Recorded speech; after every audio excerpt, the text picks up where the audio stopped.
I hope you like this audiobook. If you'd like to hear more, please support us on patreon.com. It really helps us keep going. www.patreon.com/c/audiobooks752. Thank you, and I invite you to listen the other books I have recorded. Also, please subscribe to my channel and activate the notifications so you will be the first to know when we publish a new book. 20,000 Leagues Under the Sea, Jules Verne. Part 1. Chapter 1. A Shifting Reef. The year 1866 was signalized by a remarkable incident, a mysterious and puzzling phenomenon, which doubtless no one has yet forgotten, not to mention rumors which agitated the maritime population and excited the public mind. Even in the interior of continents, seafaring men were particularly excited. Merchants, common sailors, captains of vessels, skippers both of Europe and America, naval officers of all countries, and the governments of several states on the two continents were deeply interested in the matter. For some time past, vessels had been met by an enormous thing, a long object, spindle-shaped, occasionally phosphorescent, and infinitely larger and more rapid in its movements than a whale. The facts relating to this apparition, entered in various logbooks, agreed in most respects as to the shape of the object or creature in question, the untiring rapidity of its movements, its surprising power of locomotion, and the peculiar life with which it seemed endowed. If it was a whale, it surpassed in size all those hitherto classified in science. Taking into consideration the mean of observations made at divers times, rejecting the timid estimate of those who assigned this object a length of 200 feet, equally with the exaggerated opinions which set it down as a mile in width and 3 in length, we might fairly conclude that this mysterious being surpassed greatly all dimensions admitted by the learned ones of the day, if it existed at all, and that it did exist was an undeniable fact. And with that tendency which disposes the human mind in favor of the marvellous, we can understand the excitement produced in the entire world by this supernatural apparition. As to classing it in the list of fables, the idea was out of the question. On the 20th of July, 1866, the steamer Governor Higginson, of the Calcutta and Burnick Steam Navigation Company, had met this moving mass 5 miles off the east coast of Australia. Captain Baker thought at first that he was in the presence of an unknown sandbank. He even prepared to determine its exact position when 2 columns of water, projected by the mysterious object, shot with a hissing noise 150 feet up into the air. Now, unless the sandbank had been submitted to the intermittent eruption of a geyser, the Governor Higginson had to do neither more nor less than with an aquatic mammal, unknown till then, which threw up from its blowholes columns of water mixed with air and vapor. Similar facts were observed on the 23rd of July in the same year in the Pacific Ocean by the Columbus of the West India and Pacific Steam Navigation Company. But this extraordinary creature could transport itself from one place to another with surprising velocity, as in an interval of 3 days the Governor Higginson and the Columbus had observed it at 2 different points of the chart, separated by a distance of more than 700 nautical leagues. 15 days later, 2,000 miles farther off, the Helvetia of the Compagnie Nationale and the Shannon of the Royal Mail Steamship Company, sailing to windward in that portion of the Atlantic lying between the United States and Europe, respectively signaled the monster to each other in 42 degrees 15 in lay and 60 degrees 35 W long. In these simultaneous observations, they thought themselves justified in estimating the minimum length of the mammal at more than 350 feet, as the Shannon and Helvetia were of smaller dimensions than it, though they measured 300 feet overall. Now the largest whales, those which frequent those parts of the sea round the Aleutian, Colamec, and Umgulik Islands, have never exceeded the length of 60 yards if they attain that. In every place of great resort, the monster was the fashion. They sang of it in the cafes, ridiculed it in the papers, and represented it on the stage. All kinds of stories were circulated regarding it. There appeared in the papers caricatures of every gigantic and imaginary creature, from the white whale, the terrible Moby Dick of subarctic regions, to the immense kraken, whose tentacles could entangle a ship of 500 tons and hurry it into the abyss of the ocean. The legends of ancient times were even revived. Then burst forth the unending argument between the believers and the unbelievers in the societies of the wise and the scientific journals. The question of the monster inflamed all minds. Editors of scientific journals, quarreling with believers in the supernatural, spilled seas of ink during this memorable campaign, some even drawing blood, for from the sea serpent they came to direct personalities. During the first months of the year 1867, the question seemed buried, never to revive, when new facts were brought before the public. It was then no longer a scientific problem to be solved, but a real danger seriously to be avoided. The question took quite another shape. The monster became a small island, a rock, a reef, but a reef of indefinite and shifting proportions. On the 5th of March, 1867, the Moravian of the Montreal Ocean Company, finding herself during the night in 27 degrees 30 to and 72 degrees 15 in long, struck on her starboard quarter a rock, marked in no chart for that part of the sea. Under the combined efforts of the wind and its 400 horsepower, it was going at the rate of 13 knots. Had it not been for the superior strength of the hull of the Moravian, she would have been broken by the shock and gone down with the 237 passengers she was bringing home from Canada. The accident happened about 5 o'clock in the morning, as the day was breaking. The officers of the quarterdeck hurried to the after part of the vessel. They examined the sea with the most careful attention. They saw nothing but a strong eddy about 3 cables' length distant, as if the surface had been violently agitated. The bearings of the place were taken exactly, and the Moravian continued its route without apparent damage. Had it struck on a submerged rock, or on an enormous wreck? They could not tell. But on examination of the ship's bottom when undergoing repairs, it was found that part of her keel was broken. This fact, so grave in itself, might perhaps have been forgotten like many others if, 3 weeks after, it had not been reenacted under similar circumstances. But thanks to the nationality of the victim of the shock, thanks to the reputation of the company to which the vessel belonged, the circumstance became extensively circulated. The 13th of April, 1867, the sea being beautiful, the breeze favorable, the Scotia of the Cunard Company's line found herself in 15 degrees 12 long and 45 degrees 37 lat. She was going at the speed of 13 knots and a half. At 17 minutes past 4 in the afternoon, whilst the passengers were assembled at lunch in the great saloon, a slight shock was felt on the hull of the Scotia on her quarter, a little aft of the port paddle. The Scotia had not struck, but she had been struck, and seemingly by something rather sharp and penetrating than blunt. The shock had been so slight that no one had been alarmed, had it not been for the shouts of the carpenter's watch, who rushed down to the bridge, exclaiming, "We are sinking! We are sinking!" At first the passengers were much frightened, but Captain Anderson hastened to reassure them. The danger could not be imminent. The Scotia, divided into 7 compartments by strong partitions, could brave with impunity any leak. Captain Anderson went down immediately into the hold.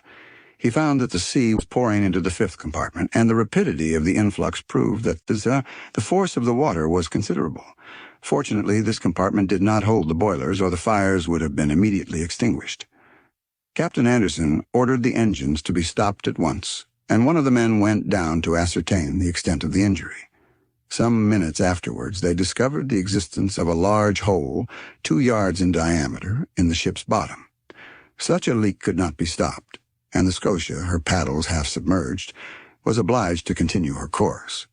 She was then 300 miles from Cape Clear, and after 3 days' delay, which caused great uneasiness in Liverpool, she entered the basin of the company. The engineers visited the Scotia, which was put in dry dock.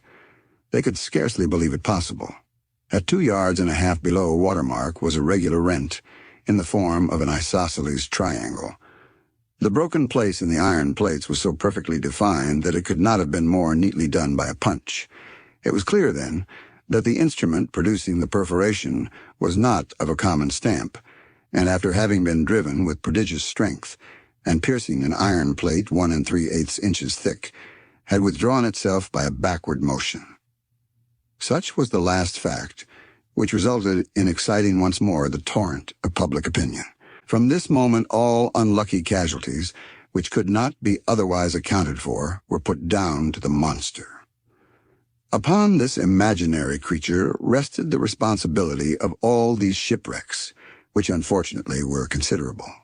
For 3,000 ships, whose loss was annually recorded at Lloyd's, the number of sailing and steamships supposed to be totally lost, from the absence of all news, amounted to not less than 200. Now it was the monster who, justly or unjustly, was accused of their disappearance, and thanks to it, communication between the different continents became more and more dangerous. The public demanded sharply that the seas should at any price be relieved from this formidable cetacean. One member of the whale family. Chapter 2. Pro and Con. At the period when these events took place, I had just returned from a scientific research in the disagreeable territory of Nebraska in the United States. In virtue of my office as assistant professor in the Museum of Natural History in Paris, the French government had attached me to that expedition. After 6 months in Nebraska, I arrived in New York towards the end of March, laden with a precious collection. My departure for France was fixed for the first days in May. Meanwhile, I was occupying myself in classifying my mineralogical, botanical, and zoological riches when the accident happened to the Scotia. I was perfectly up in the subject, which was the question of the day. How could I be otherwise? I had read and reread all the American and European papers without being any nearer a conclusion. This mystery puzzled me. Under the impossibility of forming an opinion, I jumped from one extreme to the other. That there really was something could not be doubted, and the incredulous were invited to put their finger on the wound of the Scotia. On my arrival at New York, the question was at its height. The theory of the floating island and the unapproachable sandbank, supported by minds little competent to form a judgment, was abandoned. And indeed, unless this shoal had a machine in its stomach, how could it change its position with such astonishing rapidity?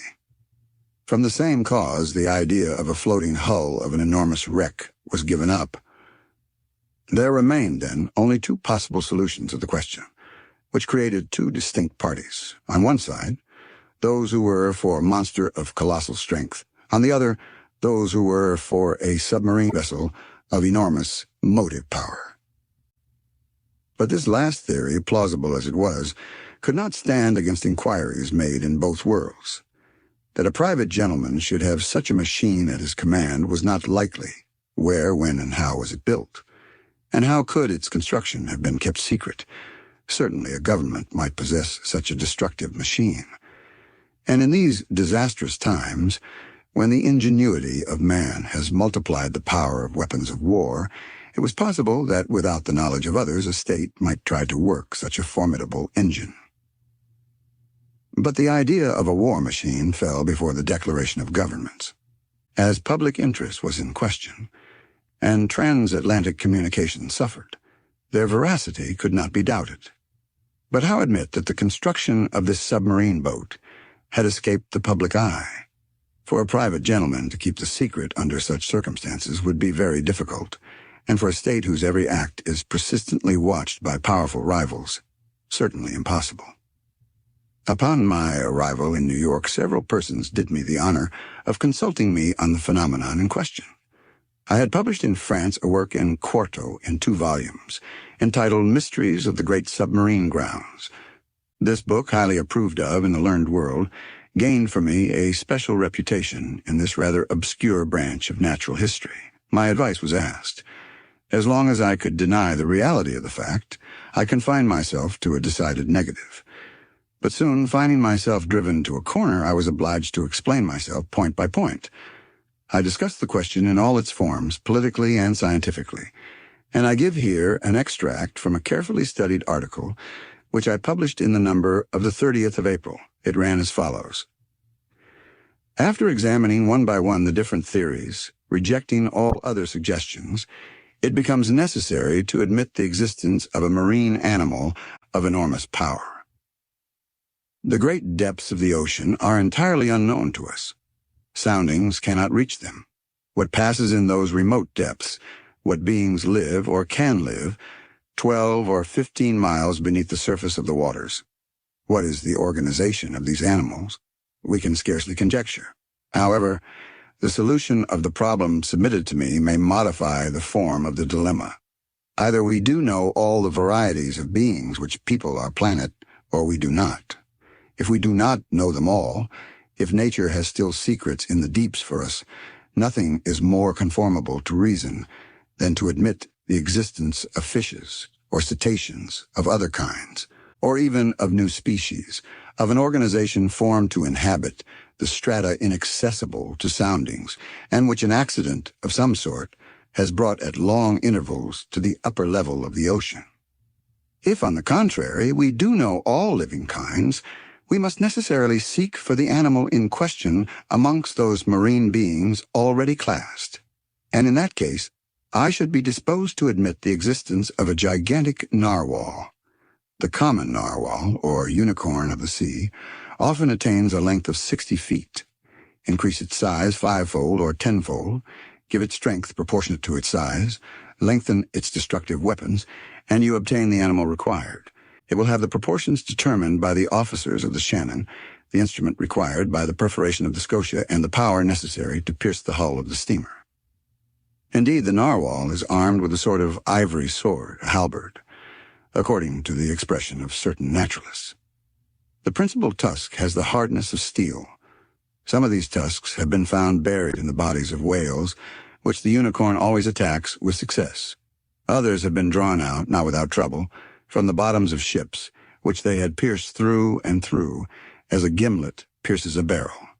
The Museum of the Faculty of Medicine of Paris possesses one of these defensive weapons, 2 yards and a quarter in length, and 15 inches in diameter at the base. Very well. Suppose this weapon to be 6 times stronger and the animal 10 times more powerful. Launch it at the rate of 20 miles an hour and you obtain a shock capable of producing the catastrophe required. Until further information, therefore, I shall maintain it to be a sea unicorn of colossal dimensions, armed not with a halberd, but with a real spur, as the armored frigates or the rams of war, whose massiveness and motive power it would possess at the same time. Thus may this puzzling phenomenon be explained, unless there be something over and above all that one has ever conjectured, seen, perceived, or experienced, which is just within the bounds of possibility. These last words were cowardly on my part, but up to a certain point, I wished to shelter my dignity as professor, and not give too much cause for laughter to the Americans, who laugh well when they do laugh. I reserved for myself a way of escape. In effect, however, I admitted the existence of the monster. My article was warmly discussed, which procured it a high reputation. It rallied round it a certain number of partisans. The solution it proposed gave, at least, full liberty to the imagination. The human mind delights in grand conceptions of supernatural beings, and the sea is precisely their best vehicle, the only medium through which these giants, against which terrestrial animals, such as elephants or rhinoceroses, are as nothing, can be produced or developed. The industrial and commercial papers treated the question chiefly from this point of view. The Shipping and Mercantile Gazette, the Lloyd's List, the Packet Boat, and the Maritime and Colonial Review, all papers devoted to insurance companies which threatened to raise their rates of premium, were unanimous on this point. Public opinion had been pronounced. The United States were the first in the field, and in New York they made preparations for an expedition destined to pursue this narwhal. A frigate of great speed, the Abraham Lincoln, was put in commission as soon as possible. The arsenals were opened to Commander Farragut, who hastened the arming of his frigate. But as it always happens, the moment it was decided to pursue the monster did not appear. For 2 months no one heard it spoken of. No ship met with it. It seemed as if this unicorn knew of the plots weaving around it. It had been so much talked of, even through the Atlantic cable, the jesters pretended that this slender fly had stopped a telegram on its passage and was making the most of it. So, when the frigate had been armed for a long campaign and provided with formidable fishing apparatus, no one could tell what course to pursue. Impatience grew apace when, on the 2nd of July, they learned that a steamer of the line of San Francisco from California to Shanghai had seen the animal 3 weeks before in the North Pacific Ocean. The excitement caused by this news was extreme. The ship was revictualled and well stocked with coal. 3 hours before the Abraham Lincoln left Brooklyn Pier, I received a letter worded as follows: To Monsieur Aronnax, professor in the Museum of Paris, Fifth Avenue Hotel, New York. Sir, if you will consent to join the Abraham Lincoln in this expedition, the government of the United States will with pleasure see France represented in the enterprise. Commander Farragut has a cabin at your disposal. Very cordially yours, J.B. Hobson, Secretary of Marine. Chapter 3. I form my resolution. 3 seconds before the arrival of J.B. Hobson's letter, I no more thought of pursuing the Unicorn than of attempting the passage of the North Sea.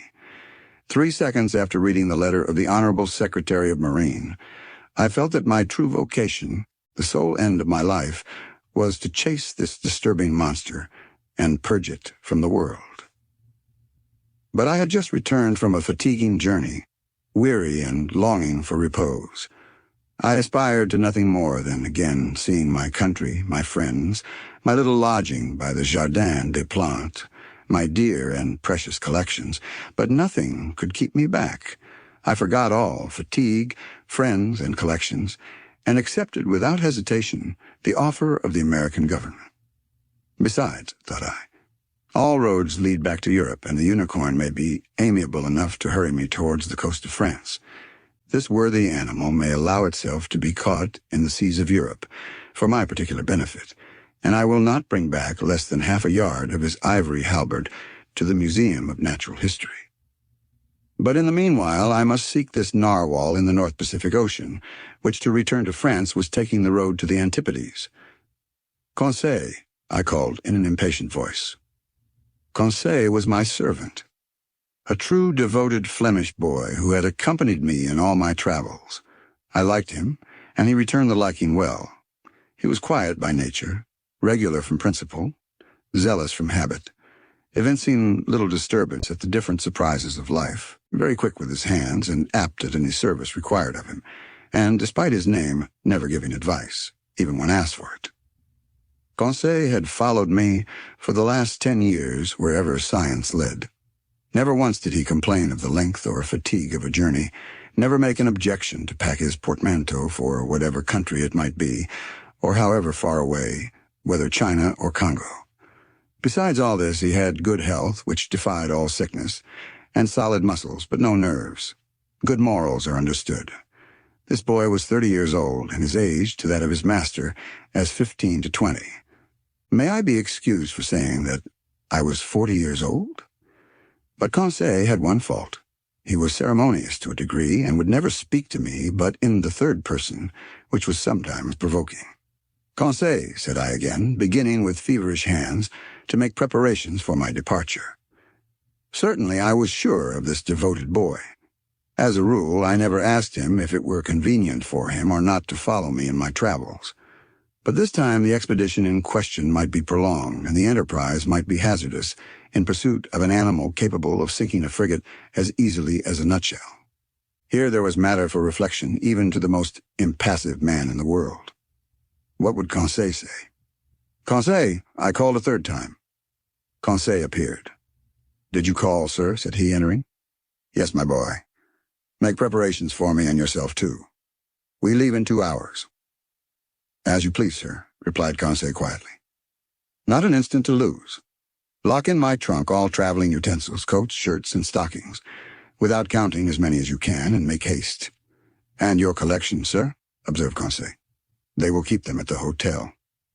We are not returning to Paris, then, said Conseil. Oh, certainly, I answered evasively, by making a curve. Will the curve please you, sir? Oh, it will be nothing. Not quite so direct a road, that is all. We take our passage in the Abraham Lincoln. As you think proper, sir, coolly replied Conseil. You see, my friend, it has to do with the monster, the famous narwhal. We are going to purge it from the seas. A glorious mission, but a dangerous one. We cannot tell where we may go. These animals can be very capricious. But we will go whether or no. We have got a captain who is pretty wide awake. Our luggage was transported to the deck of the frigate immediately. I hastened on board and asked for Commander Farragut. One of the sailors conducted me to the poop, where I found myself in the presence of a good-looking officer who held out his hand to me. Monsieur Pierre Arnac, said he. Himself, replied I. Commander Farragut? You are welcome, Professor. Your cabin is ready for you. I bowed and desired to be conducted to the cabin destined for me. The Abraham Lincoln had been well chosen and equipped for her new destination. She was a frigate of great speed, fitted with high-pressure engines which admitted a pressure of 7 atmospheres. Under this, the Abraham Lincoln attained the mean speed of nearly 18 knots and a third an hour, a considerable speed, but nevertheless insufficient to grapple with this gigantic cetacean. The interior arrangements of the frigate corresponded to its nautical qualities. I was well satisfied with my cabin, which was in the after part, opening upon the gunroom. We shall be well off here, said I to Conseil. As well, by your honor's leave, as a hermit crab in the shell of a whelk, said Conseil. I left Conseil to stow our trunks conveniently away, and remounted the poop in order to survey preparations for departure. At that moment, Commander Farragut was ordering the last moorings to be cast loose which held the Abraham Lincoln to the pier of Brooklyn. So in a quarter of an hour, perhaps less, the frigate would have sailed without me. I should have missed this extraordinary, supernatural, and incredible expedition, the recital of which may well meet with some suspicion. But Commander Farragut would not lose a day nor an hour in scouring the seas in which the animal had been sighted. He sent for the engineer. "Is the steam full on?" asked he. "Yes, sir," replied the engineer. "Go ahead," cried Commander Farragut. Chapter 4. Ned Land. Captain Farragut was a good seaman, worthy of the frigate he commanded. His vessel and he were one. He was the soul of it. On the question of the monster, there was no doubt in his mind, and he would not allow the existence of the animal to be disputed on board.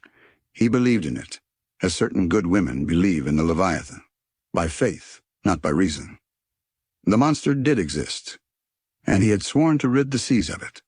Either Captain Farragut would kill the narwhal, or the narwhal would kill the captain. There was no third course. The officers on board shared the opinion of their chief. They were ever chatting, discussing, and calculating the various chances of a meeting, watching narrowly the vast surface of the ocean. More than one took up his quarters voluntarily in the crosstrees, who would have cursed such a berth under any other circumstances. As long as the sun described its daily course, the rigging was crowded with sailors whose feet were burnt to such an extent by the heat of the deck as to render it unbearable. Still, the Abraham Lincoln had not yet breasted the suspected waters of the Pacific. As to the ship's company, they desired nothing better than to meet the Unicorn, to harpoon it, hoist it on board, and dispatch it. They watched the sea with eager attention. Besides, Captain Farragut had spoken of a certain sum of $2,000 set apart for whoever should first sight the monster, were he cabin boy, common seaman, or officer. I leave you to judge how eyes were used on board the Abraham Lincoln. For my own part, I was not behind the others, and left to no one my share of daily observations. The frigate might have been called the Argus for 100 reasons. Only one amongst us, Conseil, seemed to protest by his indifference against the question which so interested us all, and seemed to be out of keeping with the general enthusiasm on board.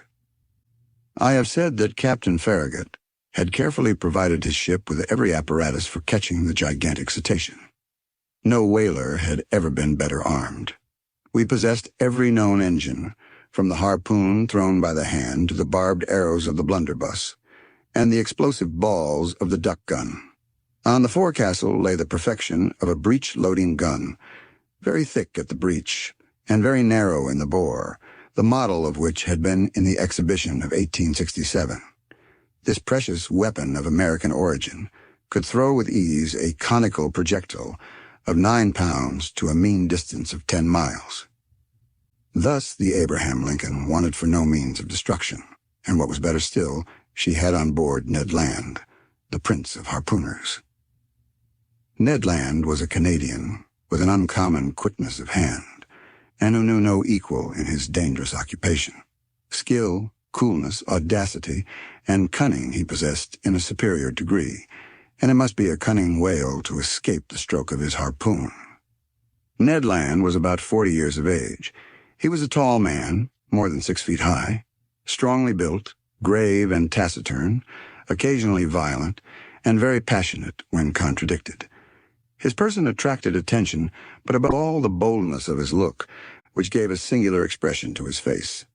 Who calls himself Canadian calls himself French, and little communicative as Ned Land was, I must admit that he took a certain liking for me.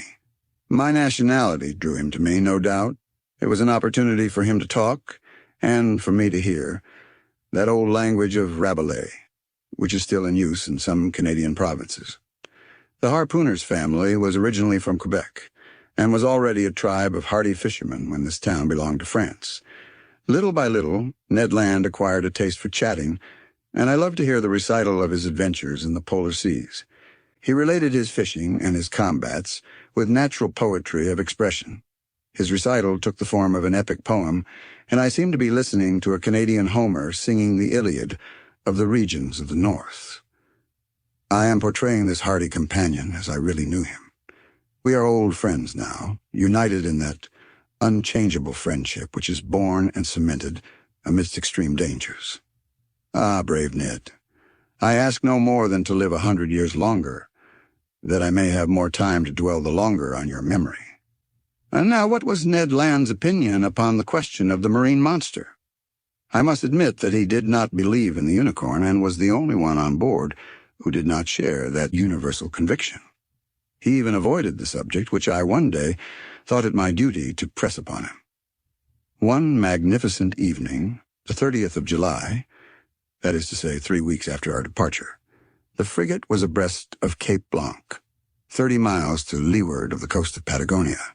We had crossed the Tropic of Capricorn, and the Straits of Magellan opened less than 700 miles to the south.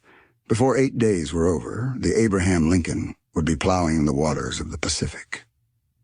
Seated on the poop, Ned Land and I were chatting of one thing and another as we looked at this mysterious sea, whose great depths had up to this time been inaccessible to the eye of man.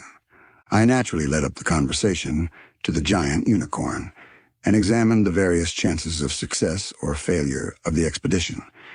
But seeing that Ned Land let me speak without saying too much himself, I pressed him more closely. "Well, Ned," said I, "is it possible that you are not convinced of the existence of the cetacean that we are following? Have you any particular reason for being so incredulous?"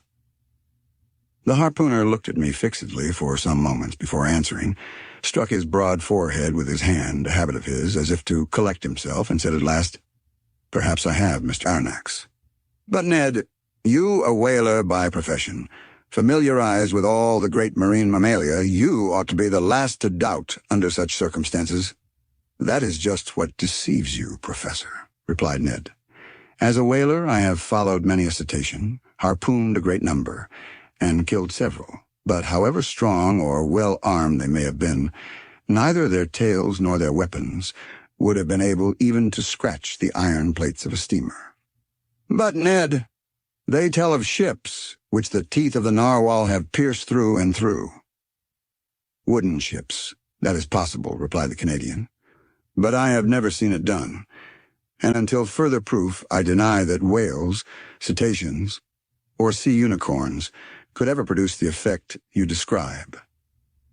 "Well, Ned," I repeated with a conviction resting on the logic of facts, "I believe in the existence of a mammal power fully organized, belonging to the branch of vertebrata, like the whales, the cachalots, or the dolphins, and furnished with a horn of defense of great penetrating power." "Hum," said the harpooner, shaking his head with the air of a man who would not be convinced. Notice one thing, my worthy Canadian, I resumed. If such an animal is in existence, if it inhabits the depths of the ocean, if it frequents the strata lying miles below the surface of the water, it must necessarily possess an organization the strength of which would defy all comparison. And why this powerful organization? Demanded Ned. Because it requires incalculable strength to keep oneself in these strata and resist their pressure. Listen to me. Let us admit that the pressure of the atmosphere is represented by the weight of a column of water 32 feet high. In reality, the column of water would be shorter, as we are speaking of seawater, the density of which is greater than that of fresh water. Very well, when you dive, Ned, as many times 32 feet of water as there are above you, so many times does your body bear pressure equal to that of the atmosphere. That is to say 15 pounds, for each square inch of its surface. It follows, then, that at 320 feet, this pressure equals that of 10 atmospheres, of 100 atmospheres at 3,200 feet, and of 1,000 atmospheres at 32,000 feet, that is, about 6 miles, which is equivalent to saying that if you could attain this depth in the ocean, each square 3/8 of an inch of the surface of your body would bear a pressure of 5,600 pounds. Ah, my brave Ned, do you know how many square inches you carry on the surface of your body? I have no idea, Mr. Aronnax. About 6,500, and as in reality the atmospheric pressure is about 15 pounds to the square inch, your 6,500 square inches bear at this moment a pressure of 97,500 pounds. Without my perceiving it. Without your perceiving it. And if you are not crushed by such a pressure, it is because the air penetrates the interior of your body with equal pressure. Hence perfect equilibrium between the interior and exterior pressure, which thus neutralize each other and which allows you to bear it without inconvenience. But in the water it is another thing. Yes, I understand, replied Ned, becoming more attentive, because the water surrounds me but does not penetrate. Precisely, Ned, so that at 32 feet beneath the surface of the sea you would undergo a pressure of 97,500 pounds. At 320 feet, 10 times that pressure. At 3,200 feet, 100 times that pressure. Lastly, at 32,000 feet, 1,000 times that pressure would be 97,500,000 lb. That is to say, that you would be flattened as if you had been drawn from the plates of a hydraulic machine. The devil, exclaimed Ned. Very well, my worthy harpooner, if some vertebrate, several hundred yards long and large in proportion, can maintain itself in such depths of those whose surface is represented by millions of square inches, that is, by tens of millions of pounds, we must estimate the pressure they undergo. Consider, then, what must be the resistance of their bony structure and the strength of their organization to withstand such pressure. Why, exclaimed Ned Land, they must be made of iron plates 8 inches thick, like the armored frigates. As you say, Ned, and think what destruction such a mass would cause if hurled with the speed of an express train against the hull of a vessel. Yes, certainly, perhaps, replied the Canadian, shaken by these figures, but not yet willing to give in. Well, have I convinced you? You have convinced me of one thing, sir, which is that, if such animals do exist at the bottom of the seas, they must necessarily be as strong as you say. But if they do not exist, mine obstinate harpooner, how explain the accident to the Scotia? Chapter 5. At a venture. The voyage of the Abraham Lincoln was for a long time marked by no special incident. But one circumstance happened which showed the wonderful dexterity of Ned Land, and proved what confidence we might place in him. The 30th of June, the frigate spoke some American whalers from whom we learned that they knew nothing about the narwhal. But one of them, the captain of the Monroe, knowing that Ned Land had shipped on board the Abraham Lincoln, begged for his help in chasing a whale they had in sight. Commander Farragut, desirous of seeing Ned Land at work, gave him permission to go on board the Monroe. And fate served our Canadian so well that instead of one whale, he harpooned two with a double blow, striking one straight to the heart and catching the other after some minutes' pursuit.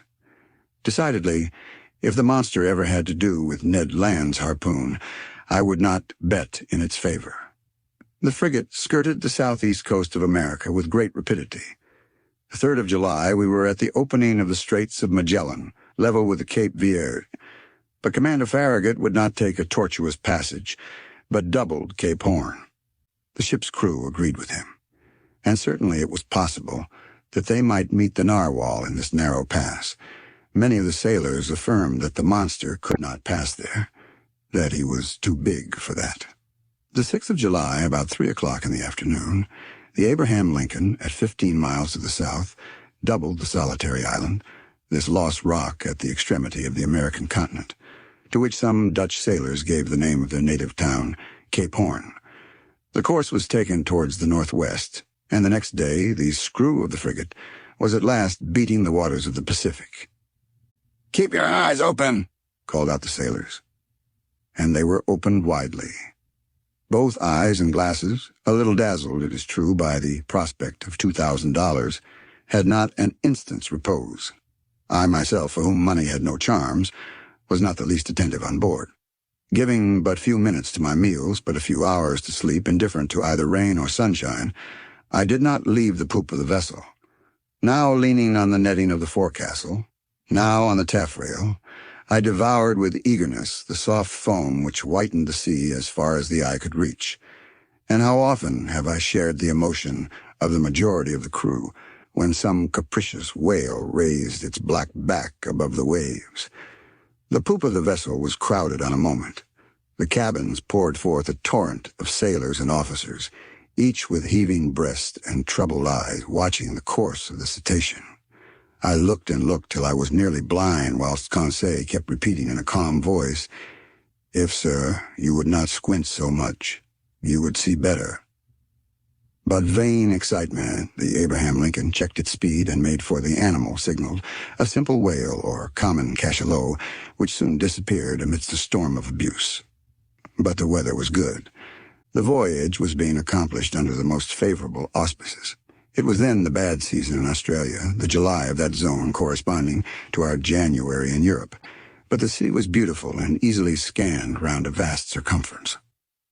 The 20th of July, the Tropic of Capricorn was cut by 105 days of longitude, and the 27th of the same month we crossed the equator on the 110th meridian. This passed, the frigate took a more decided westerly direction and scoured the central waters of the Pacific. Commander Farragut thought, and with reason, that it was better to remain in deep water and keep clear of continents or islands, which the beast itself seemed to shun. Perhaps because there was not enough water for him, suggested the greater part of the crew. The frigate passed at some distance from the Marquesas and the Sandwich Islands, crossed the Tropic of Cancer, and made for the China Seas. We were on the theater of the last diversions of the monster, and to say truth, we no longer lived on board. The entire ship's crew were undergoing a nervous excitement, of which I can give no idea. They could not eat. They could not sleep. 20 times a day, a misconception or an optical illusion of some sailor seated on the taffrail would cause dreadful perspirations, and these emotions, 20 times repeated, kept us in a state of excitement so violent that a reaction was unavoidable. And truly, a reaction soon showed itself. For 3 months, during which a day seemed an age, the Abraham Lincoln furrowed all the waters of the northern Pacific, running at whales, making sharp deviations from her course, veering suddenly from one tack to another, stopping suddenly, putting on steam, and backing ever and anon at the risk of deranging her machinery, and not one point of the Japanese or American coast was left unexplored. The warmest partisans of the enterprise now became its most ardent detractors. Reaction mounted from the crew to the captain himself, and certainly, had it not been for the resolute determination on the part of Captain Farragut, the frigate would have headed due southward. This useless search could not last much longer. The Abraham Lincoln had nothing to reproach herself with. She had done her best to succeed. Never had an American ship's crew shown more zeal or patience. Its failure could not be placed to their charge. There remained nothing but to return. This was represented to the commander. The sailors could not hide their discontent, and the service suffered. I will not say there was a mutiny on board, but after a reasonable period of obstinacy, Captain Farragut, as Columbus did, asked for 3 days' patience. If in 3 days the monster did not appear, the man at the helm should give 3 turns of the wheel, and the Abraham Lincoln would make for the European seas. This promise was made on the 2nd of November. It had the effect of rallying the ship's crew. The ocean was watched with renewed attention. Each one wished for a last glance in which to sum up his remembrance. Glasses were used with feverish activity. It was a grand defiance given to the giant narwhal, and he could scarcely fail to answer the summons and appear. 2 days passed, and the steam was at half pressure. 1,000 schemes were tried to attract the attention and stimulate the apathy of the animal in case it should be met in those parts. Large quantities of bacon were trailed in the wake of the ship, to the great satisfaction, I must say, of the sharks. Small craft radiated in all directions round the Abraham Lincoln as she lay to, and did not leave a spot of the sea unexplored. But the night of the 4th of November arrived without the unveiling of this submarine mystery. The next day, the 5th of November, at 12, the delay would, morally speaking, expire. After that time, Commander Farragut, faithful to his promise, was to turn the course to the southeast and abandon forever the northern regions of the Pacific. The frigate was then in 31 degrees 15 in lat and 136 degrees 42 E long. The coast of Japan still remained less than 200 miles to leeward. Night was approaching. They had just struck 8 bells. Large clouds veiled the face of the moon, then in its first quarter. The sea undulated peaceably under the stern of the vessel. At that moment, I was leaning forward on the starboard netting. Conseil, standing near me, was looking straight before him. The crew, perched in the ratlines, examined the horizon, which contracted and darkened by degrees.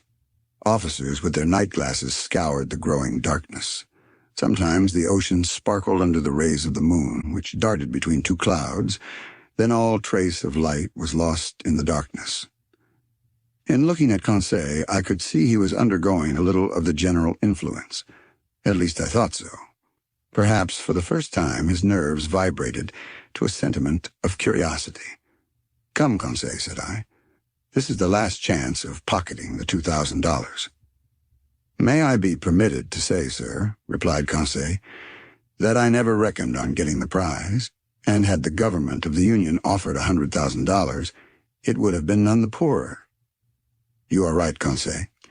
It is a foolish affair, after all, and one upon which we entered too lightly. What time lost, what useless emotions. We should have been back in France 6 months ago." "In your little room, sir," replied Conseil, "and in your museum, sir. And I should have already classed all your fossils, sir. And the babirusa would have been installed in its cage in the Jardin des Plantes, and have drawn all the curious people of the capital. As you say, Conseil, I fancy we shall run a fair chance of being laughed at for our pains." "That's tolerably certain," replied Conseil quietly. "I think they will make fun of you, sir, and must I say it? Go on, my good friend." "Well, sir, you will only get your deserts." "Indeed." "When one has the honor of being a savant as you are, sir, one should not expose oneself to—" Conseil had not time to finish his compliment. In the midst of general silence, a voice had just been heard. It was the voice of Ned Land shouting, "Look out there! The very thing we are looking for on our weather beam." Chapter 6. At Full Steam. At this cry, the whole ship's crew hurried towards the harpooner. Commander, officers, masters, sailors, cabin boys, even the engineers left their engines, and the stokers their furnaces. The order to stop her had been given, and the frigate now simply went on by her own momentum. The darkness was then profound, and however good the Canadian's eyes were, I asked myself how he had managed to see, and what he had been able to see. My heart beat as if it would break, but Ned Land was not mistaken, and we all perceived the object he pointed to. At 2 cables' length from the Abraham Lincoln, on the starboard quarter, the sea seemed to be illuminated all over. It was not a mere phosphoric phenomenon. The monster emerged some fathoms from the water and then threw out that very intense but mysterious light mentioned in the report of several captains. This magnificent irradiation must have been produced by an agent of great shining power. The luminous part traced on the sea an immense oval, much elongated, the center of which condensed a burning heat, whose overpowering brilliancy died out by successive gradations. "It is only a massing of phosphoric particles," cried one of the officers. "No, sir, certainly not," I replied. "That brightness is of an essentially electrical nature. Besides, see, it moves. It is moving forwards, backwards. It is darting towards us." A general cry arose from the frigate. "Silent," said the captain. "Up with the helm. Reverse the engines." The steam was shut off, and the Abraham Lincoln, beating to port, described a semicircle. "Right the helm, go ahead," cried the captain. These orders were executed, and the frigate moved rapidly from the burning light. I was mistaken.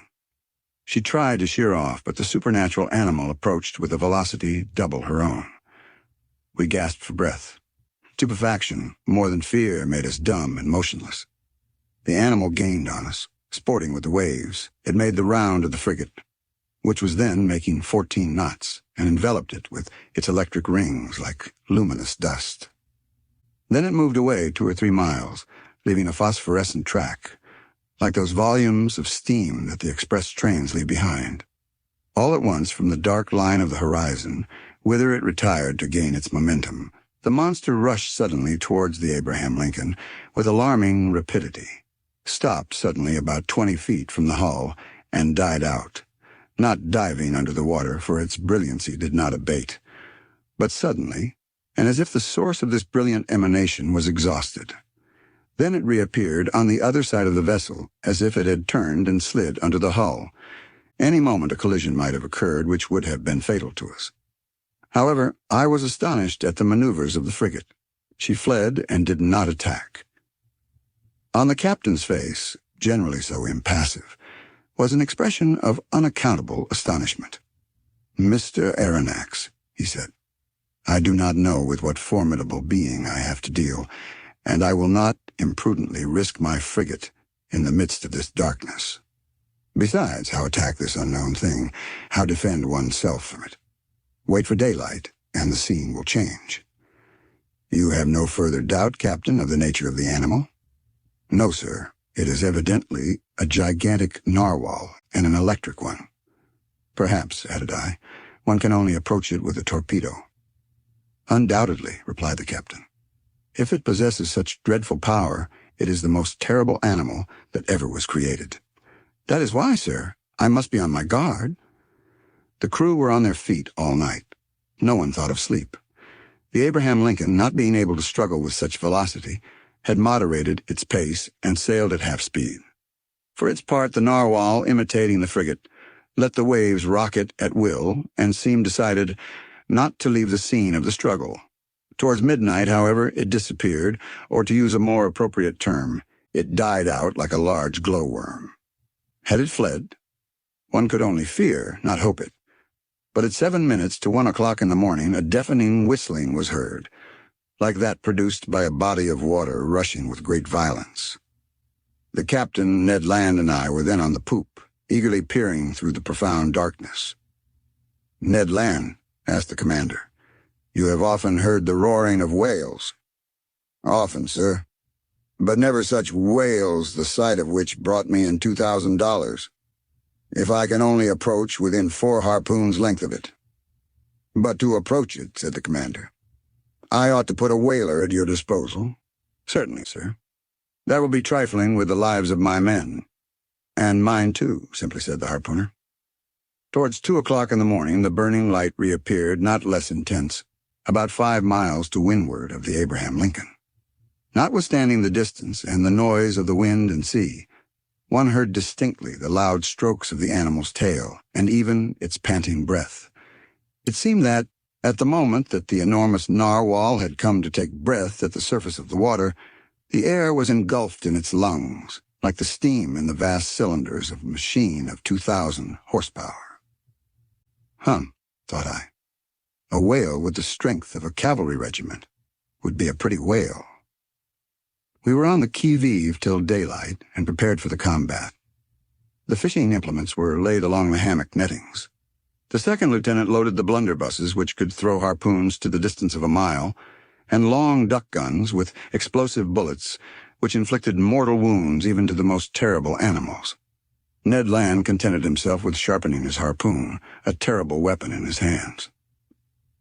At 6 o'clock, day began to break, and with the first glimmer of light, the electric light of the narwhal disappeared. At 7 o'clock, the day was sufficiently advanced, but a very thick sea fog obscured our view, and the best spy glasses could not pierce it. That caused disappointment and anger. I climbed the mizzen mast. Some officers were already perched on the mastheads. At 8 o'clock, the fog lay heavily on the waves, and its thick scrolls rose little by little. The horizon grew wider and clearer at the same time. Suddenly, just as on the day before, Ned Land's voice was heard. "The thing itself on the port quarter," cried the harpooner. Every eye was turned towards the point indicated. There, a mile and a half from the frigate, a long, blackish body emerged a yard above the waves. Its tail, violently agitated, produced a considerable eddy. Never did a tail beat the sea with such violence. An immense track of dazzling whiteness marked the passage of the animal and described a long curve. The frigate approached the cetacean. I examined it thoroughly. The reports of the Shannon and of the Helvetia had rather exaggerated its size, and I estimated its length at only 250 feet. As to its dimensions, I could only conjecture them to be admirably proportioned. While I watched this phenomenon, 2 jets of steam and water were ejected from its vents and rose to the height of 120 feet. Thus I ascertained its way of breathing. I concluded definitely that it belonged to the vertebrate branch, class Mammalia. The crew waited impatiently for their chief's orders. The latter, after having observed the animal attentively, called the engineer. The engineer ran to him. "Sir," said the commander, "you have steam up?" "Yes, sir," answered the engineer. "Well, make up your fires and put on all steam." 3 hurrahs greeted this order.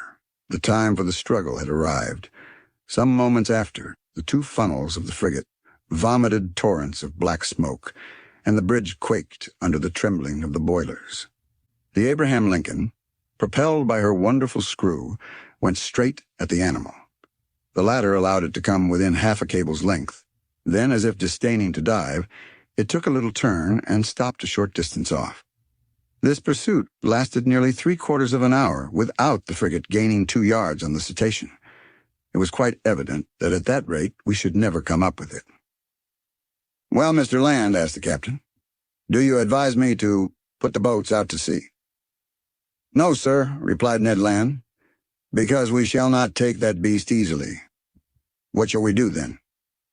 "Put on more steam if you can, sir. With your leave, I mean to post myself under the bowsprit, and if we get within harpooning distance, I shall throw my harpoon."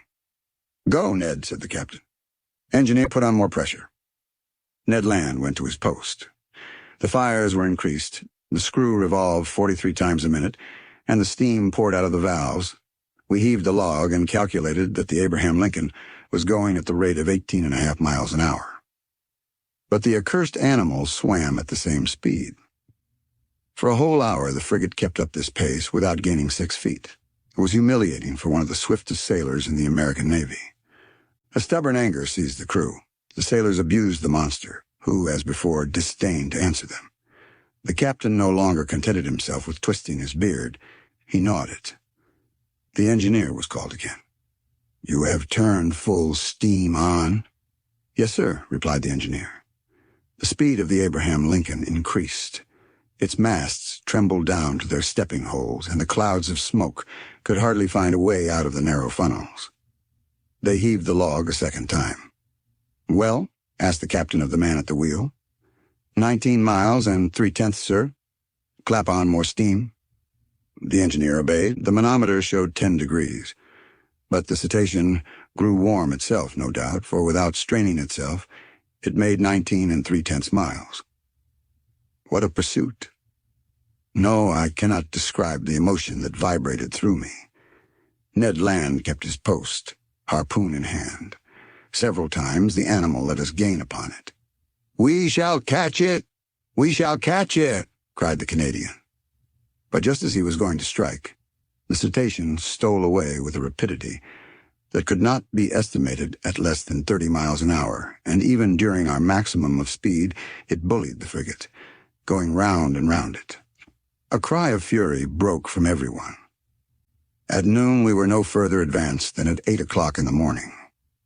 The captain then decided to take more direct means. "Ah," said he, "that animal goes quicker than the Abraham Lincoln. Very well. We will see whether it will escape these conical bullets. Send your men to the forecastle, sir." The forecastle gun was immediately loaded and slewed round, but the shot passed some feet above the cetacean, which was half a mile off. "Another more to the right," cried the commander, "and $5 to whoever will hit that infernal beast." An old gunner with a gray beard, that I can see now, with steady eye and grave face, went up to the gun and took a long aim. A loud report was heard, with which were mingled the cheers of the crew. The bullet did its work. It hit the animal, and sliding off the rounded surface, was lost in 2 miles' depth of sea. The chase began again, and the captain, leaning towards me, said, "I will pursue that beast till my frigate bursts up." "Yes," answered I, "and you will be quite right to do it." I wished the beast would exhaust itself and not be insensible to fatigue like a steam engine. But it was of no use. Hours passed without it showing any signs of exhaustion. However, it must be said in praise of the Abraham Lincoln that she struggled on indefatigably. I cannot reckon the distance she made under 300 miles during this unlucky day, November 6th, but night came on and overshadowed the rough ocean. Now I thought our expedition was at an end, and that we should never again see the extraordinary animal. I was mistaken. At 10 minutes to 11 in the evening, the electric light reappeared 3 miles to windward of the frigate, as pure, as intense as during the preceding night. The narwhal seemed motionless. Perhaps, tired with its day's work, it slept, letting itself float with the undulation of the waves. Now was a chance of which the captain resolved to take advantage. He gave his orders. The Abraham Lincoln kept up half steam, and advanced cautiously so as not to awake its adversary. It is no rare thing to meet in the middle of the ocean, whales so sound asleep that they can be successfully attacked, and Ned Land had harpooned more than one during its sleep. The Canadian went to take his place again under the bowsprit. The frigate approached noiselessly, stopped at 2 cables' lengths from the animal, and following its track. No one breathed. A deep silence reigned on the bridge. We were not 100 feet from the burning focus, the light of which increased and dazzled our eyes. At this moment, leaning on the forecastle bulwark, I saw below me Ned Land grappling the martingale in one hand, brandishing his terrible harpoon in the other, scarcely 20 feet from the motionless animal. Suddenly his arm straightened, and the harpoon was thrown. I heard the sonorous stroke of the weapon, which seemed to have struck a hard body. The electric light went out suddenly, and 2 enormous waterspouts broke over the bridge of the frigate, rushing like a torrent from stem to stern, overthrowing men and breaking the lashings of the spars. A fearful shock followed, and thrown over the rail without having time to stop myself, I fell into the sea. Chapter 7. An Unknown Species of Whale. This unexpected fall so stunned me that I have no clear recollection of my sensations at the time. I was at first drawn down to a depth of about 20 feet. I am a good swimmer, though without pretending to rival Byron or Edgar Poe, who were masters of the art, and in that plunge I did not lose my presence of mind. 2 vigorous strokes brought me to the surface of the water. My first care was to look for the frigate. Had the crew seen me disappear? Had the Abraham Lincoln veered round? Would the captain put out a boat? Might I hope to be saved? The darkness was intense. I caught a glimpse of a black mass disappearing in the east, its beacon lights dying out in the distance. It was the frigate. I was lost. "Help! Help!" I shouted, swimming towards the Abraham Lincoln in desperation. My clothes encumbered me. They seemed glued to my body and paralyzed my movements. I was sinking. I was suffocating. "Help!" This was my last cry, my mouth filled with water. I struggled against being drawn down the abyss. Suddenly my clothes were seized by a strong hand, and I felt myself quickly drawn up to the surface of the sea, and I heard these words pronounced in my ear. "If Master would be so good as to lean on my shoulder, Master would swim with much greater ease." I seized with one hand my faithful Conseil's arm. "Is it you?" said I. "You?"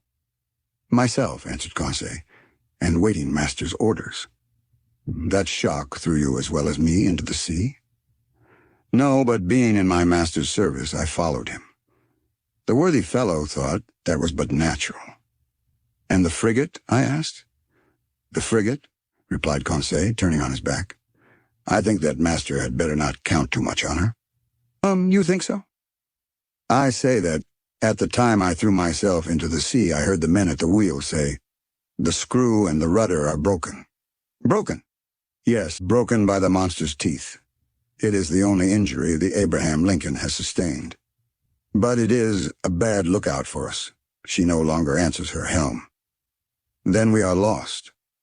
"Perhaps so," calmly answered Conseil. "However, we have still several hours before us, and one can do a good deal in some hours." Conseil's imperturbable coolness set me up again. I swam more vigorously, but, cramped by my clothes, which stuck to me like a leaden weight, I felt great difficulty in bearing up. Conseil saw this. "Will Master let me make a slit?" said he. And slipping an open knife under my clothes, he ripped them up from top to bottom very rapidly. Then he cleverly slipped them off me while I swam for both of us. Then I did the same for Conseil, and we continued to swim near to each other. Nevertheless, our situation was no less terrible. Perhaps our disappearance had not been noticed, and if it had been, the frigate could not tack, being without its helm. Conseil argued on this supposition, and laid his plans accordingly. This quiet boy was perfectly self-possessed.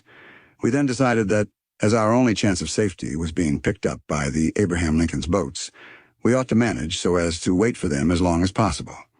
I resolved then to husband our strength, so that both should not be exhausted at the same time. And this is how we managed.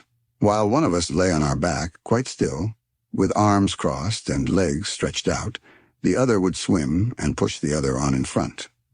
This towing business did not last more than 10 minutes each, and relieving each other thus, we could swim on for some hours, perhaps, till daybreak. Poor chance. But hope is so firmly rooted in the heart of man. Moreover, there were two of us. Indeed, I declare, though it may seem improbable, if I sought to destroy all hope, if I wished to despair, I could not. The collision of the frigate with the cetacean had occurred about 11 o'clock in the evening before. I reckoned then we should have 8 hours to swim before sunrise, an operation quite practicable if we relieved each other. The sea, very calm, was in our favor. Sometimes I tried to pierce the intense darkness that was only dispelled by the phosphorescence caused by our movements. I watched the luminous waves that broke over my hand, whose mirror-like surface was spotted with silvery rings. One might have said that we were in a bath of quicksilver. Near 1 o'clock in the morning I was seized with dreadful fatigue. My limbs stiffened under the strain of violent cramp. Conseil was obliged to keep me up, and our preservation devolved on him alone. I heard the poor boy pant. His breathing became short and hurried. I found that he could not keep up much longer. "Leave me, I said to him. "Leave my master? Never," replied he. "I would drown first." Just then the moon appeared through the fringes of a thick cloud that the wind was driving to the east. The surface of the sea glittered with its rays. This kindly light reanimated us. My head got better again. I looked at all points of the horizon. I saw the frigate. She was 5 miles from us, and looked like a dark mass, hardly discernible. But no boats! I would have cried out. But what good would it have been at such a distance? My swollen lips could utter no sounds. Conseil could articulate some words, and I heard him repeat at intervals, "Help! Help!"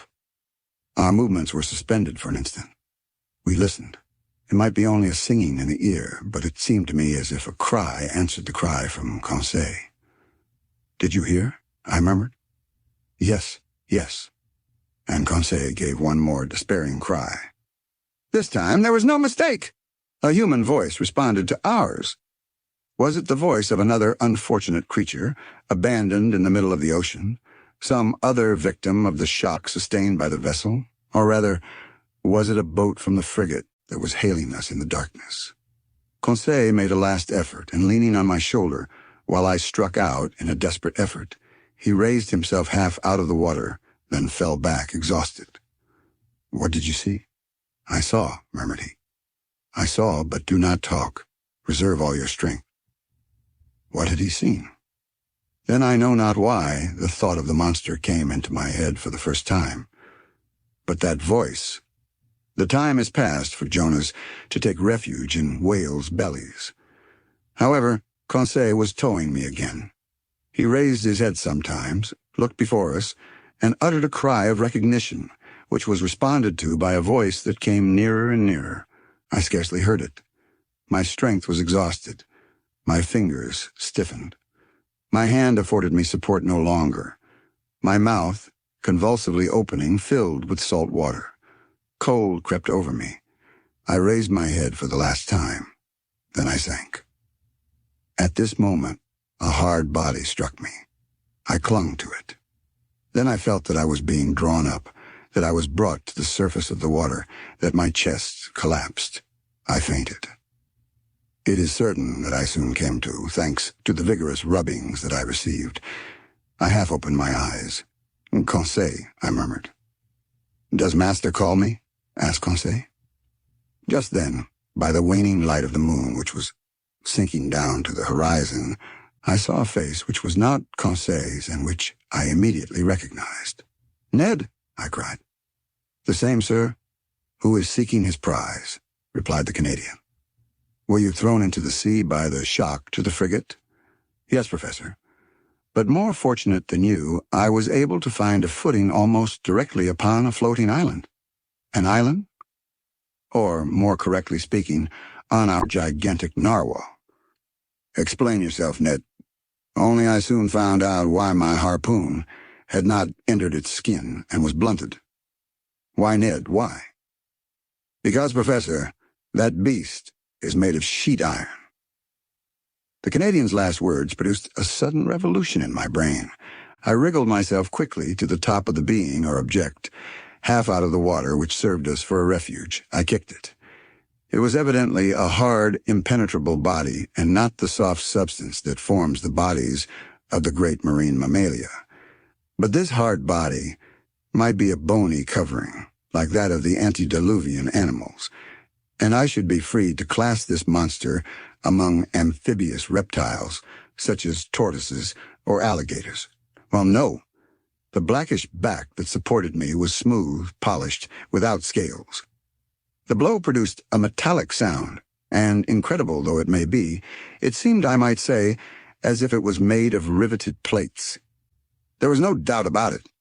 This monster, this natural phenomenon that had puzzled the learned world, and overthrown and misled the imagination of seamen of both hemispheres, it must be owned, was a still more astonishing phenomenon, inasmuch as it was simply human construction.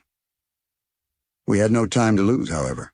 We were lying upon the back of a sort of submarine boat, which appeared, as far as I could judge, like a huge fish of steel. Ned Land's mind was made up on this point. Conseil and I could only agree with him. Just then a bubbling began at the back of the strange thing, which was evidently propelled by a screw, and it began to move. We had only just time to seize hold of the upper part, which rose about 7 feet out of the water, and happily its speed was not great. "As long as it sailed horizontally," muttered Ned Land.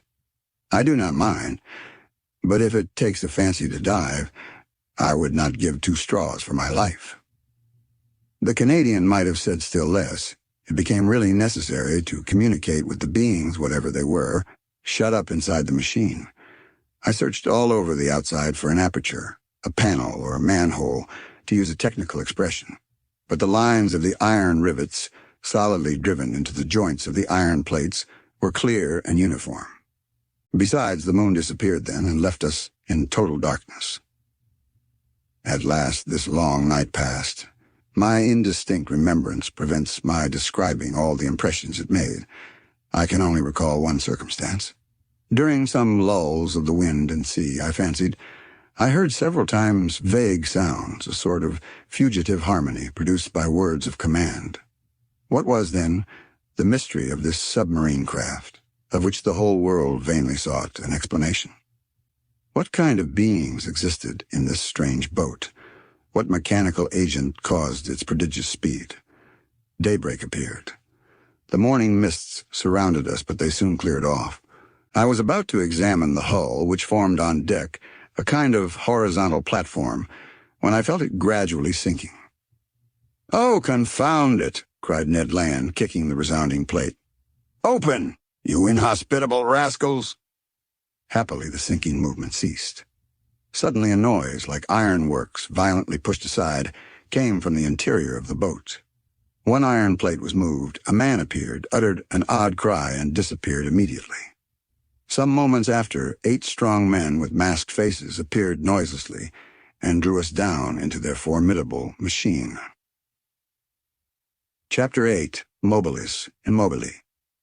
This forcible abduction, so roughly carried out, was accomplished with the rapidity of lightning. I shivered all over. Whom had we to deal with? No doubt some new sort of pirates who explored the sea in their own way. Hardly had the narrow panel closed upon me when I was enveloped in darkness. My eyes, dazzled with the outer light, could distinguish nothing. I felt my naked feet cling to the rungs of an iron ladder. Ned Land and Conseil, firmly seized, followed me. At the bottom of the ladder, a door opened and shut after us, immediately with a bang. We were alone.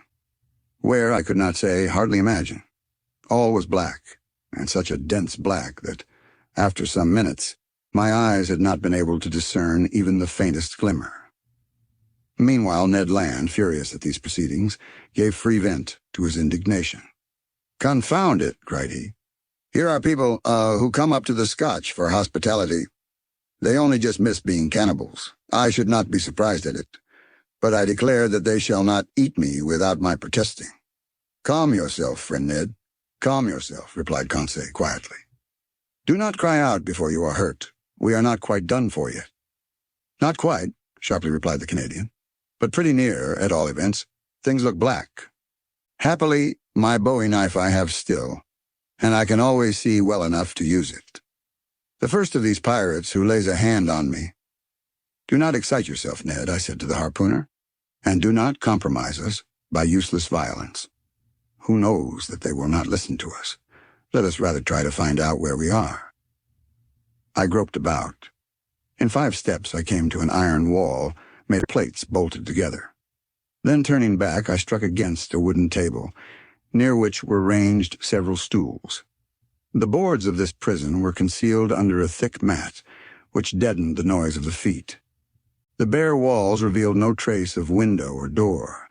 Conseil, going round the reverse way, met me, and we went back to the middle of the cabin, which measured about 20 feet by 10. As to its height, Ned Land, in spite of his own great height, could not measure it. Half an hour had already passed without our situation being bettered, when the dense darkness suddenly gave way to extreme light. Our prison was suddenly lighted, that is to say, it became filled with a luminous matter, so strong that I could not bear it at first. In its whiteness and intensity, I recognized that electric light which played around the submarine boat like a magnificent phenomenon of phosphorescence. After shutting my eyes involuntarily, I opened them, and saw that this luminous agent came from a half-globe, unpolished, placed in the roof of the cabin. "At last one can see," cried Ned Land, who, knife in hand, stood on the defensive. "Yes," said I, "but we are still in the dark about ourselves." "Let master have patience," said the imperturbable Conseil. The sudden lighting of the cabin enabled me to examine it minutely. It only contained a table and 5 stools. The invisible door might be hermetically sealed. No noise was heard. All seemed dead in the interior of this boat. Did it move? Did it float on the surface of the ocean? Or did it dive into its depths? I could not guess. A noise of bolts was now heard. The door opened, and two men appeared. One was short, very muscular, broad-shouldered, with robust limbs, strong head, an abundance of black hair, thick mustache, a quick, penetrating look, and the vivacity which characterizes the population of southern France. The second stranger merits a more detailed description. I made out his prevailing qualities directly. Self-confidence, because his head was well set on his shoulders and his black eyes looked around with cold assurance. Calmness, for his skin, rather pale, showed his coolness of blood. Energy evinced by the rapid contraction of his lofty brows, and courage, because his deep breathing denoted great power of lungs. Whether this person was 35 or 50 years of age, I could not say. He was tall, had a large forehead, straight nose, a clearly cut mouth, beautiful teeth, with fine taper hands indicative of a highly nervous temperament. This man was certainly the most admirable specimen I had ever met. One particular feature was his eyes, rather far from each other, and which could take in nearly a quarter of the horizon at once. This faculty, I verified it later, gave him a range of vision far superior to Ned Land's. When the stranger fixed upon an object his eyebrows met, his large eyelids closed around so as to contract the range of his vision, and he looked as if he magnified the objects lessened by distance, as if he pierced those sheets of water so opaque to our eyes, and as if he read the very depths of the seas. The two strangers, with caps made from the fur of the sea otter, and shod with sea boots of seal skin, were dressed in clothes of a particular texture which allowed free movement of the limbs. The taller of the two, evidently the chief on board, examined us with great attention, without saying a word. Then, turning to his companion, talked with him in an unknown tongue. It was a sonorous, harmonious, and flexible dialect, the vowel seeming to admit a very varied accentuation. The other replied by a shake of the head, and added 2 or 3 perfectly incomprehensible words. Then he seemed to question me by a look. I replied in good French that I did not know his language, but he seemed not to understand me, and my situation became more embarrassing. "If Master were to tell our story," said Conseil, "perhaps these gentlemen may understand some words." I began to tell our adventures, articulating each syllable clearly, and without omitting one single detail. I announced our names and rank, introducing in person Professor Aronnax, his servant Conseil, and Master Ned Land, the harpooner. The man with the soft, calm eyes listened to me quietly, even politely, and with extreme attention, but nothing in his countenance indicated that he had understood my story. When I finished, he said not a word. There remained one resource: to speak English. Perhaps they would know this almost universal language. I knew it, as well as the German language, well enough to read it fluently, but not to speak it correctly. But anyhow, we must make ourselves understood. "Go on in your turn," I said to the harpooner. "Speak your best Anglo-Saxon, and try to do better than I." Ned did not beg off, and recommenced our story. To his great disgust, the harpooner did not seem to have made himself more intelligible than I had. Our visitors did not stir. They evidently understood neither the language of England nor of France. Very much embarrassed, after having vainly exhausted our speaking resources, I knew not what part to take when Conseil said, "If Master will permit me, I will relate it in German." But in spite of the elegant terms and good accent of the narrator, the German language had no success. At last, nonplussed, I tried to remember my first lessons and to narrate our adventures in Latin, but with no better success. This last attempt being of no avail, the two strangers exchanged some words in their unknown language and retired. The door shut.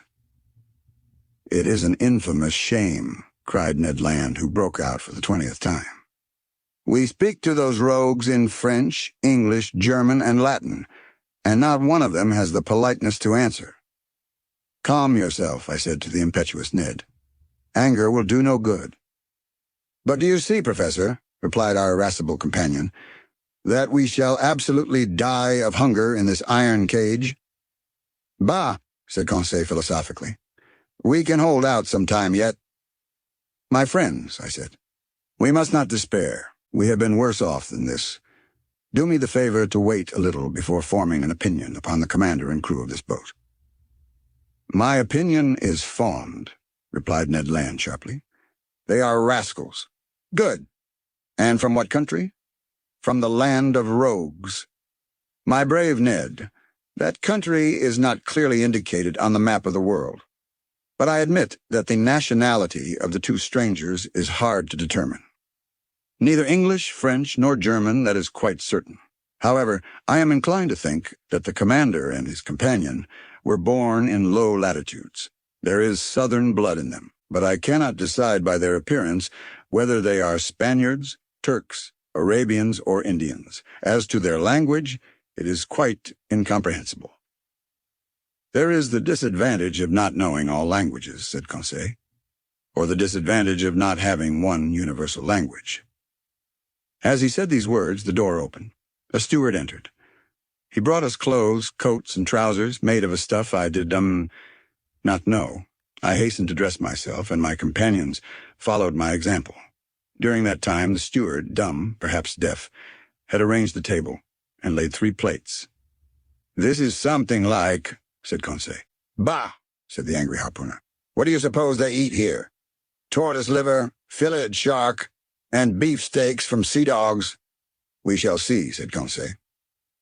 The dishes of bell metal were placed on the table, and we took our places.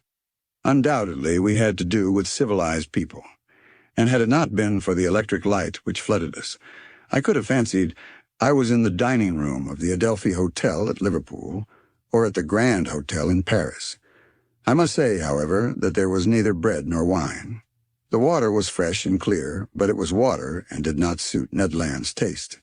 Amongst the dishes which were brought to us, I recognized several fish delicately dressed, but of some, although excellent, I could give no opinion, neither could I tell to what kingdom they belonged, whether animal or vegetable. As to the dinner service, it was elegant and in perfect taste. Each utensil, spoon, fork, knife, plate, had a letter engraved on it, with a motto above it, of which this is an exact facsimile: Mobilis in immobili. The letter N was no doubt the initial of the name of the enigmatical person who commanded at the bottom of the seas. Ned and Conseil did not reflect much. They devoured the food, and I did likewise. I was, besides, reassured as to our fate, and it seemed evident that our hosts would not let us die of want. However, everything has an end, everything passes away, even the hunger of people who have not eaten for 15 hours. Our appetite satisfied, we felt overcome with sleep. "Faith, I shall sleep well," said Conseil. "So shall I," replied Ned Land. My 2 companions stretched themselves on the cabin carpet and were soon sound asleep. For my own part, too many thoughts crowded my brain, too many insoluble questions pressed upon me, too many fancies kept my eyes half open. Where were we? What strange power carried us on? I felt, or rather fancied I felt, the machine sinking down to the lowest beds of the sea. Dreadful nightmares beset me. I saw in these mysterious asylums a world of unknown animals, amongst which the submarine boats seemed to be of the same kind, living, moving, and formidable as they. Then my brain grew calmer. My imagination wandered into vague unconsciousness, and I soon fell into a deep sleep. Chapter 9. Ned Land's Tempers. How long we slept I do not know, but our sleep must have lasted long, for it rested us completely from our fatigues. I woke first. My companions had not moved and were still stretched in their corner. Hardly roused from my somewhat hard couch, I felt my brain freed, my mind clear. I then began an attentive examination of our cell. Nothing was changed inside. The prison was still a prison, the prisoners, prisoners. However, the steward during our sleep had cleared the table. I breathed with difficulty. The heavy air seemed to oppress my lungs. Although the cell was large, we had evidently consumed a great part of the oxygen that it contained. Indeed, each man consumes in 1 hour the oxygen contained in more than 176 pints of air, and this air, charged, as then, with a nearly equal quantity of carbonic acid, becomes unbreathable. It became necessary to renew the atmosphere of our prison, and no doubt the hole in the submarine boat. That gave rise to a question in my mind. How would the commander of this floating dwelling place proceed? Would he obtain air by chemical means in getting by heat the oxygen contained in chlorate of potash, and in absorbing carbonic acid by caustic potash, or a more convenient, economical, and consequently more probable alternative?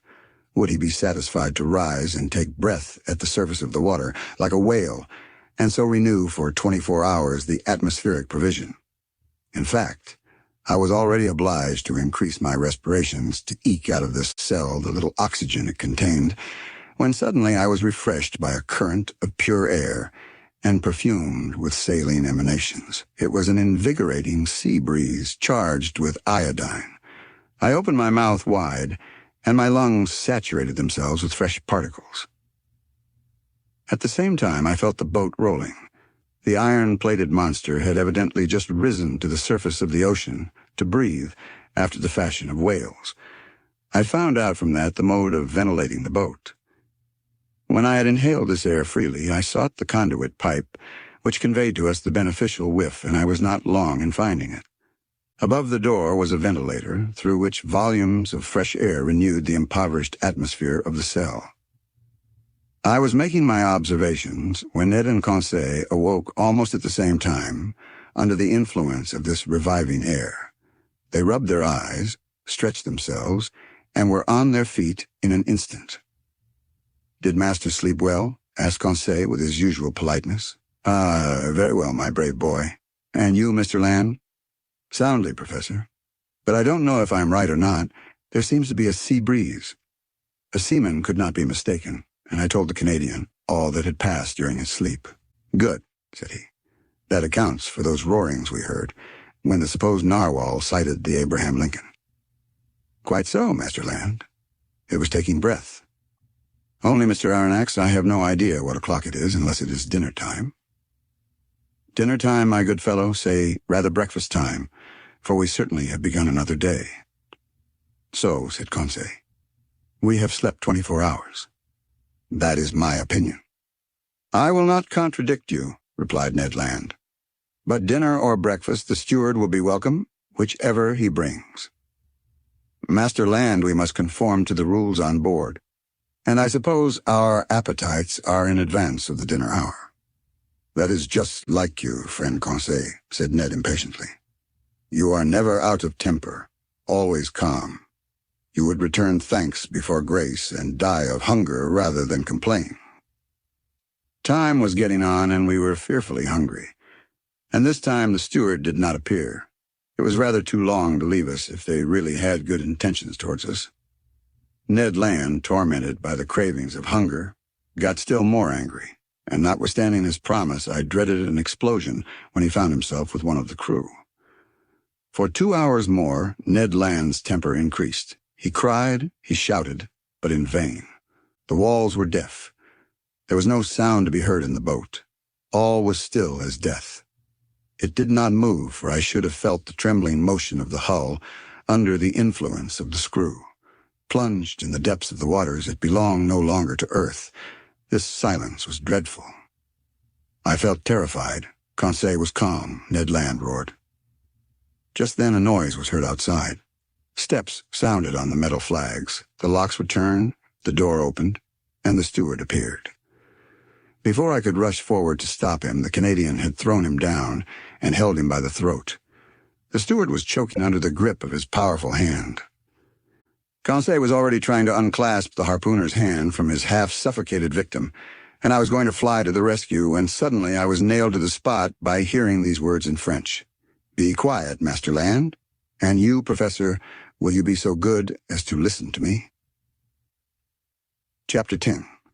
The Man of the Seas. It was the commander of the vessel who thus spoke. At these words, Ned Land rose suddenly. The steward, nearly strangled, tottered out on a sign from his master. But such was the power of the commander on board that not a gesture betrayed the resentment which this man must have felt towards the Canadian. Conseil, interested in spite of himself, I stupefied, awaited in silence the result of this scene. The commander, leaning against the corner of a table with his arms folded, scanned us with profound attention. Did he hesitate to speak? Did he regret the words which he had just spoken in French? One might almost think so. After some moments of silence which not one of us dreamed of breaking, "Gentlemen," said he in a calm and penetrating voice, "I speak French, English, German, and Latin equally well. I could therefore have answered you at our first interview. But I wish to know you first, then to reflect. The story told by each one, entirely agreeing in the main points, convinced me of your identity. I know now that chance has brought before me Monsieur Pierre Aronnax, professor of natural history at the Museum of Paris, entrusted with a scientific mission abroad, Conseil, his servant, and Ned Land, of Canadian origin, harpooner on board the frigate Abraham Lincoln, of the Navy of the United States of America." I bowed assent. It was not a question that the commander put to me. Therefore, there was no answer to be made. This man expressed himself with perfect ease, without any accent. His sentences were well turned, his words clear, and his fluency of speech remarkable. Yet I did not recognize in him a fellow countryman. He continued the conversation in these terms. "You have doubtless thought, sir, that I have delayed long in paying you this second visit. The reason is that, your identity recognized, I wish to weigh maturely what part to act towards you. I have hesitated much. Most annoying circumstances have brought you into the presence of a man who has broken all the ties of humanity. You have come to trouble my existence." "Unintentionally," said I. "Unintentionally?" replied the stranger, raising his voice a little. "Was it unintentionally that the Abraham Lincoln pursued me all over the seas? Was it unintentionally that you took passage in this frigate? Was it unintentionally that your cannonballs rebounded off the plating of my vessel? Was it unintentionally that Mr. Ned Land struck me with his harpoon?" I detected a restrained irritation in these words, but to these recriminations I had a very natural answer to make, and I made it. "Sir," said I, "no doubt you are ignorant of the discussions which have taken place concerning you in America and Europe. You do not know that divers accidents, caused by collisions with your submarine machine, have excited public feeling in the two continents. I omit the theories without number by which it was sought to explain that of which you alone possess the secret. But you must understand that, in pursuing you over the high seas of the Pacific, the Abraham Lincoln believed itself to be chasing some powerful sea monster, of which it was necessary to rid the ocean at any price." A half-smile curled the lips of the commander, then in a calmer tone, "Monsieur Aronnax," he replied, "dare you affirm that your frigate would not as soon have pursued and cannonaded a submarine boat as a monster?" This question embarrassed me, for certainly Captain Farragut might not have hesitated. He might have thought it his duty to destroy a contrivance of this kind, as he would a gigantic narwhal. "You understand, then, sir," continued the stranger, "that I have the right to treat you as enemies." I answered nothing purposely. For what good would it be to discuss such a proposition, when force could destroy the best arguments? "I have hesitated some time," continued the commander. "Nothing obliged me to show you hospitality. If I chose to separate myself from you, I should have no interest in seeing you again. I could place you upon the deck of this vessel, which has served you as a refuge. I could sink beneath the waters and forget that you had ever existed. Would not that be my right?" "It might be the right of a savage," I answered, "but not that of a civilized man." "Professor," replied the commander quickly, "I am not what you call a civilized man. I have done with society entirely, for reasons which I alone have the right of appreciating. I do not, therefore, obey its laws, and I desire you never to allude to them before me again." This was said plainly. A flash of anger and disdain kindled in the eyes of the unknown, and I had a glimpse of a terrible past in the life of this man. Not only had he put himself beyond the pale of human laws, but he had made himself independent of them, free in the strictest acceptation of the word, quite beyond their reach. Who then would dare to pursue him at the bottom of the sea when, on its surface, he defied all attempts made against him?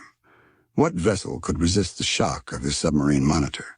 What cuirass, however thick, could withstand the blows of his spur? No man could demand from him an account of his actions. God, if he believed in one, his conscience, if he had one, were the sole judges to whom he was answerable. These reflections crossed my mind rapidly, whilst the stranger personage was silent, absorbed, and as if wrapped up in himself. I regarded him with fear mingled with interest, as doubtless Oedipus regarded the Sphinx. After rather a long silence, the commander resumed the conversation. "I have hesitated," said he. "But I have thought that my interest might be reconciled with that pity to which every human being has a right. You will remain on board my vessel since fate has cast you there.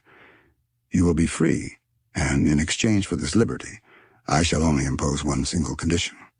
Your word of honor to submit to it will suffice." "Speak, sir," I answered. "I suppose this condition is one which a man of honor may accept." "Yes, sir, it is this. It is possible that certain events, unforeseen, may oblige me to consign you to your cabins for some hours or some days, as the case may be. As I desire never to use violence, I expect from you, more than all the others, a passive obedience.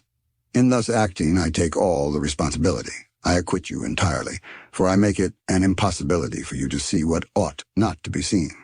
Do you accept this condition?" Then things took place on board which, to say the least, were singular, and which ought not to be seen by people who were not placed beyond the pale of social laws. Amongst the surprises which the future was preparing for me, this might not be the least. "We accept," I answered. "Only I will ask your permission, sir, to address one question to you. One only." "Speak, sir." "You said that we should be free on board." "Entirely." "I ask you, then, what you mean by this liberty?" "Just the liberty to go, to come, to see, to observe even all that passes here, save under rare circumstances. The liberty, in short, which we enjoy ourselves, my companions and I." It was evident that we did not understand one another. "Pardon me, sir," I resumed, "but this liberty is only what every prisoner has of pacing his prison. It cannot suffice us." "It must suffice you, however." "What? We must renounce forever seeing our country, our friends, our relations again?" "Yes, sir. But to renounce that unendurable, worldly yoke which men believe to be liberty, it is not perhaps so painful as you think." "Well," exclaimed Ned Land, "never will I give my word of honor not to try to escape." "I did not ask you for your word of honor, Master Land," answered the commander coldly. "Sir," I replied, beginning to get angry in spite of myself, "you abuse your situation towards us. It is cruelty." "No, sir, it is clemency. You are my prisoners of war. I keep you, when I could, by a word, plunge you into the depths of the ocean. You attacked me. You came to surprise a secret which no man in the world must penetrate, the secret of my whole existence.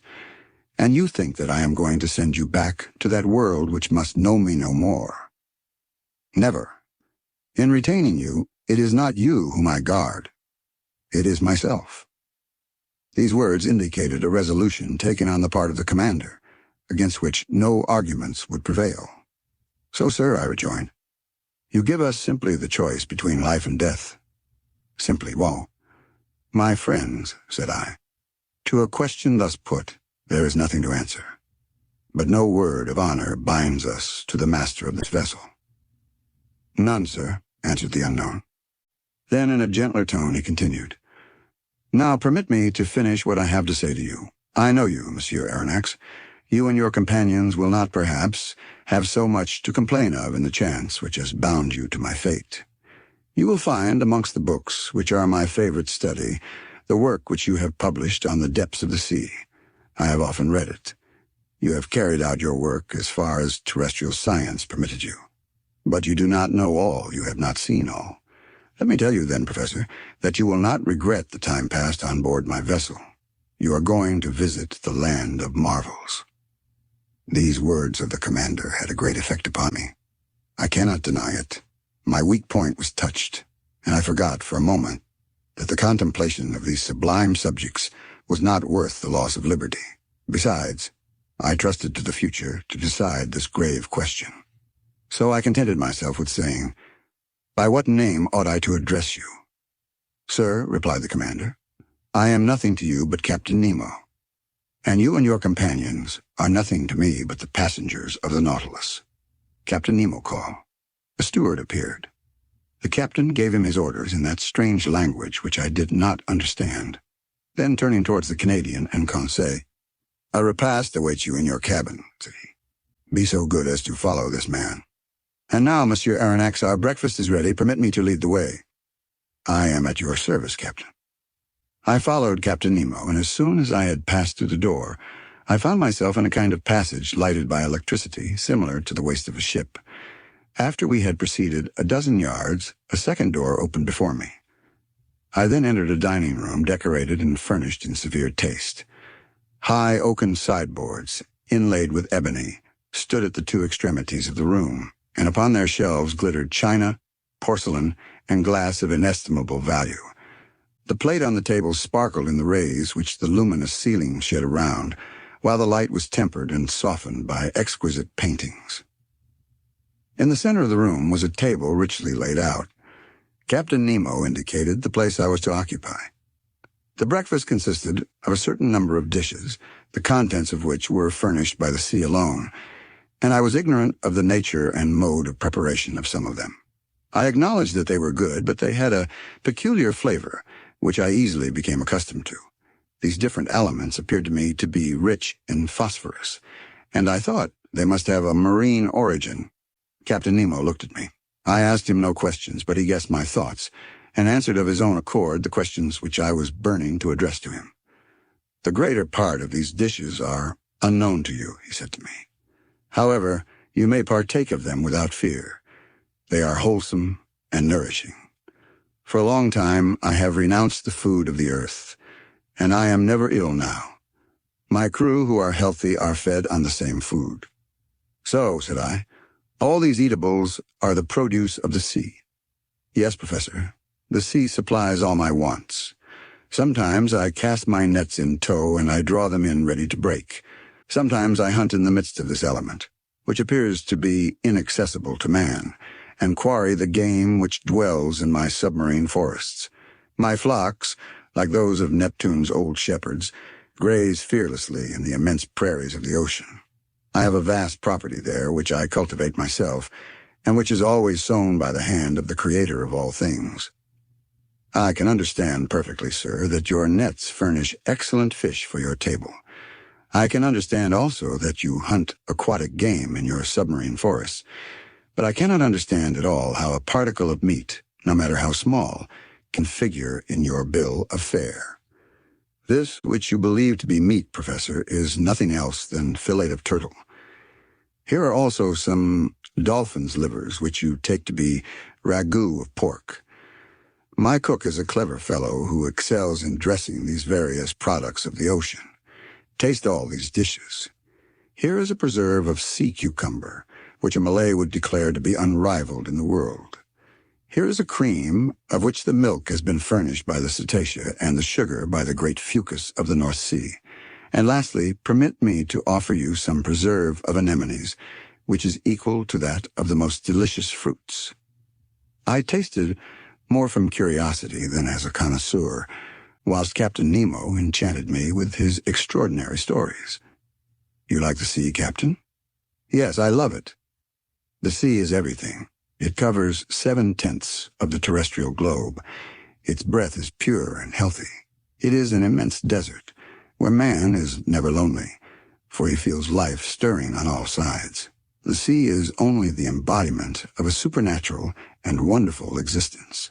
It is nothing but love and emotion. It is the living infinite, as one of your poets has said. In fact, Professor, Nature manifests herself in it by her three kingdoms, mineral, vegetable, and animal. The sea is the vast reservoir of nature.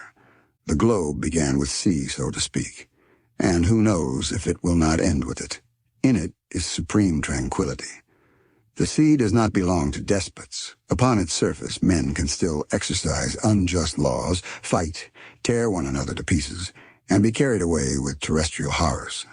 But at 30 feet below its level, their reign ceases, their influence is quenched, and their power disappears. Ah, sir, live in the bosom of the waters. There only is independence. There I recognize no masters. There I am free. Captain Nemo suddenly became silent in the midst of this enthusiasm, by which he was quite carried away. For a few moments he paced up and down, much agitated. Then he became more calm, regained his accustomed coldness of expression, and turning toward me, "Now, Professor," said he, "if you wish to go over the Nautilus, I am at your service." Captain Nemo rose. I followed him. A double door, contrived at the back of the dining room, opened, and I entered a room equal in dimensions to that which I had just quitted. It was a library. High pieces of furniture, a black-violet ebony inlaid with brass, supported upon their wide shelves a great number of books uniformly bound. They followed the shape of the room, terminating at the lower part in huge divans, covered with brown leather, which were curved to afford the greatest comfort. Light movable desks, made to slide in and out at will, allowed one to rest one's book while reading. In the center stood an immense table, covered with pamphlets, amongst which were some newspapers, already of old date.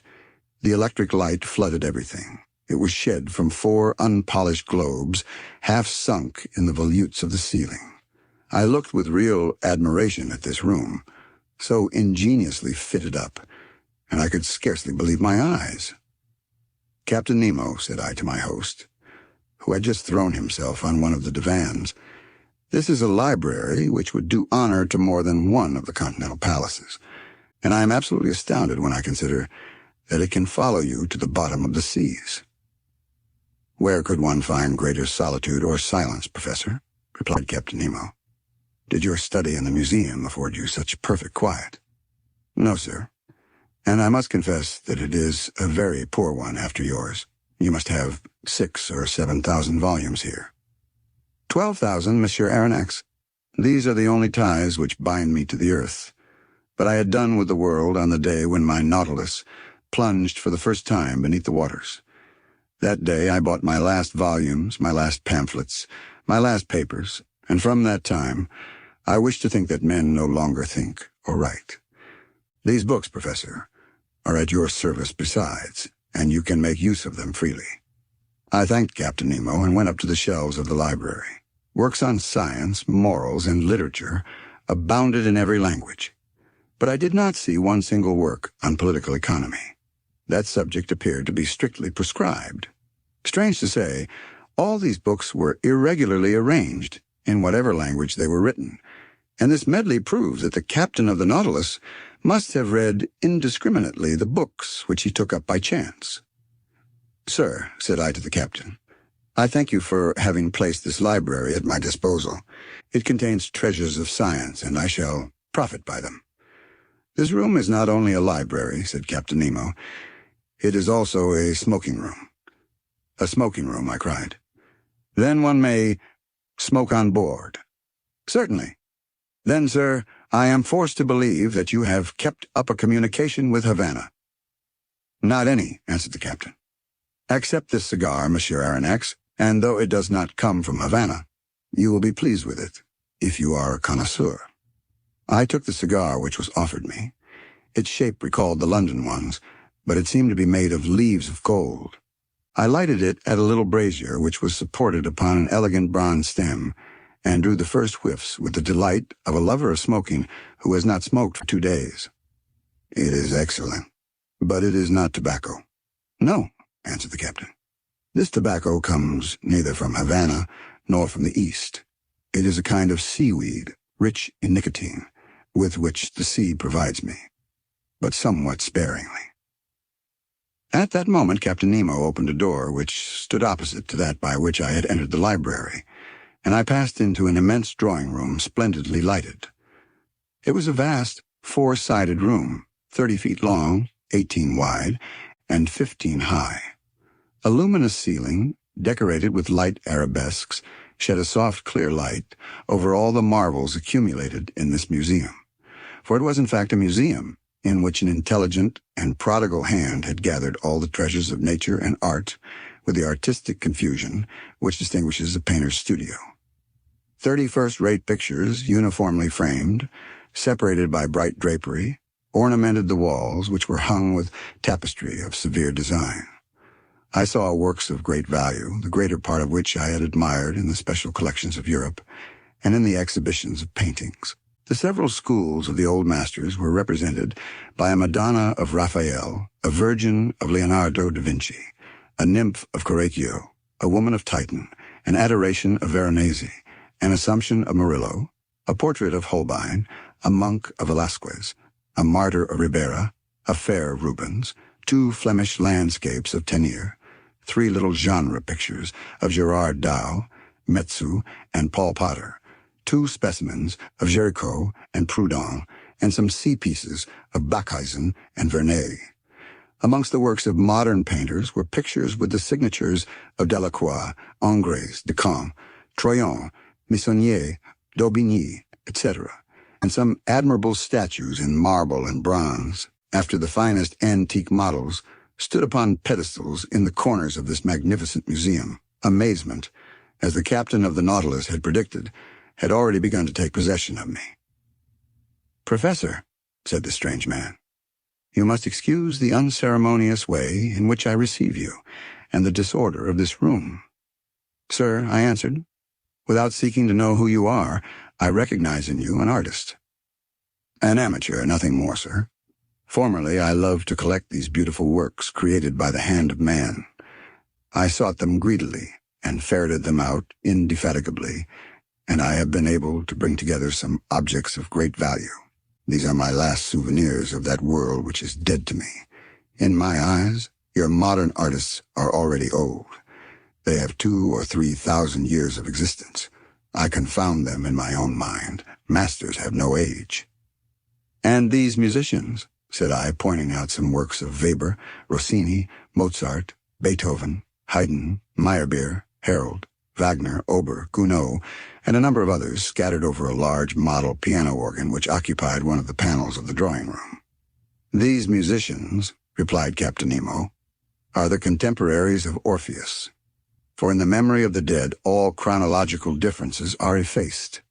And I am dead, Professor, as much dead as those of your friends who are sleeping 6 feet under the earth." Captain Nemo was silent and seemed lost in a profound reverie. I contemplated him with deep interest, analyzing in silence the strange expression of his countenance. Leaning on his elbow against an angle of a costly mosaic table, he no longer saw me. He had forgotten my presence. I did not disturb this reverie, and continued my observation of curiosities which enriched this drawing room. Under elegant glass cases fixed by copper rivets were classed and labeled the most precious productions of the sea which had ever been presented to the eye of a naturalist. My delight as a professor may be conceived. The division containing the zoophytes presented the most curious specimens of the 2 groups of polypi and echinoderms. In the first group, the tubipores were gorgons, as arranged like a fan, soft sponges of Syria, ices of the Moluccas, pennachules, and admirable virgularia of the Norwegian seas, variegated unbellularia, alcyonaria, a whole series of madrepores, which my master Milne Edwards has so cleverly classified, amongst which I remarked some wonderful flabellinae oculinae of the island of Bourbon, the Neptune's car of the Antilles, superb varieties of corals, in short, every species of those curious polypi of which entire islands are formed, which will one day become continents. Of the echinoderms, remarkable for their coating of spines, asteri, sea stars, pantacrinae, comatules, asterophans, echini, holothuri, etc., represented individually a complete collection of this group. A somewhat nervous conchiliologist would certainly have fainted before other, more numerous cases in which were classified the specimens of mollusks. It was a collection of inestimable value, which time fails me to describe minutely. Amongst these specimens, I will quote from memory only the elegant royal hammerfish of the Indian Ocean, whose regular white spots stood out brightly on a red and brown ground, an imperial spondyle, bright-colored, bristling with spines, a rare specimen in the European museums. I estimated its value at not less than L1000. A common hammerfish of the seas of New Holland, which is only procured with difficulty. Exotic bucardia of Senegal. Fragile, white bivalve shells, which a breath might shatter like a soap bubble. Several varieties of the aspergillum of Java, a kind of calcareous tube, edged with leafy folds and much debated by amateurs. A whole series of trochee, some a greenish-yellow found in the American seas, others a reddish-brown. Natives of Australian waters, others from the Gulf of Mexico, remarkable for their imbricated shell. Stellari found in the southern seas. And last, the rarest of all, the magnificent spur of New Zealand, and every description of delicate and fragile shells to which science has given appropriate names. Apart, in separate compartments, were spread out chaplets of pearls of the greatest beauty, which reflected the electric light in little sparks of fire, pink pearls torn from the pinna marina of the Red Sea, green pearls of the haliotide iris, yellow, blue, and black pearls, the curious productions of the divers mollusks of every ocean, and certain mussels of the watercourses of the north. Lastly, several specimens of inestimable value which had been gathered from the rarest pentadines. Some of these pearls were larger than a pigeon's egg, and were worth as much, and more than that which the traveler Tavernier sold to the Shah of Persia for 3 millions, and surpassed the one in the possession of the Imam of Muscat, which I had believed to be unrivaled in the world. Therefore, to estimate the value of this collection was simply impossible. Captain Nemo must have expended millions in the acquirement of these various specimens, and I was thinking what source he could have drawn from to have been able thus to gratify his fancy for collecting, when I was interrupted by these words. "You are examining my shells, Professor?" Unquestionably, they must be interesting to a naturalist, but for me they have a far greater charm, for I have collected them all with my own hand, and there is not a sea on the face of the globe which has escaped my researches. I can understand, Captain, the delight of wandering about in the midst of such riches. You are one of those who have collected their treasures themselves.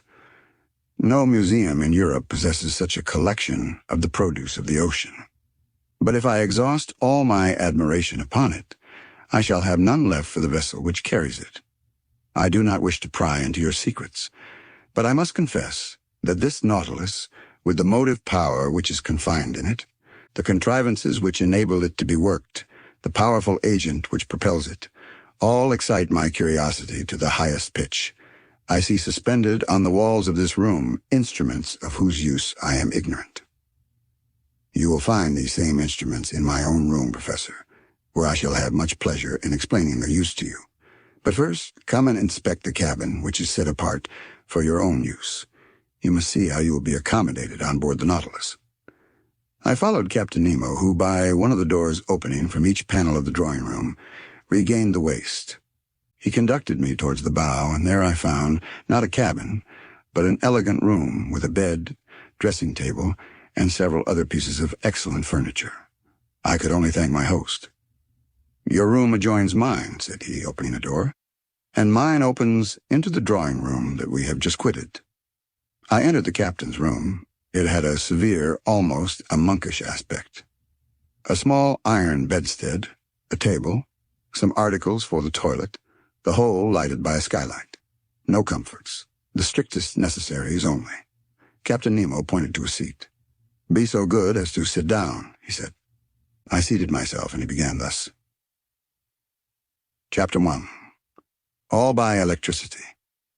"Sir," said Captain Nemo, showing me the instruments hanging on the walls of his room, "here are the contrivances required for the navigation of the Nautilus. Here, as in the drawing-room, I have them always under my eyes, and they indicate my position and exact direction in the middle of the ocean. Some are known to you, such as the thermometer, which gives the internal temperature of the Nautilus, the barometer, which indicates the weight of the air and foretells the changes of the weather, the hygrometer, which marks the dryness of the atmosphere, the storm glass, the contents of which, by decomposing, announce the approach of tempests, the compass which guides my course, the sextant, which shows the latitude by the altitude of the sun, chronometers by which I calculate the longitude, and glasses for day and night, which I use to examine the points of the horizon when the Nautilus rises to the surface of the waves. These are the usual nautical instruments, I replied, and I know the use of them. But these others, no doubt, answer to the particular requirements of the Nautilus. This dial with movable needle is a manometer, is it not? It is actually a manometer. But by communication with the water, whose external pressure it indicates, it gives our depth at the same time. And these other instruments, the use of which I cannot guess. Here, Professor, I ought to give you some explanations. Will you be kind enough to listen to me? He was silent for a few moments, then he said, "There is a powerful agent, obedient, rapid, easy, which conforms to every use, and reigns supreme on board my vessel. Everything is done by means of it. It lights, warms it, and is the soul of my mechanical apparatus. This agent is electricity." "Electricity?" I cried in surprise. "Yes, sir." "Nevertheless, Captain, you possess an extreme rapidity of movement, which does not agree well with the power of electricity. Until now, its dynamic force has remained under restraint, and has only been able to produce a small amount of power." "Professor," said Captain Nemo, "my electricity is not everybody's. You know what seawater is composed of. In 1,000 grams are found 96.5% of water and about 2 2/3% of chloride of sodium. Then, in a smaller quantity, chlorides of magnesium and of potassium, bromide of magnesium, sulfate of magnesia, sulfate and carbonate of lime. You see then that chloride of sodium forms a large part of it. So it is this sodium that I extract from the seawater and of which I compose my ingredients. I owe all to the ocean. It produces electricity, and electricity gives heat, light, motion, and, in a word, life to the Nautilus. But not the air you breathe. Oh, I could manufacture the air necessary for my consumption, but it is useless because I go up to the surface of the water when I please. However, if electricity does not furnish me with air to breathe, it works at least the powerful pumps that are stored in spacious reservoirs, and which enable me to prolong at need, and as long as I will, my stay in the depths of the sea. It gives a uniform and unintermittent light, which the sun does not. Now look at this clock. It is electrical, and goes with a regularity that defies the best chronometers. I have divided it into 24 hours, like the Italian clocks, because for me there is neither night nor day, sun nor moon, but only that factitious light that I take with me to the bottom of the sea. Look, just now it is 10 o'clock in the morning. Exactly. Another application of electricity. This dial hanging in front of us indicates the speed of the Nautilus. An electric thread puts it in communication with the screw, and the needle indicates the real speed. Look, now we are spinning along with a uniform speed of 15 miles an hour. It is marvelous, and I see, Captain, you were right to make use of this agent that takes the place of wind, water, and steam. "We have not finished, Monsieur Aronnax," said Captain Nemo, rising. "If you will allow me, we will examine the stern of the Nautilus." Really, I knew already the anterior part of this submarine boat, of which this is the exact division, starting from the ship's head. The dining room, 5 yards long, separated from the library by a watertight partition. The library, 5 yards long. The large drawing room, 10 yards long, separated from the captain's room by a second watertight partition. The said room, 5 yards in length, mine 2.5 yards, and lastly a reservoir of air, 7.5 yards, that extended to the bows. Total length 35 yards, or 105 feet. The partitions had doors that were shut hermetically by means of India rubber instruments, and they ensured the safety of the Nautilus in case of a leak. I followed Captain Nemo through the waist and arrived at the center of the boat. There was a sort of well that opened between two partitions. An iron ladder, fastened with an iron hook to the partition, led to the upper end. I asked the captain what the ladder was used for. "It leads to the small boat," he said. "What? Have you a boat?" I exclaimed in surprise. "Of course, an excellent vessel, light and insubmersible, that serves either as a fishing or as a pleasure boat." "But then, when you wish to embark, you are obliged to come to the surface of the water?" "Not at all. This boat is attached to the upper part of the hull of the Nautilus, and occupies a cavity made for it. It is decked, quite watertight, and held together by solid bolts. This ladder leads to a manhole made in the hull of the Nautilus that corresponds with a similar hole made in the side of the boat. By this double opening I get into the small vessel. They shut the one belonging to the Nautilus. I shut the other by means of screw pressure. I undo the bolts, and the little boat goes up to the surface of the sea with prodigious rapidity. I then open the panel of the bridge, carefully shut till then. I mast it, hoist my sail, take my oars, and I'm off. But how do you get back on board? I do not come back, Arnax. The Nautilus comes to me. By your orders? By my orders. An electric thread connects us. I telegraph to it, and that is enough. Really, I said, astonished at these marvels, nothing can be more simple.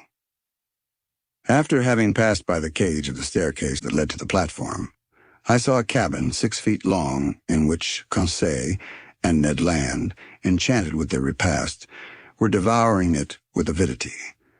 Then a door opened into a kitchen 9 feet long, situated between the large storerooms. There electricity, better than gas itself, did all the cooking. The streams under the furnaces gave out to the sponges of platina a heat which was regularly kept up and distributed. They also heated a distilling apparatus which, by evaporation, furnished excellent drinkable water. Near this kitchen was a bathroom comfortably furnished with hot and cold water taps. Next to the kitchen was the berth room of the vessel, 16 feet long, but the door was shut, and I could not see the management of it, which might have given me an idea of the number of men employed on board the Nautilus. At the bottom was a fourth partition that separated this office from the engine room. A door opened, and I found myself in the compartment where Captain Nemo, certainly an engineer of a very high order, had arranged his locomotive machinery. This engine room, clearly lighted, did not measure less than 65 feet in length. It was divided into 2 parts. The first contained the materials for producing electricity, and the second the machinery that connected it with the screw. I examined it with great interest in order to understand the machinery of the Nautilus. "You see," said the captain, "I used Bunsen's contrivances, not Ruhmkorff's. Those would not have been powerful enough. Bunsen's are fewer in number, but strong and large, which experience proves to be the best. The electricity produced passes forward, where it works, by electromagnets of great size, on a system of levers and cog wheels that transmit the movement to the axle of the screw. This one, the diameter of which is 19 feet and the thread 23 feet, performs about 120 revolutions in a second. And you get then? A speed of 50 miles an hour. I have seen the Nautilus maneuver before the Abraham Lincoln, and I have my own ideas as to its speed. But this is not enough. We must see where we go. We must be able to direct it to the right, to the left, above, below.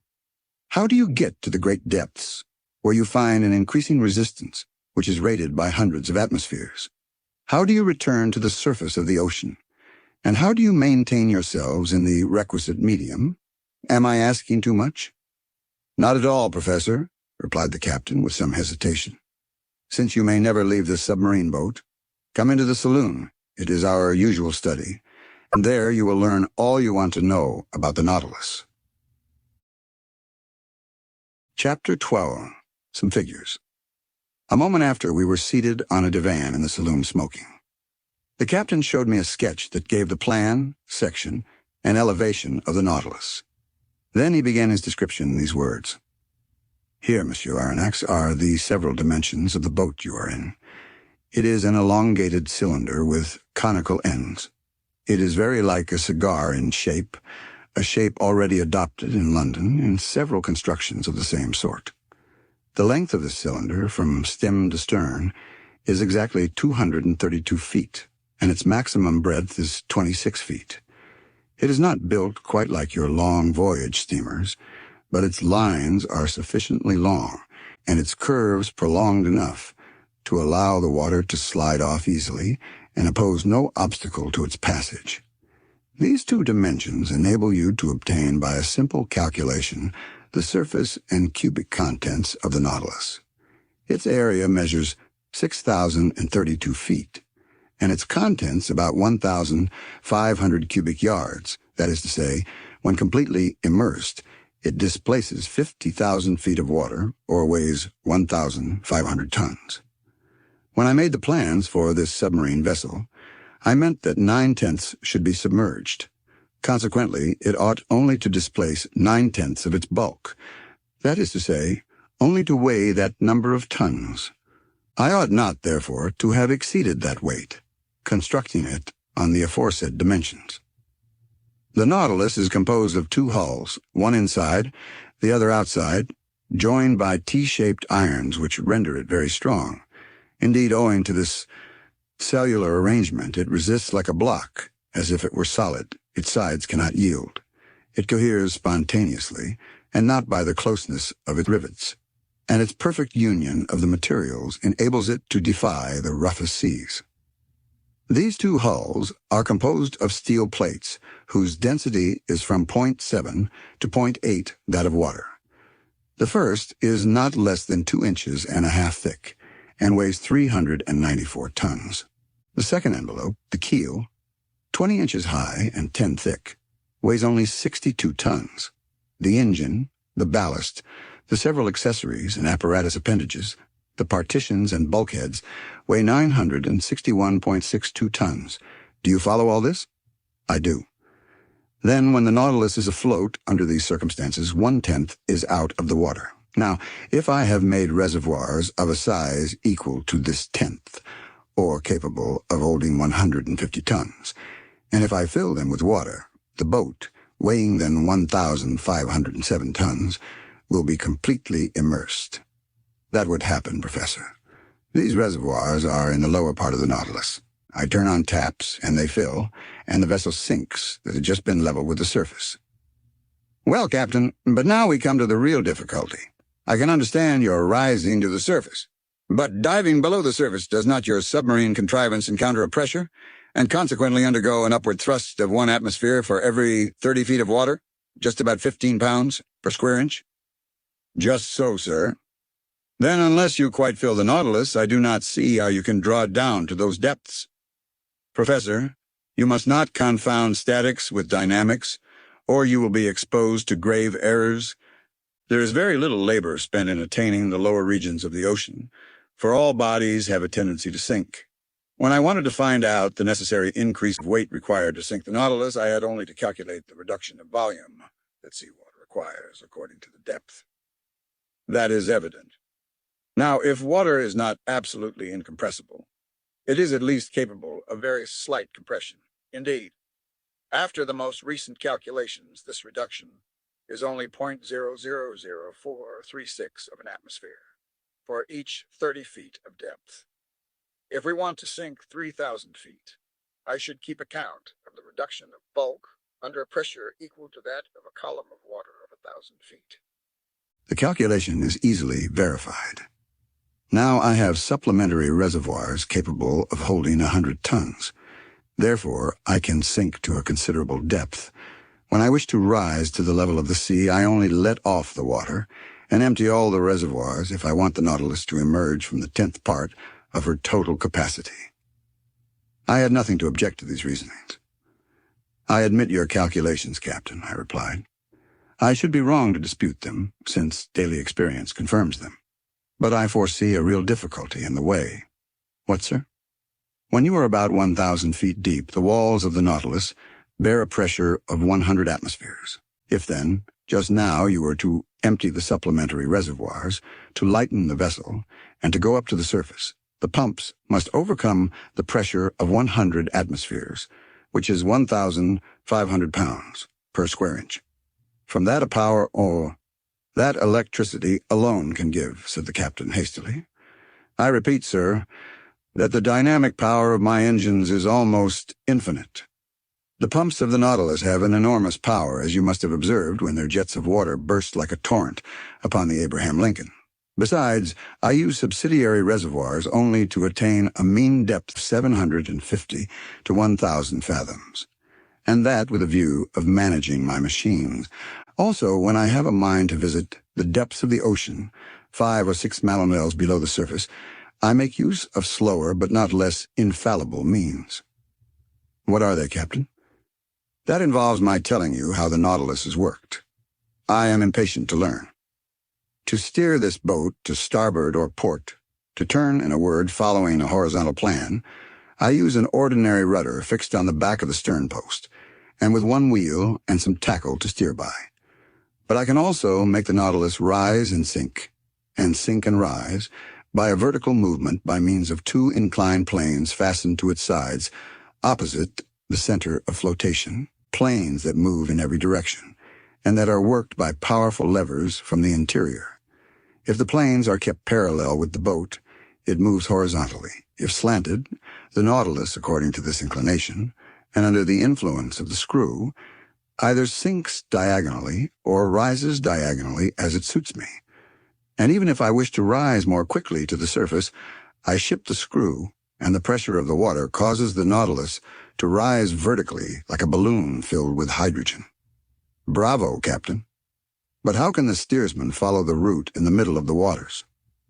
The steersman is placed in a glazed box that is raised about the hull of the Nautilus and furnished with lenses. Are these lenses capable of resisting such pressure? Perfectly. Glass, which breaks at a blow, is nevertheless capable of offering considerable resistance. During some experiments of fishing by electric light in 1864 in the northern seas, we saw plates less than 1/3 of an inch thick resist a pressure of 16 atmospheres. Now the glass that I use is not less than 30 times thicker. Granted, but after all, in order to see, the light must exceed the darkness, and in the midst of the darkness in the water, how can you see? Behind the steersman's cage is placed a powerful electric reflector, the rays from which light up the sea for half a mile in front. Ah, bravo, bravo, Captain. Now I can account for this phosphorescence in the supposed narwhal that puzzled us so. I now ask you if the boarding of the Nautilus and of the Scotia that has made such a noise has been the result of a chance rencontre? Quite accidental, sir. I was sailing only 1 fathom below the surface of the water when the shock came. It had no bad result. None, sir. But now, about your rencontre with the Abraham Lincoln.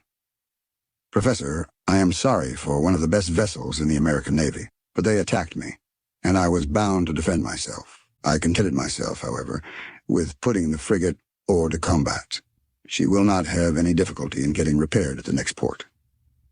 Ah, Commander, your Nautilus is certainly a marvelous boat. Yes, Professor. And I love it as if it were part of myself. If danger threatens one of your vessels on the ocean, the first impression is the feeling of an abyss above and below. On the Nautilus, men's hearts never fail them. No defects to be afraid of, for the double shell is as firm as iron. No rigging to attend to. No sails for the wind to carry away. No boilers to burst. No fire to fear, for the vessel is made of iron, not of wood. No coal to run short, for electricity is the only mechanical agent. No collision to fear, for it alone swims in deep water. No tempest to brave, for when it dives below the water, it reaches absolute tranquility. There, sir, that is the perfection of vessels. And if it is true that the engineer has more confidence in the vessel than the builder, and the builder than the captain himself, you understand the trust I repose in my Nautilus, for I am at once captain, builder, and engineer. Oh, but how could you construct this wonderful Nautilus in secret? Each separate portion, Monsieur Aronnax, was brought from different parts of the globe. but these parts had to be put together and arranged. Professor, I had set up my workshops upon a desert island in the ocean. There my workmen, that is to say, the brave man that I instructed and educated, and myself have put together our Nautilus. Then, when the work was finished, fire destroyed all trace of our proceedings on this island, that I could have jumped over if I had liked. Then the cost of this vessel is great? Isha Aronnax. An iron vessel costs L145 per ton. Now the Nautilus weighed 1,500. It came therefore to L67 500 and L80 000 more for fitting it up, and about L200 000 with the works of art and the collections it contains. One last question, Captain Nemo. Ask it, Professor. You are rich? Immensely rich, sir. And I could, without missing it, pay the national debt of France. I stared at the singular person who spoke thus. Was he playing upon my credulity? The future would decide that. Chapter 13. The Black River.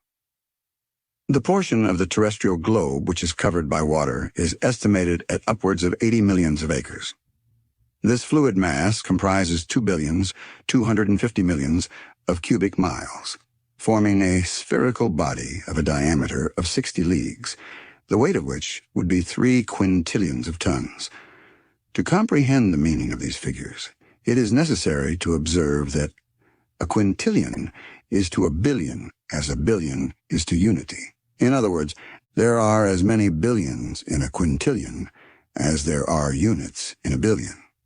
This mass of fluid is equal to about the quantity of water which would be discharged by all the rivers of the earth in 40,000 years. During the geological epochs, the ocean originally prevailed everywhere.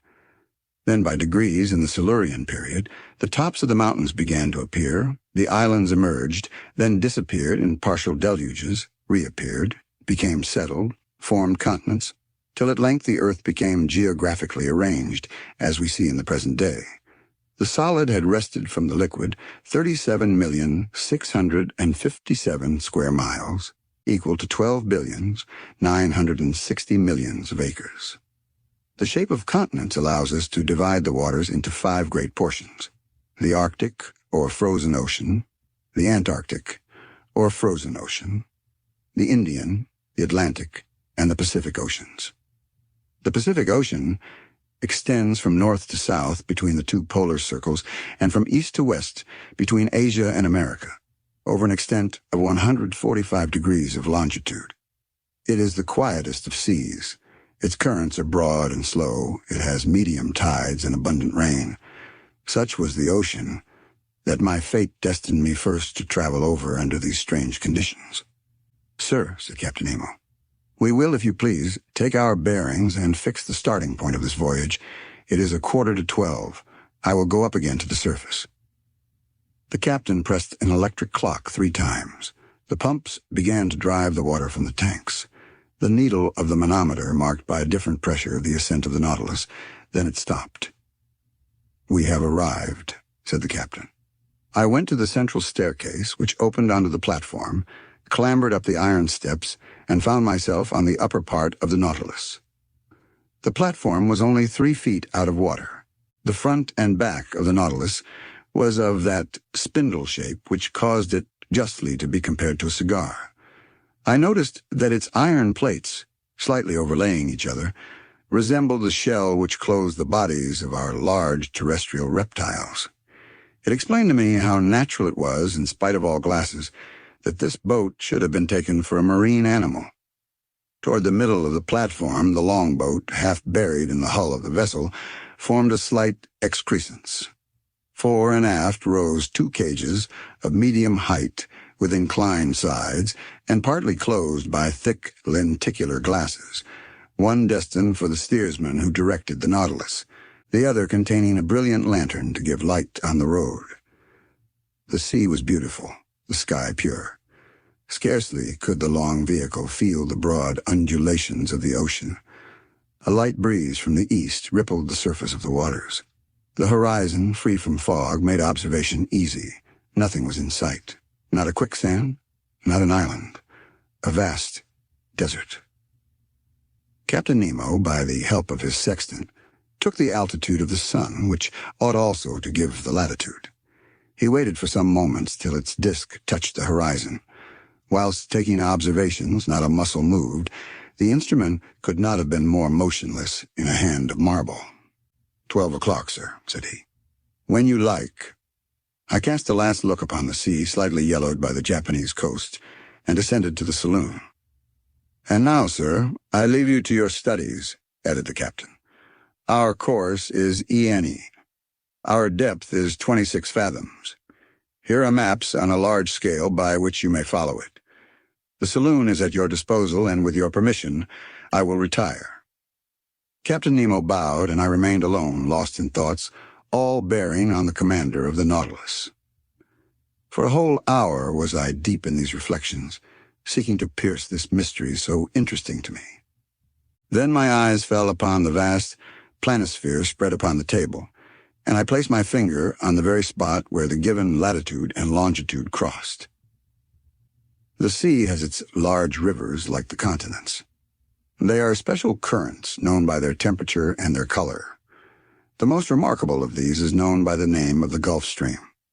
Science has decided on the globe the direction of 5 principal currents, one in the North Atlantic, a second in the South, a third in the North Pacific, a fourth in the South, and a fifth in the Southern Indian Ocean. It is even probable that a 6th current existed at one time or another in the Northern Indian Ocean, when the Caspian and Aral seas formed but one vast sheet of water.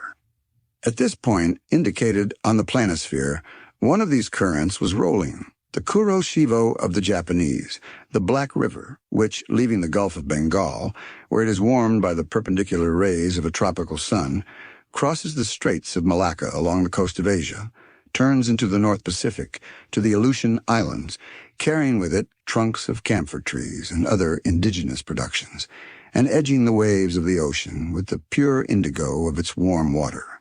It was this current that the Nautilus was to follow. I followed it with my eye, saw it lose itself in the vastness of the Pacific, and felt myself drawn with it when Ned Land and Conseil appeared at the door of the saloon. My 2 brave companions remained petrified at the sight of the wonders spread before them. "Where are we? Where are we?" exclaimed the Canadian. "In the museum at Quebec." "My friends," I answered, making a sign for them to enter, "you are not in Canada, but on board the Nautilus, 50 yards below the level of the sea." "But, Monsieur Aronnax," said Ned Land, "can you tell me how many men there are on board? 10, 20, 50, 100? "I cannot answer you, Mr. Land. It is better to abandon for a time all idea of seizing the Nautilus or escaping from it. This ship is a masterpiece of modern industry, and I should be sorry not to have seen it. Many people would accept the situation forced upon us, if only to move among such wonders. So be quiet, and let us try and see what passes around us." "Say," exclaimed the harpooner, "but we can see nothing in this iron prison. We are walking, we are sailing, blindly." Ned Land had scarcely pronounced these words when all was suddenly darkness. The luminous ceiling was gone, and so rapidly that my eyes received a painful impression. We remained mute, not stirring, and not knowing what surprise awaited us, whether agreeable or disagreeable. A sliding noise was heard. One would have said that panels were working at the sides of the Nautilus. "It is the end of the end," said Ned Land. Suddenly light broke at each side of the saloon through 2 oblong openings. The liquid mass appeared vividly lit up by the electric gleam. 2 crystal plates separated us from the sea. At first I trembled at the thought that this frail partition might break, but strong bands of copper bound them, giving an almost infinite power of resistance. The sea was distinctly visible for a mile all round the Nautilus. What a spectacle! What pen can describe it? Who could paint the effects of the light through those transparent sheets of water, and the softness of the successive gradations from the lower to the superior strata of the ocean? We know the transparency of the sea, and that its clearness is far beyond that of rock water. The mineral and organic substances which it holds in suspension heightens its transparency. In certain parts of the ocean at the Antilles, under 75 fathoms of water, can be seen with surprising clearness a bed of sand. The penetrating power of the solar rays does not seem to cease for a depth of 150 fathoms. But in this middle fluid traveled over by the Nautilus, the electric brightness was produced even in the bosom of the waves. It was no longer luminous water, but liquid light. On each side a window opened into this unexplored abyss. The obscurity of the saloon showed to advantage the brightness outside, and we looked out as if this pure crystal had been the glass of an immense aquarium. "You wish to see, friend Ned? Well, you see now." "Curious, curious," muttered the Canadian, who, forgetting his ill temper, seemed to submit to some irresistible attraction. "And one would come further than this to admire such a sight." "Ah," thought I to myself, "I understand the life of this man. He has made a world apart for himself in which he treasures all his greatest wonders." For 2 whole hours an aquatic army escorted the Nautilus.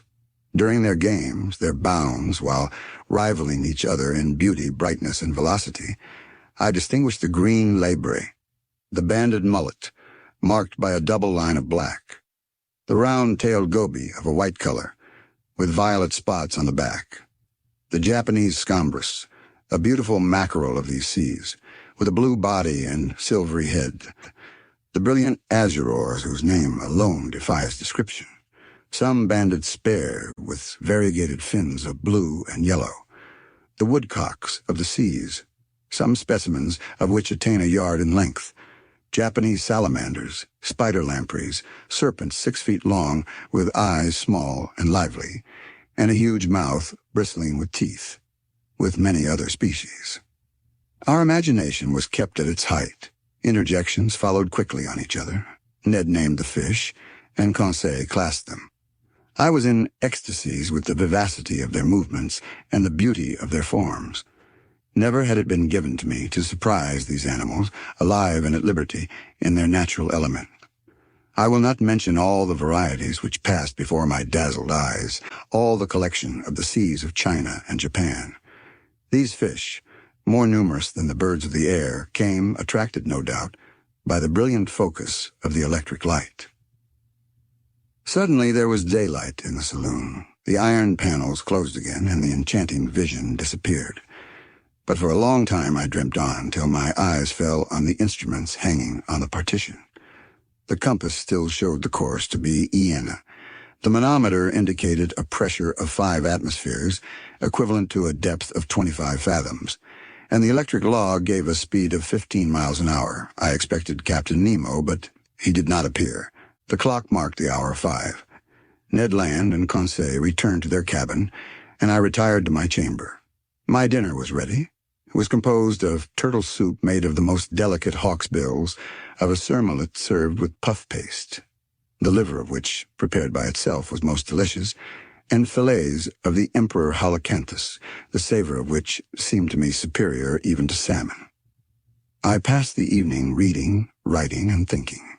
Then sleep overpowered me, and I stretched myself on my couch of zostera and slept profoundly, whilst the Nautilus was gliding rapidly through the current of the Black River. Chapter 14. A Note of Invitation. The next day was the 9th of November. I awoke after a long sleep of 12 hours. Conseil came, according to custom, to know how I passed the night and to offer his services. He had left his friend the Canadian sleeping like a man who had never done anything else all his life. I let the worthy fellow chatter as he pleased, without caring to answer him. I was preoccupied by the absence of the captain during our sitting of the day before, and hoping to see him today. As soon as I was dressed, I went into the saloon. It was deserted. I plunged into the study of the shell treasures hidden behind the glasses. The whole day passed without my being honored by a visit from Captain Nemo. The panels of the saloon did not open. Perhaps they did not wish us to tire of these beautiful things. The course of the Nautilus was Ian. Her speed 12 knots, the depth below the surface between 25 and 30 fathoms. The next day, 10th of November, the same desertion, the same solitude. I did not see one of the ship's crew. Ned and Conseil spent the greater part of the day with me. They were astonished at the puzzling absence of the captain. Was this singular man ill? Had he altered his intentions with regard to us? After all, as Conseil said, we enjoyed perfect liberty. We were delicately and abundantly fed. Our host kept to his terms of the treaty. We could not complain, and indeed, the singularity of our fate reserved such wonderful compensation for us that we had no right to accuse it as yet. That day I commenced the journal of these adventures, which has enabled me to relate them with more scrupulous exactitude and minute detail. The 11th of November, early in the morning. The fresh air spreading over the interior of the Nautilus told me that we had come to the surface of the ocean to renew our supply of oxygen. I directed my steps to the central staircase and mounted the platform. It was 6 o'clock. The weather was cloudy, the sea gray but calm, scarcely a billow. Captain Nemo, whom I hoped to meet, would he be there? I saw no one but the steersman imprisoned in his glass cage. Seated upon the projection formed by the hull of the pinnace, I inhaled the salt breeze with delight. By degrees the fog disappeared under the action of the sun's rays. The radiant orb rose from behind the eastern horizon. The sea flamed under its glance like a train of gunpowder. The clouds scattered in the heights were colored with lively tints of beautiful shades and numerous mare's tails, which betokened wind for that day. But what was wind to this Nautilus, which tempests could not frighten?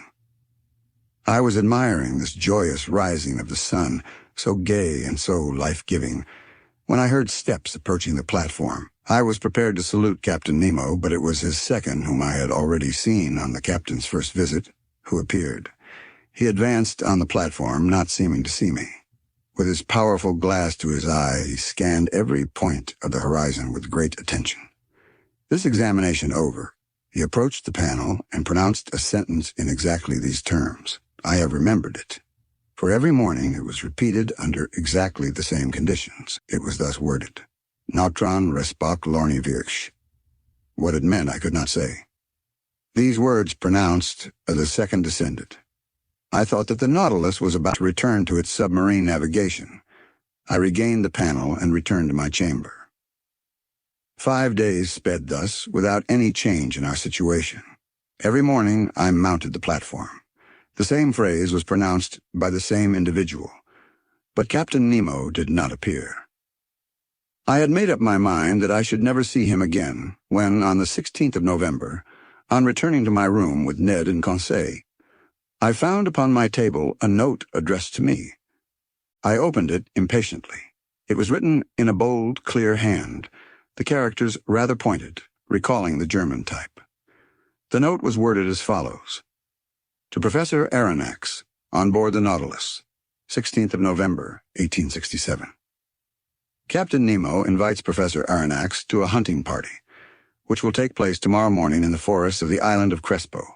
He hopes that nothing will prevent the professor from being present, and he will with pleasure see him joined by his companions.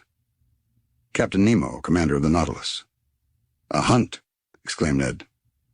And in the forests of the island of Crespo, added Conseil. Oh, then the gentleman is going on terra firma, replied Ned Land. That seems to me to be clearly indicated, said I, reading the letter once more. Well, we must accept, said the Canadian. But once more on dry ground, we shall know what to do. Indeed, I shall not be sorry to eat a piece of fresh venison. Without seeking to reconcile what was contradictory between Captain Nemo's manifest aversion to islands and continents and his invitation to hunt in a forest, I contented myself with replying, Let us first see where the island of Crespo is. I consulted the planisphere, and in 32 degrees 40 Ain Latur and 157 degrees 50 W long, I found a small island recognized in 1801 by Captain Crespo, and marked in the ancient Spanish maps as Roca de la Plata, the meaning of which is the Silver Rock. We were then about 1,800 miles from our starting point, and the course of the Nautilus, a little changed, was bringing it back towards the southeast. I showed this little rock, lost in the midst of the North Pacific, to my companions. If Captain Nemo does sometimes go on dry ground, said I, he at least chooses desert islands. Ned Land shrugged his shoulders without speaking, and Conseil and he left me. After supper, which was served by the steward, mute and impassive, I went to bed, not without some anxiety. The next morning, the 17th of November, on awakening, I felt that the Nautilus was perfectly still. I dressed quickly and entered the saloon. Captain Nemo was there waiting for me. He rose, bowed, and asked me if it was convenient for me to accompany him. As he made no allusion to his absence during the last 8 days, I did not mention it, and simply answered that my companions and myself were ready to follow him. We entered the dining room where breakfast was served. "Monsieur Aronnax," said the captain, "pray share my breakfast without ceremony. We will chat as we eat. For though I promised you a walk in the forest, I did not undertake to find hotels there. So breakfast as a man who will most likely not have his dinner till very late." I did honor to the repast. It was composed of several kinds of fish and slices of sea cucumber and different sorts of seaweed. Our drink consisted of pure water, to which the captain added some drops of a fermented liquor, extracted by the Kamchatka method from a seaweed known under the name of Rhodamania palmata. Captain Nemo ate at first without saying a word. Then he began, "Sir, when I proposed to you to hunt in my submarine forest of Crespo, you evidently thought me mad. Sir, you should never judge lightly of any man. But, Captain, believe me, be kind enough to listen, and you will then see whether you have any cause to accuse me of folly and contradiction. I listen. You know as well as I do, Professor, that man can live underwater, providing he carries with him a sufficient supply of breathable air. In submarine works, the workman, clad in an impervious dress, with his head in a metal helmet, receives air from above by means of forcing pumps and regulators." "That is a diving apparatus," said I. "Just so, but under these conditions the man is not at liberty. He is attached to the pump which sends him air through an india-rubber tube, and if we were obliged to be thus held to the Nautilus, we could not go far." "And the means of getting free?" I asked. "It is to use the Rouquayrol apparatus, invented by 2 of your own countrymen, which I have brought to perfection for my own use, and which will allow you to risk yourself under these new physiological conditions without any organ whatever suffering. It consists of a reservoir of thick iron plates in which I store the air under a pressure of 50 atmospheres. This reservoir is fixed on the back by means of braces, like a soldier's knapsack. Its upper part forms a box in which the air is kept by means of a bellows, and therefore cannot escape unless at its normal tension. In the Rouquayrol apparatus, such as we use, 2 india-rubber pipes leave this box and join a sort of tent which holds the nose and mouth. One is to introduce fresh air, the other to let out the foul, and the tongue closes one or the other according to the wants of the respirator. But I, in encountering great pressures at the bottom of the sea, was obliged to shut my head, like that of a diver in a ball of copper. And it is to this ball of copper that the 2 pipes, the inspirator and the expirator, open. Perfectly, Captain Nemo, but the air that you carry with you must soon be used, when it only contains 15%. Of oxygen, it is no longer fit to breathe. Right. But I told you, Monsieur Aronnax, that the pumps of the Nautilus allow me to store the air under considerable pressure, and on those conditions, the reservoir of the apparatus can furnish breathable air for 9 or 10 hours. I have no further objections to make, I answered. I will only ask you one thing, Captain. How can you light your road at the bottom of the sea? With the Ruhmkorff apparatus, Mil Aronnax, one is carried on the back, the other is fastened to the waist. It is composed of a Bunsen pile, which I do not work with the bichromate of potash, but with sodium. A wire is introduced which collects the electricity produced and directs it towards a particularly made lantern. In this lantern is a spiral glass which contains a small quantity of carbonic gas. When the apparatus is at work, this gas becomes luminous, giving out a white and continuous light.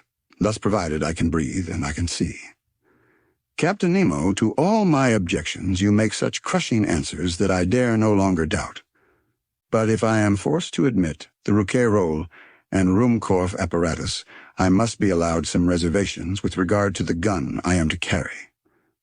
"But it is not a gun for powder," answered the captain. "Then it is an air gun." "Doubtless. How would you have me manufacture gunpowder on board without either saltpeter, sulfur, or charcoal? Besides," I added, "to fire underwater in a medium 855 times denser than the air, we must conquer very considerable resistance." "That would be no difficulty.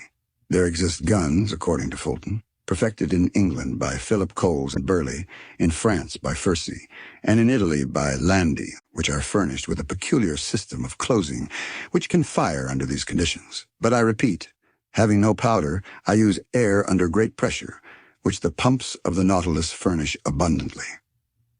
"But this air must be rapidly used." "Well, have I not my Rouquayrol reservoir which can furnish it at need? A tap is all that is required. Besides, Monsieur Aronnax, you must see yourself that, during our submarine hunt, we can spend but little air and but few balls. But it seems to me that in this twilight, and in the midst of this fluid, which is very dense compared with the atmosphere, shots could not go far, nor easily prove mortal." "Sir, on the contrary, with this gun, every blow is mortal, and however lightly the animal is touched, it falls as if struck by a thunderbolt." "Why?" "Because the balls sent by this gun are not ordinary balls, but little cases of glass. These glass cases are covered with a case of steel, and weighted with a pellet of lead. They are real Leyden bottles, into which the electricity is forced to a very high tension. With the slightest shock they are discharged, and the animal, however strong it may be, falls dead. I must tell you that these cases are size number 4, and that the charge for an ordinary gun would be 10. "I will argue no longer," I replied, rising from the table. "I have nothing left me but to take my gun. At all events, I will go where you go."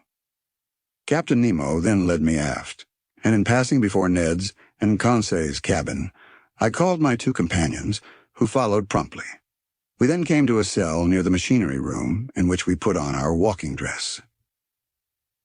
Chapter 15, A Walk on the Bottom of the Sea. This cell was, to speak correctly, the arsenal and wardrobe of the Nautilus. A dozen diving apparatuses hung from the partition, waiting our use. Ned Land, on seeing them, showed evident repugnance to dress himself in one. "But, my worthy Ned, the forests of the island of Crespo are nothing but submarine forests." "Good," said the disappointed harpooner, who saw his dreams of fresh meat fade away. "And you, Monsieur Aronnax, are you going to dress yourself in those clothes? There is no alternative, Master Ned." "As you please, sir," replied the harpooner, shrugging his shoulders. "But as for me, unless I am forced, I will never get into one." "No one will force you, Master Ned," said Captain Nemo. "Is Conseil going to risk it?" asked Ned. "I follow my master wherever he goes," replied Conseil. At the captain's call, 2 of the ship's crew came to help us dress in these heavy and impervious clothes made of india rubber without seam and constructed expressly to resist considerable pressure. One would have thought it a suit of armor, both supple and resisting. This suit formed trousers and waistcoat. The trousers were finished off with thick boots, weighted with heavy leaden soles. The texture of the waistcoat was held together by bands of copper, which crossed the chest, protecting it from the great pressure of the water and leaving the lungs free to act. The sleeves ended in gloves, which in no way restrained the movement of the hands. There was a vast difference noticeable between these consummate apparatuses and the old cork breastplates, jackets, and other contrivances in vogue during the 18th century. Captain Nemo and one of his companions, a sort of Hercules who must have possessed great strength, Conseil and myself were soon enveloped in the dresses. There remained nothing more to be done but to enclose our heads in the metal box. But before proceeding to this operation, I asked the captain's permission to examine the guns. One of the Nautilus men gave me a simple gun, the butt end of which, made of steel, hollow in the center, was rather large. It served as a reservoir for compressed air, which a valve, worked by a spring, allowed to escape into a metal tube. A box of projectiles in a groove in the thickness of the butt end contained about 20 of these electric balls, which, by means of a spring, were forced into the barrel of the gun. As soon as one shot was fired, another was ready. "Captain Nemo," said I, "this arm is perfect and easily handled. I only ask to be allowed to try it. But how shall we gain the bottom of the sea? At this moment, Professor, the Nautilus is stranded in 5 fathoms, and we have nothing to do but to start. But how shall we get off? You shall see." Captain Nemo thrust his head into the helmet. Conseil and I did the same, not without hearing an ironical good sport from the Canadian. The upper part of our dress terminated in a copper collar upon which was screwed the metal helmet. 3 holes, protected by thick glass, allowed us to see in all directions by simply turning our head in the interior of the headdress. As soon as it was in position, the Rouquayrol apparatus on our backs began to act, and for my part, I could breathe with ease. With the Ruhmkorff lamp hanging from my belt and the gun in my hand, I was ready to set out. But to speak the truth, imprisoned in these heavy garments and glued to the deck by my leaden soles, it was impossible for me to take a step. But this state of things was provided for. I felt myself being pushed into a little room contiguous to the wardrobe room. My companions followed, towed along in the same way. I heard a watertight door furnished with stopper plates close upon us, and we were wrapped in profound darkness. After some minutes, a loud hissing was heard. I felt the cold mount from my feet to my chest. Evidently from some part of the vessel they had, by means of a tap, given entrance to the water which was invading us, and with which the room was soon filled. A second door cut in the side of the Nautilus then opened. We saw a faint light. In another instant our feet trod the bottom of the sea.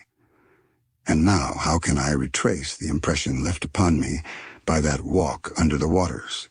Words are impotent to relate such wonders. Captain Nemo walked in front. His companion followed some steps behind. Conseil and I remained near each other, as if an exchange of words had been possible through our metallic cases. I no longer felt the weight of my clothing or of my shoes, of my reservoir of air or my thick helmet, in the midst of which my head rattled like an almond in its shell. The light which lit the soil 30 feet below the surface of the ocean astonished me by its power.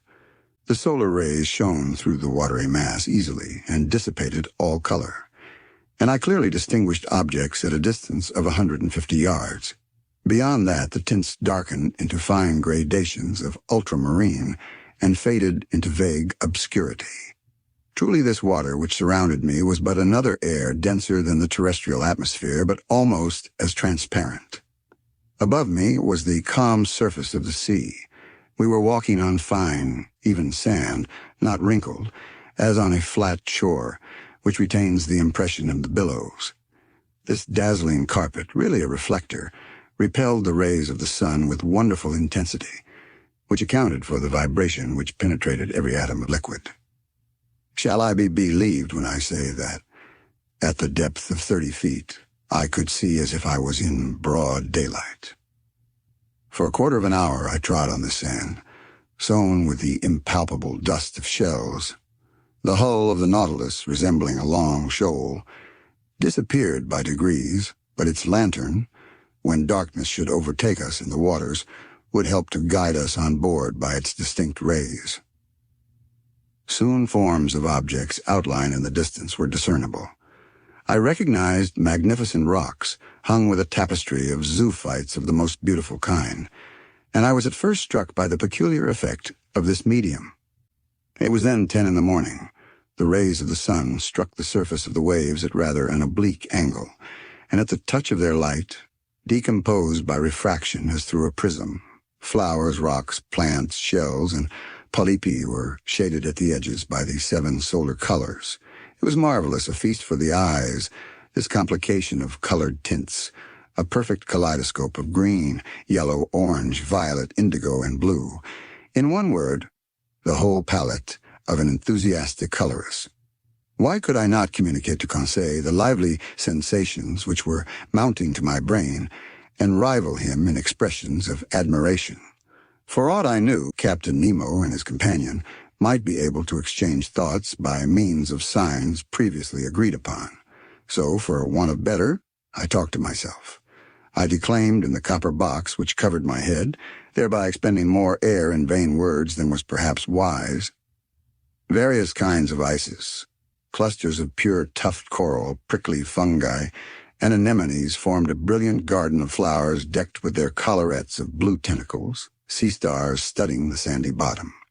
It was a real grief to me to crush under my feet the brilliant specimens of mollusks which strewed the ground by thousands, of hammerheads, donaceae, veritable bounding shells, of staircases and red helmet shells, angel wings, and many others produced by this inexhaustible ocean.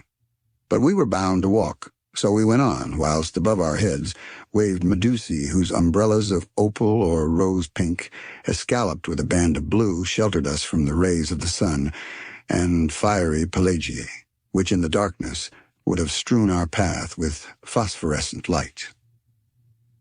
All these wonders I saw in the space of a quarter of a mile, scarcely stopping, and following Captain Nemo, who beckoned me on by signs. Soon the nature of the soil changed. To the sandy plain succeeded an extent of slimy mud, which the Americans call ooze, composed of equal parts of silicious and calcareous shells. We then traveled over a plain of seaweed, of wild and luxuriant vegetation. This sward was of close texture and soft to the feet, and rivaled the softest carpet woven by the hand of man. But whilst verdure was spread at our feet, it did not abandon our heads. A light network of marine plants, of that inexhaustible family of seaweeds of which more than 2,000 kinds are known, grew on the surface of the water. I noticed that the green plants kept nearer the top of the sea, whilst the red were at a greater depth, leaving to the black or brown the care of forming gardens and parterres in the remote beds of the ocean. We had quitted the Nautilus about an hour and a half. It was near noon. I knew by the perpendicularity of the sun's rays, which were no longer refracted. The magical colors disappeared by degrees, and the shades of emerald and sapphire were effaced. We walked with a regular step, which rang upon the ground with astonishing intensity. The slightest noise was transmitted with a quickness to which the ear is unaccustomed on the earth. Indeed, water is a better conductor of sound than air, in the ratio of 4 to 1. At this period, the earth sloped downwards. The light took a uniform tint. We were at a depth of 105 yards and 20 inches, undergoing a pressure of 6 atmospheres. At this depth I could still see the rays of the sun, though feebly. To their intense brilliancy had succeeded a reddish twilight, the lowest state between day and night. But we could still see well enough. It was not necessary to resort to the Ruhmkorff apparatus as yet. At this moment Captain Nemo stopped. He waited till I joined him, and then pointed to an obscure mass, looming in the shadow at a short distance. It is the forest of the island of Crespo, thought I, and I was not mistaken. Chapter 6. A Submarine Forest. We had at last arrived on the borders of this forest, doubtless one of the finest of Captain Nemo's immense domains. He looked upon it as his own, and considered he had the same right over it that the first men had in the first days of the world. And indeed, who would have disputed with him the possession of this submarine property? What other hardier pioneer would come, hatchet in hand, to cut down the dark copses? This forest was composed of large tree plants, and the moment we penetrated under its vast arcades, I was struck by the singular position of their branches, a position I had not yet observed. Not an herb which carpeted the ground, not a branch which clothed the trees, was either broken or bent, nor did they extend horizontally. All stretched up to the surface of the ocean. Not a filament, not a ribbon, however thin they might be, but kept as straight as a rod of iron. The fuchsia and lianas grew in rigid, perpendicular lines due to the density of the element which had produced them. Motionless yet, when bent to one side by the hand, they directly resumed their former position. Truly it was the region of perpendicularity. I soon accustomed myself to this fantastic position, as well as to the comparative darkness which surrounded us. The soil of the forest seemed covered with sharp blocks, difficult to avoid. The submarine flora struck me as being very perfect, and richer even than it would have been in the Arctic or tropical zones where these productions are not so plentiful. But for some minutes I involuntarily confounded the genera taking animals for plants, and who would not have been mistaken? The fauna and the flora are too closely allied in the submarine world. These plants are self-propagated, and the principle of their existence is in the water, which upholds and nourishes them. The greater number, instead of leaves, shoot forth blades of capricious shapes, comprised within a scale of colors pink, carmine, green, olive, fawn, and brown. Curious anomaly, fantastic element, said an ingenious naturalist, in which the animal kingdom blossoms and the vegetable does not. In about an hour, Captain Nemo gave the signal to halt. I, for my part, was not sorry, and we stretched ourselves under an arbor of valeriae, the long, thin blades of which stood up like arrows. This short rest seemed delicious to me. There was nothing wanting but the charm of conversation. But impossible to speak, impossible to answer. I only put my great copper head to Conseil's. I saw the worthy fellow's eyes glistening with delight, and to show his satisfaction, he shook himself in his breastplate of air in the most comical way in the world. After 4 hours of this walking, I was surprised not to find myself dreadfully hungry. How to account for the state of the stomach I could not tell. But instead I felt an insurmountable desire to sleep, which happens to all divers. And my eyes soon closed behind the thick glasses, and I fell into a heavy slumber, which the movement alone had prevented before. Captain Nemo and his robust companion, stretched in the clear crystal, set us the example. How long I remained buried in this drowsiness I cannot judge, but when I woke, the sun seemed sinking towards the horizon. Captain Nemo had already risen, and I was beginning to stretch my limbs when an unexpected apparition brought me briskly to my feet. A few steps off, a monstrous sea spider, about 38 inches high, was watching me with squinting eyes ready to spring upon me. Though my diver's dress was thick enough to defend me from the bite of this animal, I could not help shuddering with horror. Conseil and the sailor of the Nautilus awoke at this moment. Captain Nemo pointed out the hideous crustacean, which a blow from the butt end of the gun knocked over, and I saw the horrible claws of the monster writhe in terrible convulsions. This incident reminded me that other animals more to be feared might haunt these obscure depths, against whose attacks my diving dress would not protect me. I had never thought of it before, but I now resolved to be upon my guard. Indeed, I thought that this halt would mark the termination of our walk. But I was mistaken, for instead of returning to the Nautilus, Captain Nemo continued his bold excursion. The ground was still on the incline. Its declivity seemed to be getting greater, and to be leading us to greater depths. It must have been about 3 o'clock when we reached a narrow valley between high perpendicular walls, situated about 75 fathoms deep. Thanks to the perfection of our apparatus, we were 45 fathoms below the limit which nature seems to have imposed on man as to his submarine excursions.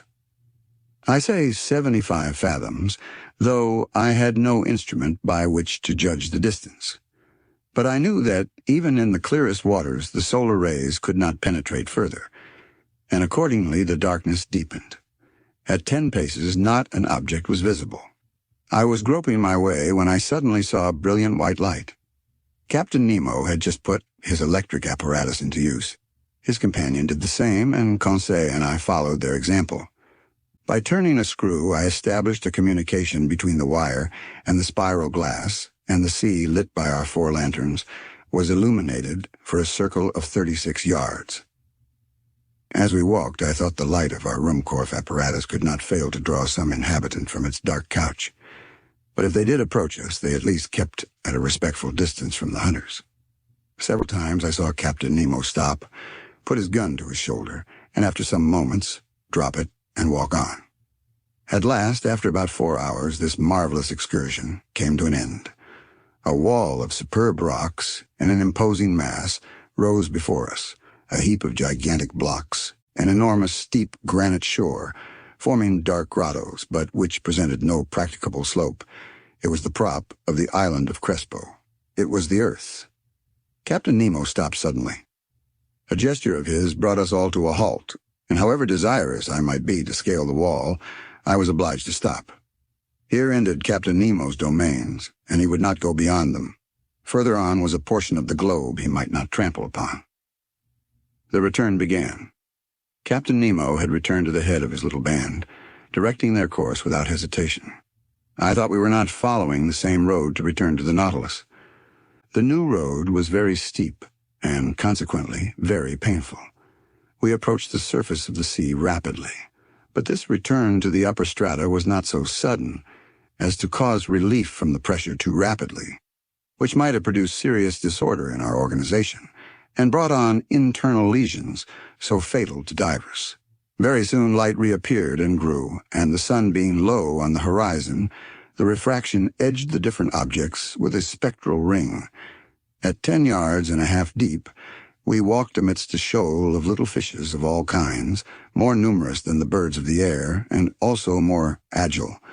But no aquatic game worthy of a shot had as yet met our gaze, when at that moment I saw the captain shoulder his gun quickly and follow a moving object into the shrubs. He fired. I heard a slight hissing, and a creature fell stunned at some distance from us. It was a magnificent sea otter, an anhydrus, the only exclusively marine quadruped. This otter was 5 feet long and must have been very valuable.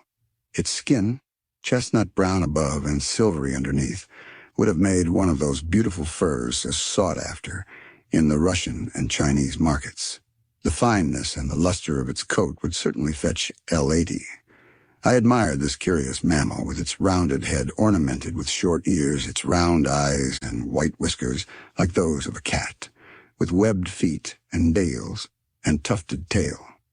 This precious animal, hunted and tracked by fishermen, has now become very rare and taken refuge chiefly in the northern parts of the Pacific, or probably its race would soon become extinct.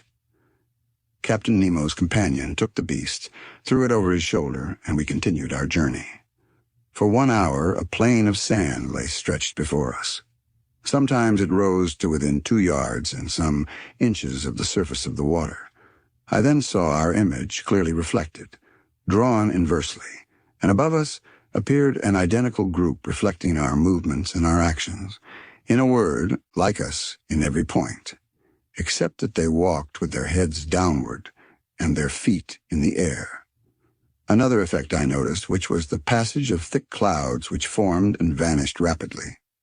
But on reflection, I understood that these seeming clouds were due to the varying thickness of the reeds at the bottom, and I could even see the fleecy foam which their broken tops multiplied on the water, and the shadows of large birds passing above our heads, whose rapid flight I could discern on the surface of the sea. On this occasion, I was witness to one of the finest gunshots which ever made the nerves of a hunter thrill. A large bird of great breadth of wing, clearly visible, approached, hovering over us. Captain Nemo's companion shouldered his gun and fired.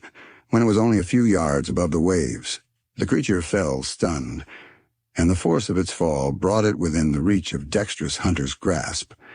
It was an albatross of the finest kind. Our march had not been interrupted by this incident. For 2 hours we followed the sandy plains, then fields of algae very disagreeable to cross. Candidly, I could do no more when I saw a glimmer of light, which, for a half-mile, broke the darkness of the waters. It was the lantern of the Nautilus. Before 20 minutes were over, we should be on board, and I should be able to breathe with ease, for it seemed that my reservoir supplied air very deficient in oxygen. But I did not reckon on an accidental meeting which delayed our arrival for some time. I had remained some steps behind when I presently saw Captain Nemo coming hurriedly towards me. With his strong hand he bent me to the ground, his companion doing the same to Conseil. At first I knew not what to think of this sudden attack, but I was soon reassured by seeing the captain lie down beside me and remain immovable. I was stretched on the ground just under the shelter of a bush of algae, when raising my head I saw some enormous mass, casting phosphorescent gleams, pass blusteringly by. My blood froze in my veins as I recognized two formidable sharks which threatened us. It was a couple of tintoreas, terrible creatures, with enormous tails and a dull, glassy stare, the phosphorescent matter ejected from holes pierced around the muzzle. Monstrous brutes, which would crush a whole man in their iron jaws. I did not know where the Conseil stopped to classify them. For my part, I noticed their silver bellies and their huge mouths bristling with teeth, from a very unscientific point of view, and more as a possible victim than as a naturalist. Happily, the voracious creatures do not see well. They passed without seeing us, brushing us with their brownish fins, and we escaped by a miracle from a danger certainly greater than meeting a tiger full face in the forest. Half an hour after, guided by the electric light, we reached the Nautilus. The outside door had been left open, and Captain Nemo closed it as soon as we had entered the first cell. He then pressed the knob. I heard the pumps working in the midst of the vessel. I felt the water sinking from around me, and in a few moments, the cell was entirely empty. The inside door then opened, and we entered the vestry. There, our diving dress was taken off, not without some trouble, and fairly worn out from want of food and sleep, I returned to my room in great wonder at this surprising excursion at the bottom of the sea. Chapter 6. 4,000 Leagues Under the Pacific. The next morning, the 18th of November, I had quite recovered from my fatigues of the day before, and I went up onto the platform just as the second lieutenant was uttering his daily phrase. I was admiring the magnificent aspect of the ocean when Captain Nemo appeared. He did not seem to be aware of my presence, and began a series of astronomical observations. Then, when he had finished, he went and leant on the cage of the watchlight and gazed abstractedly on the ocean. In the meantime, a number of the sailors of the Nautilus, all strong and healthy men, had come up onto the platform. They came to draw up the nets that had been laid all night. These sailors were evidently of different nations, although the European type was visible in all of them. I recognized some unmistakable Irishmen, Frenchmen, some Sclavs, and a Greek or a Candiate. They were civil, and only used that odd language among themselves, the origin of which I could not guess, neither could I question them. The nets were hauled in. They were a large kind of chaloots, like these on the Normandy coasts, great pockets that the waves in a chain fixed in the smaller meshes kept open. These pockets, drawn by iron poles, swept through the water and gathered in everything in their way. That day they brought up curious specimens from those productive coasts. I reckoned that the haul had brought in more than 900 weight of fish. It was fine haul, but not to be wondered at.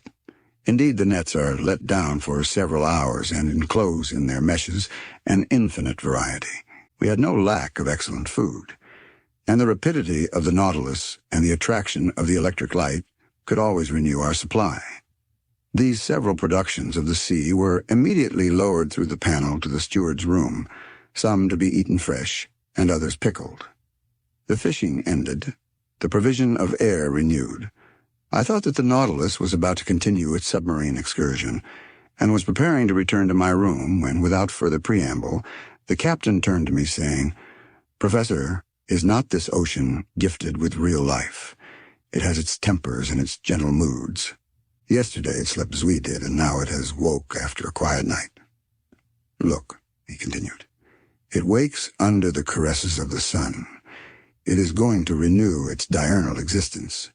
It is an interesting study to watch the play of its organization. It has a pulse, arteries, spasms, and I agree with the learned Maury who discovered in it a circulation as real as the circulation of blood in animals. Yes, the ocean has indeed circulation, and to promote it, the Creator has caused things to multiply in it, caloric salt and animalculae." When Captain Nemo spoke thus, he seemed altogether changed and aroused an extraordinary emotion in me. "Also," he added, "true existence is there, and I can imagine the foundations of nautical towns, clusters of submarine houses which, like the Nautilus, would ascend every morning to breathe at the surface of the water, free towns, independent cities. Yet who knows whether some despot—" Captain Nemo finished his sentence with a violent gesture. Then, addressing me as if to chase away some sorrowful thought. "Monsieur Aronnax," he asked, "do you know the depth of the ocean?" "I only know, Captain, what the principal soundings have taught us." "Could you tell me them so that I can suit them to my purpose?" "These are some," I replied, "that I remember. If I am not mistaken, a depth of 8,000 yards has been found in the North Atlantic, and 2,500 yards in the Mediterranean. The most remarkable soundings have been made in the South Atlantic, near the 35th parallel, and they gave 12,000 yards, 14,000 yards, and 15,000 yards. To sum up all, it is reckoned that if the bottom of the sea were leveled, its mean depth would be about 1 3/4 leagues. "Well, Professor," replied the captain, "we shall show you better than that, I hope. As to the mean depth of this part of the Pacific, I tell you it is only 4,000 yards. Having said this, Captain Nemo went towards the panel and disappeared down the ladder. I followed him and went into the large drawing room. The screw was immediately put in motion, and the log gave 20 miles an hour. During the days and weeks that passed, Captain Nemo was very sparing of his visits. I seldom saw him. The lieutenant pricked the ship's course regularly on the chart, so I could always tell exactly the route of the Nautilus. Nearly every day, for some time, the panels of the drawing room were opened, and we were never tired of penetrating the mysteries of the submarine world. The general direction of the Nautilus was southeast, and it kept between 100 and 150 yards of depth. One day, however, I do not know why, being drawn diagonally by means of the inclined planes, it touched the bed of the sea. The thermometer indicated a temperature of 4.25 centaura, a temperature that at this depth seemed common to all latitudes. At 3 o'clock in the morning of the 26th of November, the Nautilus crossed the Tropic of Cancer at 172 degrees long. On 27th instant, it sighted the Sandwich Islands, where Cook died February 14, 1779. We had then gone 4,860 leagues from our starting point. In the morning, when I went on the platform, I saw 2 miles to windward Hawaii, the largest of the 7 islands that form the group. I saw clearly the cultivated ranges and the several mountain chains that run parallel with the side, and the volcanoes that overtop Munarea, which rise 5,000 yards above the level of the sea. Besides other things the nets brought up were several flabellaria and graceful polypi that are peculiar to that part of the ocean. The direction of the Nautilus was still to the southeast. It crossed the equator December 1st, in 142 degrees long, and on the 4th of the same month, after crossing rapidly, and without anything in particular occurring, we sighted the Marquesas group. I saw 3 miles off Martin's Peak in Nuka Hiva, the largest of the group that belongs to France. I only saw the woody mountains against the horizon, because Captain Nemo did not wish to bring the ship to the wind.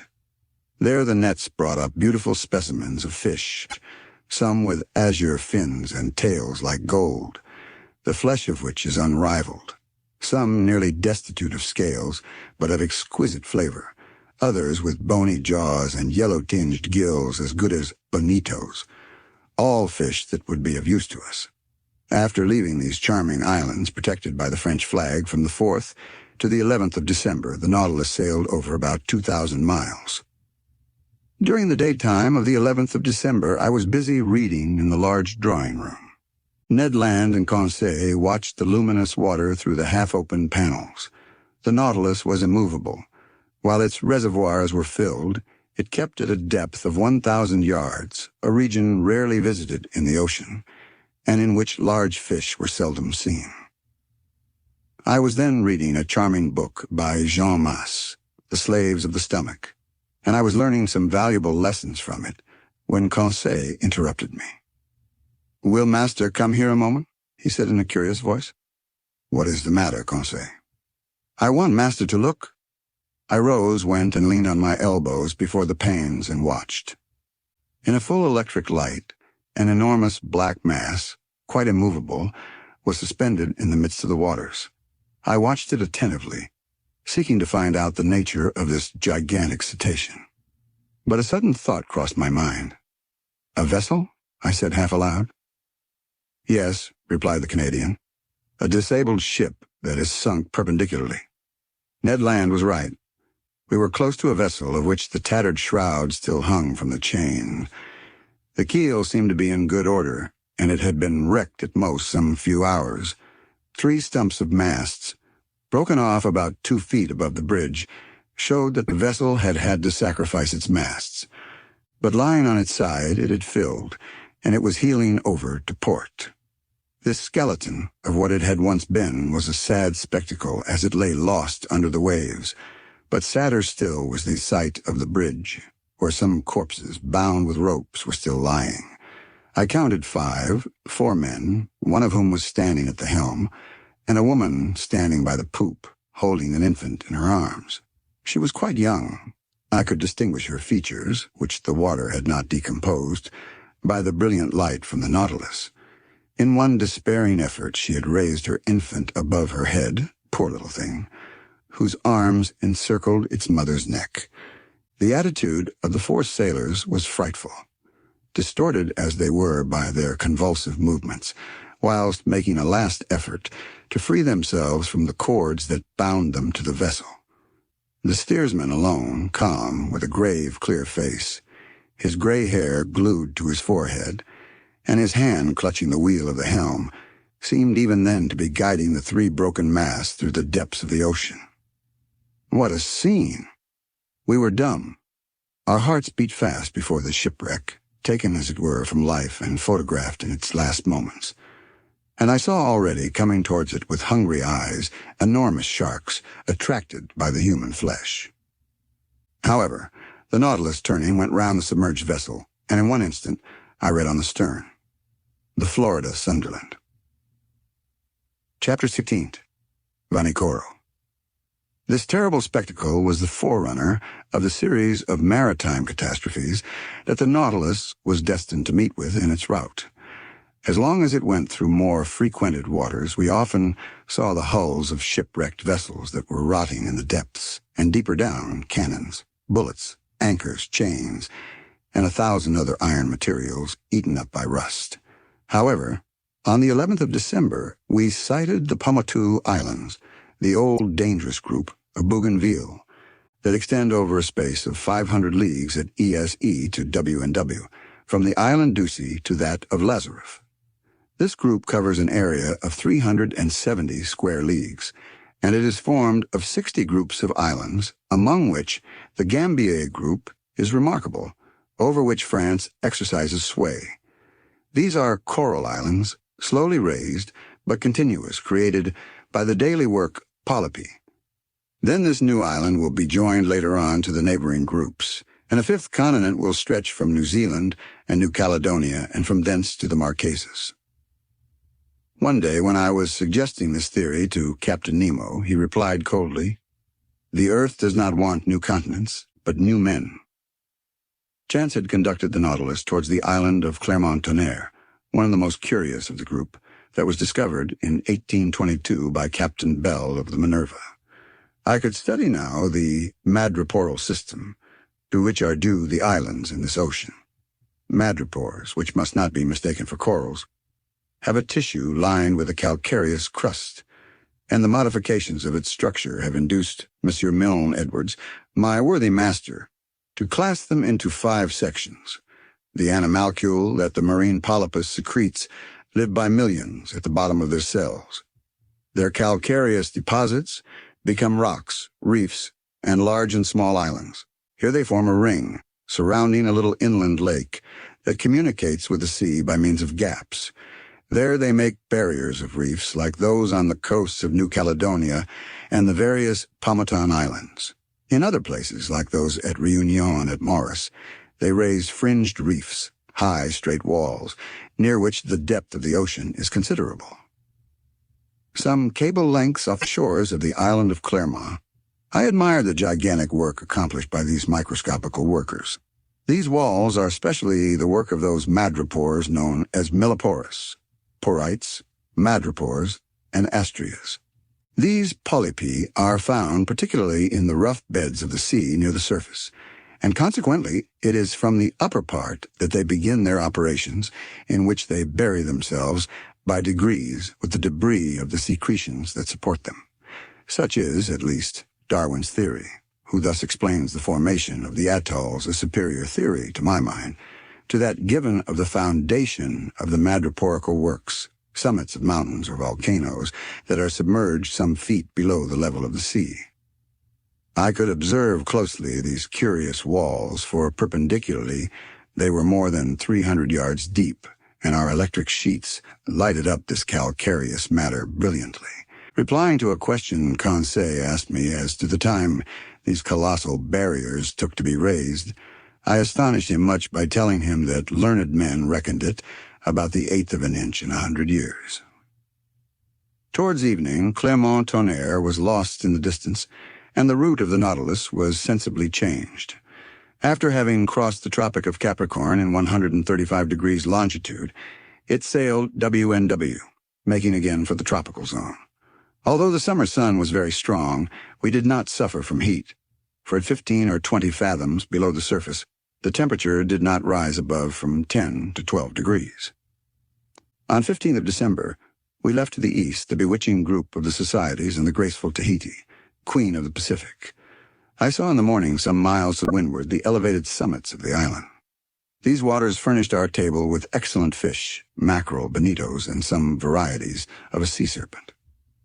On the 25th of December, the Nautilus sailed into the midst of the New Hebrides, discovered by Quiros in 1606, and that Bougainville explored in 1768, and to which Cook gave its present name in 1773.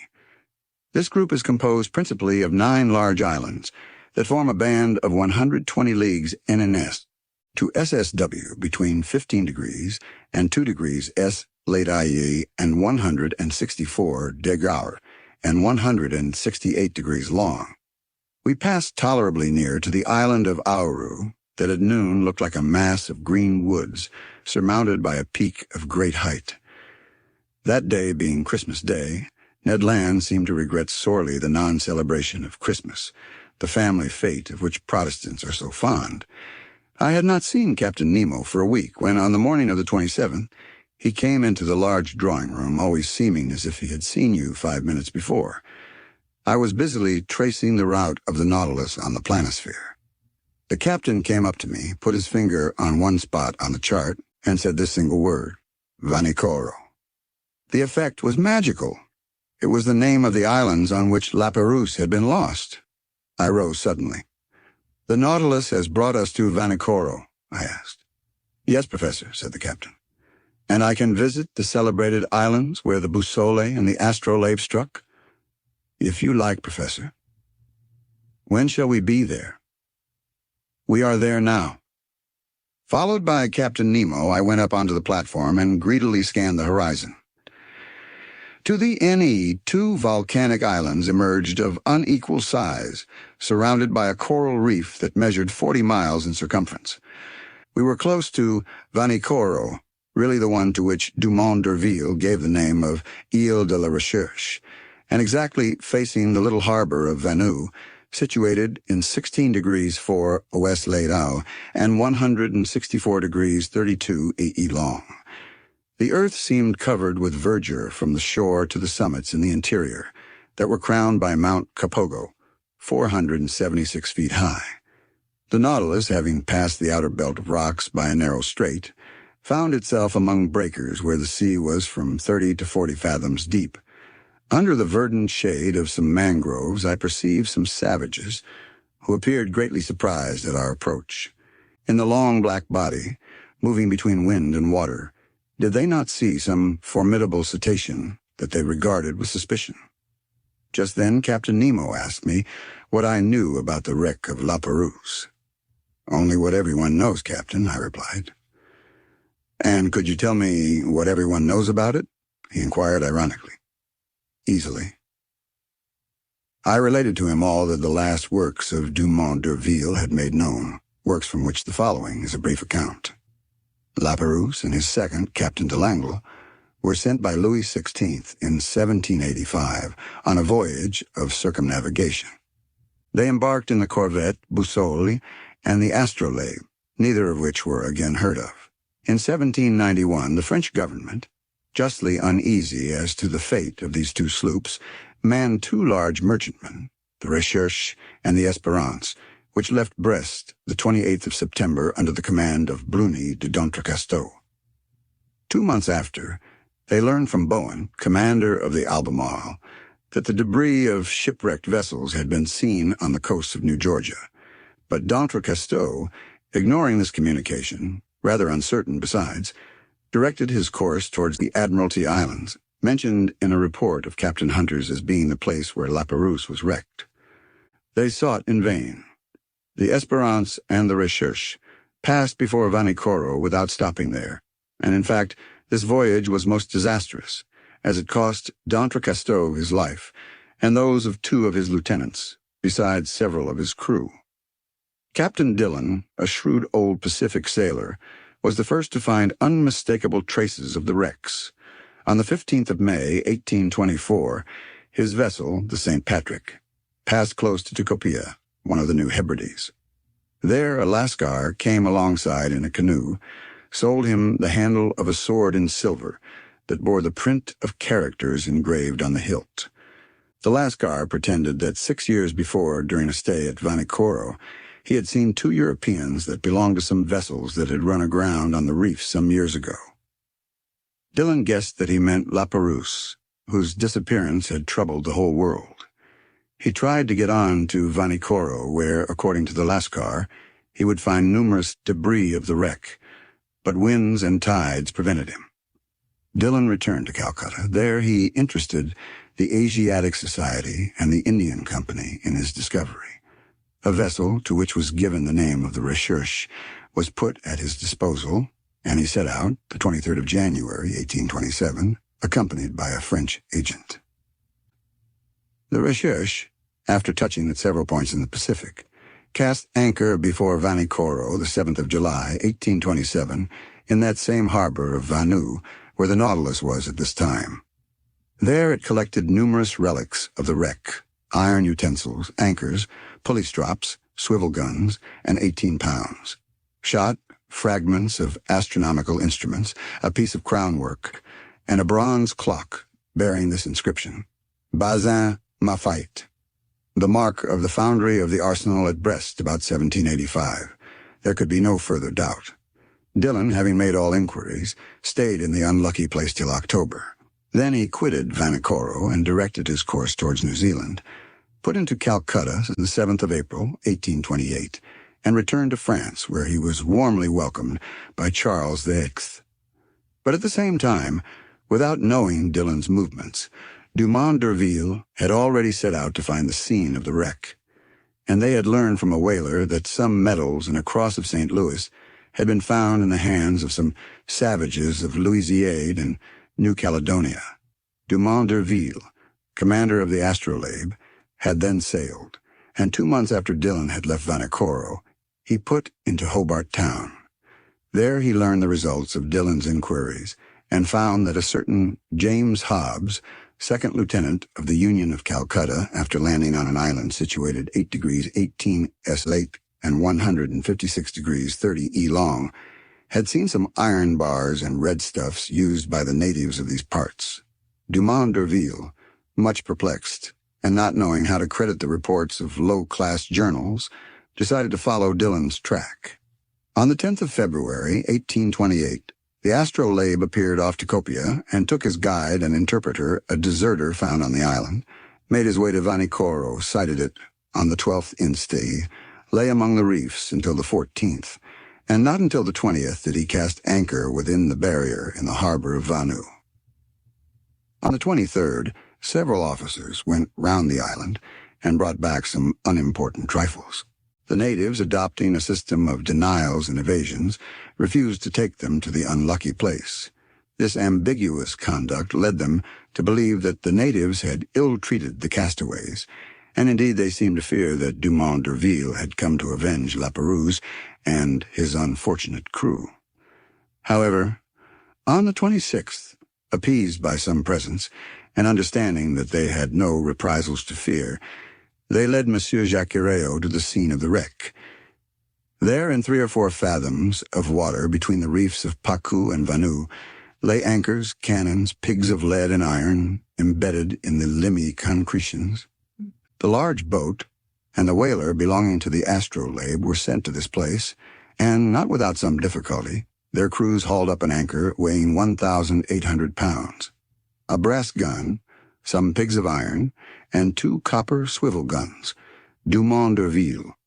Questioning the natives, learned too that La Perouse, after losing both his vessels on the reefs of this island, had constructed a smaller boat, only to be lost a second time. Where, no one knew. But the French government, fearing that Dumont d'Urville was not acquainted with Dillon's movements, had sent the sloop Bayonnaise, commanded by Leguin de Tromelin, to Vanikoro, which had been stationed on the west coast of America. The Bayonnaise cast her anchor before Vanikoro some months after the departure of the astrolabe, but found no new document, but stated that the savages had respected the monument to La Perouse. That is the substance of what I told Captain Nemo. So, he said, no one knows now where the 3rd vessel perished that was constructed by the castaways on the island of Vanikoro. No one knows. Captain Nemo said nothing, but signed to me to follow him into the large saloon.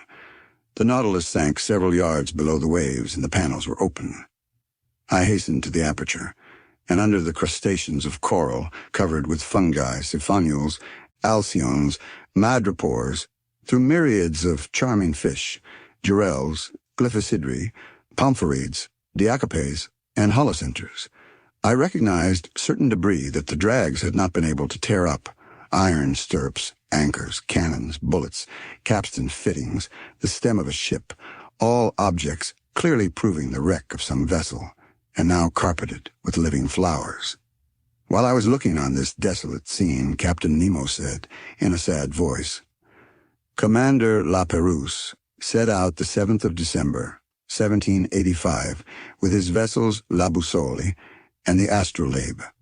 He first cast anchor at Botany Bay, visited the Friendly Isles, New Caledonia, then directed his course toward Santa Cruz and put into Namuka, one of the Hapai group. Then his vessels struck on the unknown reefs of Vanikoro. The Boussole, which went first, ran aground on the southerly coast. The Astrolabe went to its help and ran aground too. The first vessel was destroyed almost immediately. The second, stranded under the wind, resisted some days. The natives made the castaways welcome. They installed themselves in the island and constructed a smaller boat with the debris of the 2 large ones. Some sailors stayed willingly at Vanikoro. The others, weak and ill, set out with La Perouse. They directed their course towards the Solomon Islands, and there perished, with everything on the westerly coast of the chief island of the group, between Capes Deception and Satisfaction. How do you know that? By this, that I found on the spot where was the last wreck. Captain Nemo showed me a tin plate box stamped with the French arms and corroded by the salt water. He opened it, and I saw a bundle of papers, yellow but still readable. They were the instructions of the naval minister to Commander La Perouse, annotated in the margin in Louis XVI's handwriting. "Ah, it is a fine death for a sailor," said Captain Nemo at last. "A coral tomb makes a quiet grave, and I trust that I and my comrades will find no other." Chapter 13, Torres Straits. During the night of the 27th or 28th of December, the Nautilus left the shores of Vanikoro with great speed. Her course was southwesterly, and in 3 days she had gone over the 750 leagues that separated it from La Perouse's group and the southeast point of Papua. Early on the 1st of January, 1863, Conseil joined me on the platform. "Master, will you permit me to wish you a Happy New Year?" "What? Conseil?" "Exactly as if I was at Paris in my study at the Jardin des Plantes." "Well, I accept your good wishes, and thank you for them. Only I will ask you what you mean by a Happy New Year under our circumstances. Do you mean the year that will bring us to the end of our imprisonment, or the year that sees us continue this strange voyage?" "Really, I do not know how to answer, Master. We are sure to see curious things, and for the last 2 months We have not had time for dullness. The last marvel is always the most astonishing, and if we continue this progression, I do not know how it will end. It is my opinion that we shall never again see the like. I think then, with no offense to Master, that a happy year would be one in which we could see everything. On the 2nd of January, we had made 11,340 miles, or 5,250 French leagues, since our starting point in the Japan seas. Before the ship's head stretched the dangerous shores of the Coral Sea on the northeast coast of Australia. Our boat lay along some miles from the redoubtable bank on which Cook's vessel was lost. The 10th of June, 1770. The boat in which Cook was struck on a rock, and if it did not sink, it was owing to a piece of coral that was broken by the shock and fixed itself in the broken keel. I had wished to visit the reef 360 leagues long, against which the sea, always rough, broke with great violence with a noise like thunder. But just then, the inclined planes drew the Nautilus down to a great depth, and I could see nothing of the high coral walls. I had to content myself with the different specimens of fish brought up by the nets. I remarked, among others, some Germans, a species of mackerel as large as a tunny, with bluish sides and striped with transverse bands that disappear with the animal's life. These fish followed us in shoals and furnished us with very delicate food. We took also a large number of gilt heads, about 1½ inches long, tasting like Doris, and flying piripeds like submarine swallows, which, in dark nights, light alternately the air and water with their phosphorescent light. Among the mollusks and zoophytes I found in the meshes of the net several species of alcyonarians, echini, hammers, spurs, dials, cerets, and hyalae. The flora was represented by beautiful floating seaweeds, laminaria, and macrocysts, impregnated with the mucilage that transuded through their pores, and among which I gathered an admirable Nemastoma gilleniarois that was classed among the natural curiosities of the museum. 2 days after crossing the Coral Sea, the 4th of January, we sighted the Papuan coasts. On this occasion, Captain Nemo informed me that his intention was to get into the Indian Ocean by the Strait of Torres. His communication ended there. The Torres Straits are nearly 34 leagues wide, but they are obstructed by an innumerable quantity of islands, islets, breakers, and rocks that make its navigation almost impracticable, so that Captain Nemo took all needful precautions to cross them. The Nautilus, floating betwixt wind and water, went at a moderate pace. Her screw, like a cetacean's tail, beat the waves slowly. Profiting by this, I and my 2 companions went up onto the deserted platform. Before us was the steersman's cage, and I expected that Captain Nemo was there directing the course of the Nautilus. I had before me the excellent charts of the Straits of Torres, and I consulted them attentively. Round the Nautilus the sea dashed furiously. The course of the waves, that went from southeast to northwest at the rate of 2½ miles, broke on the coral that showed itself here and there. "This is a bad sea," remarked Ned Land. "Detestable indeed, and one that does not suit a boat like the Nautilus. The captain must be very sure of his route, for I see there pieces of coral that would do for its keel if it only touched them slightly." Indeed, the situation was dangerous, but the Nautilus seemed to slide like magic off these rocks. It did not follow the routes of the astrolabe and the zélé exactly, for they proved fatal to Dumont d'Urville. It bore more northwards, coasted the islands of Murray, and came back to the southwest towards Cumberland Passage. I thought it was going to pass it by when, going back to northwest, it went through a large quantity of islands and islets little known, towards the Island Sound and Canal Mauvais.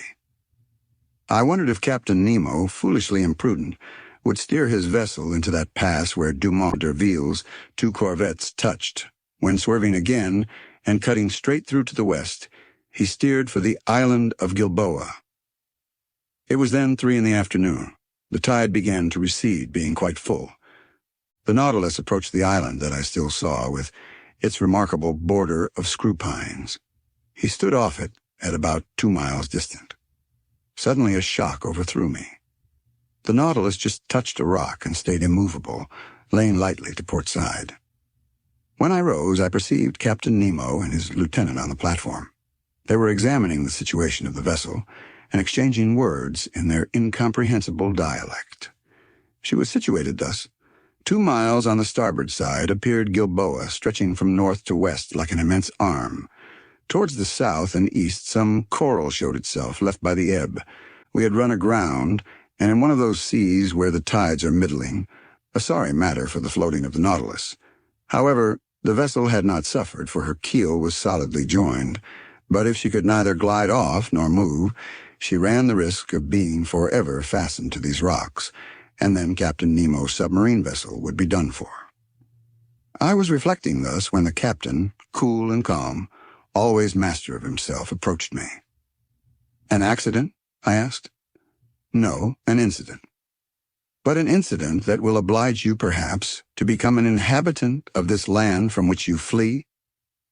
Captain Nemo looked at me curiously and made a negative gesture, as much as to say that nothing would force him to set foot on terra firma again. Then he said, "Besides, Monsieur Aronnax, the Nautilus is not lost. It will carry you yet into the midst of the marvels of the ocean. Our voyage is only begun, and I do not wish to be deprived so soon of the honor of your company."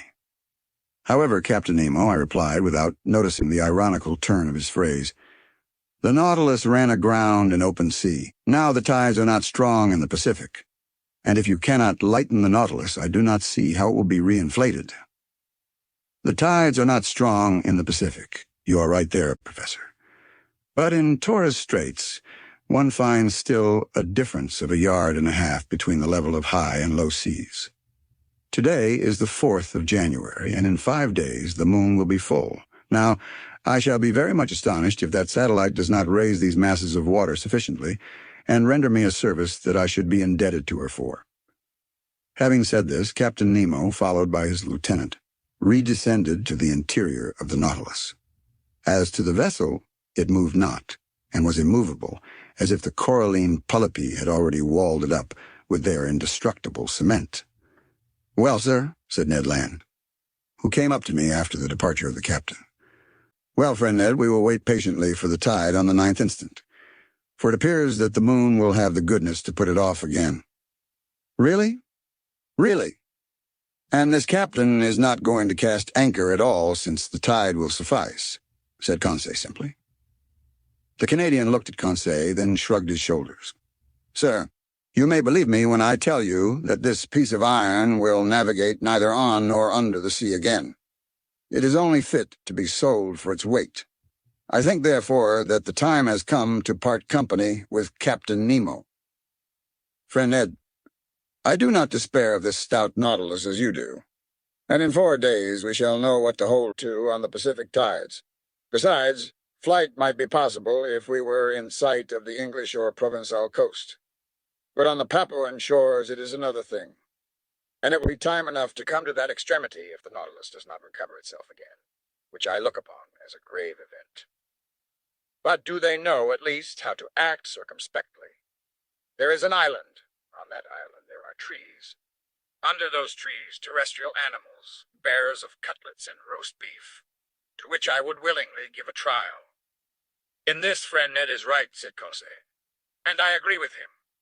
Could not Master obtain permission from his friend Captain Nemo to put us on land?" "If only so as not to lose the habit of treading on the solid parts of our planet. I can ask him, but he will refuse." "Will Master risk it?" asked Conseil, "and we shall know how to rely upon the captain's amiability." To my great surprise, Captain Nemo gave me the permission I asked for, and he gave it very agreeably, without even exacting from me a promise to return to the vessel. But flight across New Guinea might be very perilous, and I should not have counseled Ned Land to attempt it. Better to be a prisoner on board the Nautilus than to fall into the hands of the natives. At 8 o'clock, armed with guns and hatchets, we got off the Nautilus. The sea was pretty calm. A slight breeze blew on land. Conseil and I rowing, we sped along quickly, and Ned steered in the straight passage that the breakers left between them. The boat was well handled and moved rapidly. Ned Land could not restrain his joy. He was like a prisoner that had escaped from prison, and knew not that it was necessary to re-enter it. "Meat. We are going to eat some meat." "And what meat?" he replied. "Real game. No, bread indeed. I do not say that fish is not good. We must not abuse it. But a piece of fresh venison, grilled on live coals, will agreeably vary our ordinary course." "Glutton," said Conseil. "He makes my mouth water." "It remains to be seen," I said, "if these forests are full of game, and if the game is not such as will hunt the hunter himself." "Well said, Monsieur Aronnax," replied the Canadian, whose teeth seemed sharpened like the edge of a hatchet. "But I will eat tiger, loin of tiger, if there is no other quadruped on this island." "Friend Ned is uneasy about it," said Conseil. "Whatever it may be," continued Ned Land, "every animal with 4 paws without feathers, or with 2 paws without feathers, will be saluted by my first shot." "Very well. Master Land's imprudences are beginning." "Never fear, Monsieur Aronnax," replied the Canadian. "I do not want 25 minutes to offer you a dish of my sort." At 8:30, the Nautilus boat ran softly aground on a heavy sand, after having happily passed the coral reef that surrounds the island of Gilboa. Chapter 10. A few days on land. I was much impressed on touching land. Ned Land tried the soil with his feet, as if to take possession of it. However, it was only 2 months before that we had become, according to Captain Nemo, passengers on board the Nautilus, but, in reality, prisoners of its commander. In a few minutes we were within musket shot of the coast. The whole horizon was hidden behind a beautiful curtain of forests. Enormous trees, the trunks of which attained a height of 200 feet, were tied to each other by garlands of bindweed, real natural hammocks, which a light breeze rocked. They were mimosas, figs, hibisci, and palm trees, mingled together in profusion, and under the shelter of their verdant vault grew orchids, leguminous plants, and ferns. But without noticing all these beautiful specimens of Papuan flora, the Canadian abandoned the agreeable for the useful. He discovered a cocoa tree, beat down some of the fruit, broke them, and we drank milk, and ate the nut with a satisfaction that protested against the ordinary food on the Nautilus. "Excellent," said Ned Land. "Exquisite," replied Conseil. "And I do not think," said the Canadian, "that he would object to our introducing a cargo of cocoa-nuts on board." "I do not think he would, but he would not taste them." "So much the worse for him," said Conseil. "And so much the better for us," replied Ned Land. "There will be more for us." "One word only, Master Land," I said to the harpooner, who was beginning to ravage another cocoa-nut tree. "Cocoa-nuts are good things, but before filling the canoe with them it would be wise to reconnoiter and see if the island does not produce some substance not less useful. Fresh vegetables would be welcome on board the Nautilus." "Master is right," replied Conseil, "and I propose to reserve 3 places in our vessel, one for fruits, the other for vegetables, and the third for the venison, of which I have not yet seen the smallest specimen." "Conseil, we must not despair," said the Canadian. "Let us continue," I returned, "and lie in wait. Although the island seems uninhabited, it might still contain some individuals that would be less hard than we on the nature of game." "Ho, ho," said Ned Land, moving his jaws significantly. "Well, Ned," said Conseil. "My word," returned the Canadian. "I begin to understand the charms of anthropophagy." Ned, what are you saying? You, a man-eater? I should not feel safe with you, especially as I share your cabin. I might perhaps wake one day to find myself half devoured. Friend Conseil, I like you much, but not enough to eat you unnecessarily." "I would not trust you," replied Conseil. "But enough. We must absolutely bring down some game to satisfy this cannibal, or else one of these fine mornings, master will find only pieces of his servant to serve him." While we were talking thus, we were penetrating the somber arches of the forest, and for 2 hours we surveyed it in all directions. Chance rewarded our search for eatable vegetables, and one of the most useful products of the tropical zones furnished us with the precious food that we missed on board. I would speak of the breadfruit tree, very abundant in the island of Gilboa, and I remarked chiefly the variety destitute of seeds which bears in Malaya the name of rima. Ned Land knew these fruits well, He had already eaten many during his numerous voyages, and he knew how to prepare the eatable substance. Moreover, the sight of them excited him, and he could contain himself no longer. "Master," he said, "I shall die if I do not taste a little of this breadfruit pie." "Taste it, friend Ned. Taste it as you want. We are here to make experiments. Make them—" "It won't take long," said the Canadian. And provided with a lentil, he lighted a fire of dead wood that crackled joyously. During this time, Conseil and I chose the best fruits of the breadfruit. Some had not then attained a sufficient degree of maturity, and their thick skin covered a white but rather fibrous pulp. Others, the greater number yellow and gelatinous, waited only to be picked. These fruits enclosed no kernel. Conseil brought a dozen to Ned Land, who placed them on a coal fire, after having cut them in thick slices, and while doing this repeating, "You will see, master, how good this bread is. More so when one has been deprived of it so long. It is not even bread," added he, "but a delicate pastry. You have eaten none, master?" "No, Ned." "Very well. Prepare yourself for a juicy thing. If you do not come for more, I am no longer the king of harpooners." After some minutes, the part of the fruits that was exposed to the fire was completely roasted. The interior looked like a white pasty, a sort of soft crumb, the flavor of which was like that of an artichoke. It must be confessed this bread was excellent, and I ate of it with great relish. "What time is it now?" asked the Canadian. 2 o'clock at least," replied Conseil. "How time flies on firm ground," sighed Ned Land. "Let us be off," replied Conseil. We returned through the forest and completed our collection by a raid upon the cabbage palms that we gathered from the tops of the trees, little beans that I recognized as the abro of the Malays, and yams of a superior quality. We were loaded when we reached the boat, but Ned Land did not find his provisions sufficient. Fate, however, favored us.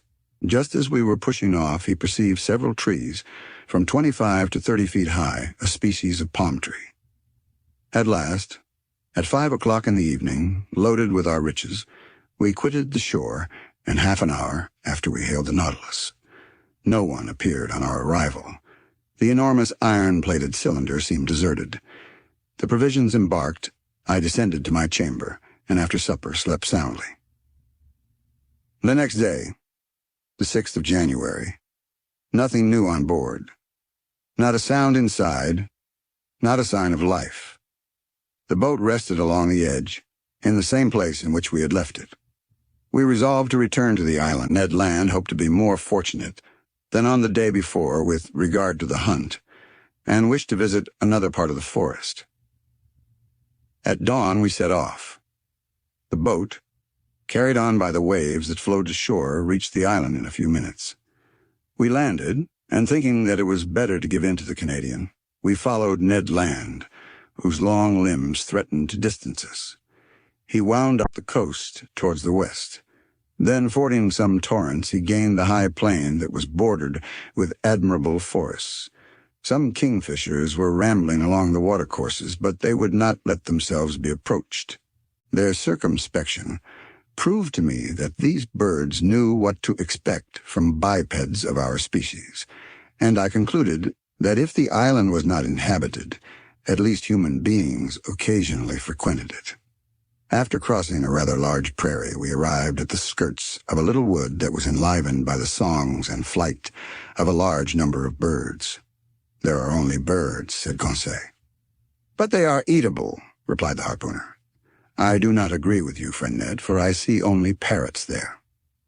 "Friend Conseil," said Ned gravely, "the parrot is like pheasant to those who have nothing else." "And," I added, "this bird, suitably prepared, is worth knife and fork."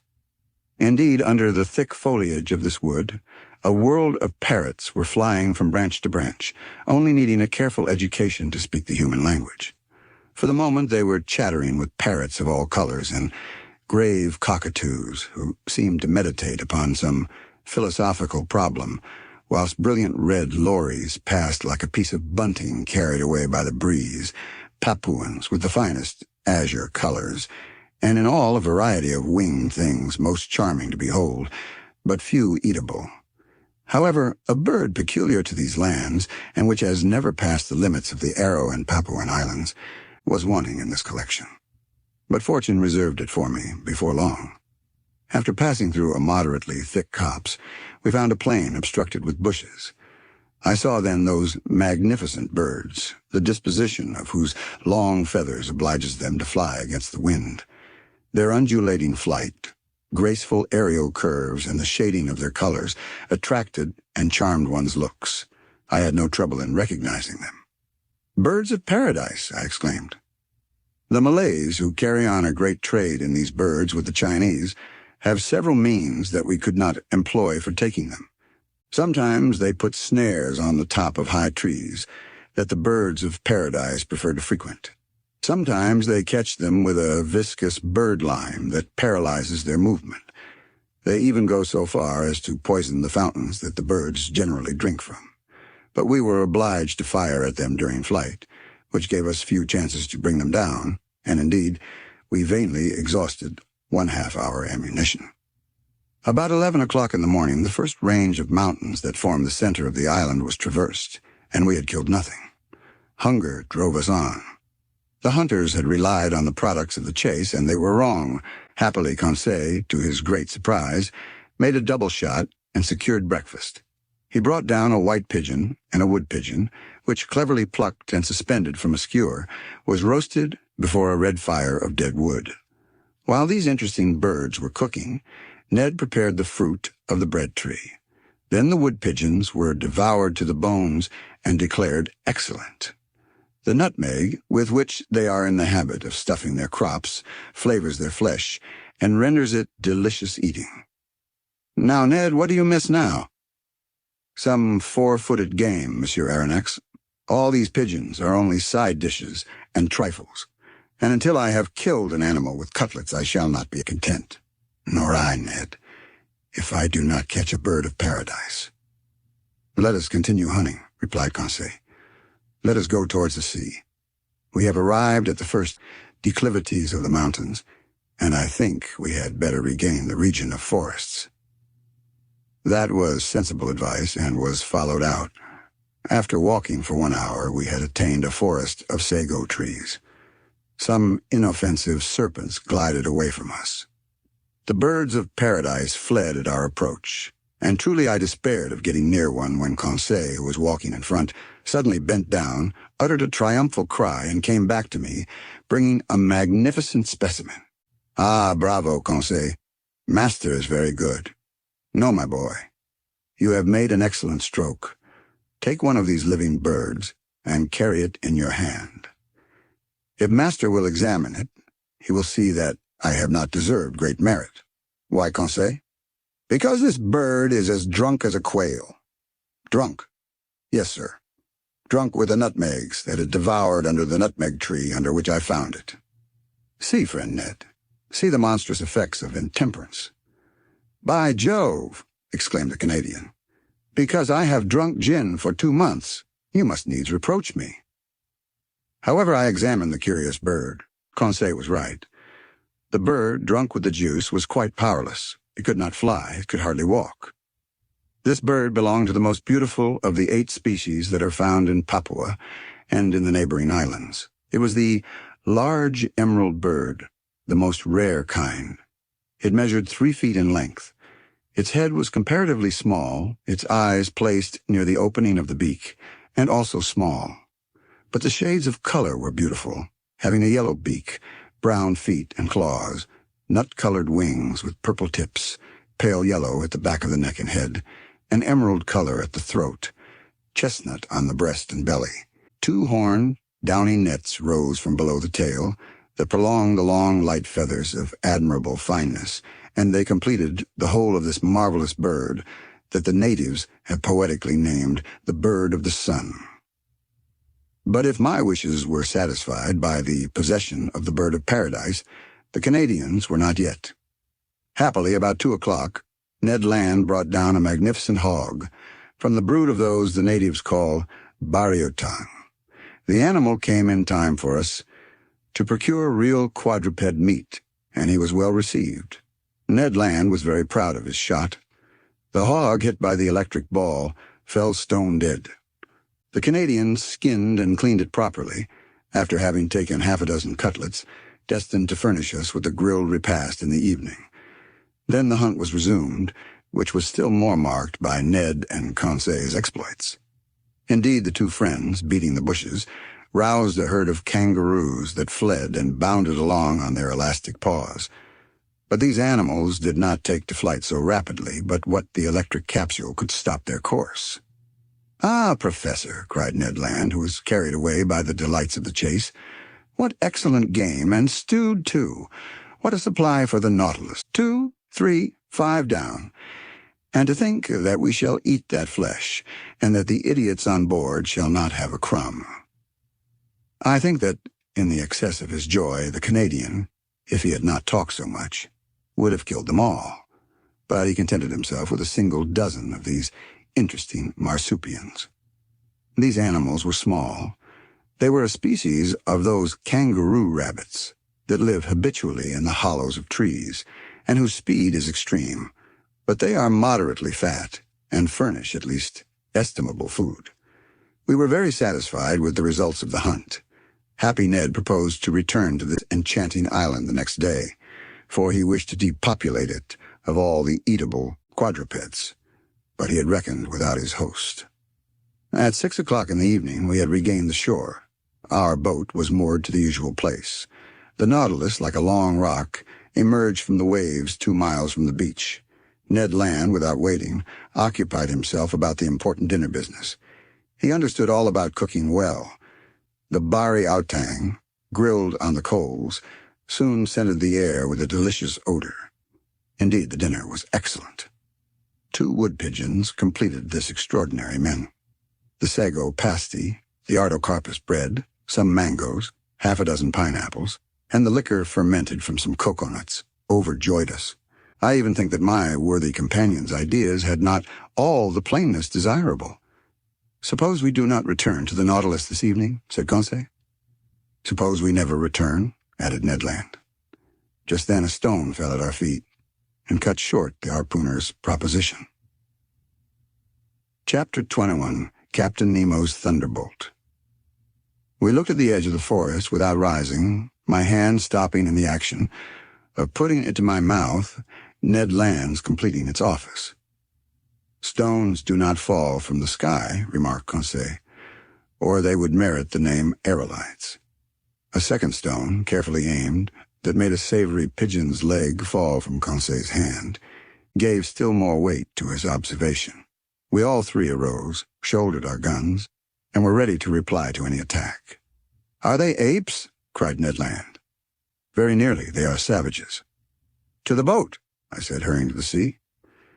It was indeed necessary to beat a retreat, for about 20 natives armed with bows and slings appeared on the skirts of a copse that masked the horizon to the right, hardly 100 steps from us.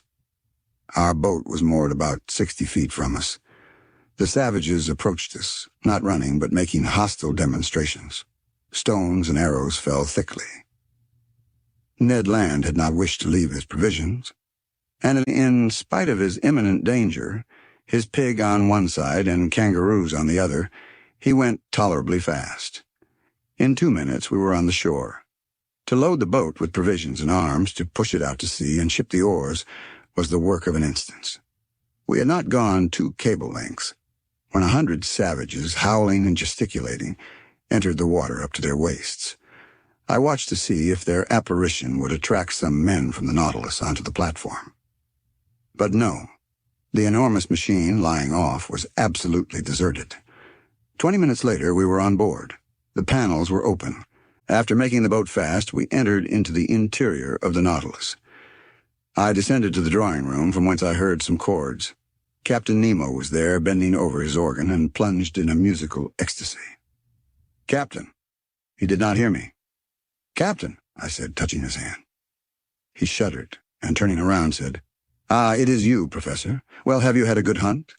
Have you botanized successfully?" "Yes, Captain. But we have unfortunately brought a troop of bipeds whose vicinity troubles me." "What bipeds?" "Savages." "Savages?" he echoed ironically. So you are astonished, Professor, at having set foot on a strange land and finding savages. Savages? Where are there not any? Besides, are they worse than others, these whom you call savages? But, Captain, how many have you counted? 100 at least. Monsieur Aronnax, replied Captain Nemo, placing his fingers on the organ stops. When all the natives of Papua are assembled on the shore, the Nautilus will have nothing to fear from their attacks. The captain's fingers were then running over the keys of the instrument, and I remarked that he touched only the black keys, which gave his melodies an essentially Scotch character. Soon he had forgotten my presence, and had plunged into a reverie that I did not disturb. I went up again onto the platform. Night had already fallen, for in this low latitude the sun sets rapidly and without twilight. I could only see the island indistinctly, but the numerous fires lighted on the beach showed that the natives did not think of leaving it. I was alone for several hours, sometimes thinking of the natives, but without any dread of them, for the imperturbable confidence of the captain was catching, sometimes forgetting them to admire the splendors of the night in the tropics. My remembrances went to France in the train of those zodiacal stars that would shine in some hours' time. The moon shone in the midst of the constellations of the zenith. The night slipped away without any mischance. The islanders frightened, no doubt, at the sight of a monster aground in the bay. The panels were open, and would have offered an easy access to the interior of the Nautilus. At 6 o'clock in the morning of the 8th of January, I went up onto the platform. The dawn was breaking. The island soon showed itself through the dissipating fogs, first the shore, then the summits. The natives were there, more numerous than on the day before, 500 or 600 perhaps. Some of them, profiting by the low water, had come onto the coral at less than 2 cable lengths from the Nautilus. I distinguished them easily. They were true Papuans with athletic figures, men of good race, large high foreheads, large but not broad and flat, and white teeth. The woolly hair, with a reddish tinge, showed off on their black, shining bodies like those of the Nubians. From the lobes of their ears, cut and distended, hung chaplets of bones. Most of these savages were naked. Amongst them, I remarked some women, dressed from the hips to knees in quite a crinoline of herbs that sustained a vegetable waistband. Some chiefs had ornamented their necks with a crescent, and collars of glass beads, red and white. Nearly all were armed with bows, arrows, and shields, and carried on their shoulders a sort of net containing those round stones which they cast from their slings with great skill. One of these chiefs, rather near to the Nautilus, examined it attentively. He was, perhaps, a Mado of high rank, for he was draped in a mat of banana leaves notched round the edges and set off with brilliant colors. I could easily have knocked down this native, who was within a short length, but I thought that it was better to wait for real hostile demonstrations. Between Europeans and savages, it is proper for the Europeans to parry sharply, not to attack. During low water, the natives roamed about near the Nautilus, but were not troublesome. I heard them frequently repeat the word "asai," and by their gestures I understood that they invited me to go on land, an invitation that I declined. So that on that day, the boat did not push off, to the great displeasure of Master Land, who could not complete his provisions. This adroit Canadian employed his time in preparing the viand and meat that he had brought off the island. As for the savages, they returned to the shore about 11 o'clock in the morning, as soon as the coral tops began to disappear under the rising tide. But I saw their numbers had increased considerably on the shore. Probably they came from the neighboring islands, or very likely from Papua. However, I had not seen a single native canoe. Having nothing better to do, I thought of dragging these beautiful limpid waters under which I saw a profusion of shells, zoophytes, and marine plants. Moreover, it was the last day that the Nautilus would pass in these parts, if it float in open sea the next day, according to Captain Nemo's promise. I therefore called Conseil, who brought me a little light drag, very like those for the oyster fishery. Now to work. For 2 hours we fished unceasingly, but without bringing up any rarities. The drag was filled with Midas ears, harps, melames, and particularly the most beautiful hammers I have ever seen. We also brought up some sea slugs, pearl oysters, and a dozen little turtles that were reserved for the pantry on board. But just when I expected it least, I put my hand on a wonder, I might say a natural deformity, very rarely met with. Conseil was just dragging, and his net came up filled with divers ordinary shells, when all at once he saw me plunge my arm quickly into the net to draw out a shell, and heard me utter a cry. "What is the matter, sir?" he asked in surprise. "Has master been bitten?" "No, my boy, but I would willingly have given a finger for my discovery." "What discovery?" "This shell," I said, holding up the object of my triumph. "It is simply an olive porphyry, genus olive, order of the Pectinibranchidae, class of gasteropods, subclass mollusca." "Yes, Conseil, but instead of being rolled from right to left, this olive turns from left to right." "Is it possible?" "Yes, my boy, it is a left shell. Shells are all right-handed with rare exceptions, and when by chance their spiral is left, amateurs are ready to pay their weight in gold." Conseil and I were absorbed in the contemplation of our treasure, and I was promising myself to enrich the museum with it, when a stone unfortunately thrown by a native struck against and broke the precious object in Conseil's hand. I uttered a cry of despair. Conseil took up his gun and aimed at a savage who was poising his sling at 10 yards from him. I would have stopped him, but his blow took effect and broke the bracelet of amulets which encircled the arm of the savage. "Conseil," cried I. "Conseil." "Well, sir, do you not see that the cannibal has commenced the attack?" "A shell is not worth the life of a man," said I. "Ah, the scoundrel," cried Conseil. "I would rather he had broken my shoulder." Conseil was in earnest, but I was not of his opinion. However, the situation had changed some minutes before, and we had not perceived. A score of canoes surrounded the Nautilus. These canoes, scooped out of the trunk of a tree, long, narrow, well adapted for speed, were balanced by means of a long bamboo pole, which floated on the water. They were managed by skillful, half-naked paddlers, and I watched their advance with some uneasiness. It was evident that these Papuans had already had dealings with the Europeans and knew their ships. But this long iron cylinder anchored in the bay, without masts or chimneys, what could they think of it? Nothing good, for at first they kept at a respectful distance. However, seeing it motionless by degrees, they took courage, and sought to familiarize themselves with it. Now this familiarity was precisely what it was necessary to avoid. Our arms, which were noiseless, could only produce a moderate effect on the savages, who have little respect for aught but blustering things. The thunderbolt, without the reverberations of thunder, would frighten man but little, though the danger lies in the lightning, not in the noise. At this moment the canoes approached the Nautilus, and a shower of arrows alighted on her. I went down to the saloon, but found no one there. I ventured to knock at the door that opened into the captain's room. "Come in," was the answer.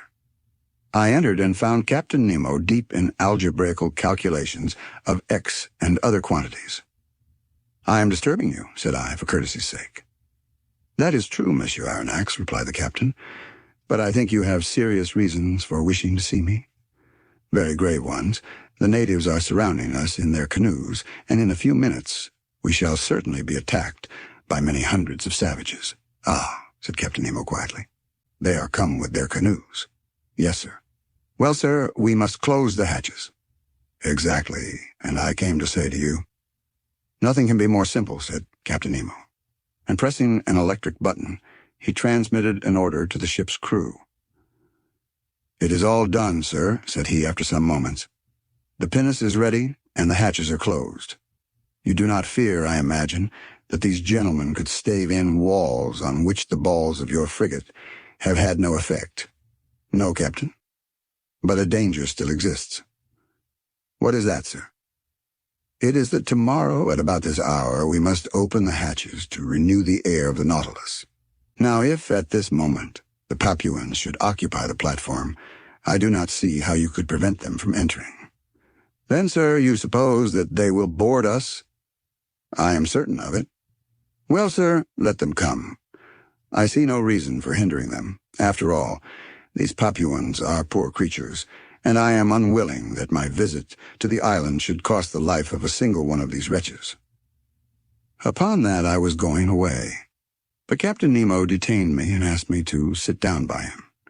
He questioned me with interest about our excursions on shore and our hunting, and seemed not to understand the craving for meat that possessed the Canadian.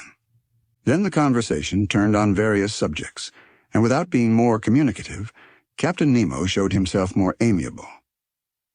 Amongst other things, we happened to speak of the situation of the Nautilus, run aground in exactly the same spot in this strait where Dumont d'Urville was nearly lost.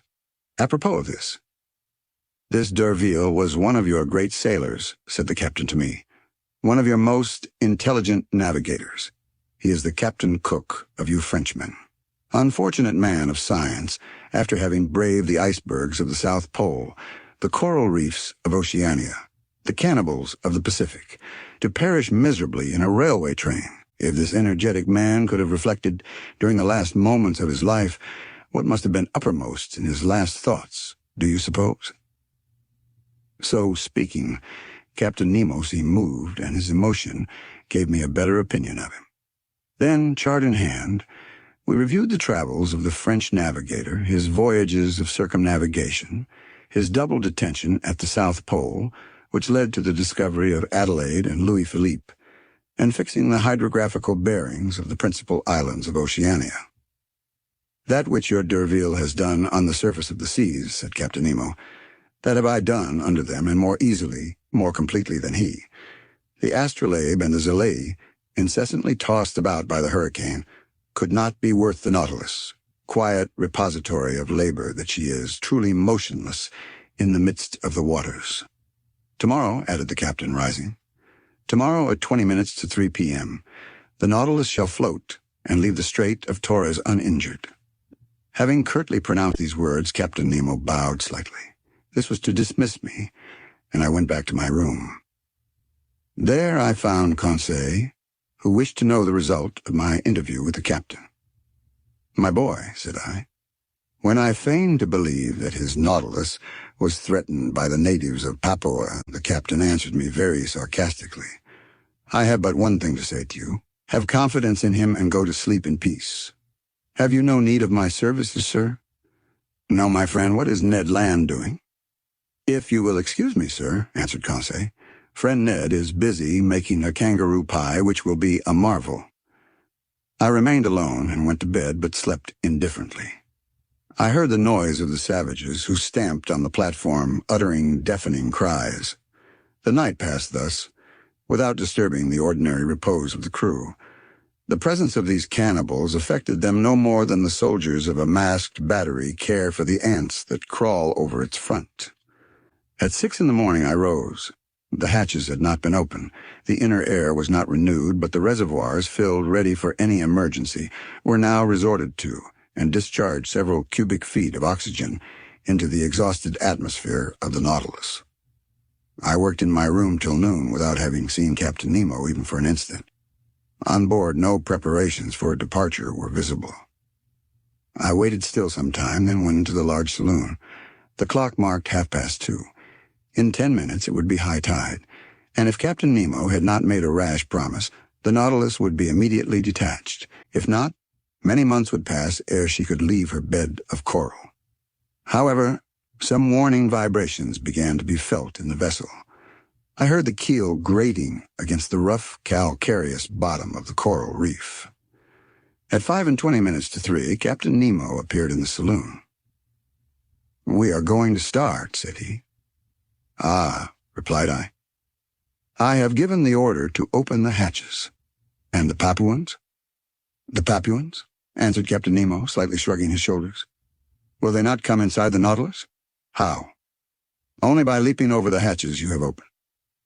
"Monsieur Aronnax," quietly answered Captain Nemo, "they will not enter the hatches of the Nautilus in that way, even if they were open." I looked at the captain. "You do not understand," said he. "Hardly? Well, come and you will see." I directed my steps towards the central staircase. There, Ned Land and Conseil were slyly watching some of the ship's crew, who were opening the hatches while cries of rage and fearful vociferations resounded outside. The port lids were pulled down outside. 20 horrible faces appeared. But the first native who placed his hand on the stair rail, struck from behind by some invisible force, I know not what, fled, uttering the most fearful cries and making the wildest contortions. 10 of his companions followed him. They met with the same fate. Conseil was in ecstasy. Ned Land, carried away by his violent instincts, rushed onto the staircase. But the moment he seized the rail with both hands, he in his turn was overthrown. "I am struck by a thunderbolt," cried he with an oath. This explained all. It was no rail, but a metallic cable charged with electricity from the deck communicating with the platform. Whoever touched it felt a powerful shock, and this shock would have been mortal if Captain Nemo had discharged into the conductor the whole force of the current. It might truly be said that between his assailants and himself he had stretched a network of electricity which none could pass with impunity. Meanwhile, the exasperated Papuans had beaten a retreat, paralyzed with terror. As for us, half laughing, we consoled and rubbed the unfortunate Ned Land, who swore like one possessed. But at this moment the Nautilus, raised by the last waves of tide, quitted her coral bed exactly at the 40th minute, fixed by the captain.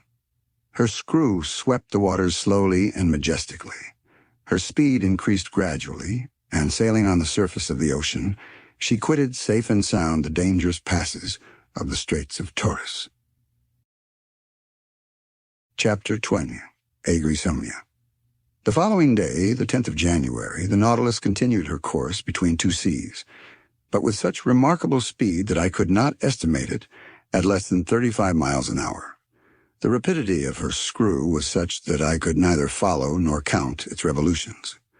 When I reflected that this marvelous electric agent, after having afforded motion, heat, and light to the Nautilus, still protected her from outward attack, and transformed her into an ark of safety which no profane hand might touch without being thunderstricken, my admiration was unbounded, and from the structure it extended to the engineer who had called it into existence. Our course was directed to the west, and on the 11th of January we doubled Cape Wessel, situation in 135 degrees long, and 10 degrees S Lati, which forms the east point of the Gulf of Carpentaria. The reefs were still numerous, but more equalized, and marked on the chart with extreme precision. The Nautilus easily avoided the breakers of Money to port and the Victoria reefs to starboard, placed at 130 degrees long, and on the 10th parallel, which we strictly followed. On the 13th of January, Captain Nemo arrived in the Sea of Timor and recognized the island of that name in 122 degrees long. From this point, the direction of the Nautilus inclined towards the southwest. Her head was set for the Indian Ocean. Where would the fancy of Captain Nemo carry us next? Would he return to the coast of Asia, or would he approach again the shores of Europe? Improbable conjectures both, to a man who fled from inhabited continents. Then would he descend to the south? Was he going to double the Cape of Good Hope, then Cape Horn, and finally go as far as the Antarctic Pole? Would he come back at last to the Pacific, where his Nautilus could sail free and independently? Time would show. After having skirted the sands of Cartier, of Hibernia, Seringapatam, and Scott, last efforts of the solid against the liquid element, on the 14th of January we lost sight of land altogether. The speed of the Nautilus was considerably abated, and with irregular course she sometimes swam in the bosom of the waters, sometimes floated on their surface. During this period of the voyage, Captain Nemo made some interesting experiments on the varied temperature of the sea in different beds. Under ordinary conditions, these observations are made by means of rather complicated instruments, and with somewhat doubtful results, by means of thermometrical sounding leads, the glasses often breaking under the pressure of the water, or an apparatus grounded on the variations of the resistance of metals to the electric currents. Results so obtained could not be correctly calculated. On the contrary, Captain Nemo went himself to test the temperature in the depths of the sea, and his thermometer, placed in communication with the different sheets of water, gave him the required degree immediately and accurately. It was thus that, either by overloading her reservoirs or by descending obliquely by means of her inclined planes, the Nautilus successively attained the depth of 3, 4, 5, 7, 9, and 10,000 yards. And the definite result of this experience was that the sea preserved an average temperature of 4 degrees and a half at a depth of 5,000 fathoms under all latitudes. On the 16th of January, the Nautilus seemed becalmed only a few yards beneath the surface of the waves. Her electric apparatus remained inactive, and her motionless screw left her to drift at the mercy of the currents. I supposed that the crew was occupied with interior repairs, rendered necessary by the violence of the mechanical movements of the machine. My companions and I then witnessed a curious spectacle. The hatches of the saloon were open, and as the beacon light of the Nautilus was not in action, a dim obscurity reigned in the midst of the waters. I observed the state of the sea under these conditions, and the largest fish appeared to me no more than scarcely defined shadows, when the Nautilus found herself suddenly transported into full light. I thought at first that the beacon had been lighted, and was casting its electric radiance into the liquid mass. I was mistaken, and after a rapid survey perceived my error. The Nautilus floated in the midst of a phosphorescent bed which, in this obscurity, became quite dazzling. It was produced by myriads of luminous animalculae, whose brilliancy was increased as they glided over the metallic hull of the vessel. I was surprised by lightning in the midst of these luminous sheets, as though they had been rivulets of lead, melted in an ardent furnace or metallic masses brought to a white heat, so that by force of contrast, certain portions of light appeared to cast a shade in the midst of the general ignition, from which all shade seemed banished. No, this was not the calm irradiation of our ordinary lightning. There was unusual life and vigor. This was truly living light. In reality, it was an infinite agglomeration of colored infusoria, of veritable globules of jelly, provided with a thread-like tentacle, and of which as many as 25,000 have been counted in less than 2 cubic half-inches of water. During several hours, the Nautilus floated in these brilliant waves, and our admiration increased as we watched the marine monsters disporting themselves like salamanders. I saw there in the midst of this fire that burns not the swift and elegant porpoise, the indefatigable clown of the ocean, and some swordfish 10 feet long, those prophetic heralds of the hurricane whose formidable sword would now and then strike the glass of the saloon. Then appeared the smaller fish, the ballista, the leaping mackerel, wolf thorntails, and 100 others which striped the luminous atmosphere as they swam. This dazzling spectacle was enchanting. Perhaps some atmospheric condition increased the intensity of this phenomenon. Perhaps some storm agitated the surface of the waves. But at this depth of some yards, the Nautilus was unmoved by its fury and reposed peacefully in still water. So we progressed, incessantly charmed by some new marvel. The days passed rapidly away, and I took no account of them. Ned, according to habit, tried to vary the diet on board. Like snails, we were fixed to our shells, and I declare, it is easy to lead a snail's life. Thus, this life seemed easy and natural, and we thought no longer of the life we led on land, but something happened to recall us to the strangeness of our situation. On the 18th of January, the Nautilus was in 105 degrees long and 15 degrees S late. The weather was threatening, and the sea rough and rolling. There was a strong east wind. The barometer, which had been going down for some days, foreboded a coming storm. I went up onto the platform just as the second lieutenant was taking the measure of the horary angles, and waited, according to habit, till the daily phrase was said. But on this day it was exchanged for another phrase not less incomprehensible. Almost directly, I saw Captain Nemo appear with a glass, looking towards the horizon. For some minutes he was immovable, without taking his eye off the point of observation. Then he lowered his glass and exchanged a few words with his lieutenant. The latter seemed to be a victim to some emotion that he tried in vain to repress. Captain Nemo, having more command over himself, was cool. He seemed, too, to be making some objections, to which the lieutenant replied by formal assurances. At least I concluded so by the difference of their tones and gestures. For myself, I had looked carefully in the direction indicated without seeing anything. The sky and water were lost in the clear line of the horizon. However, Captain Nemo walked from one end of the platform to the other without looking at me, perhaps without seeing me. His step was firm but less regular than usual. He stopped sometimes, crossed his arms, and observed the sea. What could he be looking for on that immense expanse? The Nautilus was then some hundreds of miles from the nearest coast. The lieutenant had taken up the glass and examined the horizon steadfastly, going and coming, stamping his foot, and showing more nervous agitation than his superior officer. Besides, this mystery must necessarily be solved, and before long, for upon an order from Captain Nemo, the engine, increasing its propelling power, made the screw turn more rapidly. Just then the lieutenant drew the captain's attention again. The latter stopped walking and directed his glass towards the place indicated. He looked long. I felt very much puzzled and descended to the drawing-room and took out an excellent telescope that I generally used.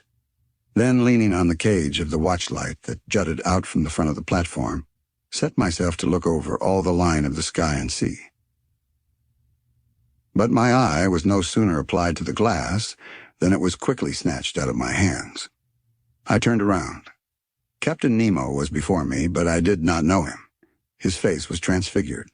His eyes flashed sullenly. His teeth were set.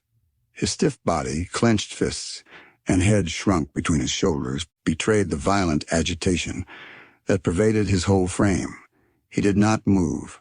My glass, fallen from his hands, had rolled at his feet. Had I unwittingly provoked this fit of anger? Did this incomprehensible person imagine that I had discovered some forbidden secret? No, I was not the object of this hatred, for he was not looking at me. His eye was steadily fixed upon the impenetrable point of the horizon. At last, Captain Nemo recovered himself. His agitation subsided. He addressed some words in a foreign language to his lieutenant, then turned to me. "Monsieur Aronnax," he said in rather an imperious tone, "I require you to keep one of the conditions that bind you to me." "What is it, Captain?" "You must be confined with your companions until I think fit to release you." "You are the master," I replied, looking steadily at him. "But may I ask you one question?" "None, sir." There was no resisting this imperious command. It would have been useless. I went down to the cabin occupied by Ned Land and Conseil, and told them the captain's determination. You may judge how this communication was received by the Canadian. But there was not time for altercation. 4 of the crew waited at the door and conducted us to that cell where we had passed our first night on board the Nautilus. Ned Land would have remonstrated, but the door was shut upon him. "Will master tell me what this means?" asked Conseil. I told my companions what had passed. They were as much astonished as I, and equally at a loss how to account for it. Meanwhile, I was absorbed in my own reflections, and could think of nothing but the strange fear depicted in the captain's countenance. I was utterly at a loss to account for it, when my cogitations were disturbed by these words from Ned Land. "Hello, breakfast is ready." And indeed the table was laid. Evidently, Captain Nemo had given this order at the same time that he had hastened the speed of the Nautilus. "Will master permit me to make a recommendation?" asked Conseil. "Yes, my boy." "Well, it is that master breakfasts. It is prudent, for we do not know what may happen." "You are right, Conseil." "Unfortunately," said Ned Land, "they have only given us the ship's fare." "Friend Ned," asked Conseil, "what would you have said if the breakfast had been entirely forgotten?" This argument cut short the harpooner's recriminations. We sat down to table. The meal was eaten in silence. Just then the luminous globe that lighted the cell went out and left us in total darkness. Ned Land was soon asleep, and what astonished me was that Conseil went off into a heavy slumber. I was thinking what could have caused his irresistible drowsiness when I felt my brain becoming stupefied. In spite of my efforts to keep my eyes open, they would close. A painful suspicion seized me. Evidently, soporific substances had been mixed with the food we had just taken. Imprisonment was not enough to conceal Captain Nemo's projects from us. Sleep was more necessary. I then heard the panels shut. The undulations of the sea, which caused a slight rolling motion, ceased. Had the Nautilus quitted the surface of the ocean? Had it gone back to the motionless bed of waters? I tried to resist sleep. It was impossible. My breathing grew weak. I felt a mortal cold freeze my stiffened and half-paralyzed limbs. My eyelids, like leaden caps, fell over my eyes. I could not raise them. A morbid sleep, full of hallucinations, bereft me of my being. Then the visions disappeared and left me in complete insensibility. Chapter 13, The Coral Kingdom. The next day I woke with my head singularly clear. To my great surprise, I was in my own room. My companions, no doubt, had been reinstated in their cabin without having perceived it any more than I. Of what had passed during the night, they were as ignorant as I was. And to penetrate this mystery, I only reckoned upon the chances of the future. I then thought of quitting my room. Was I free again, or a prisoner? Quite free. I opened the door, went to the half-deck, went up the central stairs. The panels, shut the evening before, were open. I went on to the platform. Ned Land and Conseil waited there for me.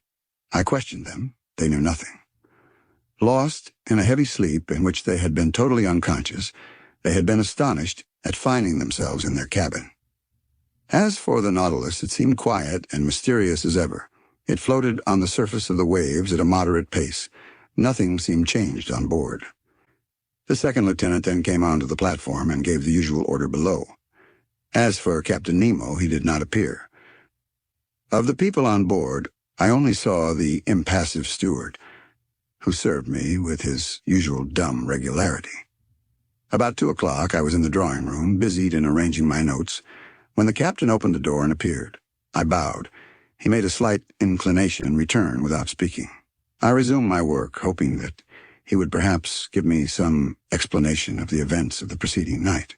He made none. I looked at him. He seemed fatigued. His heavy eyes had not been refreshed by sleep. His face looked very sorrowful. He walked to and fro, sat down, and got up again, took a chance book, put it down, consulted his instruments without taking his habitual notes, and seemed restless and uneasy. At last he came up to me and said, "Are you a doctor, Varanex?" I so little expected such a question that I stared some time at him without answering. "Are you a doctor?" he repeated. "Several of your colleagues have studied medicine." "Well," said I am a doctor and resident surgeon to the hospital. I practiced several years before entering the museum." "I'm very well, sir." My answer had evidently satisfied the captain. But not knowing what he would say next, I waited for other questions, reserving my answers according to circumstances. "Monsieur Aronnax, will you consent to prescribe for one of my men?" he asked. "Is he ill?" "Yes." "I am ready to follow you." "Come then." I own my heart beat. I do not know why. I saw a certain connection between the illness of one of the crew and the events of the day before, and this mystery interested me at least as much as the sick man. Captain Nemo conducted me to the poop of the Nautilus and took me into a cabin situated near the sailors' quarters. There, on a bed, lay a man about 40 years of age, with a resolute expression of countenance, a true type of an Anglo-Saxon. I leant over him. He was not only ill, he was wounded.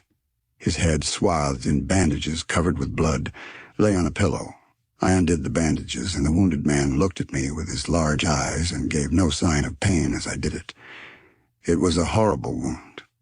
The skull, shattered by some deadly weapon, left the brain exposed, which was much injured.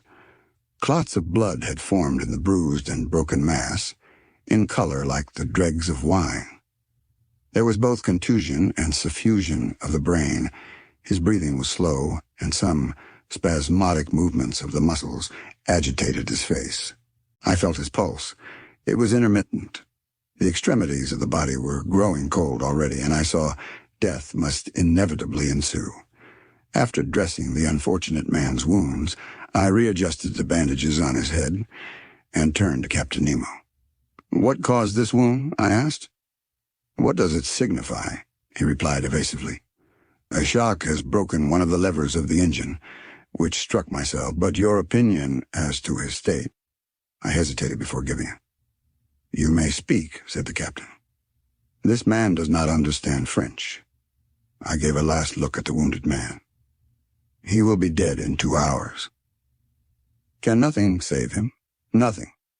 Captain Nemo's hand contracted, and some tears glistened in his eyes, which I thought incapable of shedding any.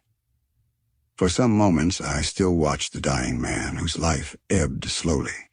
His pallor increased under the electric light that was shed over his deathbed. I looked at his intelligent forehead, furrowed with premature wrinkles, produced probably by misfortune and sorrow. I tried to learn the secret of his life from the last words that escaped his lips. "You can go now, Miss Alnack," said the captain.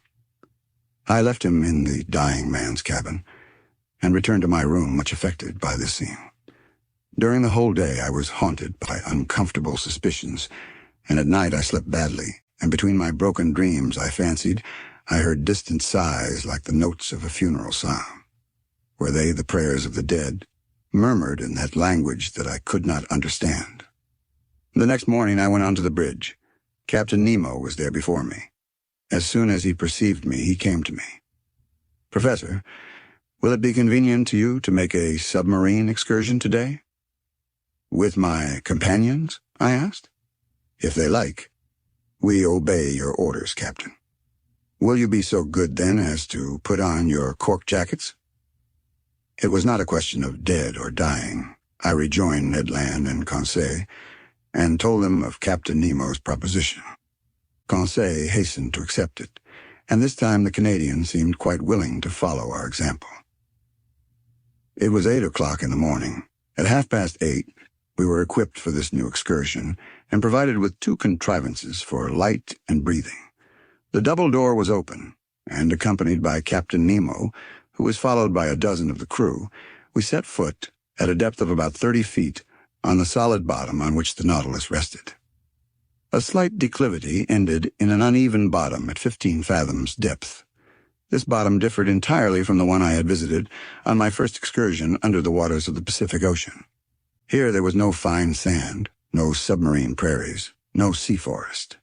I immediately recognized that marvelous region in which, on that day, the captain did the honors to us. It was the Coral Kingdom. The light produced 1,000 charming varieties, playing in the midst of the branches that were so vividly colored. I seemed to see the membranous and cylindrical tubes tremble beneath the undulation of the waters. I was tempted to gather their fresh petals, ornamented with delicate tentacles, some just blown, the others budding, while a small fish, swimming swiftly, touched them slightly like flights of birds. But if my hand approached these living flowers, these animated, sensitive plants, the whole colony took alarm. The white petals re-entered their red cases, the flowers faded as I looked, and the bush changed into a block of stony knobs.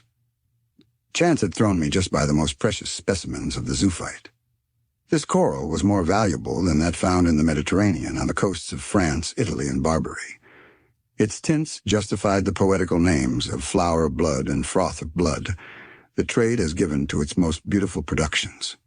Coral is sold for L20 per ounce, and in this place the watery beds would make the fortunes of a company of coral divers.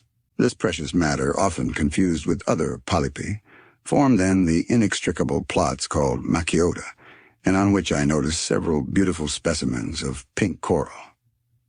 But soon the bushes contract, and the arborizations increase. Real petrified thickets, long joints of fantastic architecture, were disclosed before us. Captain Nemo placed himself under a dark gallery, where by a slight declivity we reached a depth of 100 yards. The light from our lamps produced sometimes magical effects, following the rough outlines of the natural arches and pendants, disposed like lustres that were tipped with the points of fire. At last, after walking 2 hours, we had attained a depth of about 300 yards, that is to say, the extreme limit on which coral begins to form.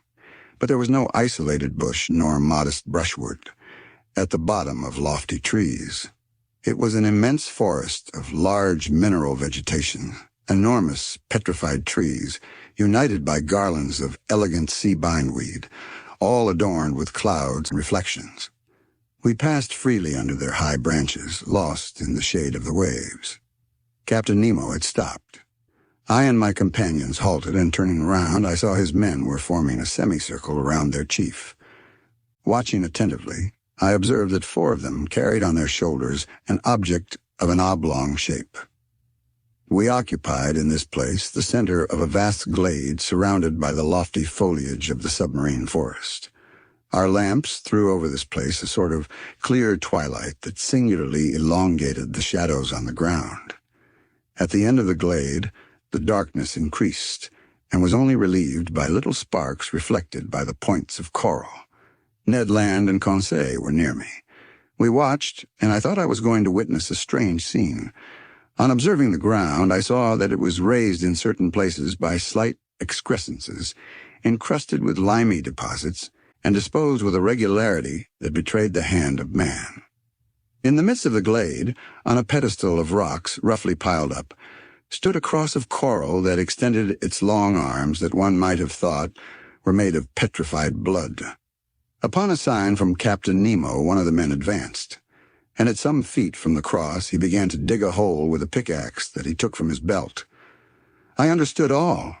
This glade was a cemetery, this hole a tomb, this oblong object the body of the man who had died in the night. The captain and his men had come to bury their companion in this general resting place at the bottom of this inaccessible ocean. The grave was being dug slowly. The fish fled on all sides while their retreat was being thus disturbed. I heard the strokes of the pickaxe, which sparkled when it hit upon some flint lost at the bottom of the waters. The hole was soon large and deep enough to receive the body. Then the bearers approached. The body, enveloped in a tissue of white linen, was lowered into the damp grave. Captain Nemo, with his arms crossed on his breast, and all the friends of him who had loved them, knelt in prayer. The grave was then filled in with the rubbish taken from the ground, which formed a slight mound. When this was done, Captain Nemo and his men rose. Then, approaching the grave, they knelt again, and all extended their hands in sign of a last adieu. Then the funeral procession returned to the Nautilus, passing under the arches of the forest, in the midst of thickets, along the coral bushes, and still on the ascent. At last the light of the ship appeared, and its luminous track guided us to the Nautilus. At 1 o'clock we had returned. As soon as I had changed my clothes, I went up onto the platform, and a prey to conflicting emotions, I sat down near the binnacle. Captain Nemo joined me. I rose and said to him, "So as I said he would, this man died in the night?" "Yes, med Aronnax." "And he rests now near his companions in the coral cemetery?" "Yes, forgotten by all else, but not by us. We dug the grave, and the polypi undertake to seal our dead for eternity." And burying his face quickly in his hands, he tried in vain to suppress a sob. Then he added, "Our peaceful cemetery is there, some 100 feet below the surface of the waves. Your dead sleep quietly, at least, Captain, out of the reach of sharks." "Yes, sir, of sharks and men," gravely replied the captain. Part 2. Chapter 1. The Indian Ocean. We now come to the second part of our journey under the sea. The first ended with the moving scene in the coral cemetery, which left such a deep impression on my mind. Thus, in the midst of this great sea, Captain Nemo's life was passing, even to his grave, which he had prepared in one of its deepest abysses. There not one of the ocean's monsters could trouble the last sleep of the crew of the Nautilus, of those friends riveted to each other in death as in life. Nor any man either, had added the captain, still the same fierce, implacable defiance towards human society. I could no longer content myself with the theory which satisfied Conseil. That worthy fellow persisted in seeing in the commander of the Nautilus one of those unknown savants who return mankind contempt for indifference. For him, he was a misunderstood genius who, tired of Earth's deceptions, had taken refuge in this inaccessible medium, where he might follow his instincts freely. To my mind, this explains but one side of Captain Nemo's character. Indeed, the mystery of that last night during which we had been chained in prison, the sleep, and the precaution so violently taken by the captain of snatching from my eyes the glass I had raised to sweep the horizon, the mortal wound of the man, due to an unaccountable shock of the Nautilus, all put me on a new track. No, Captain Nemo was not satisfied with shunning man. His formidable apparatus not only suited his instinct of freedom, but perhaps also the design of some terrible retaliation. At this moment nothing is clear to me. I catch but a glimpse of light amidst all the darkness, and I must confine myself to writing as events shall dictate.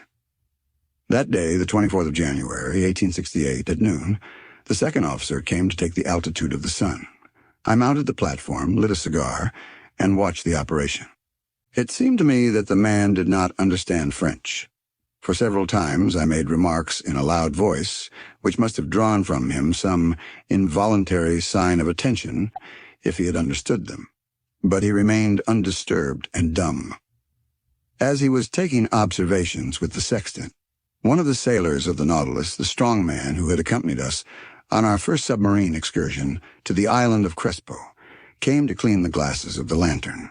I examined the fittings of the apparatus, the strength of which was increased 100-fold by lenticular rings placed similar to those in a lighthouse, and which projected their brilliance in a horizontal plane.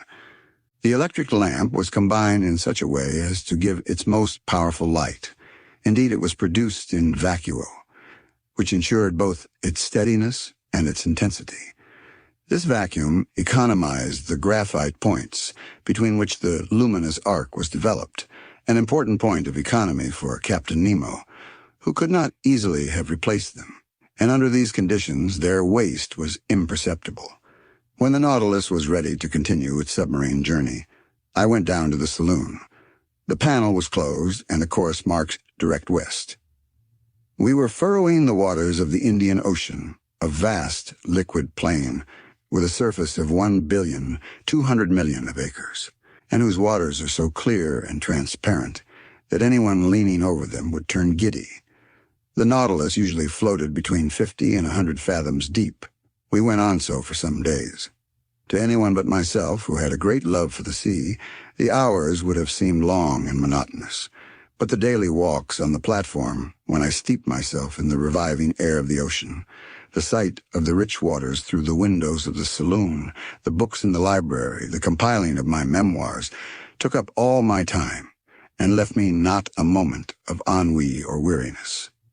For some days we saw a great number of aquatic birds, sea-mews or gulls. Some were cleverly killed and prepared in a certain way, made very acceptable water game.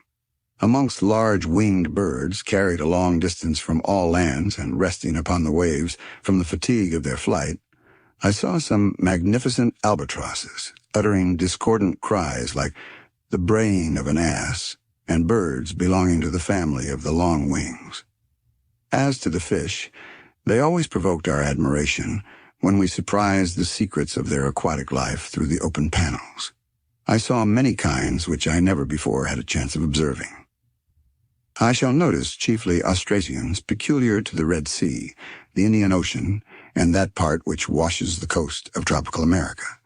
These fishes, like the tortoise, the armadillo, the sea hedgehog, and the crustacea, are protected by a breastplate which is neither chalky nor stony, but real bone. In some it takes the form of a solid triangle, in others of a solid quadrangle. Amongst the triangular I saw some 1.5 inches in length, with wholesome flesh and a delicious flavor. They are brown at the tail and yellow at the fins, and I recommend their introduction into fresh water, to which a certain number of sea fish easily accustom themselves. I would also mention quadrangular Austrasians, having on the back 4 large tubercles, some dotted over with white spots on the lower part of the body, and which may be tamed like birds. Trigons provided with spikes formed by the lengthening of their bony shell, and which from their strange gruntings are called sea pigs, Also dromedaries with large humps in the shape of a cone, whose flesh is very tough and leathery. I now borrow from the daily notes of Master Conseil. Certain fish of the genus Petrodon, peculiar to those seas, with red backs and white chests, which are distinguished by 3 rows of longitudinal filaments, and some electrical, 7 inches long, decked in the liveliest colors. Then, as specimens of other kinds, some ovoids resembling an egg of a dark brown color, marked with white bands and without tails. Diodons, real sea porcupines, furnished with spikes and capable of swelling in such a way as to look like cushions bristling with darts. Hippocampi common to every ocean. Some pegasi with lengthened snouts, which their pectoral fins, being much elongated and formed in the shape of wings, allow, if not to fly, at least to shoot into the air. Pigeon spatulae with tails covered with many rings of shell. Macrogonathi with long jaws, an excellent fish, 9 inches long and bright with most agreeable colors. Pale-colored calliamores with rugged heads, and plenty of chiptons with long and tubular muzzles, which kill insects by shooting them, as from an air gun, with a single drop of water. These we may call the flycatchers of the seas. In the 89th genus of fishes, classed by Lacipede, belonging to the second lower class of bony, characterized by opercules and bronchial membranes, I remarked the Scorpaena, the head of which is furnished with spikes and which has but 1 dorsal fin. These creatures are covered or not with little shells, according to the subclass to which they belong. The second subclass gives us specimens of didactyls, 14 or 15 inches in length, with yellow rays and heads of a most fantastic appearance. As to the first subclass, it gives several specimens of that singular-looking fish appropriately called a sea frog, with large head, sometimes pierced with holes, sometimes swollen with protuberances, bristling with spikes and covered with tubercles. It has irregular and hideous horns. Its body and tail are covered with callosities. Its sting makes a dangerous wound. It is both repugnant and horrible to look at.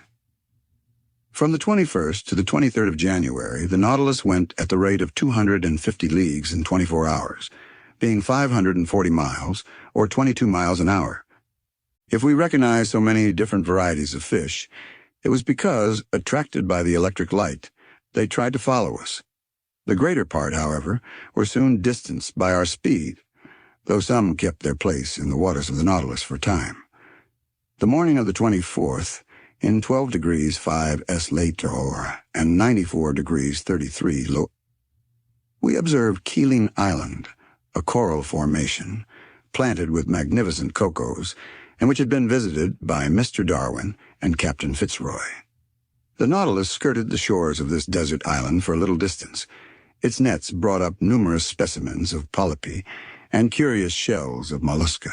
Some precious productions of the species of Delphinulae enriched the treasures of Captain Nemo, to which I added an Astrea punctifera, a kind of parasite polypus often found fixed to a shell. Soon Keeling Island disappeared from the horizon, and our course was directed to the northwest in the direction of the Indian Peninsula. From Keeling Island our course was slower and more variable, often taking us into great depths. Several times they made use of the inclined planes, which certain internal levers placed obliquely to the waterline. In that way we went about 2 miles, but without ever obtaining the greatest depths of the Indian Sea, which soundings of 7,000 fathoms have never reached. As to the temperature of the lower strata, the thermometer invariably indicated 4 degrees above zero.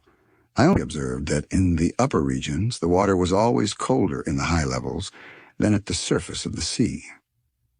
On the 25th of January, the ocean was entirely deserted. The Nautilus passed the day on the surface, beating the waves with its powerful screw and making them rebound to a great height. Who under such circumstances would not have taken it for a gigantic cetacean? 3 parts of this day I spent on the platform. I watched the sea. Nothing on the horizon, till about 4 o'clock a steamer running west on our counter. Her masts were visible for an instant, but she could not see the Nautilus being too low in the water. I fancied this steamboat belonged to the P.O. Company, which runs from Ceylon to Sydney, touching at King George's Point and Melbourne. At 5 o'clock in the evening, before that fleeting twilight which binds night to day in tropical zones, Conseil and I were astonished by a curious spectacle. It was a shoal of argonauts traveling along on the surface of the ocean. We could count several hundreds. They belonged to the tubercle kind, which are peculiar to the Indian seas. These graceful mollusks moved backwards by means of their locomotive tube, through which they propelled the water already drawn in. Of their 8 tentacles, 6 were elongated and stretched out floating on the water, whilst the other 2, rolled up flat, were spread to the wing like a light sail. I saw their spiral-shaped and fluted shells, which Cuvier justly compares to an elegant skiff, a boat indeed. It bears the creature which secretes it without its adhering to it. For nearly an hour the Nautilus floated in the midst of this shoal of mollusks. Then I know not what sudden fright they took. But as if at a signal, every sail was furled, the arms folded, the body drawn in, the shells turned over, changing their center of gravity, and the whole fleet disappeared under the waves. Never did the ships of a squadron maneuver with more unity. At that moment night fell suddenly, and the reeds, scarcely raised by the breeze, lay peaceably under the sides of the Nautilus. The next day, 26th of January, we cut the equator at the 82nd meridian and entered the northern hemisphere. During the day, a formidable troop of sharks accompanied us, terrible creatures, which multiply in these seas and make them very dangerous. They were Castraceo philippi sharks, with brown backs and whitish bellies, armed with 11 rows of teeth, eyed sharks, their throat being marked with a large black spot surrounded with white like an eye. There were also some Isabella sharks, with rounded snouts marked with dark spots. These powerful creatures often hurled themselves at the windows of the saloon with such violence as to make us feel very insecure. At such times Ned Land was no longer master of himself. He wanted to go to the surface and harpoon the monsters, particularly certain smooth-hound sharks, whose mouth is studded with teeth like a mosaic, and large tiger sharks nearly 6 yards long, the last named of which seemed to excite him more particularly. But the Nautilus, accelerating her speed, easily left the most rapid of them behind. The 27th of January, at the entrance of the vast Bay of Bengal, we met repeatedly a forbidding spectacle, dead bodies floating on the surface of the water. They were the dead of the Indian villages, carried by the Ganges to the level of the sea, and which the vultures, the only undertakers of the country, had not been able to devour. But the sharks did not fail to help them at their funeral work. About 7 o'clock in the evening, the Nautilus, half immersed, was sailing in a sea of milk. At first sight, the ocean seemed lactified. Was it the effect of the lunar rays? No, for the moon, scarcely 2 days old, was still lying hidden under the horizon in the rays of the sun. The whole sky, though lit by the sidereal rays, seemed black by contrast with the whiteness of the waters. Conseil could not believe his eyes and questioned me as to the cause of this strange phenomenon. Happily, I was able to answer him. It is called a milk sea, I explained. A large extent of white wavelets, often to be seen on the coasts of Amboyna and in these parts of the sea. But, sir, said Conseil, can you tell me what causes such an effect? For I suppose the water is not really turned into milk. No, my boy. And the whiteness which surprises you is caused only by the presence of myriads of infusoria, a sort of luminous little worm, gelatinous and without color, of the thickness of a hair, and whose length is not more than 7/1000th of an inch. These insects adhere to one another sometimes for several leagues. "Several leagues," exclaimed Conseil. "Yes, my boy, and you need not try to compute the number of these infusoria. You will not be able, for, if I am not mistaken, ships have floated on these milk seas for more than 40 miles. Towards midnight, the sea suddenly resumed its usual color, but behind us, even to the limits of the horizon, the sky reflected the whitened waves, and for a long time seemed impregnated with the vague glimmerings of an aurora borealis. Chapter 2, A Novel Proposal of Captain Nemo's. On the 28th of February, when at noon the Nautilus came to the surface of the sea, in 9 degrees 4 Impellitre, there was land in sight about 8 miles to westward. The first thing I noticed was a range of mountains about 2,000 feet high, the shapes of which were most capricious. On taking the bearings, I knew that we were nearing the island of Ceylon, the pearl which hangs from the lobe of the Indian peninsula. Captain Nemo and his second appeared at this moment. The captain glanced at the map, then turning to me said, "The island of Ceylon, noted for its pearl fisheries. Would you like to visit one of them, ma Aronnax?" "Certainly, Captain." "Well, the thing is easy. Though if we see the fisheries, we shall not see the fishermen. The annual exportation has not yet begun. Never mind, I will give orders to make for the Gulf of Mannar, where we shall arrive in the night." The captain said something to his second, who immediately went out. Soon the Nautilus returned to her native element, and the manometer showed that she was about 30 feet deep. "Well, sir," said Captain Nemo, "you and your companions shall visit the Bank of Mannar, and if by chance some fisherman should be there, we shall see him at work." "Agreed, Captain. By the by, my Aronnax, you are not afraid of sharks?" "Sharks?" exclaimed I. This question seemed a very hard one. "Well," continued Captain Nemo, "I admit, Captain, that I am not yet very familiar with that kind of fish." "We are accustomed to them," replied Captain Nemo, "and in time you will be too. However, we shall be armed, and on the road we may be able to hunt some of the tribe. It is interesting. So, till tomorrow, sir, and early." This said in a careless tone, Captain Nemo left the saloon. Now, if you were invited to hunt the bear in the mountains of Switzerland, what would you say? "Very well. Tomorrow we will go and hunt the bear." If you were asked to hunt the lion in the plains of Atlas or the tiger in the Indian jungles, what would you say? "Ha ha! It seems we are going to hunt the tiger or the lion." But when you are invited to hunt the shark in its natural element, you would perhaps reflect before accepting the invitation. As for myself, I passed my hand over my forehead, on which stood large drops of cold perspiration. "Let us reflect," said I, "and take our time. Hunting otters in submarine forests, as we did in the island of Crespo, will pass.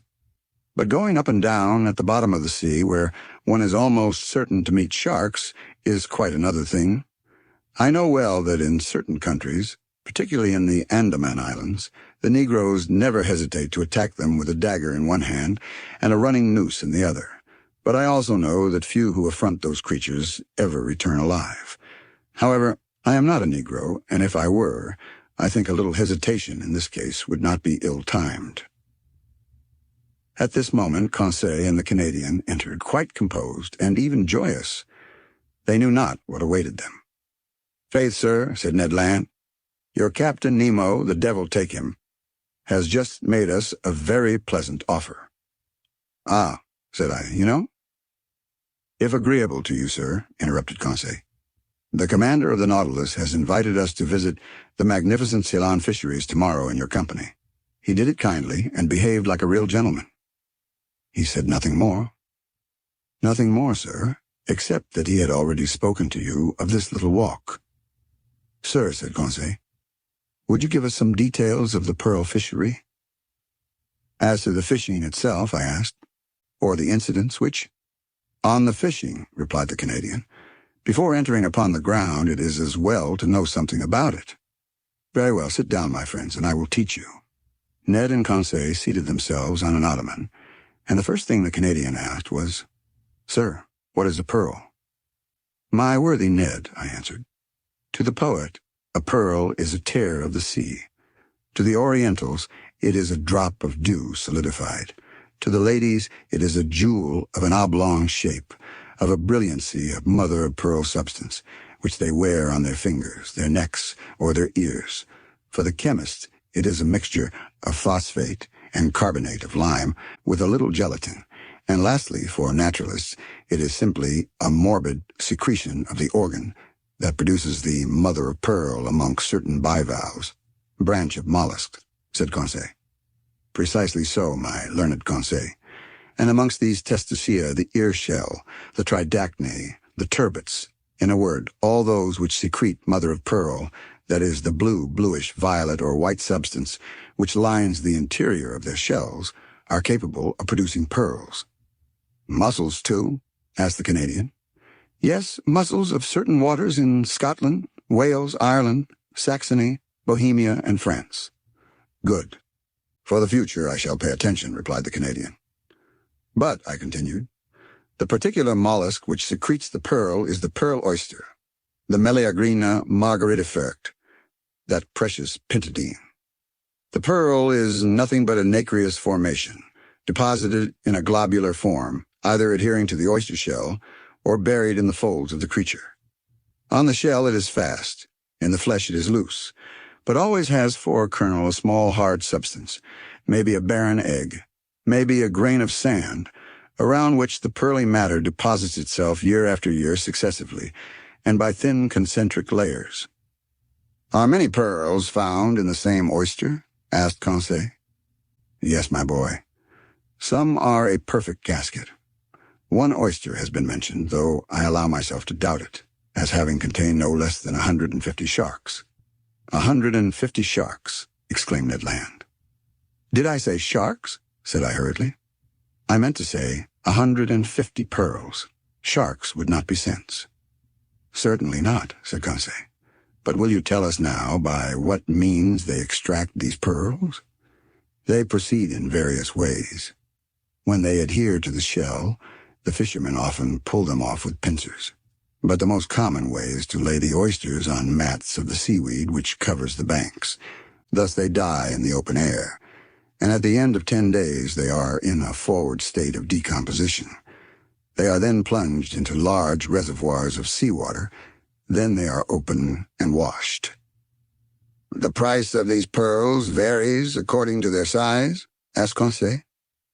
Not only according to their size, I answered, but also according to their shape, their water, that is, their color, and their luster. That is, that bright and diapered sparkle which makes them so charming to the eye. The most beautiful are called virgin pearls or paragons.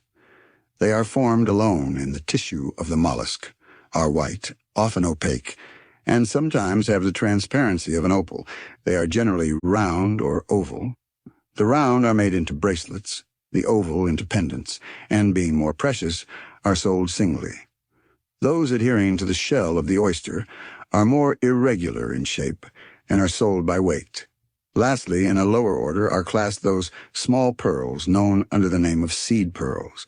They are sold by measure, and are especially used in embroidery for church ornaments. But, said Conseil, is this pearl fishery dangerous? No, I answered quickly, particularly if certain precautions are taken. What does one risk in such a calling? Said Ned Land. The swallowing of some mouthfuls of seawater. As you say, Ned. By the by, said I, trying to take Captain Nemo's careless tone. Are you afraid of sharks, brave Ned? Aye, replied the Canadian, a harpooner by profession. It is my trade to make light of them. But, said I, it is not a question of fishing for them with an iron swivel, hoisting them into the vessel, cutting off their tails with a blow of a chopper, ripping them up, and throwing their heart into the sea. Then it is a question of, precisely, in the water? In the water. Faith, with a good harpoon. You know, sir, these sharks are ill-fashioned beasts. They turn on their bellies to seize you, and in that time, Ned Land had a way of saying seize which made my blood run cold. Well, and you, Conseil, what do you think of sharks? Me, said Conseil. I will be frank, sir.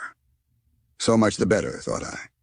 If you, sir, mean to face the sharks, I do not see why your faithful servant should not face them with you. Chapter 3. A Pearl of 10 Millions. The next morning at 4 o'clock I was awakened by the steward whom Captain Nemo had placed at my service. I rose hurriedly, dressed, and went into the saloon. Captain Nemo was awaiting me. Monsieur Aronnax, said he, are you ready to start? I am ready. Then please to follow me. And my companion, Captain? They have been told and are waiting. "Are we not to put on our divers' dresses?" asked I. "Not yet. I have not allowed the Nautilus to come too near this coast, and we are some distance from the Mannar bank. But the boat is ready, and will take us to the exact point of disembarking, which will save us a long way. It carries our diving apparatus, which we will put on when we begin our submarine journey." Captain Nemo conducted me to the central staircase which led on the platform. Ned and Conseil were already there, delighted at the idea of the pleasure party which was preparing. 5 sailors from the Nautilus with their oars waited in the boat, which had been made fast against the side. The night was still dark. Layers of clouds covered the sky, allowing but few stars to be seen. I looked on the side where the land lay and saw nothing but a dark line enclosing 3 parts of the horizon from southwest to northwest. The Nautilus, having returned during the night up the western coast of Ceylon, was now west of the bay, or rather gulf formed by the mainland, and the island of Mannar. There, under the dark waters, stretched the Pintadine Bank, an inexhaustible field of pearls, the length of which is more than 20 miles. Captain Nemo, Ned Land, Conseil, and I took our places in the stern of the boat. The master went to the tiller. His 4 companions leaned on their oars, the painter was cast off, and we sheered off. The boat went towards the south. The oarsmen did not hurry. I noticed that their strokes, strong in the water, only followed each other every 10 seconds, according to the method generally adopted in the Navy. Whilst the craft was running by its own velocity, the liquid drops struck the dark depths of the waves crisply like spats of melted lead. A little billow, spreading wide, gave a slight roll to the boat, and some samphire reeds flapped before it. We were silent. What was Captain Nemo thinking of? Perhaps of the land he was approaching, and which he found too near to him, contrary to the Canadian's opinion, who thought it too far off. As to Conseil, he was merely there from curiosity. About 5:30, the first tints on the horizon showed the upper line of coast more distinctly. Flat enough in the east, it rose a little to the south. 5 miles still lay between us, and it was indistinct owing to the mist on the water. At 6 o'clock, it became suddenly daylight, with that rapidity peculiar to tropical regions which know neither dawn nor twilight. The solar rays pierced the curtain of clouds, piled up on the eastern horizon, and the radiant orb rose rapidly. I saw land distinctly, with a few trees scattered here and there. The boat neared Mannar Island, which was rounded to the south. Captain Nemo rose from his seat and watched the sea. At a sign from him, the anchor was dropped, but the chain scarcely ran, for it was little more than a yard deep, and the spot was one of the highest points of the bank of Pintadines. "Here we are, Monsieur Aronnax," said Captain Nemo. "You see that enclosed bay? Here in a month will be assembled the numerous fishing boats of exporters, and these are the waters their divers will ransack so boldly. Happily, this bay is well situated for that kind of fishing. It is sheltered from the strongest winds. The sea is never very rough here, which makes it favorable for the divers' work. We will now put on our dresses and begin our walk." I did not answer, and while watching the suspected waves, began with the help of the sailors to put on my heavy sea dress. Captain Nemo and my companions were also dressing. None of the Nautilus men were to accompany us on this new excursion. Soon we were enveloped to the throat in India rubber clothing, the air apparatus fixed to our backs by braces. As to the Ruhmkorff apparatus, there was no necessity for it. Before putting my head into the copper cap, I had asked the question of the captain.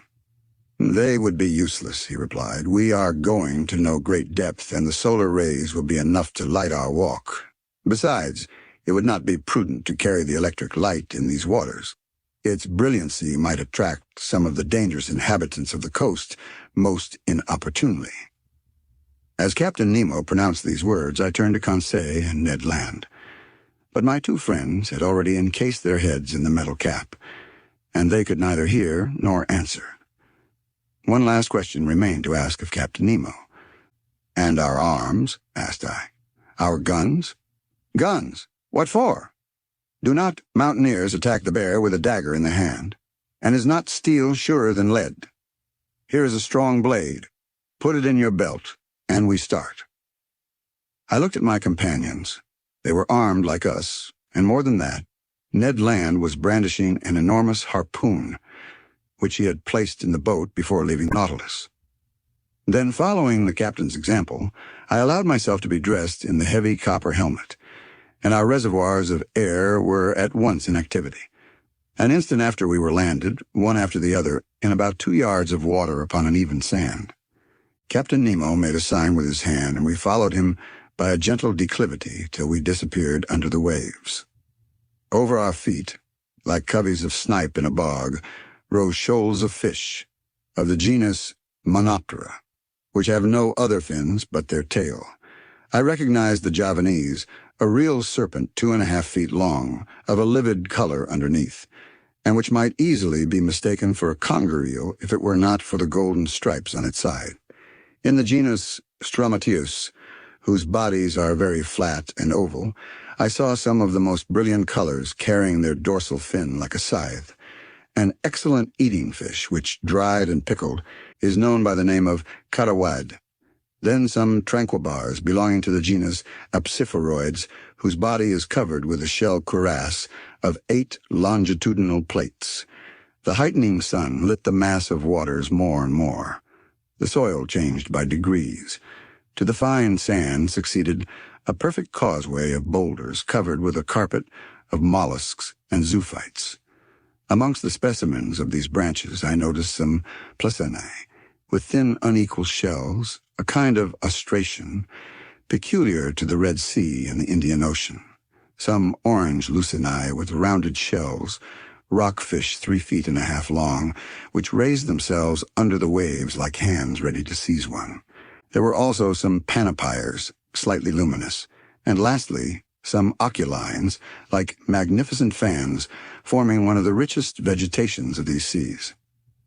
In the midst of these living plants, and under the arbors of the hydrophytes, were layers of clumsy articulates, particularly some raninae, whose carapace formed a slightly rounded triangle, and some horrible-looking parthenopes. At about 7 o'clock we found ourselves at last surveying the oyster banks on which the pearl oysters are reproduced by millions.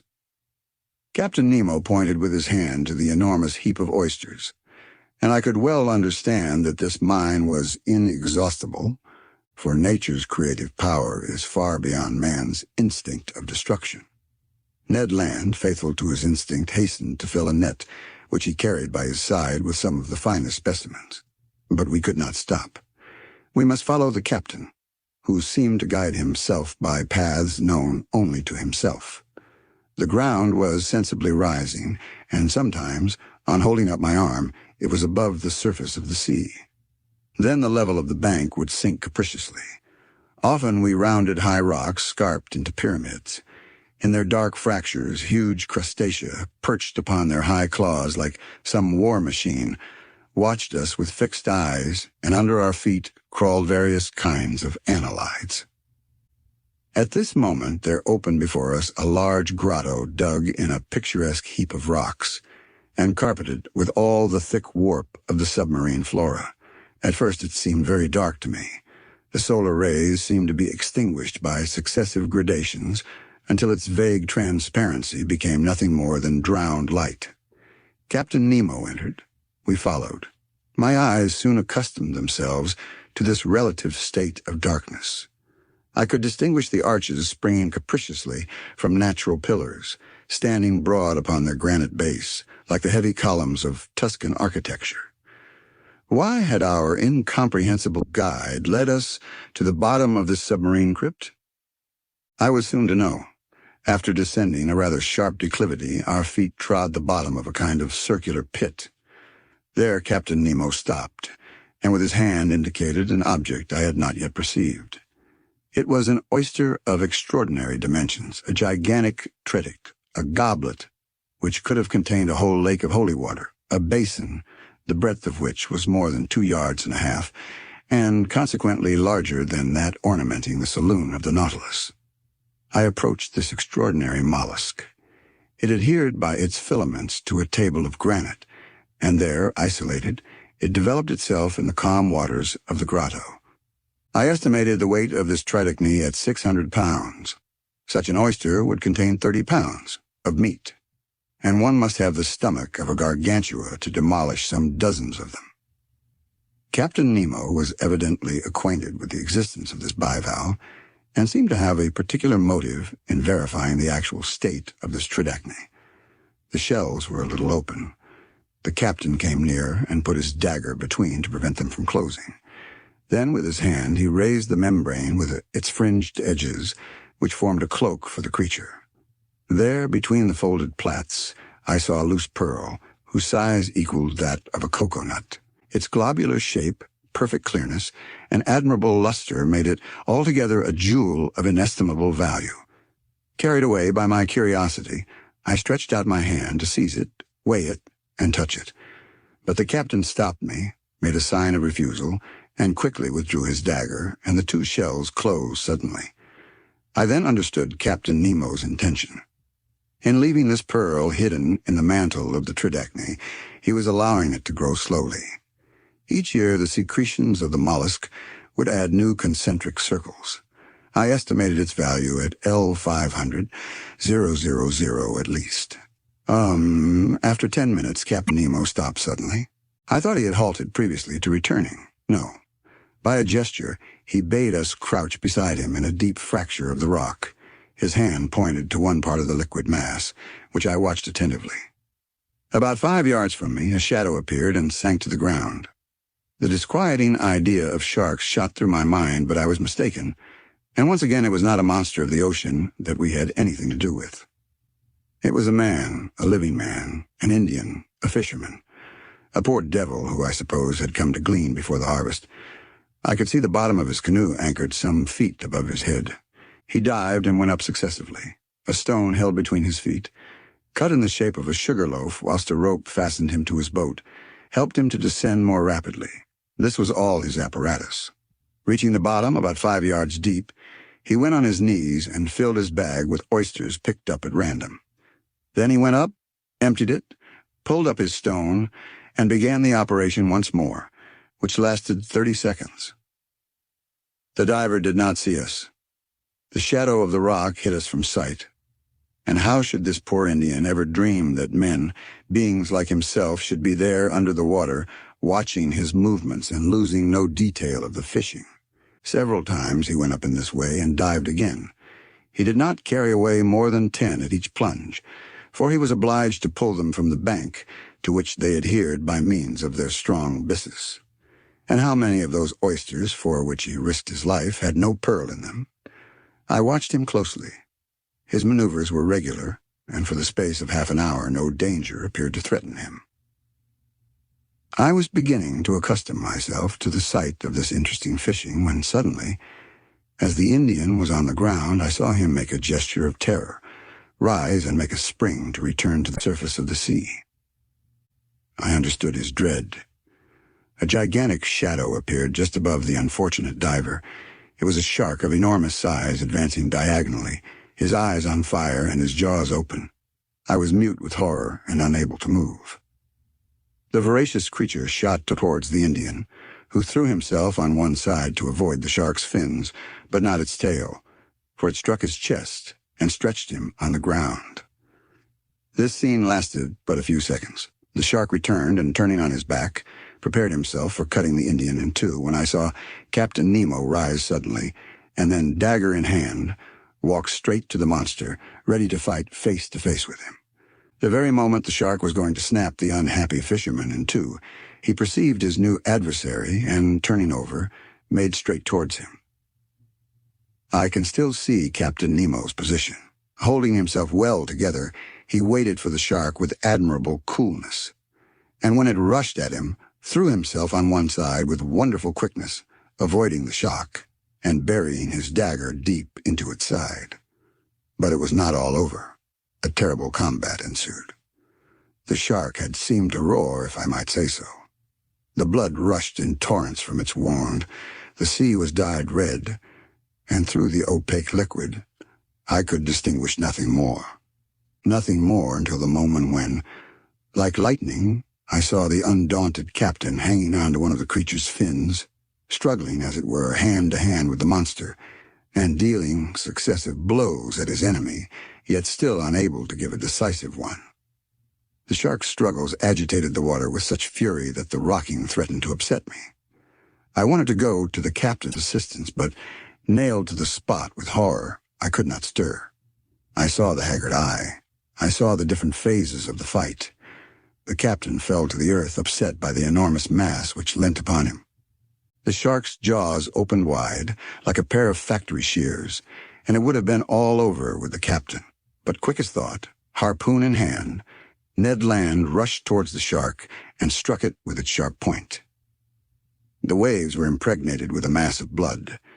They rocked under the shark's movements, which beat them with indescribable fury. Ned Land had not missed his aim. It was the monster's death rattle. Struck to the heart, it struggled in dreadful convulsions, the shock of which overthrew Conseil. But Ned Land had disentangled the captain, who, getting up without any wound, went straight to the Indian, quickly cut the cord which held him to his stone, took him in his arms, and, with a sharp blow of his heel, mounted to the surface. We all three followed in a few seconds, saved by miracle, and reached the fisherman's boat. Captain Nemo's first care was to recall the unfortunate man to life again. I did not think he could succeed. I hoped so, for the poor creature's immersion was not long, but the blow from the shark's tail might have been his death blow. Happily, with the captain's and Conseil's sharp friction, I saw consciousness return by degrees. He opened his eyes. What was his surprise, his terror even, at seeing 4 great copperheads leaning over him? And above all, what must he have thought when Captain Nemo, drawing from the pocket of his dress a bag of pearls, placed it in his hand? This munificent charity from the man of the waters to the poor Singhalese was accepted with a trembling hand. His wondering eyes showed that he knew not to what superhuman beings he owed both fortune and life. At a sign from the captain, we regained the bank, and following the road already traversed, came in about half an hour to the anchor which held the canoe of the Nautilus to the earth. Once on board, we each, with the help of the sailors, got rid of the heavy copper helmet. Captain Nemo's first word was to the Canadian. "Thank you, Master Land," said he. "It was in revenge, Captain," replied Ned Land. "I owed you that." A ghastly smile passed across the captain's lips, and that was all. "To the Nautilus," said he. The boat flew over the waves. Some minutes after we met the shark's dead body floating. By the black marking of the extremity of its fins, I recognized the terrible melanopteron of the Indian seas, of the species of shark so properly called. It was more than 25 feet long. Its enormous mouth occupied 1/3 of its body. It was an adult, as was known by its 6 rows of teeth placed in an isosceles triangle in the upper jaw. Whilst I was contemplating this inert mass, a dozen of these voracious beasts appeared round the boat, and without noticing us threw themselves upon the dead body and fought with one another for the pieces. At 8:30, we were again on board the Nautilus. There I reflected on the incidents which had taken place in our excursion to the Mannar Bank. 2 conclusions I must inevitably draw from it. One bearing upon the unparalleled courage of Captain Nemo, the other upon his devotion to a human being, a representative of that race from which he fled beneath the sea. Whatever he might say, this strange man had not yet succeeded in entirely crushing his heart. When I made this observation to him, he answered in a slightly moved tone, "That Indian, sir, is an inhabitant of an oppressed country, and I am still, and shall be to my last breath, one of them." Chapter 4. The Red Sea. In the course of the day of the 29th of January, the island of Ceylon disappeared under the horizon, and the Nautilus, at a speed of 20 miles an hour, slid into the labyrinth of canals which separate the Maldives from the Laccadives. It coasted even the island of Kilton, a land originally coralline, discovered by Vasco da Gama in 1499, and one of the 19 principal islands of the Laccadive archipelago, situated between 10 degrees and 14 degrees 30 in latitude and 69 degrees 50 ACO, or 72 inches E long, We had made 16,220 miles, or 7,500 French leagues, from our starting point in the Japanese seas. The next day, the 30th of January, when the Nautilus went to the surface of the ocean, there was no land in sight. Its course was NNE, in the direction of the Sea of Oman, between Arabia and the Indian Peninsula, which serves as an outlet to the Persian Gulf. It was evidently a block without any possible egress. Where was Captain Nemo taking us to? I could not say. This, however, did not satisfy the Canadian, who that day came to me asking where we were going. "We are going where our captain's fancy takes us, Master Ned." "His fancy cannot take us far, then," said the Canadian. "The Persian Gulf has no outlet, and if we do go in, it will not be long before we are out again." "Very well, then, we will come out again, Master Land, and if after the Persian Gulf the Nautilus would like to visit the Red Sea, the Straits of Bab el-Mandeb are there to give us entrance." "I need not tell you, sir," said Ned Land, "that the Red Sea is as much closed as the Gulf, as the Isthmus of Suez is not yet cut. And if it was, a boat as mysterious as ours would not risk itself in a canal cut with sluices. And again, the Red Sea is not the road to take us back to Europe." "But I never said we were going back to Europe." "What do you suppose, then?"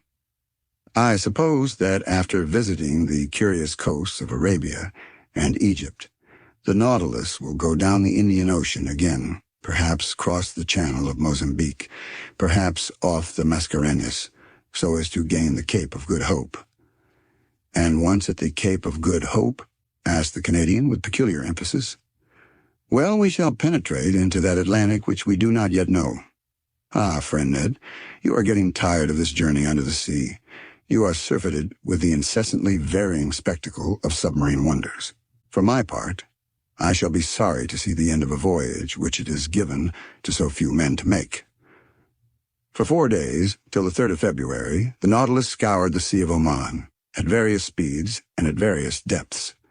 It seemed to go at random, as if hesitating as to which road it should follow, but we never passed the Tropic of Cancer.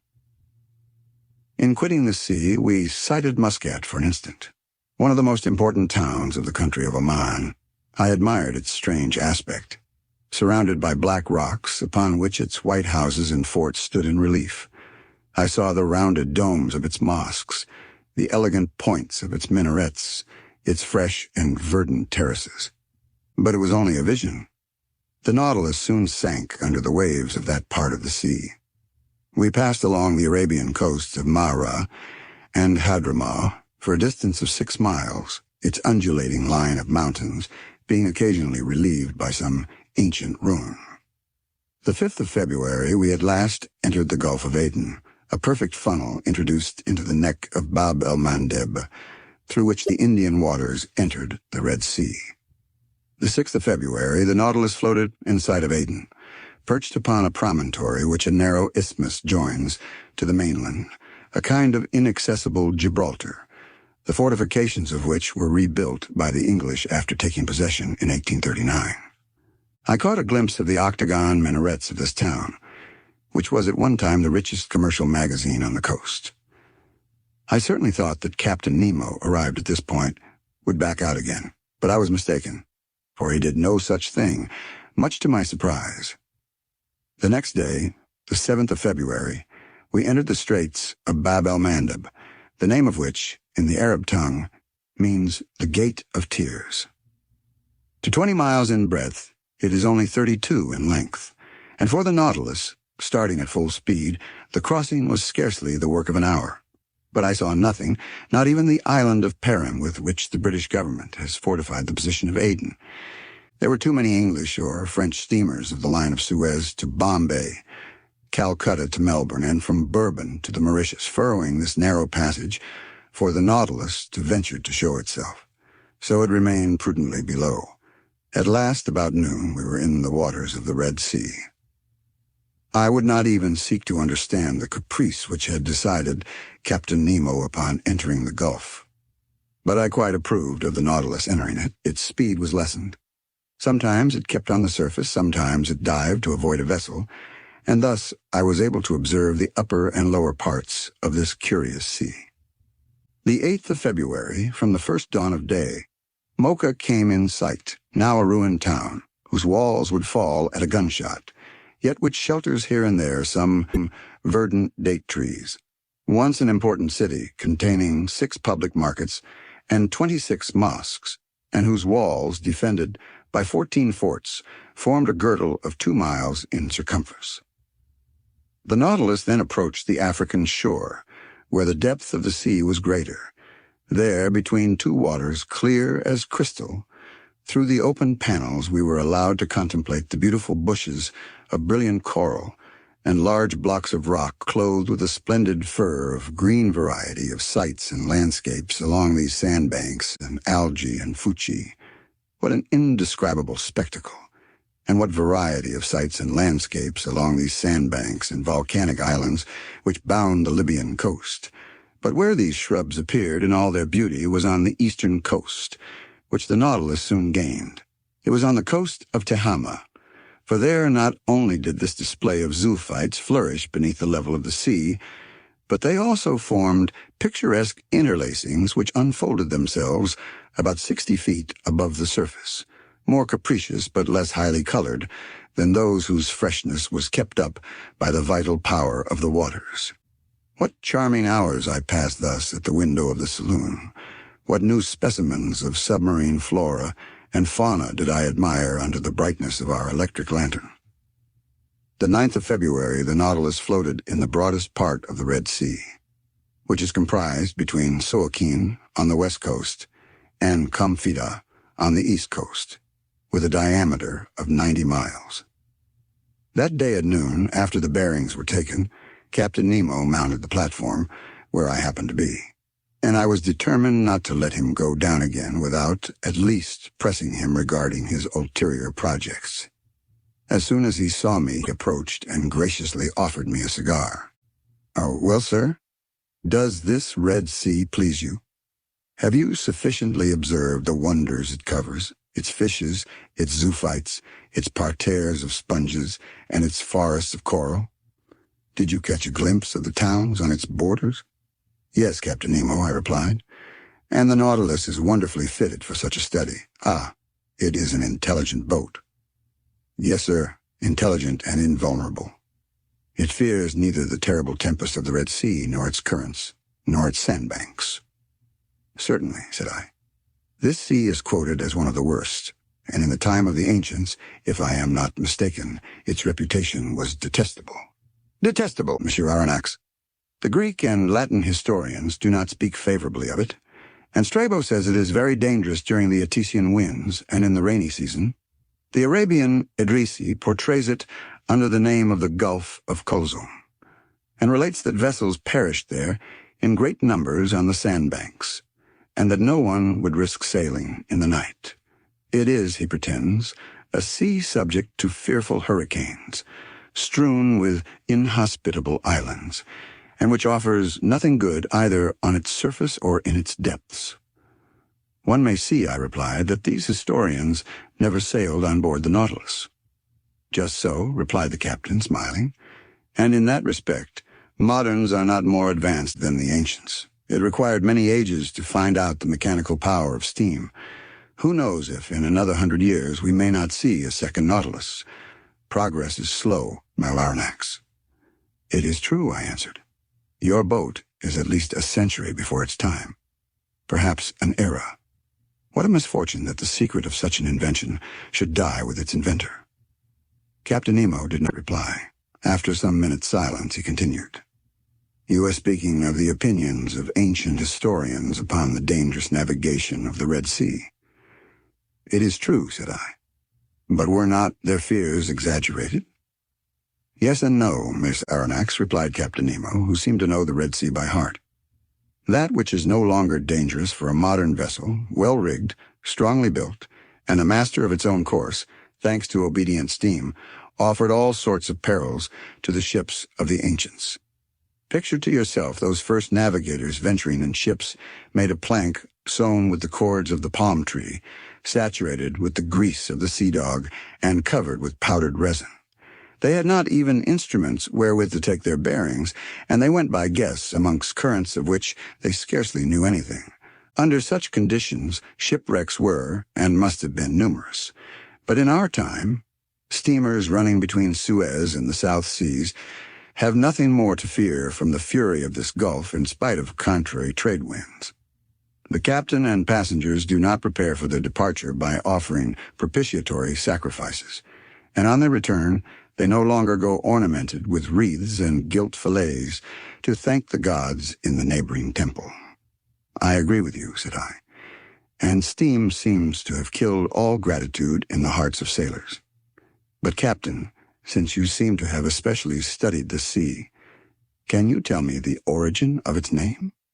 There exist several explanations on the subject, Mararanax. Would you like to know the opinion of a chronicler of the 14th century? Willingly. This fanciful writer pretends that its name was given to it after the passage of the Israelites, when Pharaoh perished in the waves which closed at the voice of Moses. A poet's explanation, Captain Nemo, I replied. But I cannot content myself with that. I ask you for your personal opinion. Here it is, Miss Aronnax. According to my idea, we must see in this appellation of the Red Sea a translation of the Hebrew word Edom, and if the ancients gave it that name, it was on account of the particular color of its waters. But up to this time I have seen nothing but transparent waves and without any particular color. Very likely, but as we advance to the bottom of the gulf you will see this singular appearance. I remember seeing the Bay of Tor entirely red, like a sea of blood. And you attribute this color to the presence of a microscopic seaweed? Yes. So, Captain Nemo, it is not the first time you have overrun the Red Sea on board the Nautilus? No, sir. As you spoke a while ago of the passage of the Israelites and of the catastrophe to the Egyptians, I will ask whether you have met with the traces under the water of this great historical fact. No, sir, and for a good reason. What is it? It is that the spot where Moses and his people passed is now so blocked up with sand that the camels can barely bathe their legs there. You can well understand that there would not be water enough for my Nautilus. And the spot? I asked. The spot is situated a little above the Isthmus of Suez, in the arm which formerly made a deep estuary when the Red Sea extended to the Salt Lakes. Now, whether this passage were miraculous or not, the Israelites nevertheless crossed there to reach the Promised Land, and Pharaoh's army perished precisely on that spot. And I think that excavations made in the middle of the sand would bring to light a large number of arms and instruments of Egyptian origin. That is evident, I replied. And for the sake of archaeologists, let us hope that these excavations will be made sooner or later, when new towns are established on the isthmus after the construction of the Suez Canal. A canal, however, very useless to a vessel like the Nautilus. Very likely, but useful to the whole world, said Captain Nemo. The ancients well understood the utility of a communication between the Red Sea and the Mediterranean for their commercial affairs, but they did not think of digging a canal direct, and took the Nile as an intermediate. Very probably the canal which united the Nile to the Red Sea was begun by Sesostris, if we may believe tradition. One thing is certain, that in the year 615 before Jesus Christ, Nikos undertook the works of an alimentary canal to the waters of the Nile across the plain of Egypt, looking towards Arabia. It took 4 days to go up this canal, and it was so wide that 2 triremes could go abreast. It was carried on by Darius, the son of Hystaspes, and probably finished by Ptolemy II. Strabo saw it navigated. But its decline from the point of departure, near Bubastes, to the Red Sea was so slight that it was only navigable for a few months in the year. This canal answered all commercial purposes to the age of Antonius, when it was abandoned and blocked up with sand.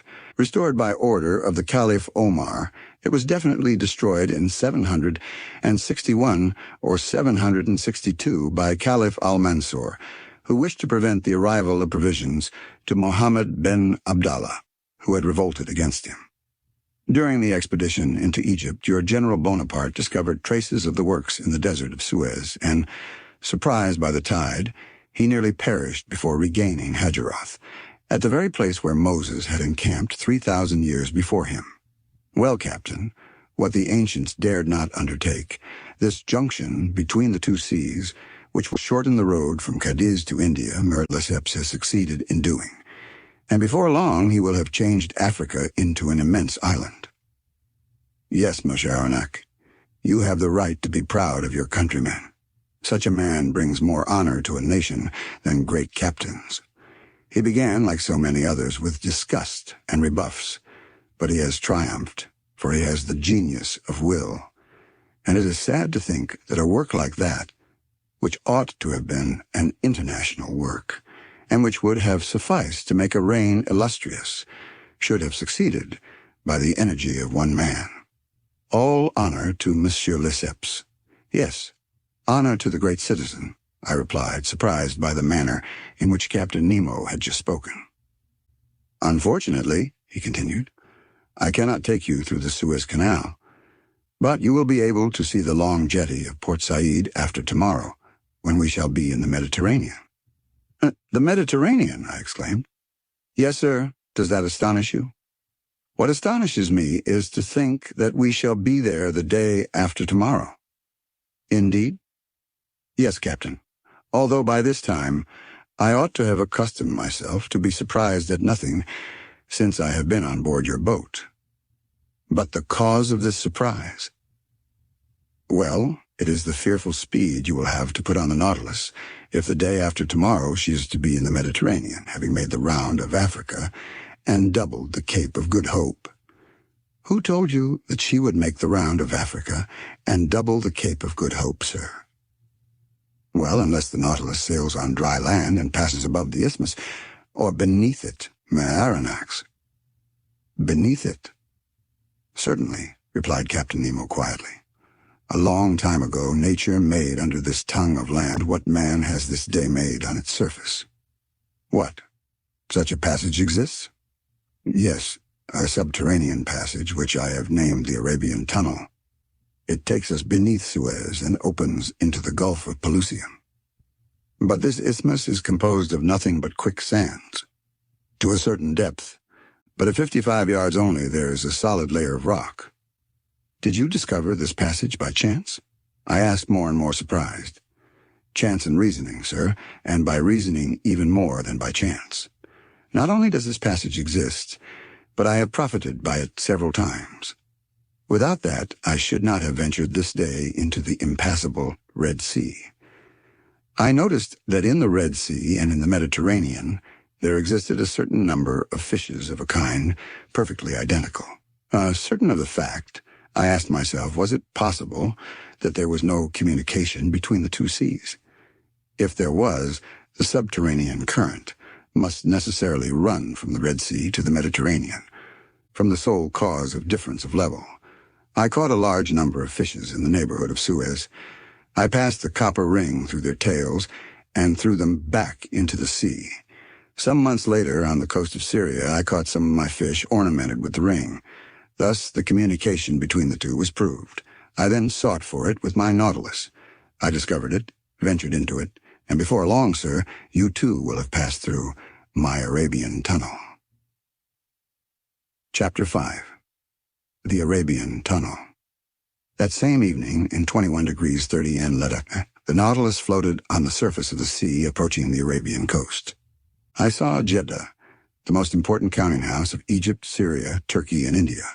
I distinguished clearly enough its buildings, the vessels anchored at the quays, and those whose draught of water obliged them to anchor in the roads. The sun, rather low on the horizon, struck full on the houses of the town, bringing out their whiteness. Outside, some wooden cabins, and some made of reeds, showed the quarter inhabited by the Bedouins. Soon Jeddah was shut out from view by the shadows of night, and the Nautilus found herself under water slightly phosphorescent. The next day, the 10th of February, we sighted several ships running to windward. The Nautilus returned to its submarine navigation, but at noon, when her bearings were taken, the sea being deserted, she rose again to her waterline. Accompanied by Ned and Conseil, I seated myself on the platform. The coast on the eastern side looked like a mass faintly printed upon a damp fog. We were leaning on the sides of the pinnace, talking of one thing and another, when Ned Land, stretching out his hand towards a spot on the sea, said, "Do you see anything there, sir?" "No, Ned," I replied, "but I have not your eyes, you know." "Look well," said Ned. "There on the starboard beam, about the height of the lantern. Do you not see a mass which seems to move?" "Certainly," said I, after close attention. "I see something like a long black body on the top of the water." And certainly before long the black object was not more than a mile from us. It looked like a great sandbank deposited in the open sea. It was a gigantic dugong. Ned Land looked eagerly. His eyes shone with covetousness at the sight of the animal. His hand seemed ready to harpoon it. One would have thought he was awaiting the moment to throw himself into the sea and attack it in its element. At this instant, Captain Nemo appeared on the platform. He saw the dugong, understood the Canadian's attitude, and addressing him said, "If you held a harpoon just now, Master Land, would it not burn your hand?" "Just so, sir." "And you would not be sorry to go back for one day to your trade of a fisherman, and to add this cetacean to the list of those you have already killed?" "I should not, sir." "Well, you can try." "Thank you, sir," said Ned Land, his eyes flaming. "Only," continued the captain, "I advise you, for your own sake, not to miss the creature." "Is the dugong dangerous to attack?" I asked, in spite of the Canadian's shrug of the shoulders. "Yes," replied the captain. "Sometimes the animal turns upon its assailants and overturns their boat. But for Master Land, this danger is not to be feared. His eye is prompt, his arm sure." At this moment 7 men of the crew, mute and immovable as ever, mounted the platform. One carried a harpoon and a line similar to those employed in catching whales. The pinnace was lifted from the bridge, pulled from its socket, and let down to the sea. 6 oarsmen took their seats, and the coxswain went to the tiller. Ned, Conseil, and I went to the back of the boat. "You are not coming, Captain?" I asked. "No, sir, but I wish you good sport." The boat put off, and lifted by the 6 rowers, drew rapidly towards the dugong, which floated about 2 miles from the Nautilus. Arrived some cable's length from the cetacean, the speed slackened, and the oars dipped noiselessly into the quiet waters. Ned Land, harpoon in hand, stood in the forepart of the boat. The harpoon used for striking the whale is generally attached to a very long cord which runs out rapidly as the wounded creature draws it after him. But here the cord was not more than 10 fathoms long, and the extremity was attached to a small barrel which, by floating, was to show the course the dugong took under the water. I stood and carefully watched the Canadian's adversary. This dugong, which also bears the name of the halicore, closely resembles the manatee.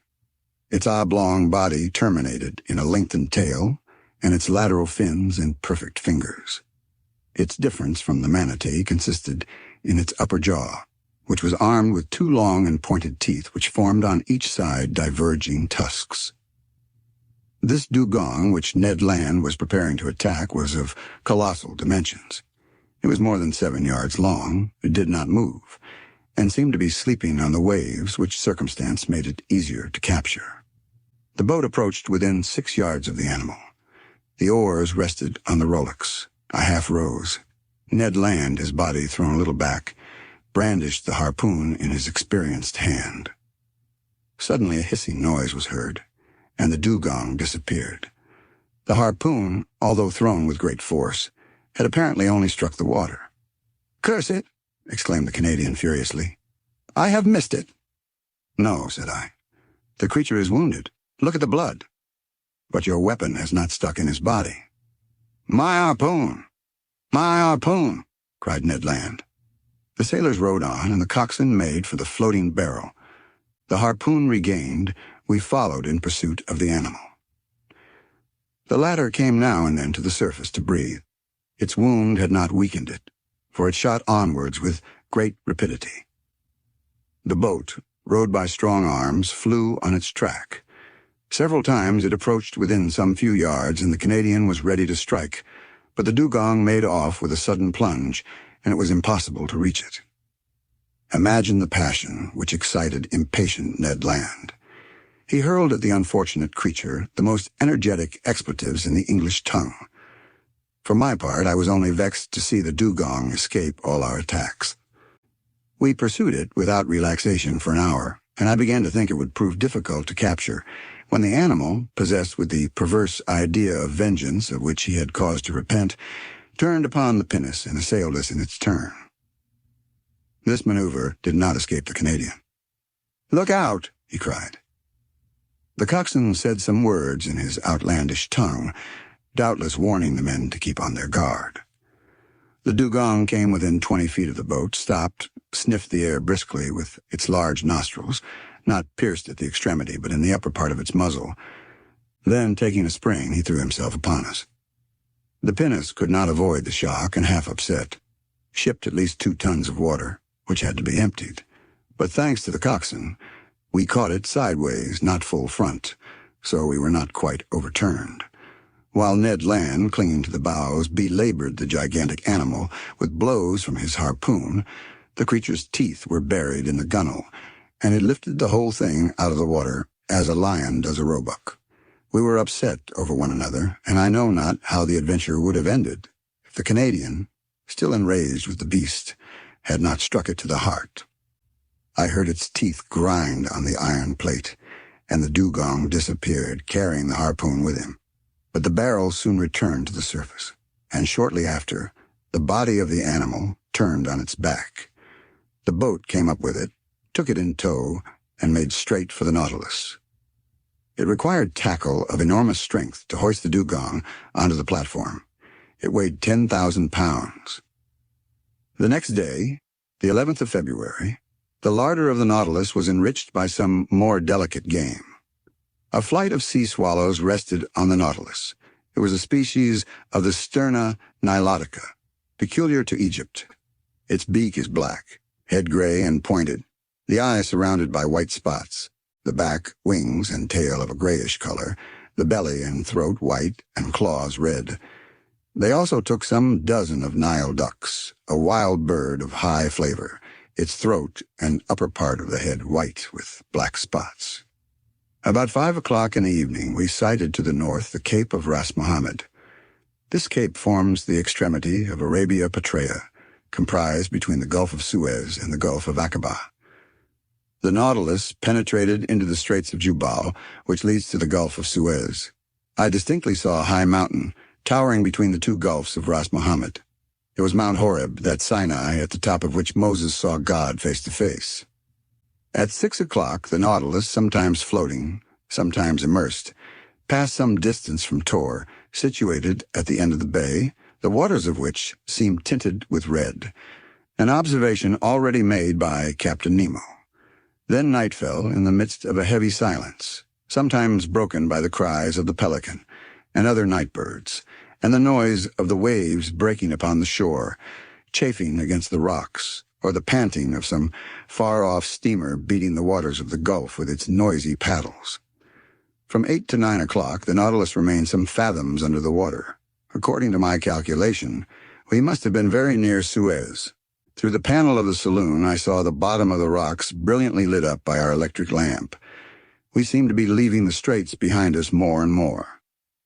At 9:15, the vessel having returned to the surface, I mounted the platform.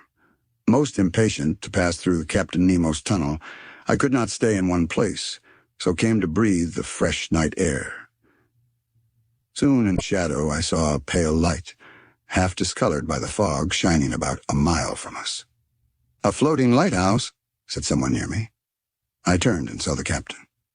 "It is the floating light of Suez," he continued. "It will not be long before we gain the entrance of the tunnel."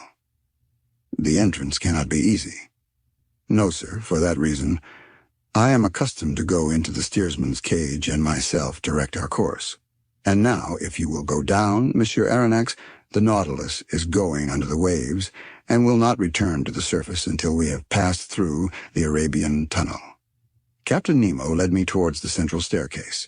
Halfway down, he opened a door, traversed the upper deck, and landed in the pilot's cage, which it may be remembered rose at the extremity of the platform. It was a cabin, measuring 6 feet square, very much like that occupied by the pilot on the steamboats of the Mississippi or Hudson.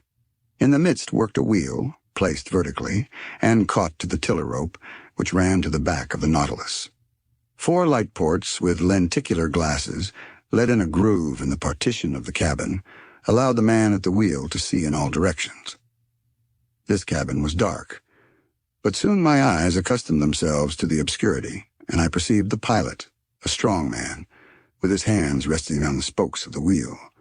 Outside, the sea appeared vividly lit up by the lantern, which shed its rays from the back of the cabin to the other extremity of the platform. "Now," said Captain Nemo, "let us try to make our passage." Electric wires connected the pilot's cage with the machinery room, and from there the captain could communicate simultaneously to his Nautilus the direction and the speed. He pressed a metal knob, and at once the speed of the screw diminished. I looked in silence at the high straight wall we were running by at this moment, the immovable base of a massive sandy coast. We followed it thus for an hour, only some few yards off. Captain Nemo did not take his eye from the knob suspended by its 2 concentric circles in the cabin. At a simple gesture, the pilot modified the course of the Nautilus every instant.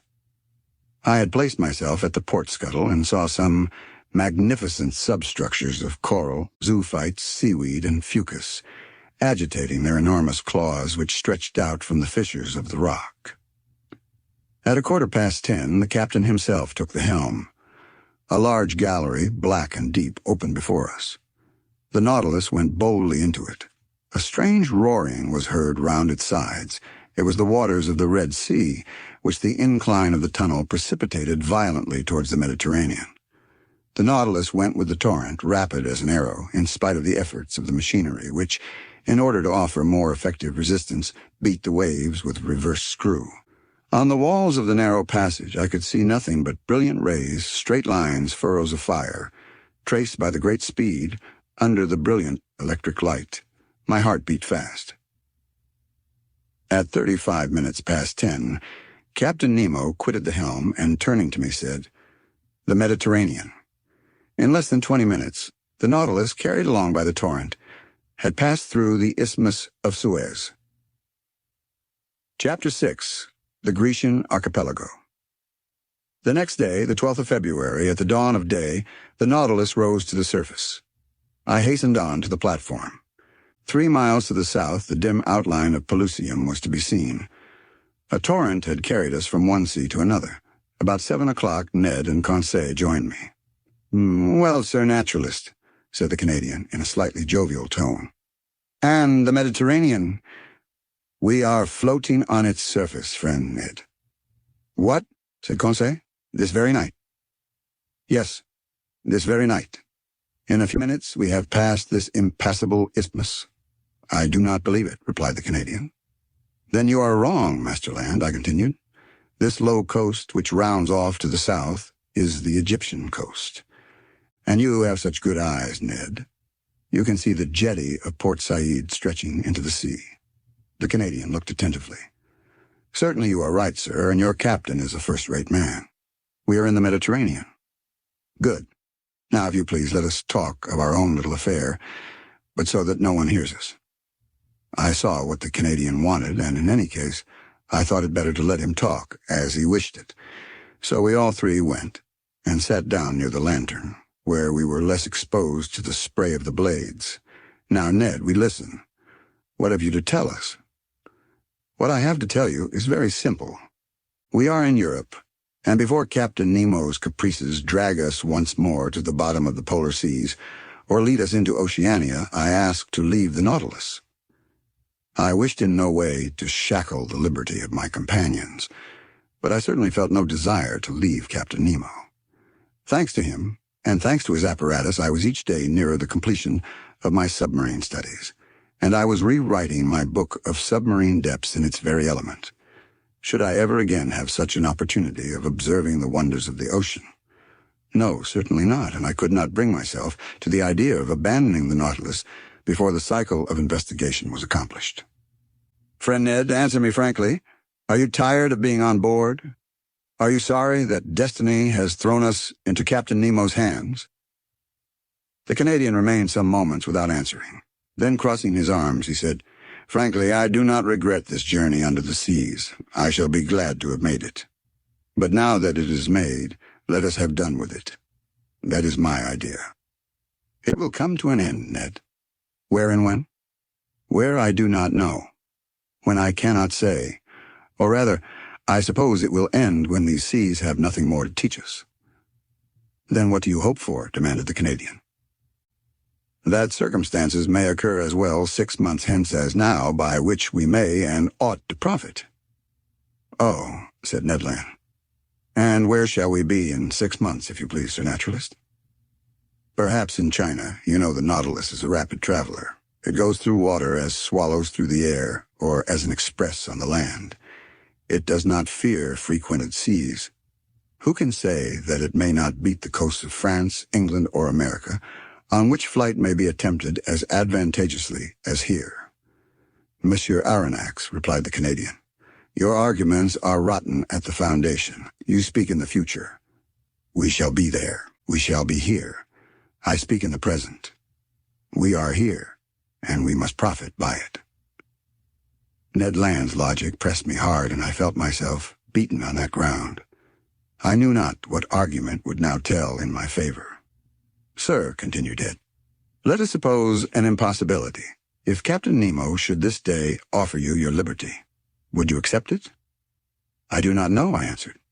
"And if," he added, "the offer made you this day was never to be renewed, would you accept it?" "Friend Ned, this is my answer. Your reasoning is against me. We must not rely on Captain Nemo's goodwill. Common prudence forbids him to set us at liberty. On the other side, prudence bids us profit by the first opportunity to leave the Nautilus." "Well, Monsieur Aronnax, that is wisely said. Only one observation, just one. The occasion must be serious, and our first attempt must succeed. If it fails, we shall never find another, and Captain Nemo will never forgive us." "All that is true," replied the Canadian. "But your observation applies equally to all attempts at flight, whether in 2 years' time or in 2 days. But the question is still this: if a favorable opportunity presents itself, it must be seized." "Agreed. And now, Ned, will you tell me what you mean by a favorable opportunity?" "It will be that which, on a dark night, will bring the Nautilus a short distance from some European coast. And you will try and save yourself by swimming." "Yes, if we were near enough to the bank, and if the vessel was floating at the time. Not if the bank was far away and the boat was under the water." "And in that case?" "In that case, I should seek to make myself master of the pinnace. I know how it is worked. We must get inside, and the bolts, once drawn, we shall come to the surface of the water without even the pilot, who is in the bows, perceiving our flight." "Well, Ned, watch for the opportunity. But do not forget that a hitch will ruin us." "I will not forget, sir." "And now, Ned, would you like to know what I think of your project?" "Certainly, Monsieur Aronnax." "Well, I do not say I hope. I think that this favorable opportunity will never present itself." "Why not?" "Because Captain Nemo cannot hide from himself that we have not given up all hope of regaining our liberty, and he will be on his guard, above all, in the seas and in the sight of European coasts." "We shall see," replied Ned Land, shaking his head determinedly. "And now, Ned Land," I added, "let us stop here. Not another word on the subject. The day that you are ready, come and let us know, and we will follow you. I rely entirely upon you." Thus ended a conversation which, at no very distant time, led to such grave results. I must say here that facts seem to confirm my foresight, to the Canadian's great despair. Did Captain Nemo distrust us in these frequented seas? Or did he only wish to hide himself from the numerous vessels of all nations which plowed the Mediterranean? I could not tell, but we were oftener between waters and far from the coast. Or, if the Nautilus did emerge, nothing was to be seen but the pilot's cage, and sometimes it went to great depths, for between the Grecian archipelago and Asia Minor we could not touch the bottom by more than 1,000 fathoms. Thus I only knew we were near the island of Carpathos, one of the Sporades, by Captain Nemo reciting these lines from Virgil. Es Carpathio Neptuni gurgite vatis, ceruleus proteus, as he pointed to a spot on the planisphere. It was indeed the ancient abode of Proteus, the old shepherd of Neptune's flocks, now the island of Scarpanto, situated between Rhodes and Crete. I saw nothing but the granite base through the glass panels of the saloon. The next day, the 14th of February, I resolved to employ some hours in studying the fishes of the archipelago, but for some reason or other the panels remained hermetically sealed. Upon taking the course of the Nautilus, I found that we were going towards Candia, the ancient isle of Crete. At the time I embarked on the Abraham Lincoln, the whole of this island had risen in insurrection against the despotism of the Turks. But how the insurgents had fared since that time I was absolutely ignorant. And it was not Captain Nemo, deprived of all land communications, who could tell me. I made no allusion to this event when that night I found myself alone with him in the saloon. Besides, he seemed to be taciturn and preoccupied. Then, contrary to his custom, he ordered both panels to be opened, and going from one to the other, observed the mass of waters attentively. To what end I could not guess. So on my side I employed my time in studying the fish passing before my eyes. In the midst of the waters a man appeared, a diver, carrying at his belt a leathern purse. It was not a body abandoned to the waves. It was a living man, swimming with a strong hand, disappearing occasionally to take breath at the surface. I turned towards Captain Nemo and in an agitated voice exclaimed, "A man shipwrecked! He must be saved at any price." The captain did not answer me, but came and leaned against the panel. The man had approached, and with his face flattened against the glass, was looking at us. To my great amazement, Captain Nemo signed to him. The diver answered with his hand, mounted immediately to the surface of the water, and did not appear again. Do not be uncomfortable," said Captain Nemo. "It is Nicholas of Cape Matapan, surnamed Pesca. He is well known in all the Cyclades, a bold diver. Water is his element, and he lives more in it than on land, going continually from one island to another, even as far as Crete. You know him, Captain?" "Why not, Mari Aronnax?" Saying which, Captain Nemo went towards a piece of furniture standing near the left panel of the saloon. Near this piece of furniture, I saw a chest bound with iron, on the cover of which was a copper plate, bearing the cipher of the Nautilus with its device. At that moment, the captain, without noticing my presence, opened the piece of furniture, a sort of strong box which held a great many ingots. They were ingots of gold. From whence came this precious metal, which represented an enormous sum? Where did the captain gather this gold from, and what was he going to do with it? I did not say one word. I looked. Captain Nemo took the ingots one by one and arranged them methodically in the chest, which he filled entirely. I estimated the contents at more than 4,000 pounds. Weight of gold, that is to say, nearly L200,000. The chest was securely fastened, and the captain wrote an address on the lid in characters which must have belonged to modern Greece. This done, Captain Nemo pressed a knob, the wire of which communicated with the quarters of the crew. 4 men appeared, and not without some trouble, pushed the chest out of the saloon. Then I heard them hoisting it up the iron staircase by means of pulleys. At that moment, Captain Nemo turned to me. "And you were saying, sir?" said he. "I was saying nothing, Captain." "Then, sir, if you will allow me, I will wish you good night." Whereupon he turned and left the saloon. I returned to my room much troubled, as one may believe. I vainly tried to sleep. I sought the connecting link between the apparition of the diver and the chest filled with gold. Soon I felt by certain movements of pitching and tossing that the Nautilus was leaving the depths and returning to the surface. Then I heard steps upon the platform, and I knew they were unfastening the pinnace and launching it upon the waves. For one instant it struck the side of the Nautilus, then all noise ceased. 2 hours after, the same noise, the same going and coming was renewed. The boat was hoisted on board, replaced in its socket, and the Nautilus again plunged under the waves. So these millions had been transported to their address, To what point of the continent? Who was Captain Nemo's correspondent? The next day I related to Conseil and the Canadian the events of the night, which had excited my curiosity to the highest degree. My companions were not less surprised than myself. "But where does he take his millions to?" asked Ned Land. To that there was no possible answer. I returned to the saloon after having breakfast and set to work. Till 5 o'clock in the evening I employed myself in arranging my notes. At that moment, ought I to attribute it to some peculiar idiosyncrasy, I felt so great a heat that I was obliged to take off my coat. It was strange, for we were under low latitudes, and even then, the Nautilus, submerged as it was, ought to experience no change of temperature. I looked at the manometer. It showed a depth of 60 feet, to which atmospheric heat could never attain. I continued my work, but the temperature rose to such a pitch as to be intolerable. Could there be fire on board? I asked myself. I was leaving the saloon when Captain Nemo entered. He approached the thermometer, consulted it, and turning to me said, 42 degrees. "I have noticed it, Captain," I replied, "and if it gets much hotter, we cannot bear it."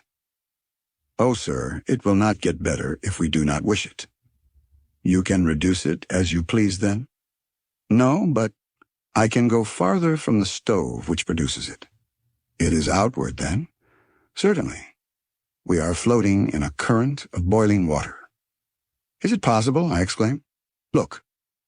The panels opened, and I saw the sea entirely white all round.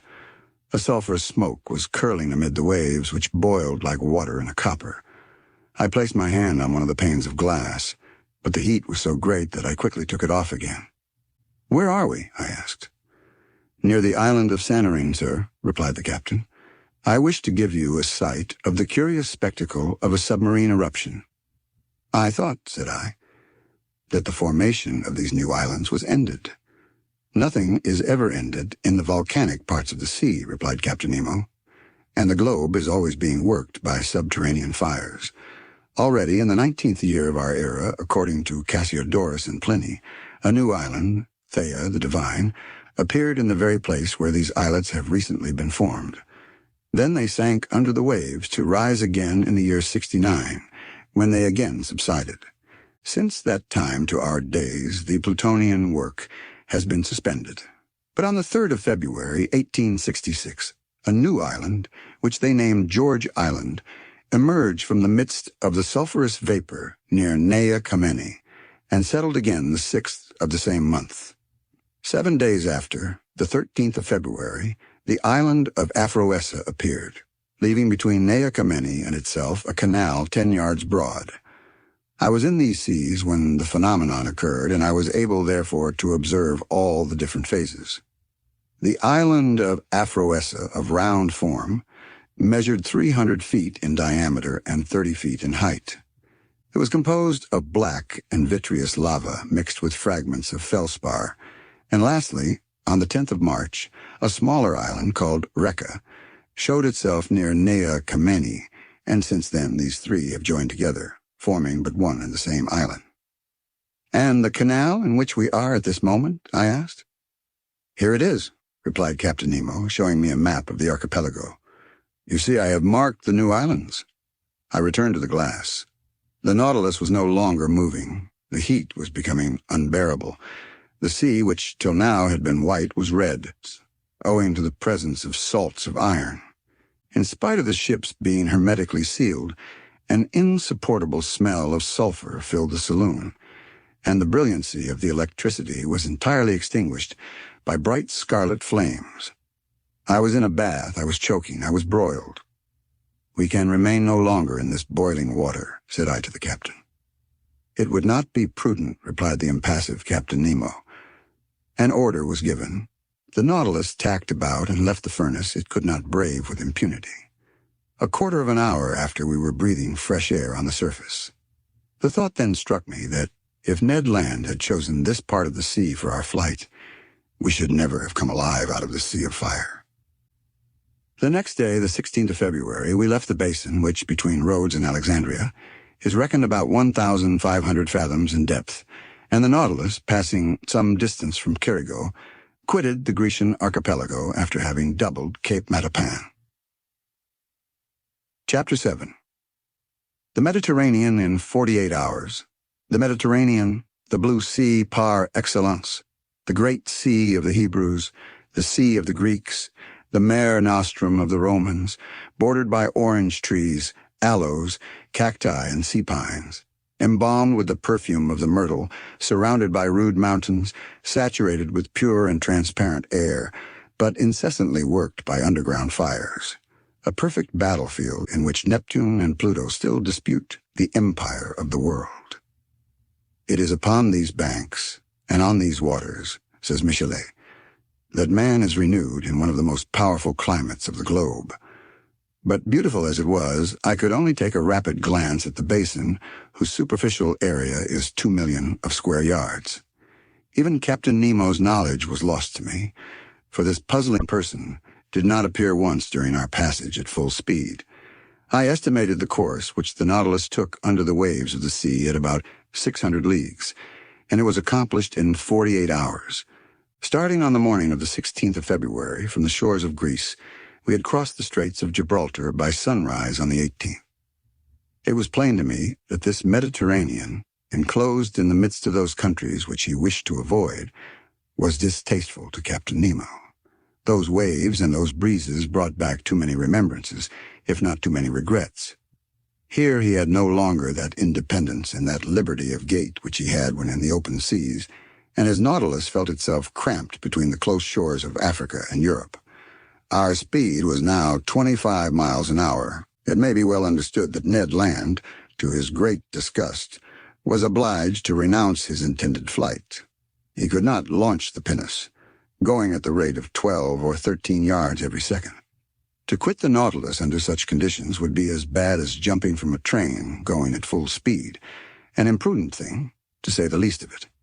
Besides, our vessel only mounted to the surface of the waves at night to renew its stock of air. It was steered entirely by the compass and the log. I saw no more of the interior of this Mediterranean than a traveler by express train perceives of the landscape which flies before his eyes, that is to say, the distant horizon, and not the nearer objects which pass like a flash of lightning. We were then passing between Sicily and the coast of Tunis. In the narrow space between Cape Bon and the Straits of Messina, the bottom of the sea rose almost suddenly. There was a perfect bank, on which there was not more than 9 fathoms of water, whilst on either side the depth was 90 fathoms. The Nautilus had to maneuver very carefully so as not to strike against this submarine barrier. I showed Conseil on the map of the Mediterranean the spot occupied by this reef. "But if you please, sir," observed Conseil, "it is like a real isthmus joining Europe to Africa." "Yes, my boy, it forms a perfect bar to the Straits of Libya, and the soundings of Smith have proved that in former times the continents between Cape Boko and Cape Farina were joined." "I can well believe it," said Conseil. "I will add," I continued, "that a similar barrier exists between Gibraltar and Ceuta, which, in geological times, form the entire Mediterranean. What if some volcanic burst should one day raise these 2 barriers above the waves?" "It is not probable, Conseil." "Well, but allow me to finish, please, sir. If this phenomenon should take place, it will be troublesome for Monsieur Lesseps, who has taken so much pains to pierce the isthmus. I agree with you, but I repeat, Conseil, this phenomenon will never happen. The violence of subterranean force is ever diminishing. Volcanoes, so plentiful in the first days of the world, are being extinguished by degrees. The internal heat is weakened. The temperature of the lower strata of the globe is lowered by a perceptible quantity every century to the detriment of our globe, for its heat is its life. But the sun? The sun is not sufficient, Conseil. Can it give heat to a dead body? Not that I know of. Well, my friend, this earth will one day be that cold corpse. It will become uninhabitable, and uninhabited like the moon, which has long since lost all its vital heat. In how many centuries? In some hundreds of thousands of years, my boy. Then, said Conseil, We shall have time to finish our journey. That is, if Ned Land does not interfere with it." And Conseil, reassured, returned to the study of the bank, which the Nautilus was skirting at a moderate speed. During the night of the 16th and the 17th of February, we had entered the second Mediterranean basin, the greatest depth of which was 1,450 fathoms. The Nautilus, by the action of its crew, slid down the inclined planes and buried itself in the lowest depths of the sea. On the 18th of February, about 3 o'clock in the morning, we were at the entrance of the Straits of Gibraltar. There once existed two currents, an upper one, long since recognized, which conveys the waters of the ocean into the basin of the Mediterranean, and a lower counter-current, which reasoning has now shown to exist.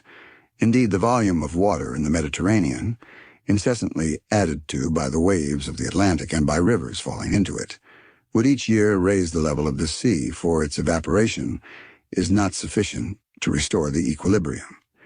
As it is not so, we must necessarily admit the existence of an undercurrent, which empties into the basin of the Atlantic through the Straits of Gibraltar, the surplus waters of the Mediterranean.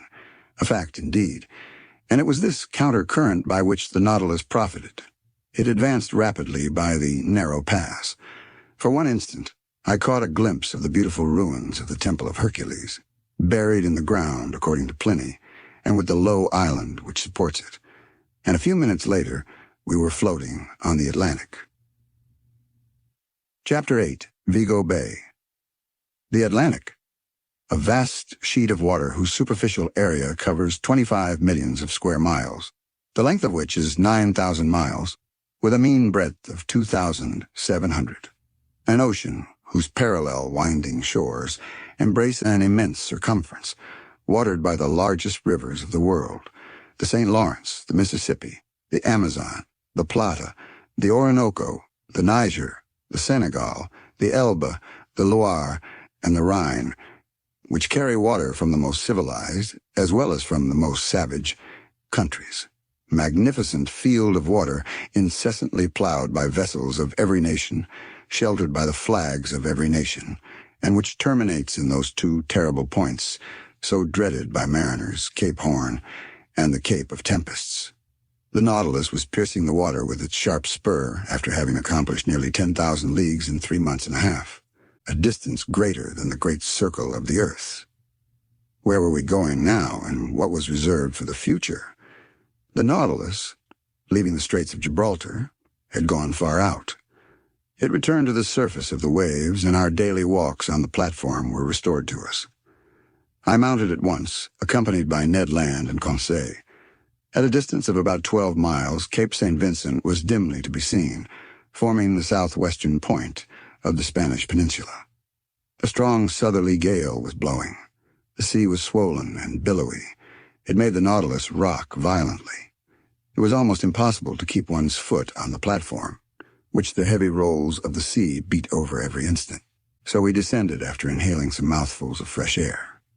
I returned to my room, Conseil to his cabin, but the Canadian, with a preoccupied air, followed me. Our rapid passage across the Mediterranean had not allowed him to put his project into execution, and he could not help showing his disappointment. When the door of my room was shut, he sat down and looked at me silently. "Friend Ned," said I understand you, but you cannot reproach yourself. To have attempted to leave the Nautilus under the circumstances would have been folly." Ned Land did not answer. His compressed lips and frowning brow showed with him the violent possession this fixed idea had taken of his mind. "Let us see," I continued. "We need not despair yet. We are going up the coast of Portugal again. France and England are not far off, where we can easily find refuge.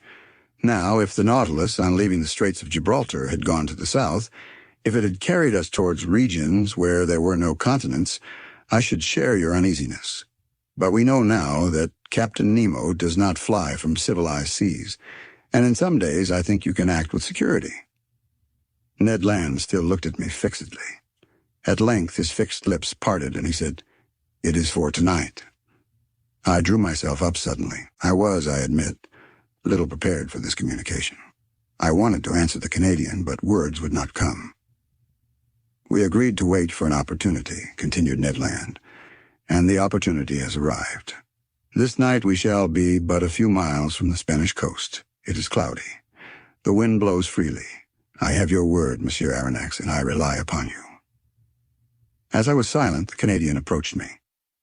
Tonight at 9 o'clock, said he. I have warned Conseil. At that moment, Captain Nemo will be shut up in his room, probably in bed. Neither the engineers nor the ship's crew can see us.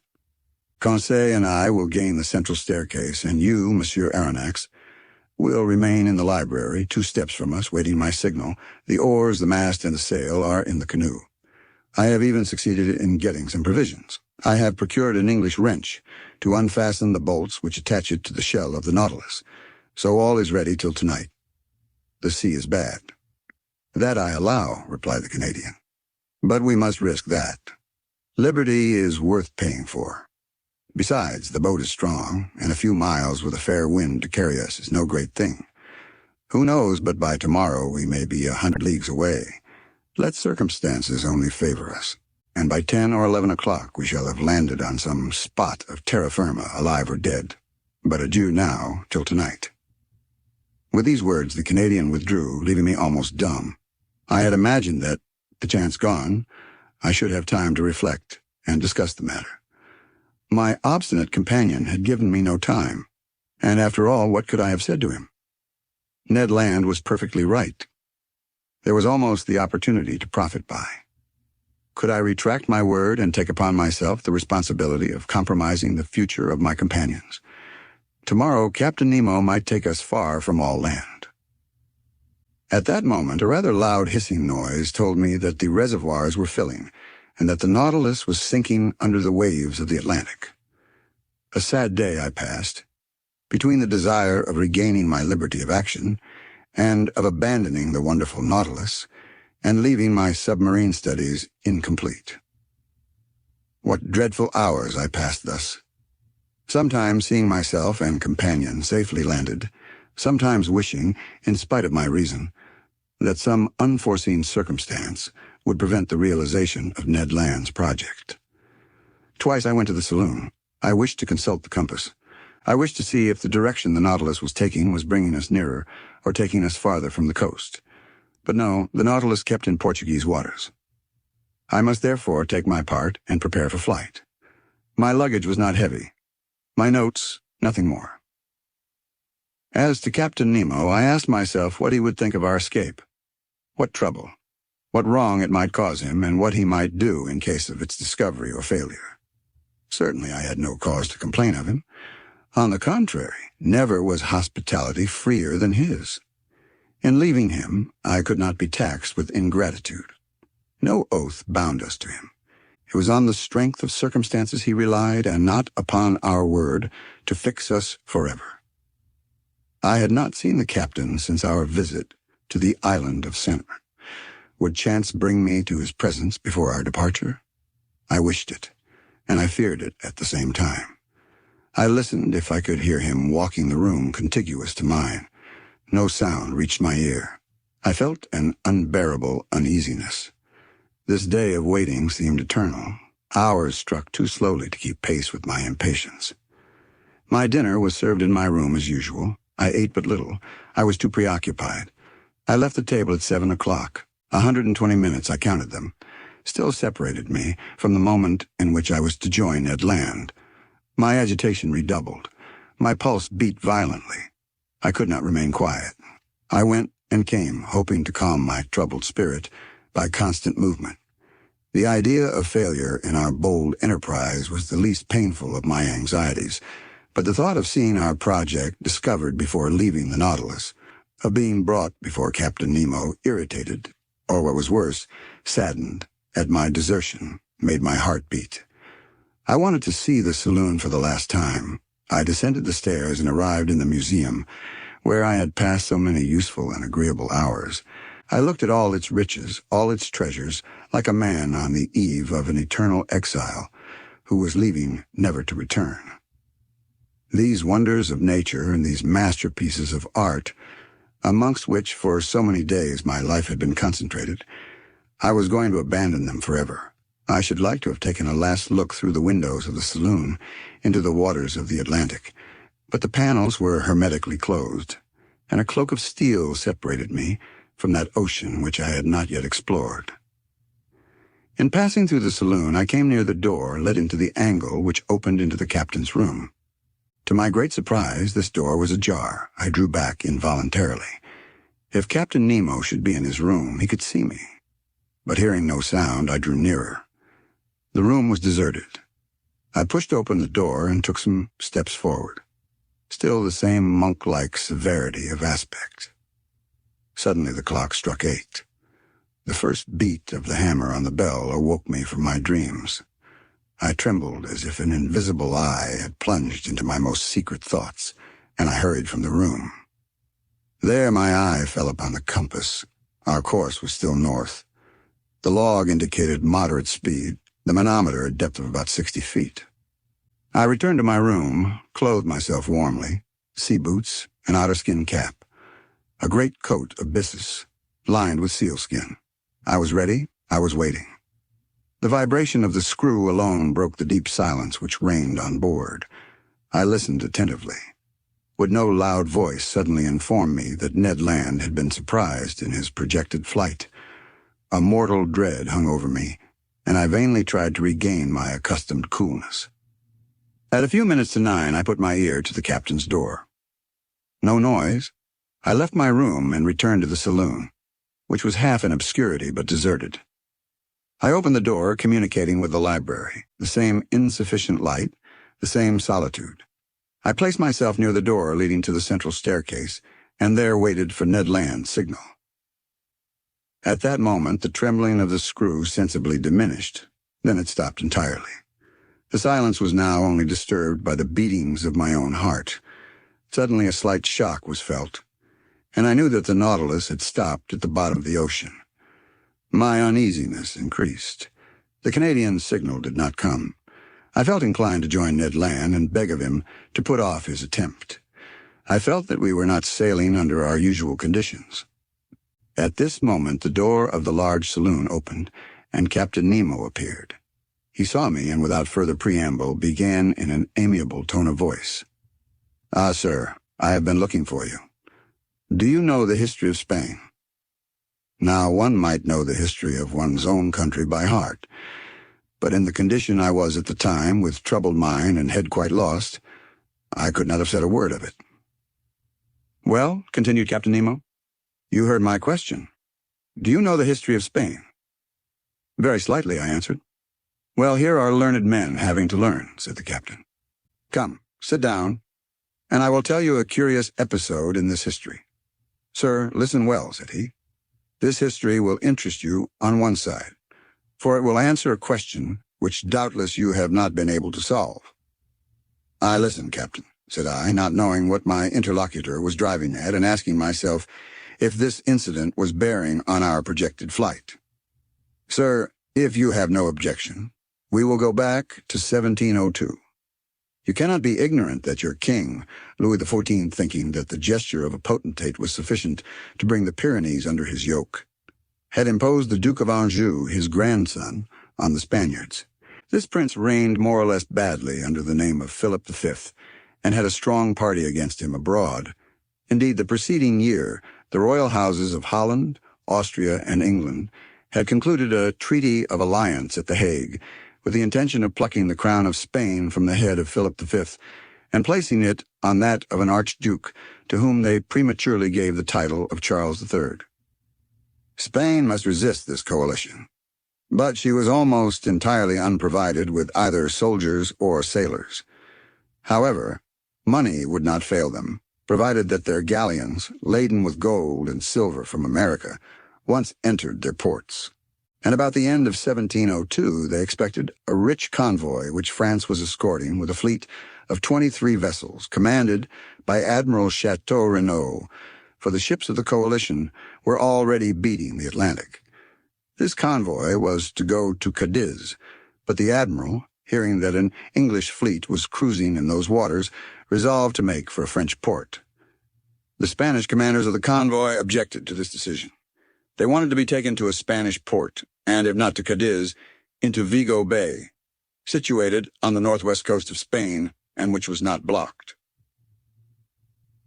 Admiral Chateau Renaud had the rashness to obey this injunction, and the galleons entered Vigo Bay.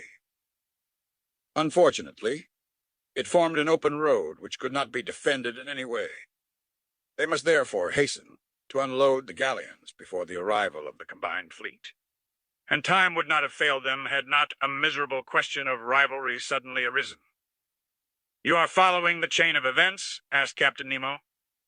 "Perfectly," said I, not knowing the end proposed by this historical lesson. "I will continue. This is what passed.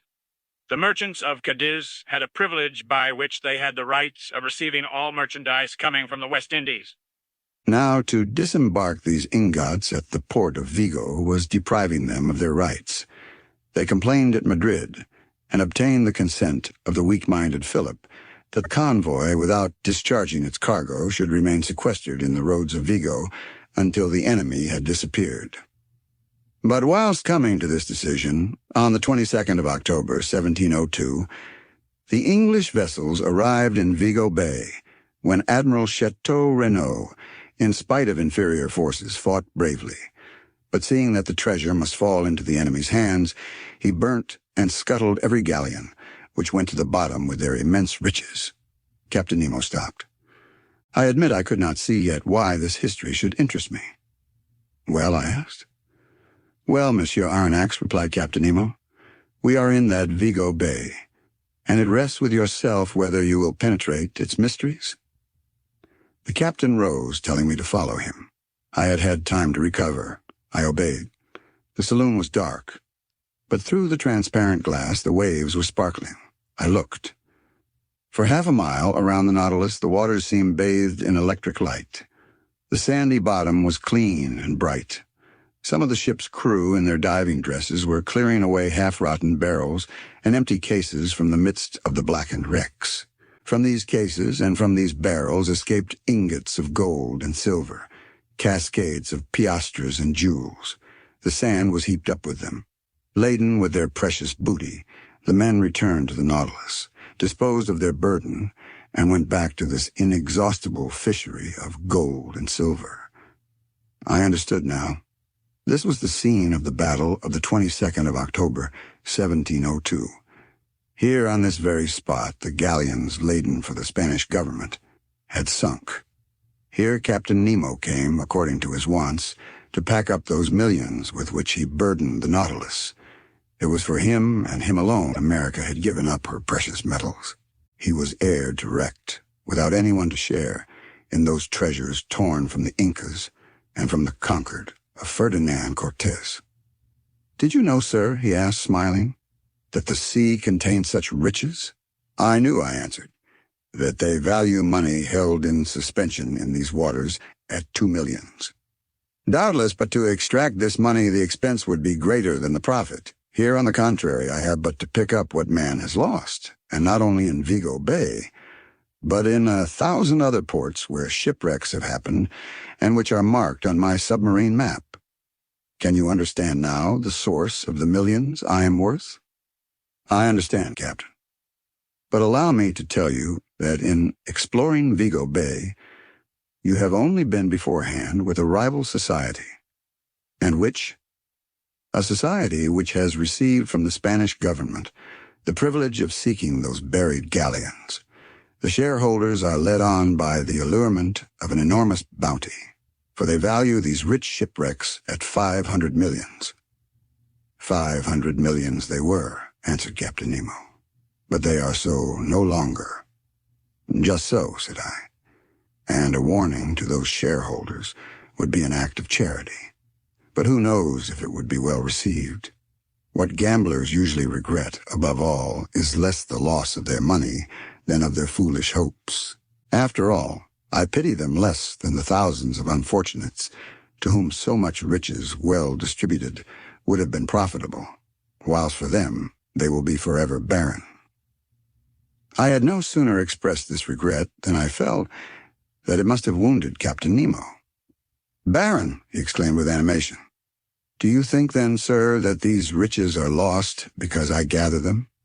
Is it for myself alone, according to your idea, that I take the trouble to collect these treasures? Who told you that I did not make a good use of it? Do you think I am ignorant that there are suffering beings and oppressed races on this earth, miserable creatures to console, victims to avenge? Do you not understand?" Captain Nemo stopped at these last words, regretting perhaps that he had spoken so much. But I had guessed that whatever the motive which had forced him to seek independence under the sea, it had left him still a man, that his heart still beat for the sufferings of humanity, and that his immense charity was for oppressed races as well as individuals. And I then understood for whom those millions were destined which were forwarded by Captain Nemo when the Nautilus was cruising in the waters of Crete. Chapter 9. A Vanished Continent. The next morning, on the 19th of February, I saw the Canadian enter my room. I expected this visit. He looked very disappointed. "Well, sir," said he. "Well, Ned, fortune was against us yesterday." "Yes, that captain must needs stop exactly at the hour we intended leaving his vessel." "Yes, Ned, he had business at his banker's." "His banker's? Or rather his banking house. By that I mean the ocean, where his riches are safer than in the chests of the state." I then related to the Canadian the incidents of the preceding night, hoping to bring him back to the idea of not abandoning the captain. But my recital had no other result than an energetically expressed regret from Ned that he had not been able to take a walk on the battlefield of Vigo on his own account. "However," said he, "all is not ended. It is only a blow of the harpoon lost. Another time we must succeed, and tonight if necessary." "In what direction is the Nautilus going?" I asked. "I do not know," replied Ned. "Well, at noon we shall see the point." The Canadian returned to Conseil. As soon as I was dressed, I went into the saloon. The compass was not reassuring. The course of the Nautilus was Quar. We were turning our backs on Europe. I waited with some impatience till the ship's place was pricked on the chart. At about 11:30, the reservoirs were emptied, and our vessel rose to the surface of the ocean. I rushed towards the platform. Ned Land had preceded me. No more land in sight, nothing but an immense sea. Some sails on the horizon, doubtless those going to San Roque in search of favorable winds for doubling the Cape of Good Hope. The weather was cloudy. A gale of wind was preparing. Ned raved and tried to pierce the cloudy horizon. He still hoped that behind all that fog stretched the land he so longed for. At noon the sun showed itself for an instant. The second profited by this brightness to take its height. Then, the sea becoming more billowy, we descended, and the panel closed. An hour after, upon consulting the chart, I saw the position of the Nautilus was marked at 16 degrees 17 long and 33 degrees 22 lettre, at 150 leagues from the nearest coast. There was no means of flight, and I leave you to imagine the rage of the Canadian when I informed him of our situation. For myself, I was not particularly sorry. I felt lightened of the load which had oppressed me, and was able to return with some degree of calmness to my accustomed work. That night, about 11 o'clock, I received a most unexpected visit from Captain Nemo. He asked me very graciously if I felt fatigued from my watch of the preceding night. I answered in the negative. "Then, Monsieur Aronnax, I propose a curious excursion." "Propose, Captain?" "You have hitherto only visited the submarine depths by daylight, under the brightness of the sun. Would it suit you to see them in the darkness of the night?" "Most willingly." "I warn you, the way will be tiring. We shall have far to walk and must climb a mountain. The roads are not well kept. What you say, Captain, only heightens my curiosity. I am ready to follow you. Come then, sir, we will put on our diving dresses." Arrived at the robing room, I saw that neither of my companions nor any of the ship's crew were to follow us on this excursion.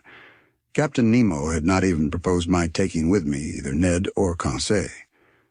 In a few moments we had put on our diving dresses. They placed on our backs the reservoirs, abundantly filled with air, but no electric lamps were prepared. I called the captain's attention to the fact. "They will be useless," he replied. I thought I had not heard aright, but I could not repeat my observation. for the captain's head had already disappeared in its metal case. I finished harnessing myself. I felt them put an iron-pointed stick into my hand, and some minutes later, after going through the usual form, we set foot on the bottom of the Atlantic at a depth of 150 fathoms. Midnight was near. The waters were profoundly dark, but Captain Nemo pointed out in the distance a reddish spot, a sort of large light shining brilliantly about 2 miles from the Nautilus. What this fire might be, what could feed it, why and how it lit up the liquid mass, I could not say. In any case, it did light our way, vaguely, it is true, but I soon accustomed myself to the peculiar darkness, and I understood, under such circumstances, the uselessness of the Ruhmkorff apparatus. As we advanced, I heard a kind of pattering above my head. The noise redoubling, sometimes producing a continual shower, I soon understood the cause. It was rain falling violently and crisping the surface of the waves. Instinctively, the thought flashed across my mind that I should be wet through. By the water, in the midst of the water! I could not help laughing at the odd idea, but indeed in the thick diving dress, the liquid element is no longer felt, and one only seems to be in an atmosphere somewhat denser than the terrestrial atmosphere. Nothing more. After half an hour's walk, the soil became stony. Medusae, microscopic crustacea, and pennachules lit it slightly with their phosphorescent gleam. I caught a glimpse of pieces of stone covered with millions of zoophytes and masses of seaweed. My feet often slipped upon the sticky carpet of seaweed, and without my iron-tipped stick I should have fallen more than once. In turning around, I could still see the whitish lantern of the Nautilus beginning to pale in the distance. But the rosy light which guided us increased and lit up the horizon. The presence of this fire underwater puzzled me in the highest degree. Was I going towards a natural phenomenon as yet unknown to the savants of the earth? Or even, for this thought crossed my brain, had the hand of man aught to do with this conflagration? Had he fanned this flame? Was I to meet in these depths companions and friends of Captain Nemo whom he was going to visit, and who, like him, led this strange existence? Should I find down there a whole colony of exiles who, weary of the miseries of this earth, had sought and found independence in the deep ocean? All these foolish and unreasonable ideas pursued me, and in this condition of mind, overexcited by the succession of wonders continually passing before my eyes, I should not have been surprised to meet at the bottom of the sea one of those submarine towns of which Captain Nemo dreamed. Our road grew lighter and lighter. The white glimmer came in rays from the summit of a mountain about 800 feet high. But what I saw was simply a reflection, developed by the clearness of the waters. The source of this inexplicable light was a fire on the opposite side of the mountain. In the midst of the stony maze furrowing the bottom of the Atlantic, Captain Nemo advanced without hesitation. He knew this dreary road. Doubtless he had often traveled over it and could not lose himself. I followed him with unshaken confidence. He seemed to me like a genie of the sea, and as he walked before me, I could not help admiring his stature, which was outlined in black on the luminous horizon. It was 1 in the morning when we arrived at the first slopes of the mountain, but to gain access to them we must venture through the difficult paths of a vast copse. Yes, a copse of dead trees without leaves, without sap, trees petrified by the action of the water and here and there overtopped by gigantic pines. It was like a coal pit still standing, holding by the roots to the broken soil, and whose branches, like fine black paper cuttings, showed distinctly on the watery ceiling. Picture to yourself a forest in the Hartz, hanging onto the sides of the mountain, but a forest swallowed up. The paths were encumbered with seaweed and fucus, between which groveled a whole world of crustacea. I went along, climbing the rocks, striding over extended trunks, breaking the sea bindweed which hung from one tree to the other, and frightening the fishes which flew from branch to branch. Pressing onward, I felt no fatigue. I followed my guide, who was never tired. What a spectacle! How can I express it? How paint the aspect of those woods and rocks in this medium? Their underparts dark and wild, the upper colored with red tints, by that light which the reflecting powers of the waters doubled. We climbed rocks which fell directly after with gigantic bounds and the low growling of an avalanche. To right and left ran long, dark galleries where sight was lost. Here opened vast glades which the hand of man seemed to have worked, and I sometimes asked myself if some inhabitant of these submarine regions would not suddenly appear to me. But Captain Nemo was still mounting. I could not stay behind. I followed boldly. My stick gave me good help. A false step would have been dangerous on the narrow passes, sloping down to the sides of the gulfs, but I walked with firm step, without feeling any giddiness. Now I jumped a crevice, the depth of which would have made me hesitate had it been among the glaciers on the land.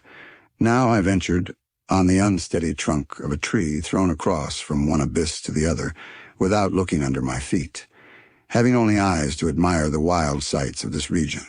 There, monumental rocks, leaning on their regularly cut bases, seemed to defy all laws of equilibrium. From between their stony knees, trees sprang like a jet under heavy pressure, and upheld others which upheld them. Natural towers, large scarps, cut perpendicularly like a curtain, inclined at an angle which the laws of gravitation could never have tolerated in terrestrial regions. 2 hours after quitting the Nautilus, we had crossed the line of trees, and 100 feet above our heads rose the top of the mountain, which cast a shadow on the brilliant irradiation of the opposite slope. Some petrified shrubs ran fantastically here and there. Fishes got up under our feet like birds in the long grass. The massive rocks were rent with impenetrable fractures, deep grottos and unfathomable holes, at the bottom of which formidable creatures might be heard moving. My blood curdled when I saw enormous antennae blocking my road, or some frightful claw closing with a noise in the shadow of some cavity. Millions of luminous spots shone brightly in the midst of the darkness. They were the eyes of giant crustacea crouched in their holes, giant lobsters setting themselves up like halberdiers and moving their claws with the clicking sound of pincers, titanic crabs pointed like a gun on its carriage, and frightful-looking pulps interweaving their tentacles like a living nest of serpents. We had now arrived on the first platform where other surprises awaited me. Before us lay some picturesque ruins which betrayed the hand of man and not that of the Creator. There were vast heaps of stone, amongst which might be traced the vague and shadowy forms of castles and temples, clothed with a world of blossoming zoophytes, and over which, instead of ivy, seaweed and fucus threw a thick vegetable mantle. But what was this portion of the globe which had been swallowed by cataclysms? Who had placed those rocks and stones like cromlechs of prehistoric times? Where was I? Whither had Captain Nemo's fancy hurried me? I would fain have asked him. Not being able to, I stopped him. I seized his arm. But shaking his head and pointing to the highest point of the mountain, he seemed to say, "Come along. Come higher." I followed, and in a few minutes I had climbed to the top, which for a circle of 10 yards commanded the whole mass of rock. I looked down the side we had just climbed. The mountain did not rise more than 700 or 800 feet above the level of the plain, but on the opposite side it commanded from twice that height the depths of this part of the Atlantic. My eyes ranged far over a large space lit by a violent fulguration. In fact, the mountain was a volcano. At 50 feet above the peak, in the midst of a rain of stones and scoriae, a large crater was vomiting forth torrents of lava which fell in a cascade of fire into the bosom of the liquid mass. Thus situated, this volcano lit the lower plain like an immense torch, even to the extreme limits of the horizon. I said that the submarine crater threw up lava, but no flames. Flames require the oxygen of the air to feed upon and cannot be developed under water. But streams of lava, having in themselves the principles of their incandescence, can attain a white heat, fight vigorously against the liquid element, and turn it to vapor by contact. Rapid currents bearing all these gases in diffusion, and torrents of lava slid to the bottom of the mountain like an eruption of Vesuvius on another Terra del Greco. There indeed, under my eyes, ruined, destroyed, lay a town, its roofs open to the sky, its temples fallen, its arches dislocated, its columns lying on the ground, from which one would still recognize the massive character of Tuscan architecture. Further on, some remains of a gigantic aqueduct. Here the high base of an acropolis, with the floating outline of a Parthenon. There traces of a quay, as if an ancient port had formerly abutted on the borders of the ocean, and disappeared with its merchant vessels and its war galleys. Farther on again, long lines of sunken walls and broad, deserted streets. A perfect Pompeii escaped beneath the waters. Such was the sight that Captain Nemo brought before my eyes. Where was I? Where was I? I must know at any cost. I tried to speak, but Captain Nemo stopped me by a gesture, and picking up a piece of chalkstone, advanced to a rock of black basalt, and traced the one word, Atlantis. What a light shot through my mind. Atlantis. The Atlantis of Plato, that continent denied by Origen and Humboldt, who placed its disappearance amongst the legendary tales. I had it there now before my eyes, bearing upon it the unexceptionable testimony of its catastrophe. The region thus engulfed was beyond Europe, Asia, and Libya, beyond the calms of Hercules, where those powerful people, the Atlantides, lived, against whom the first wars of ancient Greeks were waged. Thus, led by the strangest destiny, I was treading underfoot the mountains of this continent, touching with my hand those ruins 1,000 generations old and contemporary with the geological epochs. I was walking on the very spot where the contemporaries of the first man had walked. Whilst I was trying to fix in my mind every detail of this grand landscape, Captain Nemo remained motionless, as if petrified in mute ecstasy, leaning on a mossy stone. Was he dreaming of those generations long since disappeared? Was he asking them the secret of human destiny? Was it here this strange man came to steep himself in historical recollections and live again this ancient life, he who wanted no modern one? What would I not have given to know his thoughts, to share them, to understand them? We remained for an hour at this place, contemplating the vast plains under the brightness of the lava, which was sometimes wonderfully intense. Rapid tremblings ran along the mountain, caused by internal bubblings. Deep noise, distinctly transmitted through the liquid medium, were echoed with majestic grandeur. At this moment the moon appeared through the mass of waters and threw her pale rays on the buried continent. It was but a gleam, but what an indescribable effect. The captain rose, cast one last look on the immense plain, and then bade me follow him. We descended the mountain rapidly, and the mineral forest once passed, I saw the lantern of the Nautilus shining like a star. The captain walked straight to it, and we got on board as the first rays of light whitened the surface of the ocean. Chapter 10. The Submarine Coal Mines. The next day, the 20th of February, I awoke very late. The fatigues of the previous night had prolonged my sleep until 11 o'clock. I dressed quickly and hastened to find the course the Nautilus was taking. The instruments showed it to be still toward the south, with a speed of 20 miles an hour and a depth of 50 fathoms. The species of fishes here did not differ much from those already noticed. There were rays of giant size, 5 yards long, and endowed with great muscular strength, which enabled them to shoot above the waves. Sharks of many kinds, amongst others one 15 feet long, with triangular sharp teeth, and whose transparency rendered it almost invisible in the water. Amongst bony fish, Conseil noticed some about 3 yards long, armed at the upper jaw with a piercing sword. Other bright-colored creatures, known on the time of Aristotle by the name of the sea dragon, which are dangerous to capture on account of the spikes on their back.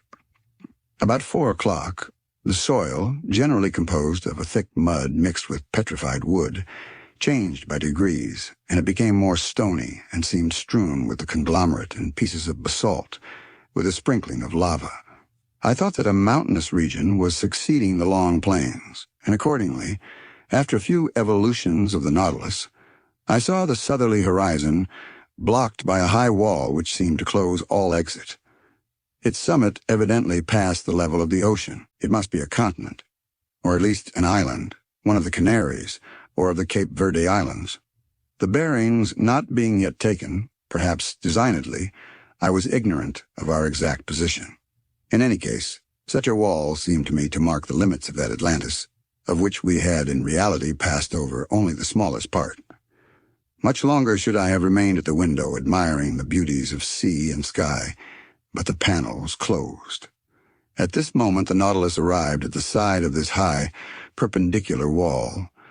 What it would do I could not guess. I returned to my room. It no longer moved. I laid myself down with the full intention of waking after a few hours' sleep, but it was 8 o'clock the next day when I entered the saloon. I looked at the manometer. It told me that the Nautilus was floating on the surface of the ocean. Besides, I heard steps on the platform. I went to the panel. It was open, but instead of broad daylight as I expected, I was surrounded by profound darkness. Where were we? Was I mistaken? Was it still night? No, not a star was shining, and night has not that utter darkness. I knew not what to think when a voice near me said, "Is that you, Professor?" "Huh? Captain," I answered. "Where are we?" "Underground, sir." "Underground!" I exclaimed. "And the Nautilus floating still?" "It always floats." "But I do not understand." "Wait a few minutes, our lantern will be lit, and if you like light places, you will be satisfied." I stood on the platform and waited. The darkness was so complete that I could not even see Captain Nemo, but looking to the zenith, exactly above my head, I seemed to catch an undecided gleam, a kind of twilight filling the circular hole. At this instant the lantern was lit, and its vividness dispelled the faint light. I closed my dazzled eyes for an instant, and then looked again. The Nautilus was stationary, floating near a mountain which formed a sort of quay. The lake, then, supporting it, was a lake imprisoned by a circle of walls, measuring 2 miles in diameter and 6 in circumference. Its level, the manometer showed, could only be the same as the outside level, for there must necessarily be a communication between the lake and the sea. The high partitions, leaning forward on their base, grew into a vaulted roof bearing the shape of an immense funnel turned upside down, the height being about 500 or 600 yards. At the summit was a circular orifice by which I had caught the slight gleam of light, evidently daylight. "Where are we?" I asked. "In the very heart of an extinct volcano, the interior of which has been invaded by the sea after some great convulsion of the earth. Whilst you were sleeping, Professor, the Nautilus penetrated this lagoon by a natural canal which opens about 10 yards beneath the surface of the ocean. This is its harbor of refuge, a sure, commodious, and mysterious one, sheltered from all gales. Show me, if you can, on the coasts of any of your continents or islands, a road which can give such perfect refuge from all storms." "Certainly," I replied. "You are in safety here, Captain Nemo. Who could reach you in the heart of a volcano? But did I not see an opening at its summit?" "Yes, its crater, formerly filled with lava, vapor, and flames, and which now gives entrance to the life-giving air we breathe. But what is this volcanic mountain? It belongs to one of the numerous islands with which the sea is strewn. To vessels, a simple sandbank. To us, an immense cavern. Chance led me to discover it, and chance served me well. But of what use is this refuge, Captain? The Nautilus wants no port." "No, sir, but it wants electricity to make it move, and the wherewithal to make the electricity, sodium, to feed the elements, coal from which to get the sodium, and a coal mine to supply the coal. And exactly on this spot, the sea covers entire forests embedded during the geological periods, now mineralized and transformed into coal. For me, they are an inexhaustible mine." "Your men follow the trade of miners here, then, Captain?" "Exactly so. These mines extend under the waves like the mines of Newcastle. Here, in their diving dresses, pickaxe and shovel in hand, my men extract the coal, which I do not even ask from the mines of the earth. When I burn this combustible for the manufacture of sodium, the smoke, escaping from the crater of the mountain, gives it the appearance of a still active volcano, and we shall see your companions at work. No, not this time at least, for I am in a hurry to continue our submarine tour of the Earth, so I shall content myself with drawing from the reserve of sodium I already possess. The time for loading is 1 day only, and we continue our voyage, so if you wish to go over the cavern and make the round of the lagoon, you must take advantage of today, Mr. Aronnax. I thanked the captain and went to look for my companions, who had not yet left their cabin. I invited them to follow me without saying where we were. They mounted the platform. Conseil, who was astonished at nothing, seemed to look upon it as quite natural that he should wake under a mountain after having fallen asleep under the waves. But Ned Land thought of nothing but finding whether the cavern had any exit. After breakfast, about 10 o'clock, we went down onto the mountain.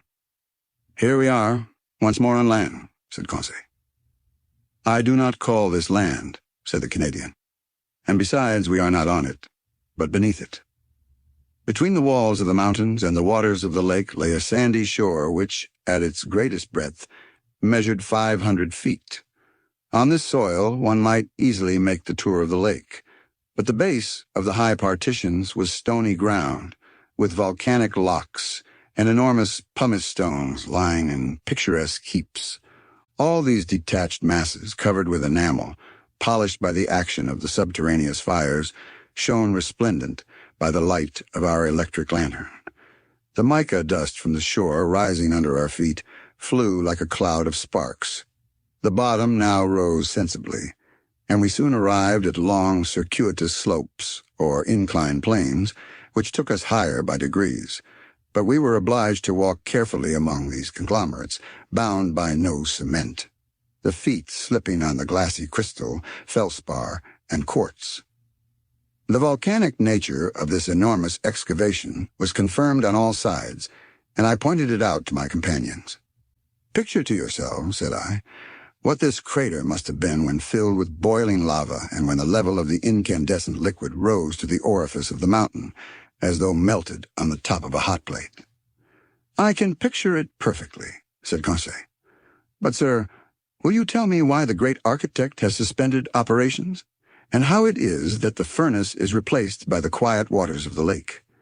"Most probably, Conseil, because some convulsion beneath the ocean produced that very opening which has served as a passage for the Nautilus.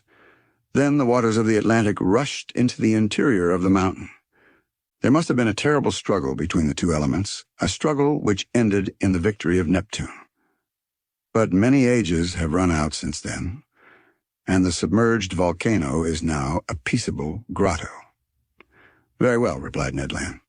"I accept the explanation, sir, but in our own interests, I regret that the opening of which you speak was not made above the level of the sea." "But, friend Ned," said Conseil, "if the passage had not been under the sea, the Nautilus could not have gone through it." We continued ascending. The steps became more and more perpendicular and narrow. Deep excavations, which we were obliged to cross, cut them here and there. Sloping masses had to be turned. We slid upon our knees and crawled along, but Conseil's dexterity and the Canadian's strength surmounted all obstacles. At a height of about 31 feet, the nature of the ground changed without becoming more practicable. To the conglomerate and trachyte succeeded black basalt. The first dispread in layers full of bubbles, the latter forming regular prisms, placed like a colonnade supporting the spring of the immense vault, an admirable specimen of natural architecture. Between the blocks of basalt wound long streams of lava long since grown cold, encrusted with bituminous rays, and in some places there were spread large carpets of sulfur. A more powerful light shone through the upper crater, shedding a vague glimmer over these volcanic depressions, forever buried in the bosom of this extinguished mountain. But our upward march was soon stopped at a height of about 250 feet by impassable obstacles. There was a complete vaulted arch overhanging us, and our ascent was changed to a circular walk. At the last change, vegetable life began to struggle with the mineral. Some shrubs, and even some trees, grew from the fractures of the walls. I recognized some euphorbias, with the caustic sugar coming from them. Heliotropes, quite incapable of justifying their name, sadly drooped their clusters of flowers, both their color and perfume half gone. Here and there some chrysanthemums grew timidly at the foot of an aloe with long, sickly-looking leaves. But between the streams of lava I saw some little violets still slightly perfumed, and I admit that I smelt them with delight. Perfume is the soul of the flower, and sea flowers have no soul. We had arrived at the foot of some sturdy dragon trees, which had pushed aside the rocks with their strong roots, when Ned Land exclaimed, "Ah, sir, a hive! A hive!" "A hive," I replied with a gesture of incredulity. "Yes, a hive," repeated the Canadian. "And bees humming round it?" I approached, and was bound to believe my own eyes. There at a hole bored in one of the dragon trees were some thousands of these ingenious insects, so common in all the Canaries, and whose produce is so much esteemed. Naturally enough, the Canadian wished to gather the honey, and I could not well oppose his wish. A quantity of dry leaves mixed with sulphur he lit with a spark from his flint, and he began to smoke out the bees. The humming ceased by degrees, and the hive eventually yielded several pounds of the sweetest honey, with which Ned Land filled his haversack. "When I have mixed this honey with the paste of the breadfruit," said he, "I shall be able to offer you a succulent cake." Chapter 1. The Sargasso Sea. That day the Nautilus crossed a singular part of the Atlantic Ocean. No one can be ignorant of the existence of a current of warm water known by the name of the Gulf Stream. After leaving the Gulf of Florida, we went in the direction of Spitzbergen. But before entering the Gulf of Mexico, about 45 degrees of Annin-Lake-Droit, this current divides into two arms, the principal one going towards the coast of Ireland and Norway, whilst the second bends to the south about the height of the Azores, then touching the African shore and describing a lengthened oval, returns to the Antilles. This second arm, it is rather a collar than an arm, surrounds with its circles of warm water that portion of the cold, quiet, immovable ocean called the Sargasso Sea, a perfect lake in the open Atlantic. It takes no less than 3 years for the great current to pass round it. Such was the region the Nautilus was now visiting, a perfect meadow, a close carpet of seaweed, fucus, and tropical berries, so thick and so compact that the stem of a vessel could hardly tear its way through it. And Captain Nemo, not wishing to entangle his screw in this herbaceous mass, kept some yards beneath the surface of the waves. The name Sargasso comes from the Spanish word sargazo, which signifies kelp. This kelp, or berry plant, is the principal formation of this immense bank, and this is the reason why these plants unite in the peaceful basin of the Atlantic. The only explanation which can be given, he says, seems to me to result from the experience known to all the world. Place in a vase some fragments of cork or other floating body, and give to the water in the vase a circular movement. The scattered fragments will unite in a group in the center of the liquid surface, that is to say, in the part least agitated. In the phenomenon we are considering, the Atlantic is the vase, the Gulf Stream the circular current, and the Sargasso Sea the central point at which the floating bodies unite. I share Maury's opinion, and I was able to study the phenomenon in the very midst where vessels rarely penetrate.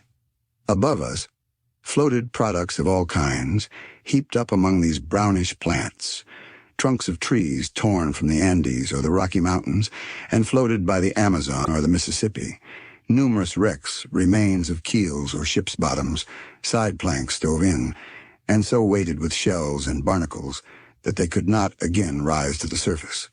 And time will one day justify Maury's other opinion that these substances thus accumulated for ages will become petrified by the action of the water, and will then form inexhaustible coal mines, a precious reserve prepared by far-seeing nature for the moment when men shall have exhausted the mines of continents.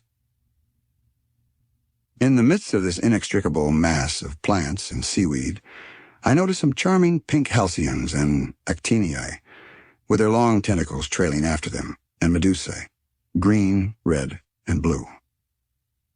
All the day of the 22nd of February we passed in the Sargasso Sea, where such fish as are partial to marine plants find abundant nourishment.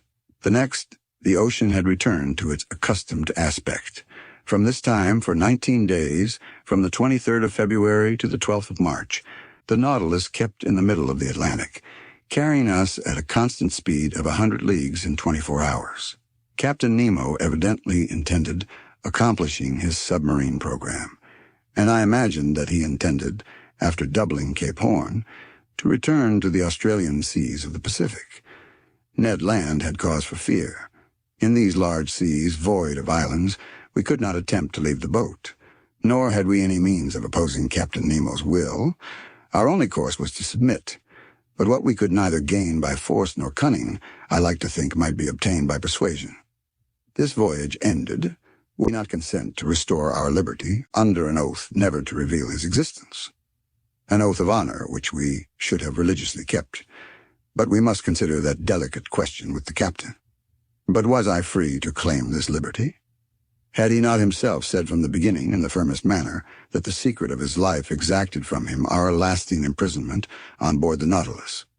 And would not my 4 months' silence appear to him a tacit acceptance of our situation? And would not a return to the subject result in raising suspicions which might be hurtful to our projects, if at some future time a favorable opportunity offered to return to them?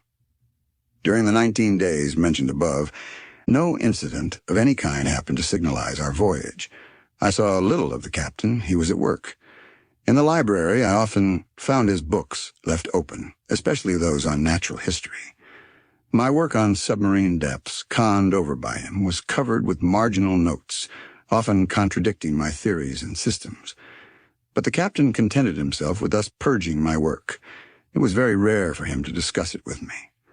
Sometimes I heard the melancholy tones of his organ, but only at night, in the midst of the deepest obscurity, when the Nautilus slept upon the deserted ocean. During this part of our voyage, we sailed whole days on the surface of the waves. The sea seemed abandoned. A few sailing vessels on the road to India were making for the Cape of Good Hope.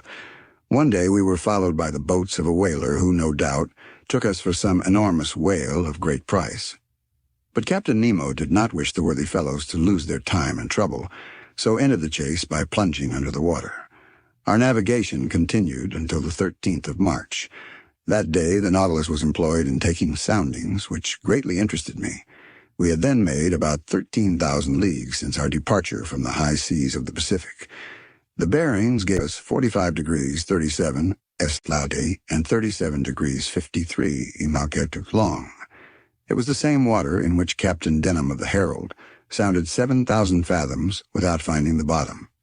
There, too, Lieutenant Parker, of the American frigate Congress, could not touch the bottom with 15,140 fathoms. Captain Nemo intended seeking the bottom of the ocean by a diagonal sufficiently lengthened by means of lateral planes placed at an angle of 45 degrees with the waterline of the Nautilus. Then the screw set to work at its maximum speed, its 4 blades beating the waves with indescribable force. Under this powerful pressure, the hull of the Nautilus quivered like a sonorous chord and sank regularly under the water. At 7,000 fathoms, I saw some blackish tops rising from the midst of the waters, but these summits might belong to high mountains like the Himalayas or Mont Blanc, even higher, and the depth of the abyss remained incalculable. The Nautilus descended still lower in spite of the great pressure. I felt the steel plates tremble at the fastenings of the bolts. Its bars bent. Its partitions groaned. The windows of the saloon seemed to curve under the pressure of the waters. And this firm structure would doubtless have yielded, if, as its captain had said, it had not been capable of resistance like a solid block. We had attained a depth of 16,000 yards, 4 leagues, and the sides of the Nautilus then bore a pressure of 1,600 atmospheres. That is to say, 3,200 pounds, to each square 2/5 of an inch of its surface. What a situation to be in, I exclaimed, to overrun these deep regions where man has never trod. Look, Captain, look at these magnificent rocks, these uninhabited grottos, these lowest receptacles of the globe, where life is no longer possible. What unknown sights are here? Why should we be unable to preserve a remembrance of them? "Would you like to carry away more than the remembrance?" said Captain Nemo. "What do you mean by those words?" "I mean to say that nothing is easier than to make a photographic view of this submarine region." I had not time to express my surprise at this new proposition when, at Captain Nemo's call, an objective was brought into the saloon. Through the widely open panel, the liquid mass was bright with electricity, which was distributed with such uniformity that not a shadow, not a gradation, was to be seen in our manufactured light. The Nautilus remained motionless, the force of its screw subdued by the inclination of its planes. The instrument was propped on the bottom of the oceanic sight, and in a few seconds we had obtained a perfect negative. But the operation being over, Captain Nemo said, "Let us go up. We must not abuse our position, nor expose the Nautilus too long to such great pressure." "Go up again," I exclaimed. "Hold well on." I had not time to understand why the captain cautioned me thus, when I was thrown forward onto the carpet. At a signal from the captain, its screw was shipped, and its blades raised vertically. The Nautilus shot into the air like a balloon, rising with stunning rapidity, and cutting the mass of waters with a sonorous agitation. Nothing was visible, and in 4 minutes it had shot through the 4 leagues which separated it from the ocean, and after emerging like a flying fish, fell, making the waves rebound to an enormous height. Chapter 12. Cachalots and Whales. During the nights of the 13th and 14th of March, the Nautilus returned to its southerly course. I fancied that, when on a level with Cape Horn, he would turn the helm westward in order to beat the Pacific seas and so complete the tour of the world. He did nothing of the kind, but continued on his way to the southern regions. Where was he going to? To the pole? It was madness. I began to think that the captain's temerity justified Ned Land's fears. For some time past, the Canadian had not spoken to me of his projects of flight. He was less communicative, almost silent. I could see that this lengthened imprisonment was weighing upon him, and I felt that rage was burning within him. When he met the captain, his eyes lit up with suppressed anger, and I feared that his natural violence would lead him into some extreme. That day, the 14th of March, Conseil and he came to me in my room. I inquired the cause of their visit. "A simple question to ask you, sir," replied the Canadian. "Speak, Ned. How many men are there on board the Nautilus, do you think?" "I cannot tell, my friend. I should say that its working does not require a large crew. Certainly, under existing conditions, 10 men, at the most, ought to be enough." "Well, why should there be any more?" "Why?" I replied, looking fixedly at Ned Land, whose meaning was easy to guess. "Because," I added, "if my surmises are correct, and if I have well understood the captain's existence, the Nautilus is not only a vessel, it is also a place of refuge for those who, like its commander, have broken every tie upon earth." "Perhaps so," said Conseil. "But in any case, the Nautilus can only contain a certain number of men. Could not you, sir, estimate their maximum?" "How, Conseil?" "By calculation. Given the size of the vessel, which you know, sir, and consequently the quantity of air it contains, knowing also how much each man expends at a breath, and comparing these results with the fact that the Nautilus is obliged to go to the surface every 24 hours. Conseil had not finished the sentence before I saw what he was driving at.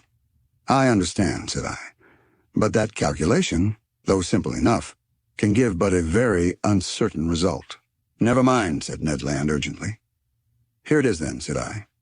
"In 1 hour, each man consumes the oxygen contained in 20 gallons of air, and in 24, that contained in 480 gallons.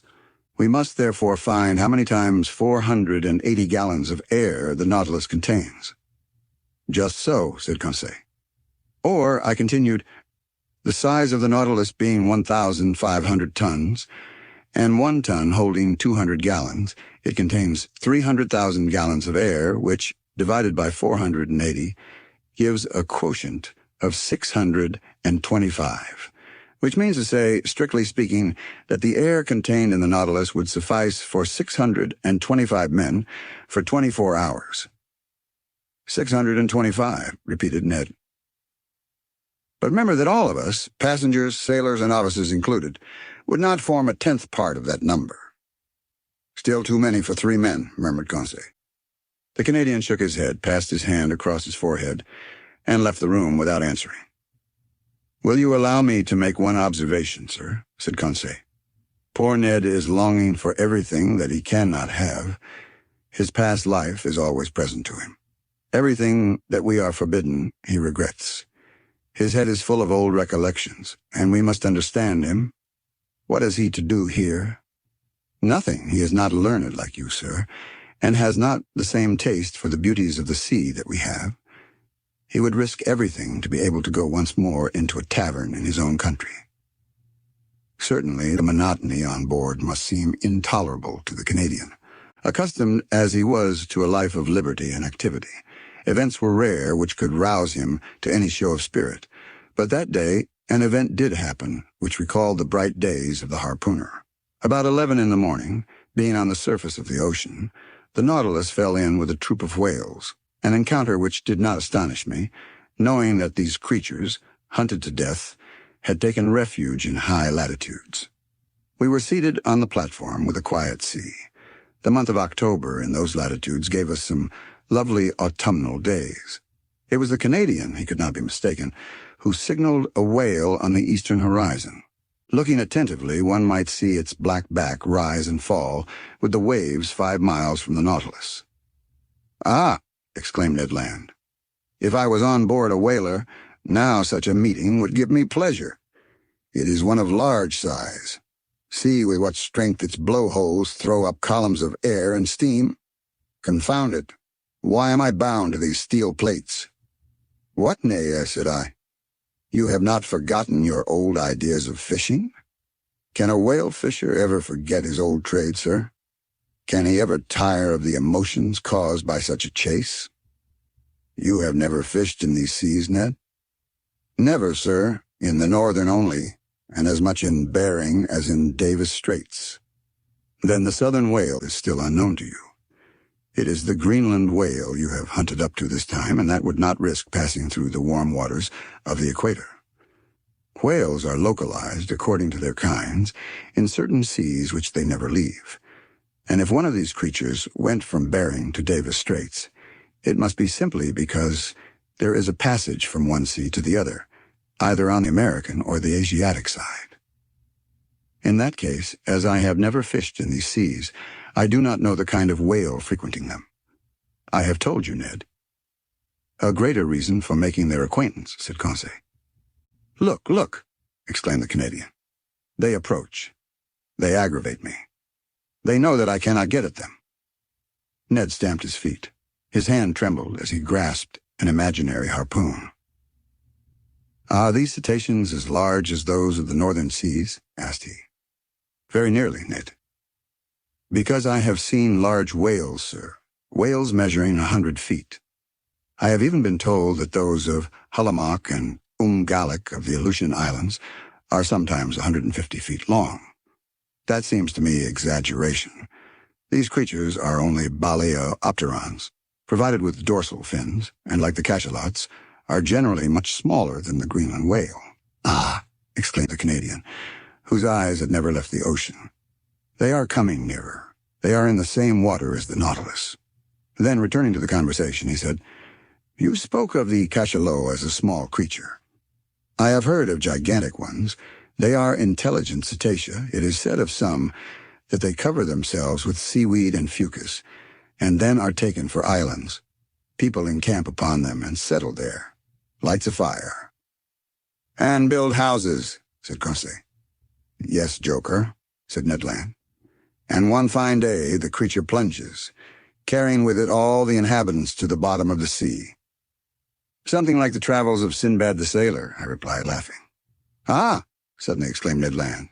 "It is not one whale. There are 10, there are 20. It is a whole troop. And I not able to do anything, hands and feet tied?" "But, friend Ned," said Conseil, "why do you not ask Captain Nemo's permission to chase them?" Conseil had not finished his sentence when Ned Land had lowered himself through the panel to seek the captain. A few minutes afterwards, the two appeared together on the platform. Captain Nemo watched the troop of cetacea playing on the waters about a mile from the Nautilus. "They are southern whales," said he. "There goes the fortune of a whole fleet of whalers." "Well, sir," asked the Canadian, "can I not chase them, if only to remind me of my old trade of harpooner?" "And to what purpose?" replied Captain Nemo. "Only to destroy. We have nothing to do with the whale oil on board." "But, sir," continued the Canadian, "in the Red Sea you allowed us to follow the dugong." "Then it was to procure fresh meat for my crew. Here it would be killing for killing's sake. I know that is a privilege reserved for man, but I do not approve of such murderous pastime. In destroying the southern whale, like the Greenland whale, an inoffensive creature, your traders do a culpable action, Master Land. They have already depopulated the whole of Baffin's Bay and are annihilating a class of useful animals. Leave the unfortunate cetacea alone. They have plenty of natural enemies, cachalot, swordfish, and sawfish, without you troubling them." The captain was right. The barbarous and inconsiderate greed of these fishermen will one day cause the disappearance of the last whale in the ocean. Ned Land whistled Yankee Doodle between his teeth, thrust his hands into his pockets, and turned his back upon us. But Captain Nemo watched the troop of cetacea, and addressing me, said, "I was right in saying that whales had natural enemies enough, without counting man. These will have plenty to do before long. Do you see, Monsieur Aronnax, about 8 miles to leeward? Those blackish moving points?" "Yes, Captain," I replied. "Those are cachalots, terrible animals which I have met in troops of 200 or 300. As to those, they are cruel, mischievous creatures. They would be right in exterminating them." The Canadian turned quickly at the last words. "Well, Captain," said he, "it is still time in the interest of the whales. It is useless to expose oneself, Professor. The Nautilus will disperse them. It is armed with a steel spur as good as Master Land's harpoon, I imagine." The Canadian did not put himself out enough to shrug his shoulders. Attack cetacea with blows of a spur. Who had ever heard of such a thing? "Wait, Aronnax," said Captain Nemo. "We will show you something you have never yet seen. We have no pity for these ferocious creatures. They are nothing but mouth and teeth." Mouth and teeth. No one could better describe the macrocephalous cachalot, which is sometimes more than 75 feet long. Its enormous head occupies 1/3 of its entire body. Better armed than the whale, whose upper jaw is furnished only with the whalebone, it is supplied with 25 large tusks, about 8 inches long, cylindrical and conical at the top, each weighing 2 pounds. It is in the upper part of this enormous head, in great cavities divided by cartilages, that is to be found from 600 to 800 pounds of that precious oil called spermaceti. The cachalot is a disagreeable creature, more tadpole than fish, according to Friedel's description. It is badly formed, the whole of its left side being, if we may say it, a failure, and being only able to see with its right eye. But the formidable troop was nearing us. They had seen the whales, and were preparing to attack them. One could judge beforehand that the cachalots would be victorious not only because they were better built for attack than their inoffensive adversaries, but also because they could remain longer underwater without coming to the surface. There was only just time to go to the help of the whales. The Nautilus went underwater. Conseil, Ned Land, and I took our places before the window in the saloon, and Captain Nemo joined the pilot in his cage to work his apparatus as an engine of destruction. Soon I felt the beatings of the screw quicken, and our speed increased. The battle between the cachalots and the whales had already begun when the Nautilus arrived. They did not at first show any fear at the sight of this new monster joining in the conflict. But they soon had to guard against its blows. What a battle! The Nautilus was nothing but a formidable harpoon, brandished by the hand of its captain. It hurled itself against the fleshy mass, passing through from one part to the other, leaving behind it 2 quivering halves of the animal. It could not feel the formidable blows from their tails upon its sides, nor the shock which it produced itself much more. One cachalot killed, it ran at the next.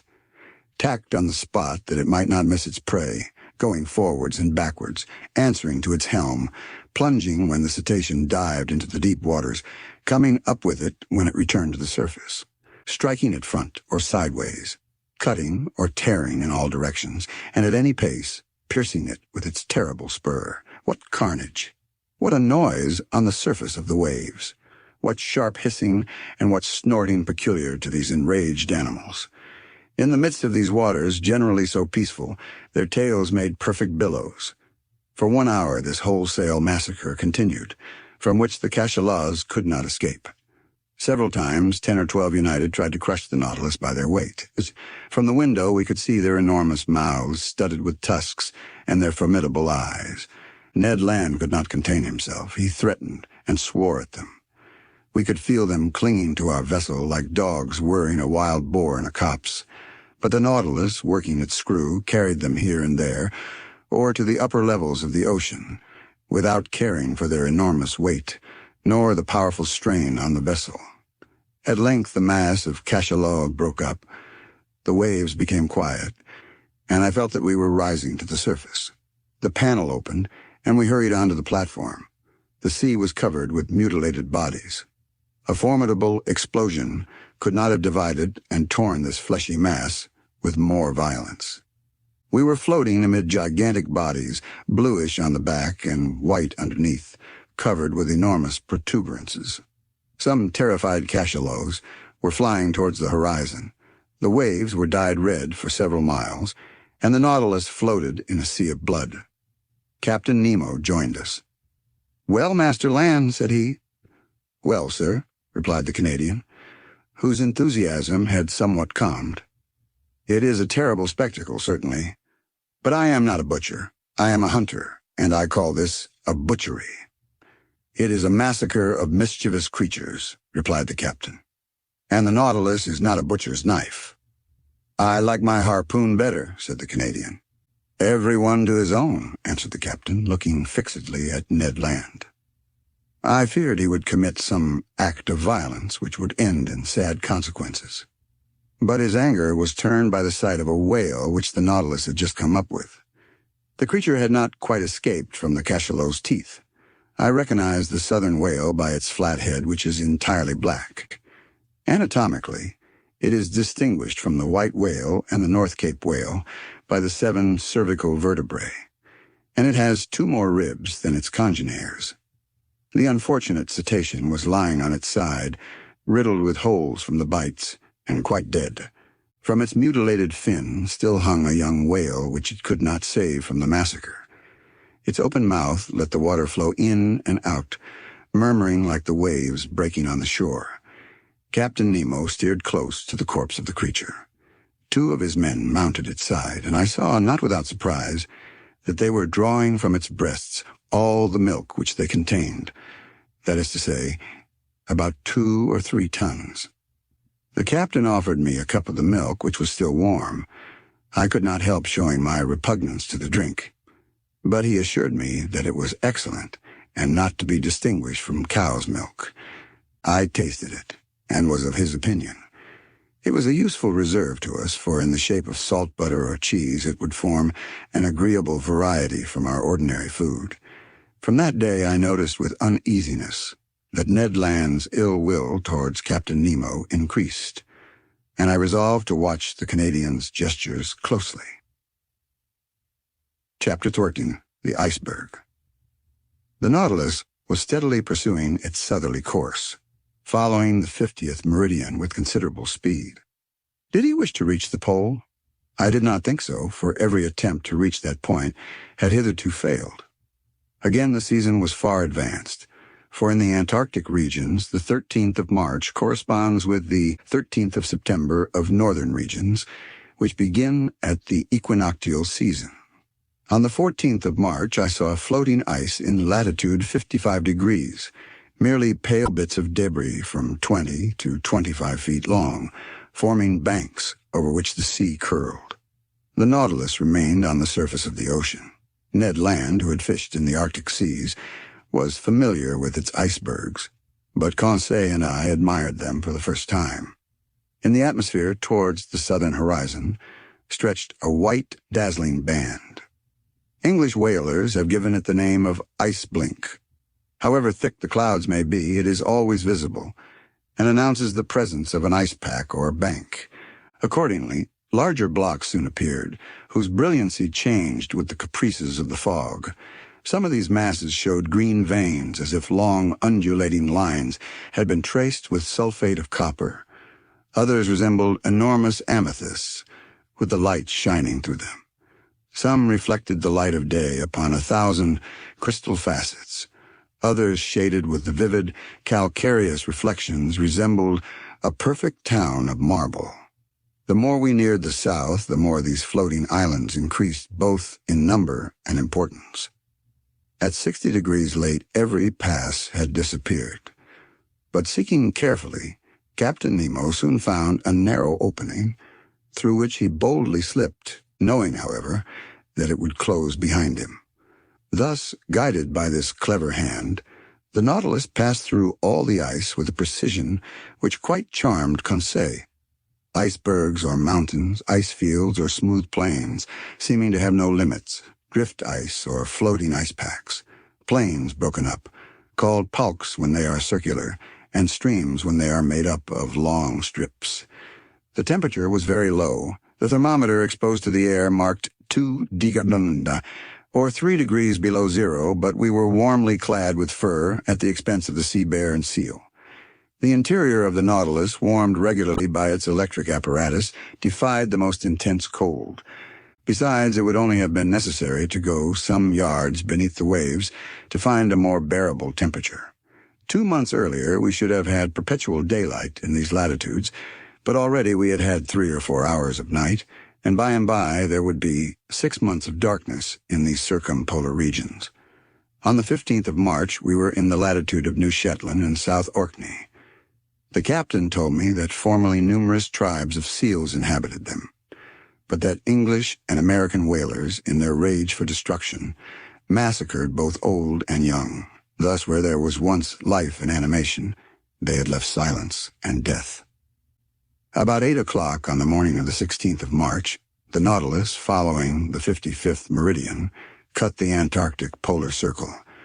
Ice surrounded us on all sides and closed the horizon, but Captain Nemo went from one opening to another, still going higher. I cannot express my astonishment at the beauties of these new regions. The ice took most surprising forms. Here the grouping formed an oriental town with innumerable mosques and minarets. There a fallen city, thrown to the earth, as it were, by some convulsion of nature. The whole aspect was constantly changed by the oblique rays of the sun, or lost in the grayish fog amidst hurricanes of snow. Detonations and falls were heard on all sides, great overthrows of icebergs, which altered the whole landscape like a diorama. Often seeing no exit, I thought we were definitely prisoners, but instinct guiding him at the slightest indication, Captain Nemo would discover a new pass. He was never mistaken when he saw the thin threads of bluish water trickling along the ice fields, and I had no doubt that he had already ventured into the midst of these Antarctic seas before. On the 16th of March, however, the ice fields absolutely blocked our road. It was not the iceberg itself as yet, but vast fields cemented by the cold. But this obstacle could not stop Captain Nemo. He hurled himself against it with frightful violence. The Nautilus entered the brittle mass like a wedge and split it with frightful crackings. It was the battering ram of the ancients hurled by infinite strength. The ice, thrown high in the air, fell like hail around us. By its own power of impulsion, our apparatus made a canal for itself. Sometimes carried away by its own impetus, it lodged on the ice field, crushing it with its weight, and sometimes buried beneath it, dividing it by a simple pitching movement, producing large rents in it. Violent gales assailed us at this time, accompanied by thick fogs, through which, from one end of the platform to the other, we could see nothing. The wind blew sharply from all parts of the compass, and the snow lay in such hard heaps that we had to break it with blows of a pickaxe. The temperature was always at 5 degrees below zero.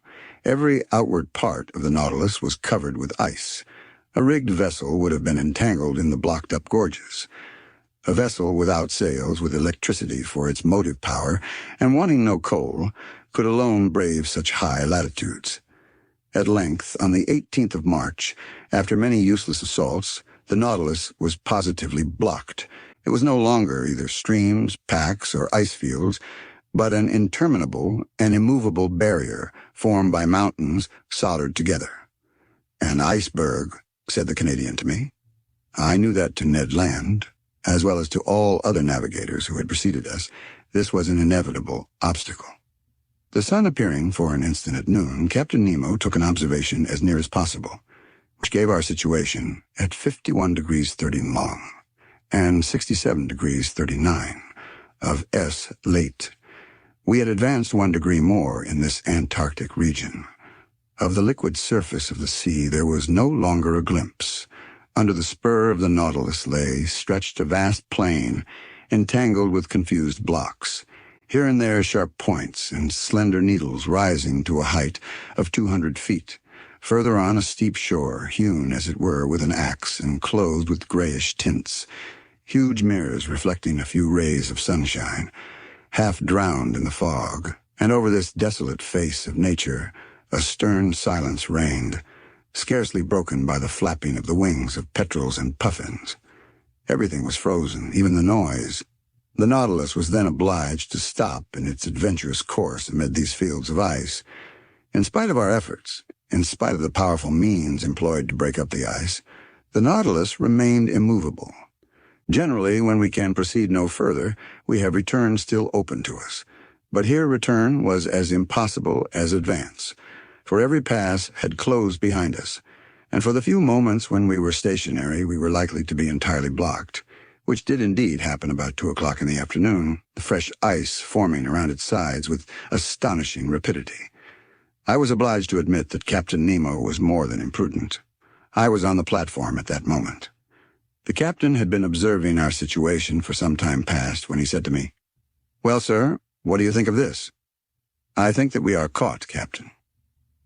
"So, Aronnax, you really think that the Nautilus cannot disengage itself?" "With difficulty, Captain, for the season is already too far advanced for you to reckon on the breaking of the ice." "Ah, sir," said Captain Nemo in an ironical tone, "you will always be the same. You see nothing but difficulties and obstacles. I affirm that not only can the Nautilus disengage itself, but also that it can go further still." "Further to the south?" I asked, looking at the captain. "Yes, sir. It shall go to the pole." "To the pole!" I exclaimed, unable to repress a gesture of incredulity. "Yes," replied the captain coldly. "To the Antarctic pole. To that unknown point from whence springs every meridian of the globe. You know whether I can do as I please with the Nautilus." Yes, I knew that. I knew that this man was bold, even to rashness.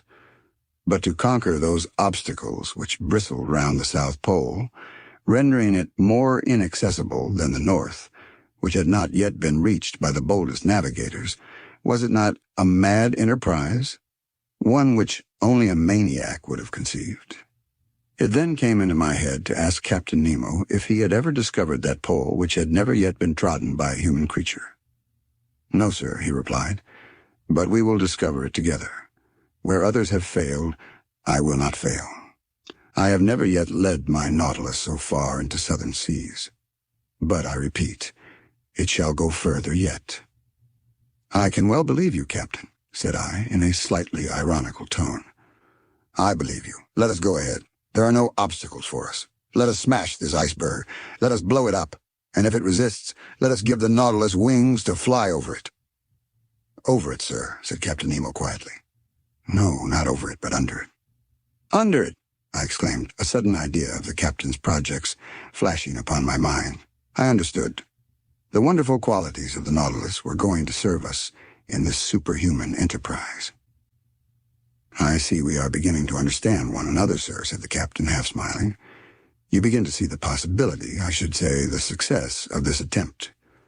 That which is impossible for an ordinary vessel is easy to the Nautilus. If a continent lies before the pole, it must stop before the continent. But if, on the contrary, the pole is washed by open sea, it will go even to the pole." Certainly, said I, carried away by the captain's reasoning. If the surface of the sea is solidified by the ice, the lower depths are free by the providential law which has placed the maximum of density of the waters of the ocean 1 degree higher than freezing point. And if I am not mistaken, the portion of this iceberg which is above the water is as 1/4 to that which is below. Very nearly, sir. For 1 foot of iceberg above the sea, there are 3 below it. If these ice mountains are not more than 300 feet above the surface, they are not more than 900 beneath. And what are 900 feet to the Nautilus? Nothing, sir. It could even seek at greater depths that uniform temperature of seawater, and there brave with impunity the 30 or 40 degrees of surface cold. Just so, sir, just so, I replied, getting animated. The only difficulty, continued Captain Nemo, is that of remaining several days without renewing our provision of air. Is that all?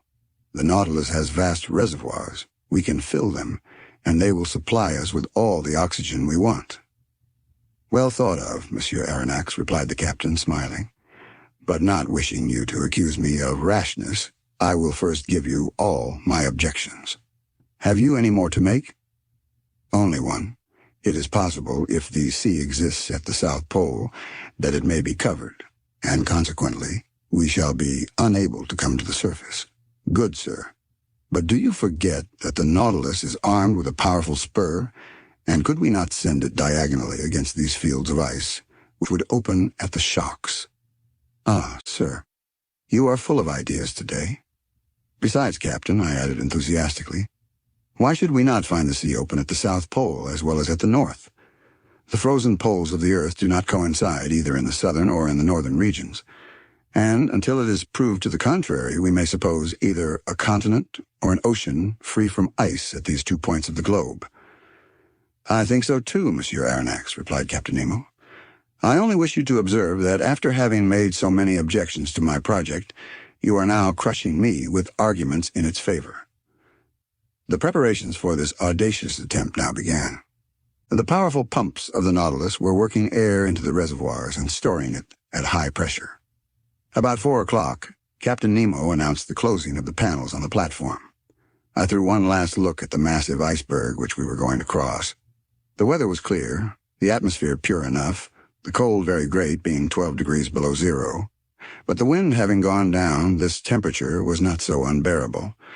About 10 men mounted the sides of the Nautilus, armed with pickaxes to break the ice around the vessel, which was soon free. The operation was quickly performed, for the fresh ice was still very thin. We all went below. The usual reservoirs were filled with the newly liberated water, and the Nautilus soon descended. I had taken my place with the Conseil in the saloon. Through the open window we could see the lower beds of the Southern Ocean. The thermometer went up. The needle of the compass deviated on the dial. At about 900 feet, as Captain Nemo had foreseen, we were floating beneath the undulating bottom of the iceberg.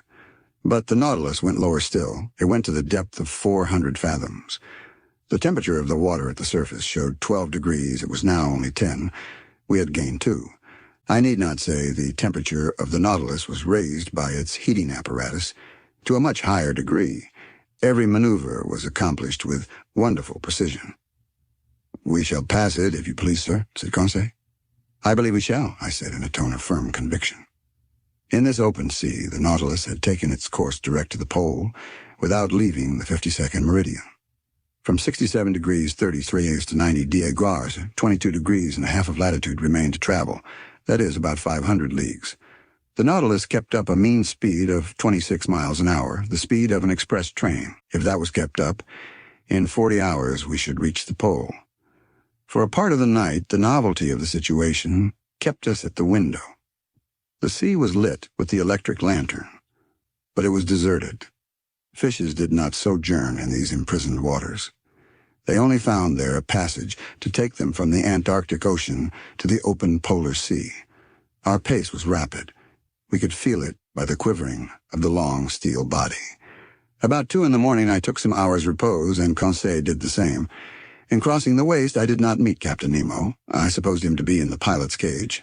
The next morning, the 19th of March, I took my post once more in the saloon. The electric log told me that the speed of the Nautilus had been slackened. It was then going towards the surface, but prudently emptying its reservoirs very slowly. My heart beat fast. Were we going to emerge and regain the open polar atmosphere? No. A shock told me that the Nautilus had struck the bottom of the iceberg, still very thick, judging from the deadened sound. We had indeed struck, to use a sea expression, but in an inverse sense, and at 1,000 feet deep. This would give 3,000 feet of ice above us, 1,000 being above the watermark. The iceberg was then higher than at its borders, not a very reassuring fact. Several times that day the Nautilus tried again, and every time it struck the wall which lay like a ceiling above it. Sometimes it met with but 900 yards, only 200 of which rose above the surface. It was twice the height it was when the Nautilus had gone under the waves. I carefully noted the different depths, and thus obtained a submarine profile of the chain as it was developed under the water. That night no change had taken place in our situation. Still ice between 400 and 500 yards in depth. It was evidently diminishing, but still, what a thickness between us and the surface of the ocean. It was then 8.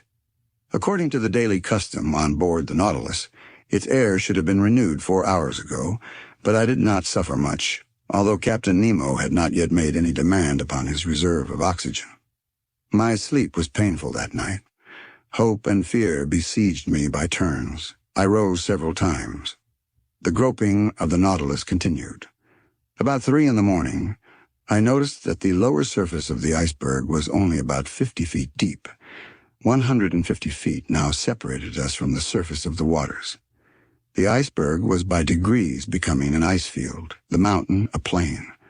My eyes never left the manometer. We were still rising diagonally to the surface, which sparkled under the electric rays. The iceberg was stretching both above and beneath into lengthening slopes. Mile after mile it was getting thinner. At length, at 6 in the morning of that memorable day, the 19th of March, the door of the saloon opened, and Captain Nemo appeared. "The sea is open," was all he said. Chapter 13. The South Pole. I rushed onto the platform.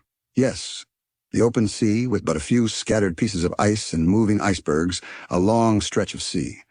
A world of birds in the air, and myriads of fishes under those waters, which varied from intense blue to olive green, according to the bottom. The thermometer marked 3 degrees C above zero. It was comparatively spring, shut up as we were behind this iceberg, whose lengthened mass was dimly seen on our northern horizon. "Are we at the pole?" I asked the captain with a beating heart. "I do not know," he replied. "At noon I will take our bearings." "But will the sun show himself through this fog?" said I, looking at the leaden sky. "However little it shows, it will be enough," replied the captain. About 10 miles south, a solitary island rose to a height of 104 yards. We made for it, but carefully, for the sea might be strewn with banks. 1 hour afterwards we had reached it. 2 hours later we had made the round of it. It measured 4 or 5 miles in circumference. A narrow canal separated it from a considerable stretch of land, perhaps a continent, for we could not see its limits. The existence of this land seemed to give some color to Maury's theory. The ingenious American has remarked that between the South Pole and the 60th parallel, the sea is covered with floating ice of enormous size, which is never met with in the North Atlantic. From this fact, he has drawn the conclusion that the Antarctic Circle encloses considerable continents, as icebergs cannot form in open sea, but only on the coasts. According to these calculations, the mass of ice surrounding the southern pole forms a vast cap, the circumference of which must be at least 2,500 miles. But the Nautilus, for fear of running aground, had stopped about 3 cable lengths from a strand over which reared a superb heap of rocks. The boat was launched. The captain, 2 of his men, bearing instruments, Conseil and myself were in it. It was 10 in the morning. I had not seen Ned Land. Doubtless the Canadian did not wish to admit the presence of the South Pole. A few strokes of the oar brought us to the sand where we ran ashore. Conseil was going to jump onto the land when I held him back. "Sir," said I to Captain Nemo, To you belongs the honor of first setting foot on this land." "Yes, sir," said the captain. "And if I do not hesitate to tread this South Pole, it is because, up to this time, no human being has left a trace there." Saying this, he jumped lightly onto the sand. His heart beat with emotion. He climbed a rock sloping to a little promontory, and there, with his arms crossed, mute and motionless, and with an eager look, he seemed to take possession of these southern regions. After 5 minutes passed in this ecstasy, he turned to us. "When you like, sir." I landed, followed by Conseil, leaving the 2 men in the boat. For a long way the soil was composed of a reddish, sandy stone, something like crushed brick, scoriae, streams of lava, and pumice stones. One could not mistake its volcanic origin. In some parts, slight curls of smoke emitted a sulphurous smell, proving that the internal fires had lost nothing of their expansive powers, though, having climbed a high acclivity, I could see no volcano for a radius of several miles. We know that in those Antarctic countries, James Ross found 2 craters, the Erebus and Terror, in full activity, on the 167th meridian, latitude 77 degrees 32. The vegetation of this desolate continent seemed to me much restricted. Some lichens lay upon the black rocks, some microscopic plants, rudimentary diatomas, a kind of cells placed between 2 quartz shells, long purple and scarlet weed, supported on little swimming bladders, which the breaking of the waves brought to the shore. These constituted the meager flora of this region. The shore was strewn with mollusks, little mussels, and limpets. I also saw myriads of northern cleos, 1 1/4 inches long, of which a whale would swallow a whole world at a mouthful, and some perfect sea butterflies animating the waters on the skirts of the shore. There appeared on the high bottom some coral shrubs of the kind which, according to James Ross, live in the Antarctic seas to the depth of more than 1,000 yards. Then there were little kingfishers and starfish studding the soil. But where life abounded most was in the air. There thousands of birds fluttered and flew of all kinds, deafening us with their cries.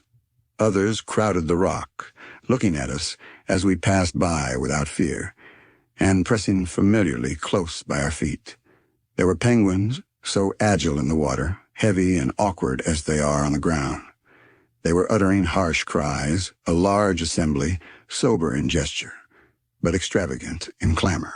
Albatrosses passed in the air, the expanse of their wings being at least 4 yards and a half, and justly called the vultures of the ocean.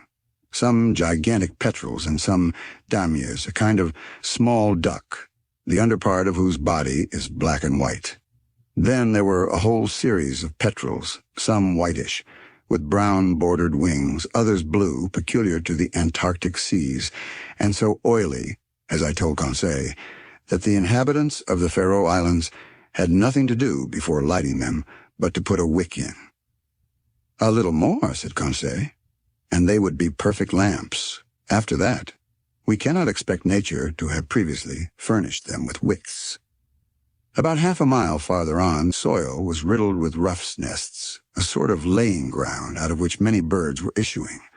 Captain Nemo had some hundreds hunted.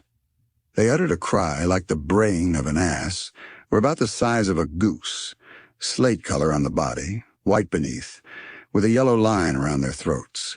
They allowed themselves to be killed with a stone, never trying to escape. But the fog did not lift, and at 11 the sun had not yet shown itself. Its absence made me uneasy. Without it, no observations were possible. How, then, could we decide whether we had reached the pole? When I rejoined Captain Nemo, I found him leaning on a piece of rock, silently watching the sky. He seemed impatient and vexed. But what was to be done? This rash and powerful man could not command the sun, as he did the sea. Noon arrived without the orb of day showing itself for an instant. We could not even tell its position behind the curtain of fog, and soon the fog turned to snow. "Till tomorrow," said the captain quietly, and we returned to the Nautilus amid these atmospheric disturbances. The tempest of snow continued till the next day. It was impossible to remain on the platform. From the saloon where I was taking notes of incidents happening during this excursion to the polar continent, I could hear the cries of petrels and albatrosses, sporting in the midst of this violent storm. The Nautilus did not remain motionless, but skirted the coast, advancing 10 miles more to the south in the half-light left by the sun as it skirted the edge of the horizon. The next day, the 20th of March, the snow had ceased. The cold was a little greater, the thermometer showing 2 degrees below zero. The fog was rising, and I hoped that that day our observations might be taken. Captain Nemo not having yet appeared, the boat took Conseil and myself to land. The soil was still of the same volcanic nature. Everywhere were traces of lava, scoria, and basalt. But the crater which had vomited them I could not see. Here, as lower down, this continent was alive with myriads of birds, but their rule was now divided with large troops of sea mammals, looking at us with their soft eyes. There were several kinds of seals, some stretched on the earth, some on flakes of ice, many going in and out of the sea. They did not flee at our approach, never having had anything to do with man, and I reckoned that there were provisions there for hundreds of vessels. "Sir," said Conseil, "will you tell me the names of these creatures?" "They are seals and morses." It was now 8 in the morning. 4 hours remained to us before the sun could be observed with advantage. I directed our steps towards a vast bay cut in the steep granite shore.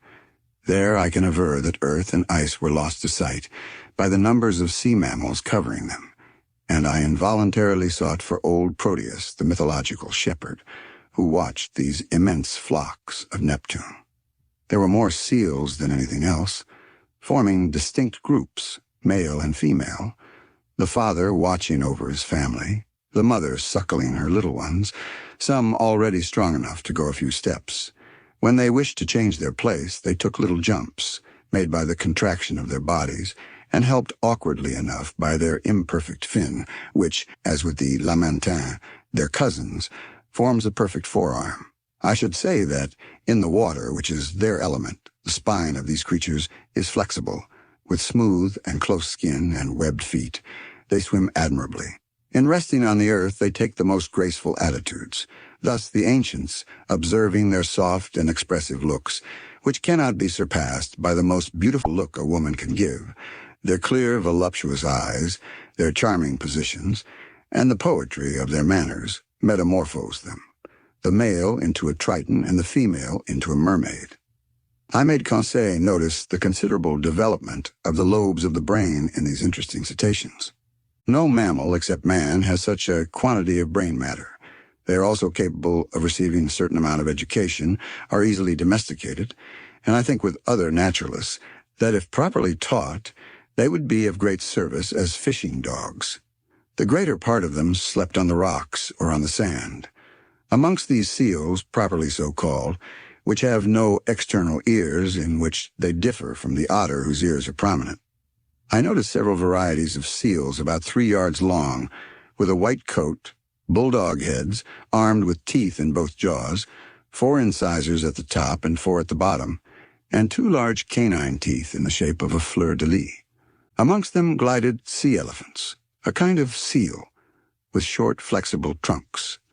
The giants of this species measured 20 feet round and 10 yards and a half in length, but they did not move as we approached. "These creatures are not dangerous?" asked Conseil. "No, not unless you attack them. When they have to defend their young, their rage is terrible, and it is not uncommon for them to break the fishing boats to pieces." "They are quite right," said Conseil. "I do not say they are not." 2 miles farther on we were stopped by the promontory which shelters the bay from the southerly winds. Beyond it we heard loud bellowing such as a troop of ruminants would produce. "Good," said Conseil. "A concert of bulls." "No, a concert of morses." "They are fighting." "They are either fighting or playing." We now began to climb the blackish rocks, amid unforeseen stumbles, and over stones which the ice made slippery. More than once I rolled over at the expense of my loins. Conseil, more prudent or more steady, did not stumble, and helped me up, saying, "If, sir, you would have the kindness to take wider steps, you would preserve your equilibrium better. Arrived at the upper ridge of the promontory, I saw a vast white plain covered with morses. They were playing amongst themselves, and what we heard were bellowings of pleasure, not of anger. As I passed these curious animals, I could examine them leisurely, for they did not move. Their skins were thick and rugged, of a yellowish tint, approaching to red. Their hair was short and scant. Some of them were 4 yards and a quarter long. Quieter and less timid than their cousins of the north, they did not, like them, place sentinels round the outskirts of their encampment. After examining the city of morses, I began to think of returning. It was 11 o'clock, and if Captain Nemo found the conditions favorable for observations, I wished to be present at the operation. We followed a narrow pathway running along the summit of the steep shore. At 11:30, we had reached the place where we landed. The boat had run aground, bringing the captain. I saw him standing on a block of basalt, his instruments near him, his eyes fixed on the northern horizon, near which the sun was then describing a lengthened curve. I took my place beside him and waited without speaking. Noon arrived, and as before, the sun did not appear. It was a fatality. Observations were still wanting. If not accomplished tomorrow, we must give up all idea of taking any. We were indeed exactly at the 20th of March. Tomorrow, the 21st, would be the equinox. The sun would disappear behind the horizon for 6 months, and with its disappearance, the long polar night would begin. Since the September equinox, it had emerged from the northern horizon, rising by lengthened spirals up to the 21st of December. At this period, the summer solstice of the northern regions, it had begun to descend, and tomorrow was to shed its last rays upon them. I communicated my fears and observations to Captain Nemo. "You are right, Arnax," said he. "If tomorrow I cannot take the altitude of the sun, I shall not be able to do it for 6 months. But precisely because chance has led me into these seas on the 21st of March, my bearings will be easy to take, if at 12 we can see the sun." "Why, Captain?" "Because then the orb of day describes such lengthened curves that it is difficult to measure exactly its height above the horizon, and grave errors may be made with instruments." "What will you do, then?" "I shall only use my chronometer," replied Captain Nemo. "If tomorrow, the 21st of March, the disk of the sun, allowing for refraction, is exactly cut by the northern horizon, it will show that I am at the South Pole." "Just so," said I. "But this statement is not mathematically correct, because the equinox does not necessarily begin at noon." "Very likely, sir, but the error will not be 100 yards, and we do not want more." "Till tomorrow, then." Captain Nemo returned on board. Conseil and I remained to survey the shore, observing and studying until 5 o'clock. Then I went to bed, not, however, without invoking, like the Indian, the favor of the radiant orb. The next day, the 21st of March, at 5 in the morning, I mounted the platform. I found Captain Nemo there. "The weather's lightening a little," said he. "I have some hope. After breakfast, we will go on shore and choose a post for observation." That point settled, I sought Ned Land. I wanted to take him with me, but the obstinate Canadian refused, and I saw that his taciturnity and his bad humor grew day by day. After all, I was not sorry for his obstinacy under the circumstances. Indeed, there were too many seals on shore, and we ought not to lay such temptation in this unreflecting fisherman's way. Breakfast over, we went on shore. The Nautilus had gone some miles further up in the night. It was a whole league from the coast, above which reared a sharp peak about 500 yards high. The boat took with me Captain Nemo, 2 men of the crew, and the instruments, which consisted of a chronometer, a telescope, and a barometer. While crossing, I saw numerous whales belonging to the 3 kinds peculiar to the southern seas. The whale, or the English right whale, which has no dorsal fin; the humpback, with reeved chest and large, whitish fins, which, in spite of its name, do not form wings; and the finback, of a yellowish-brown, the liveliest of all the cetacea. This powerful creature is heard a long way off when he throws to a great height, columns of air and vapor, which looked like whirlwinds of smoke. These different mammals were disporting themselves in troops in the quiet waters, and I could see that this basin of the Antarctic pole serves as a place of refuge to the cetacea too closely tracked by the hunters. I also noticed large medusae floating between the reeds. At 9 we landed. The sky was brightening, the clouds were flying to the south, and the fog seemed to be leaving the cold surface of the waters. Captain Nemo went towards the peak, which he doubtless meant to be his observatory. It was a painful ascent over the sharp lava and the pumice stones, in an atmosphere often impregnated with a sulphurous smell from the smoking cracks. For a man unaccustomed to walk on land, the captain climbed the steep slopes with an agility I never saw equaled and which a hunter would have envied. We were 2 hours getting to the summit of this peak, which was half porphyry and half basalt. From thence we looked upon a vast sea which, towards the north, distinctly traced its boundary line upon the sky. At our feet lay fields of dazzling whiteness. Over our heads, a pale azure free from fog. To the north, the disk of the sun seemed like a ball of fire, already horned by the cutting of the horizon. From the bosom of the water rose sheaves of liquid jets by hundreds. In the distance lay the Nautilus like a cetacean asleep on the water. Behind us, to the south and east, an immense country and a chaotic heap of rocks and ice, the limits of which were not visible. On arriving at the summit, Captain Nemo carefully took the mean height of the barometer, for he would have to consider that in taking his observations. At 11:45, the sun, then seen only by refraction, looked like a golden disk shedding its last rays upon this deserted continent and seas which never man had yet plowed. Captain Nemo, furnished with a lenticular glass which, by means of a mirror, corrected the refraction, watched the orb sinking below the horizon by degrees, following a lengthened diagonal. I held the chronometer. My heart beat fast. If the disappearance of the half-disk of the sun coincided with 12 o'clock on the chronometer, we were at the pole itself. 12, I exclaimed. The South Pole, replied Captain Nemo in a grave voice, handing me the glass, which showed the orb cut in exactly equal parts by the horizon. I looked at the last rays crowning the peak, and the shadows mounting by degrees up its slopes.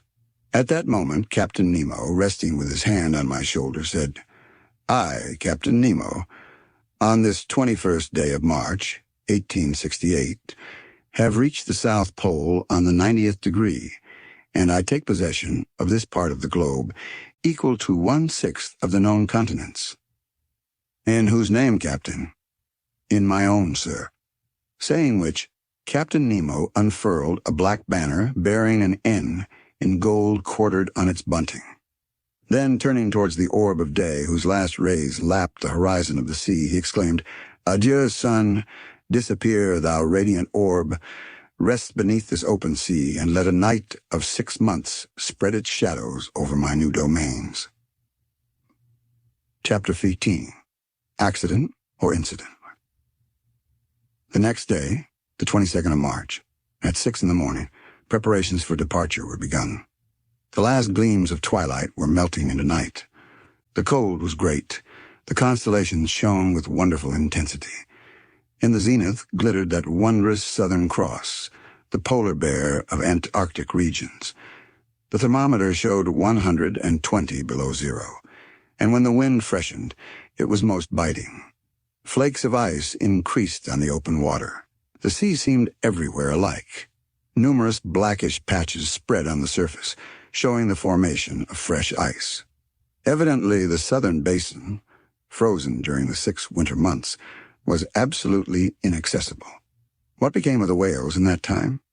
Doubtless they went beneath the icebergs, seeking more practicable seas. As to the seals and morses, accustomed to live in a hard climate, they remained on these icy shores.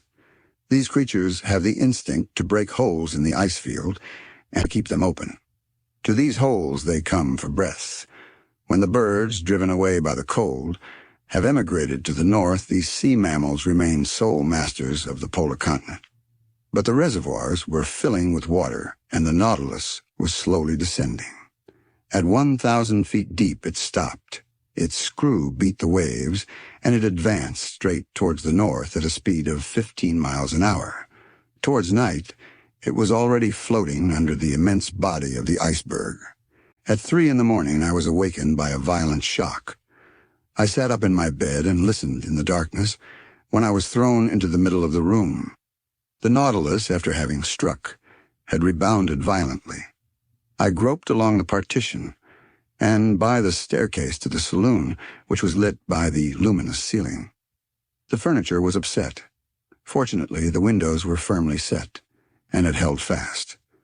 The pictures on the starboard side, from being no longer vertical, were clinging to the paper, whilst those of the port side were hanging at least a foot from the wall. The Nautilus was lying on its starboard side, perfectly motionless. I heard footsteps and a confusion of voices, but Captain Nemo did not appear. As I was leaving the saloon, Ned Land and Conseil entered. "What is the matter?" said I at once. "I came to ask you, sir," replied Conseil. "Confound it!" exclaimed the Canadian. "I know well enough. The Nautilus has struck, and judging by the way she lies, I do not think she will right herself as she did the first time in Torres Straits." "But," I asked, "has she at least come to the surface of the sea?" "We do not know," said Conseil. "It is easy to decide," I answered. I consulted the manometer. To my great surprise, it showed a depth of more than 180 fathoms. "What does that mean?" I exclaimed. "We must ask Captain Nemo," said Conseil. "But where shall we find him?" said Ned Land. "Follow me," said I to my companions. We left the saloon. There was no one in the library. At the center staircase, by the berths of the ship's crew, there was no one. I thought that Captain Nemo must be in the pilot's cage. It was best to wait. We all returned to the saloon. For 20 minutes we remained thus, trying to hear the slightest noise which might be made on board the Nautilus, when Captain Nemo entered. He seemed not to see us. His face, generally so impassive, showed signs of uneasiness. He watched the compass silently, then the manometer, and going to the planisphere, placed his finger on a spot representing the southern seas.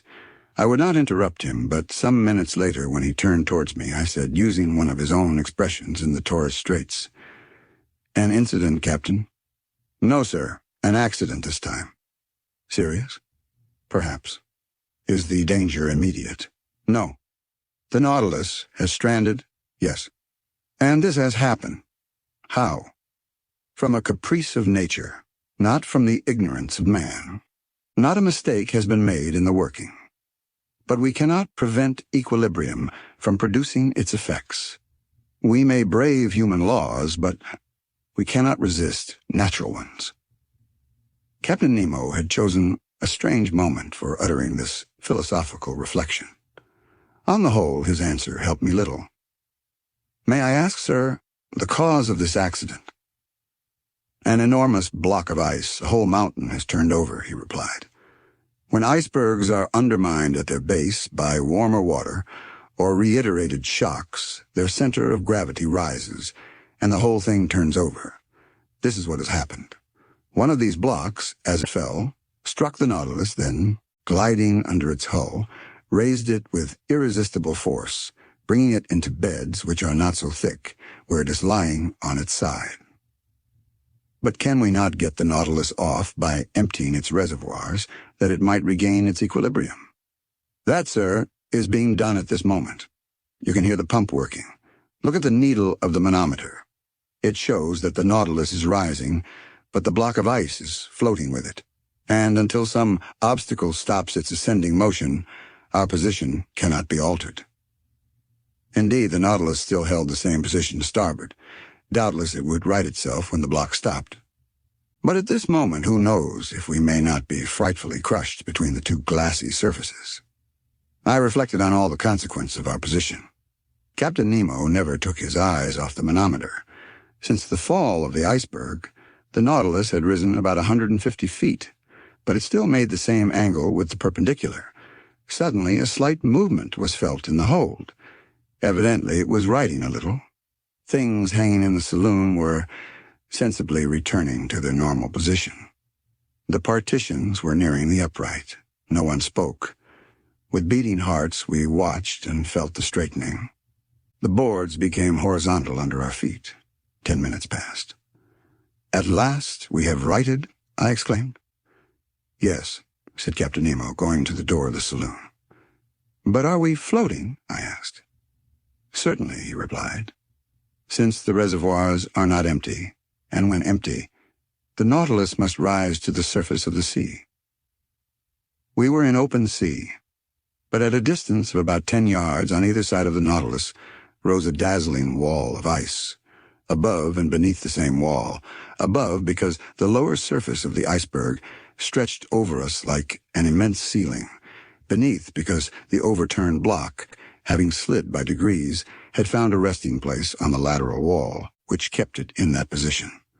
The Nautilus was really imprisoned in a perfect tunnel of ice more than 20 yards in breadth, filled with quiet water. It was easy to get out of it by going either forward or backward, and then make a free passage under the iceberg some hundreds of yards deeper. The luminous ceiling had been extinguished, but the saloon was still resplendent with intense light. It was the powerful reflection from the glass partition sent violently back to the sheets of the lantern. I cannot describe the effect of the voltaic rays upon the great block so capriciously cut. Upon every angle, every ridge, every facet was thrown a different light, according to the nature of the veins running through the ice. A dazzling mine of gems, particularly of sapphires, their blue rays crossing with the green of the emerald.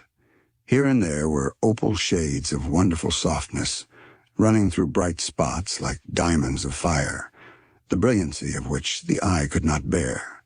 The power of the lantern seemed increased 100-fold, like a lamp through the lenticular plates of a first-class lighthouse. "How beautiful! How beautiful!" cried Conseil. "Yes," I said. "It is a wonderful sight, is it not, Ned?" "Yes, confound it." "Yes," answered Ned Land. "It is superb. I am mad at being obliged to admit it. No one has ever seen anything like it. But the sight may cost us dear, and if I must say all, I think we are seeing here things which God never intended man to see." Ned was right. It was too beautiful. Suddenly a cry from Conseil made me turn. "What is it?" I asked. "Shut your eyes, sir. Do not look, sir." Saying which, Conseil clapped his hands over his eyes. "But what is the matter, my boy?" "I am dazzled, blinded." My eyes turned involuntarily towards the glass, but I could not stand the fire which seemed to devour them. I understood what had happened. The Nautilus had put on full speed. All the quiet luster of the ice walls was at once changed into flashes of lightning.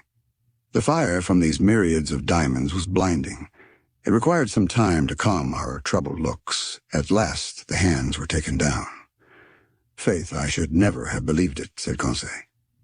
It was then 5 in the morning, and at that moment a shock was felt at the bows of the Nautilus. I knew that its spur had struck a block of ice. It must have been a false maneuver, for this submarine tunnel, obstructed by blocks, was not very easy navigation. I thought that Captain Nemo, by changing his course, would either turn these obstacles or else follow the windings of the tunnel. In any case, the road before us could not be entirely blocked. But contrary to my expectations, the Nautilus took a decided retrograde motion. "We are going backwards?" said Conseil. "Yes," I replied. "This end of the tunnel can have no egress." "And then?" "Then," said I, "the working is easy. We must go back again and go out at the southern opening. That is all." In speaking thus, I wished to appear more confident than I really was.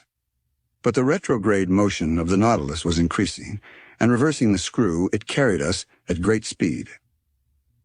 "It will be a hindrance," said Ned. "What does it matter, some hours more or less, provided we get out at last?" "Yes," repeated Ned Land, "provided we do get out at last." For a short time I walked from the saloon to the library. My companions were silent. I soon threw myself on an ottoman and took a book, which my eyes overran mechanically. A quarter of an hour after, Conseil, approaching me, said, "Is what you are reading very interesting, sir?" "Very interesting," I replied. "I should think so, sir. It is your own book you are reading." "My book?" And indeed I was holding in my hand the work on the great submarine depths. I did not even dream of it. I closed the book and returned to my walk. Ned and Conseil rose to go. "Stay here, my friends," said I, detaining them. "Let us remain together until we are out of this block." "As you please, sir," Conseil replied. Some hours passed. I often looked at the instruments hanging from the partition. The manometer showed that the Nautilus kept at a constant depth of more than 300 yards. The compass still pointed to south. The log indicated a speed of 20 miles an hour, which, in such a cramped space, was very great. But Captain Nemo knew that he could not hasten too much, and that minutes were worth ages to us. At 25 minutes past 8, a second shock took place, this time from behind. I turned pale. My companions were close by my side. I seized Conseil's hand. Our looks expressed our feelings better than words. At this moment the captain entered the saloon. I went up to him. "Our course is barred southward?" I asked. "Yes, sir. The iceberg has shifted and closed every outlet." "We are blocked up, then?" "Yes." Chapter 16. Want of Air. Thus, around the Nautilus, above and below, was an impenetrable wall of ice. We were prisoners to the iceberg. I watched the captain. His countenance had resumed its habitual imperturbability. "Gentlemen," he said calmly, there are two ways of dying in the circumstances in which we are placed." This puzzling person had the air of a mathematical professor lecturing to his pupils. "The first is to be crushed. The second is to die of suffocation. I do not speak of the possibility of dying of hunger, for the supply of provisions in the Nautilus will certainly last longer than we shall. Let us then calculate our chances." "As to suffocation, Captain," I replied, "that is not to be feared because our reservoirs are full fee." "Just so. But they will only yield 2 days' supply of air. Now for 36 hours we have been hidden under the water, and already the heavy atmosphere of the Nautilus requires renewal. In 48 hours our reserve will be exhausted." "Well, Captain, can we be delivered before 48 hours? "We will attempt it, at least, by piercing the wall that surrounds us." "On which side?" "Sound will tell us. I'm going to run the Nautilus aground on the lower bank, and my men will attack the iceberg on the side that is least thick." Captain Nemo went out. Soon I discovered by a hissing noise that the water was entering the reservoirs. The Nautilus sank slowly, and rested on the ice at a depth of 350 yards, the depth at which the lower bank was immersed. "My friends," I said, "our situation is serious, but I rely on your courage and energy." "Sir," replied the Canadian, "I am ready to do anything for the general safety." "Good, Ned," and I held out my hand to the Canadian. "I will add," he continued, "that being as handy with the pickaxe as with the harpoon, if I can be useful to the captain, he can command my services. He will not refuse your help. Come, Ned."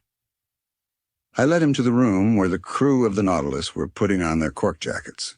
I told the captain of Ned's proposal, which he accepted. The Canadian put on his sea costume and was ready as soon as his companions. When Ned was dressed, I re-entered the drawing room where the panes of glass were open, and posted near Conseil, I examined the ambient beds that supported the Nautilus. Some instants after, we saw a dozen of the crew set foot on the bank of ice, and among them Ned Land, easily known by his stature. Captain Nemo was with them. Before proceeding to dig the walls, he took the soundings to be sure of working in the right direction. Long sounding lines were sunk in the side walls, but after 15 yards, they were again stopped by the thick wall. It was useless to attack it on the ceiling-like surface, since the iceberg itself measured more than 400 yards in height. Captain Nemo then sounded the lower surface. There 10 yards of wall separated us from the water, so great was the thickness of the ice field.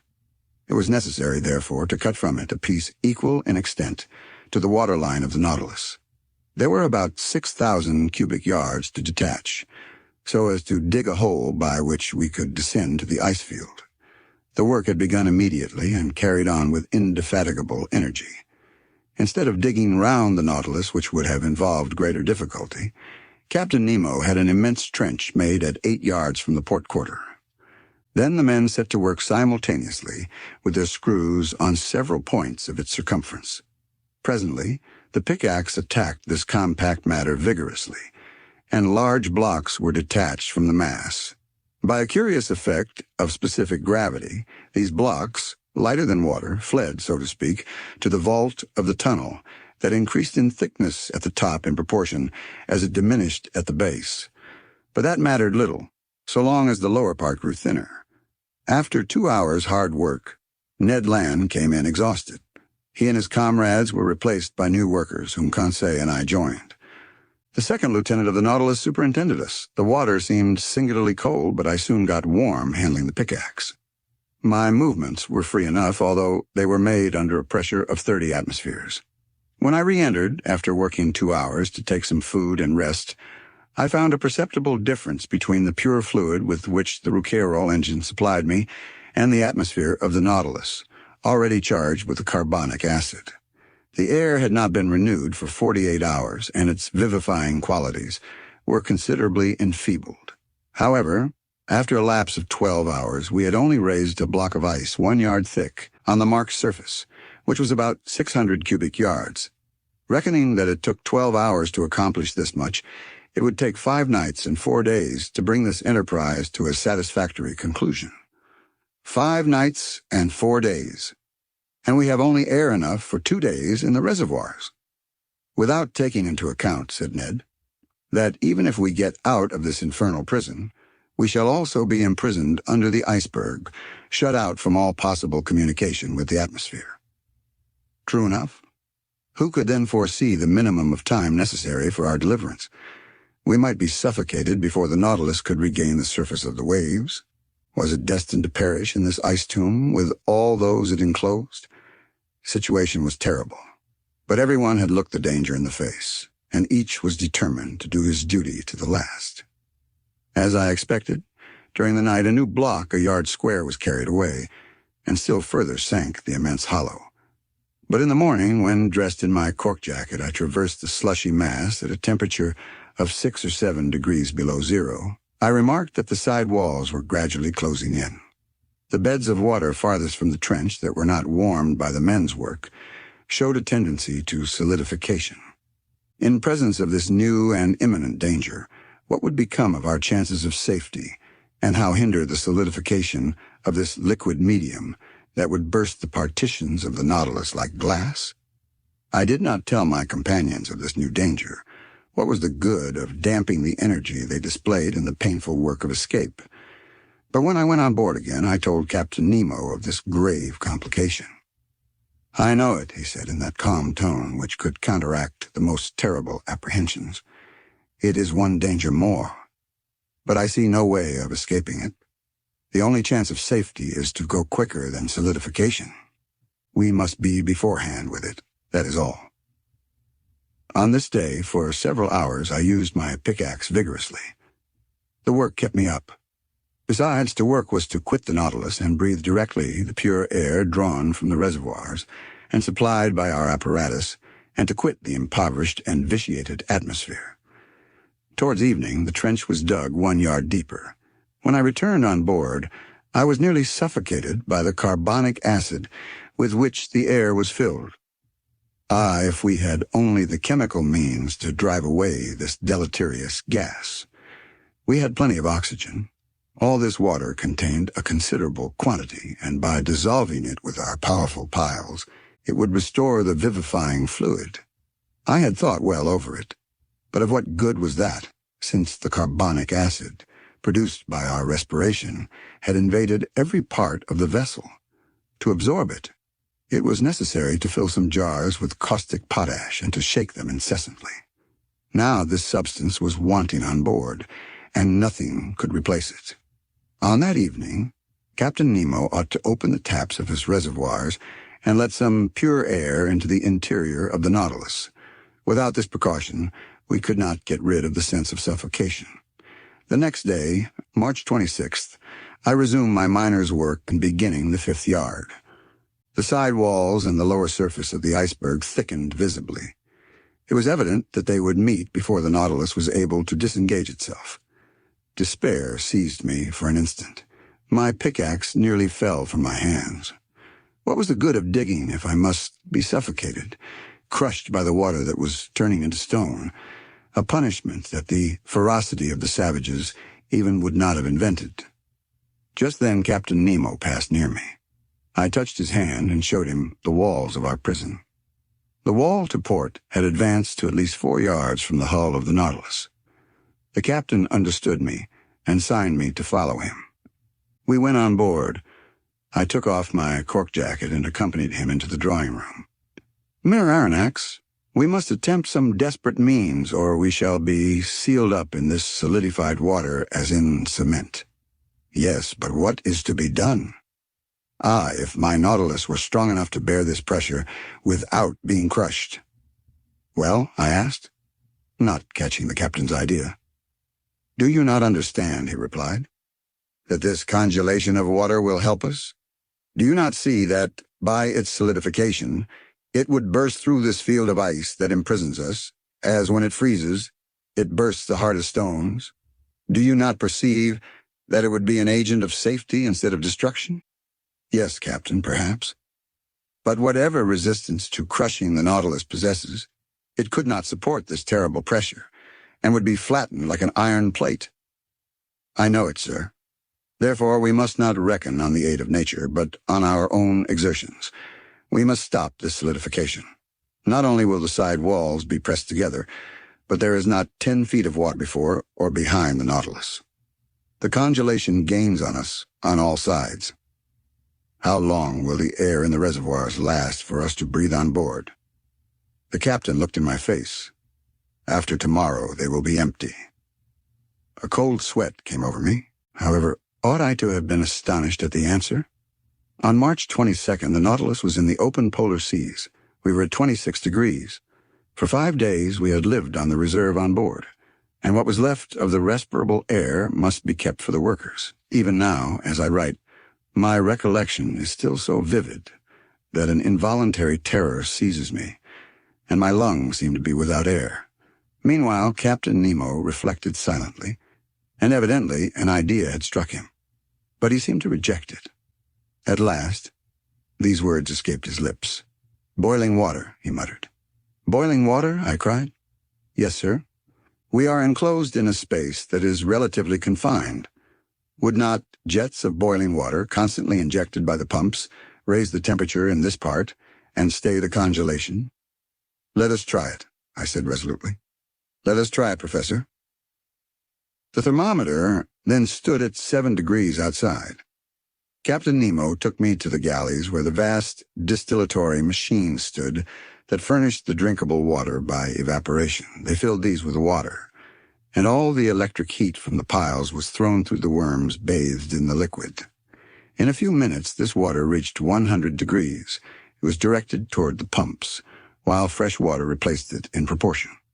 The heat developed by the troughs was such that cold water, drawn up from the sea after only having gone through the machines, came boiling into the body of the pump.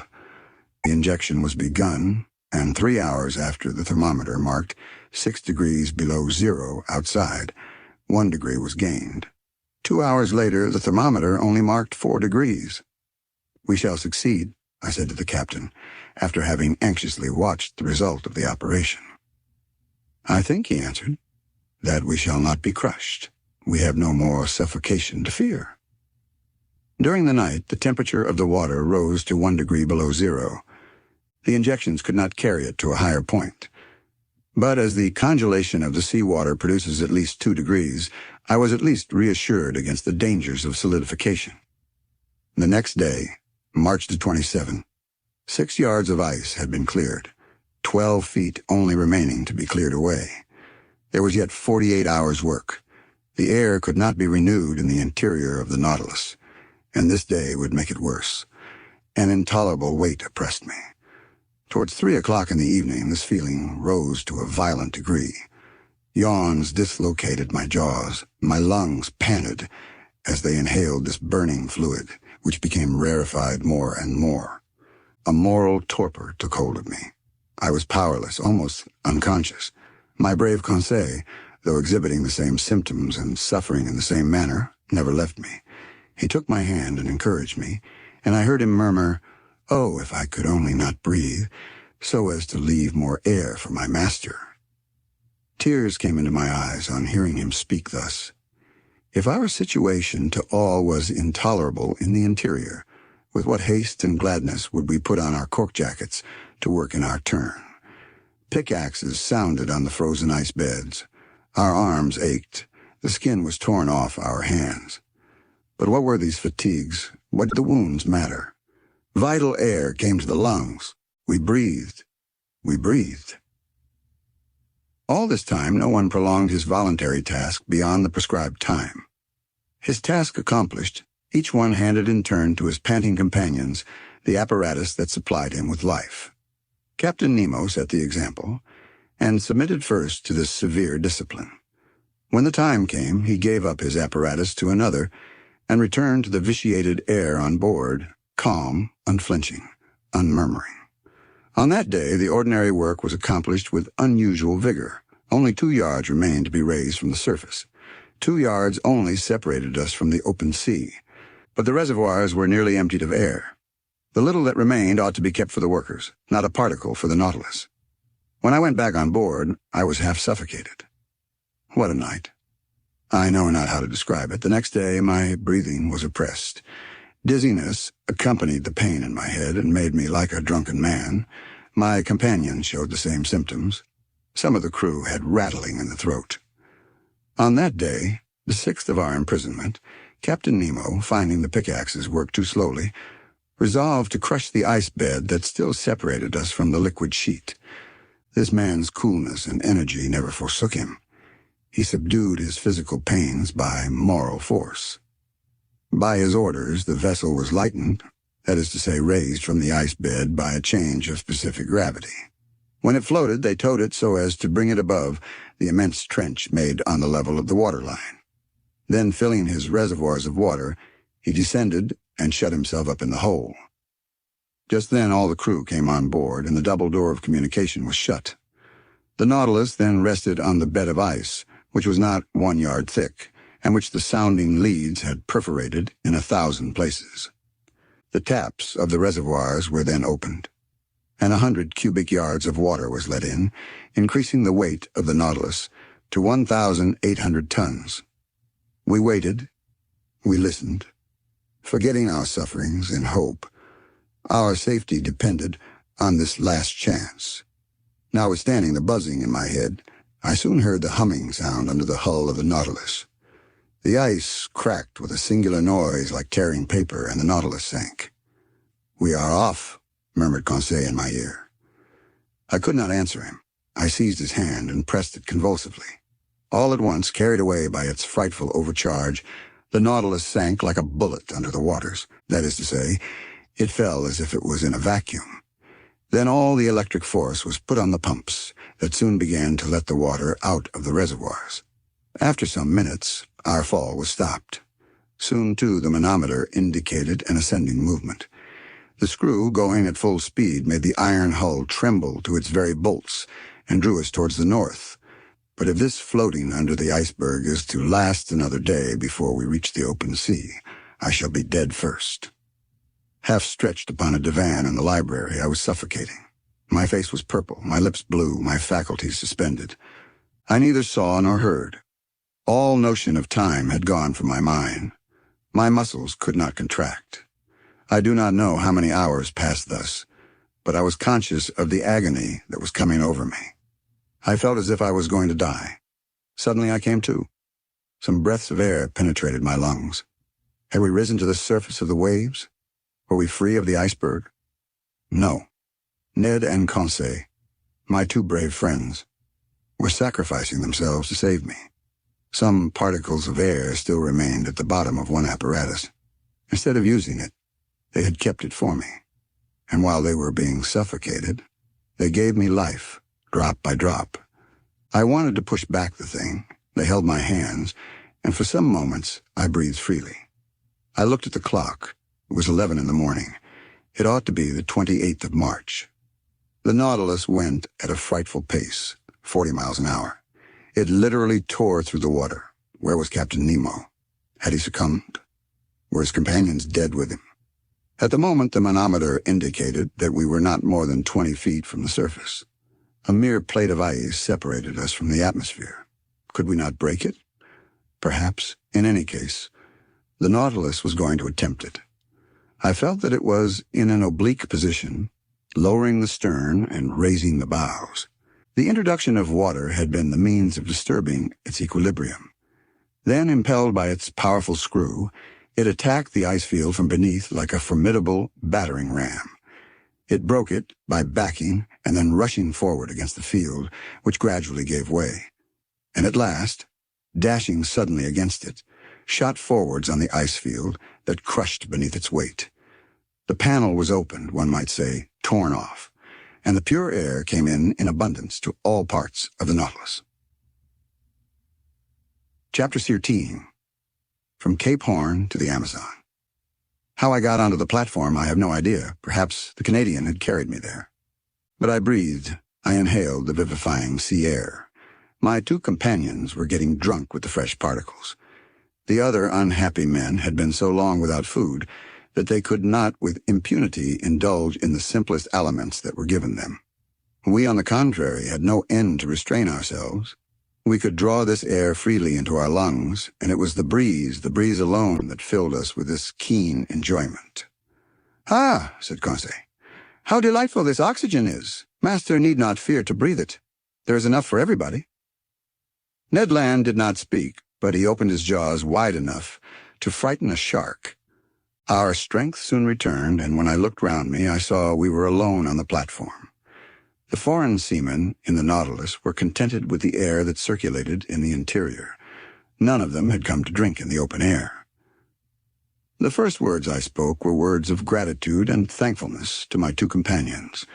Ned and Conseil had prolonged my life during the last hours of this long agony. All my gratitude could not repay such devotion. "My friends," said I, "we are bound one to the other forever, and I am under infinite obligations to you." "Which I shall take advantage of," exclaimed the Canadian. "What do you mean?" said Conseil. "I mean that I shall take you with me when I leave this infernal Nautilus." "Well," said Conseil, "after all this, are we going right?" "Yes," I replied, "for we are going the way of the sun, and here the sun is in the north." "No doubt," said Ned Land, "but it remains to be seen whether he will bring the ship into the Pacific or the Atlantic Ocean, that is, into frequented or deserted seas. I cannot answer that question, and I fear that Captain Nemo would rather take us to the vast ocean that touches the coasts of Asia and America at the same time. He would thus complete the tour round the submarine world and return to those waters in which the Nautilus could sail freely. We ought, before long, to settle this important point. The Nautilus went at a rapid pace. The polar circle was soon passed, and the course shaped for Cape Horn. We were off the American point March 31st at 7 o'clock in the evening. Then all our past sufferings were forgotten. The remembrance of that imprisonment in the ice was effaced from our minds. We only thought of the future. Captain Nemo did not appear again either in the drawing-room or on the platform. The point shown each day on the planisphere, and marked by the lieutenant, showed me the exact direction of the Nautilus. Now, on that evening, it was evident, to my great satisfaction, that we were going back to the north by the Atlantic. The next day, April 1st, when the Nautilus ascended to the surface some minutes before noon, we sighted land to the west. It was Terra del Fuego, which the first navigators named thus, from seeing the quantity of smoke that rose from the natives' huts. The coast seemed low to me, but in the distance rose high mountains. I even thought I had a glimpse of Mount Sarmiento, that rises 2,070 yards above the level of the sea with a very pointed summit, which, according as it is misty or clear, is a sign of fine or of wet weather. At this moment the peak was clearly defined against the sky.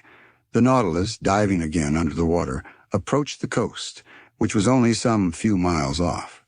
From the glass windows in the drawing-room I saw long seaweeds and gigantic fuci and varech, of which the open polar sea contains so many specimens, with their sharp, polished filaments.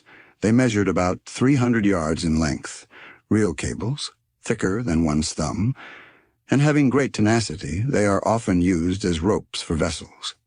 Another weed known as velp, with leaves 4 feet long, buried in the coral concretions, hung at the bottom. It served as nest and food for myriads of crustacea and mollusks, crabs, and cuttlefish. There, seals and otters had splendid repasts, eating the flesh of fish with sea vegetables according to the English fashion. Over this fertile and luxuriant ground the Nautilus passed with great rapidity. Towards evening it approached the Falkland Group, the rough summits of which I recognized the following day.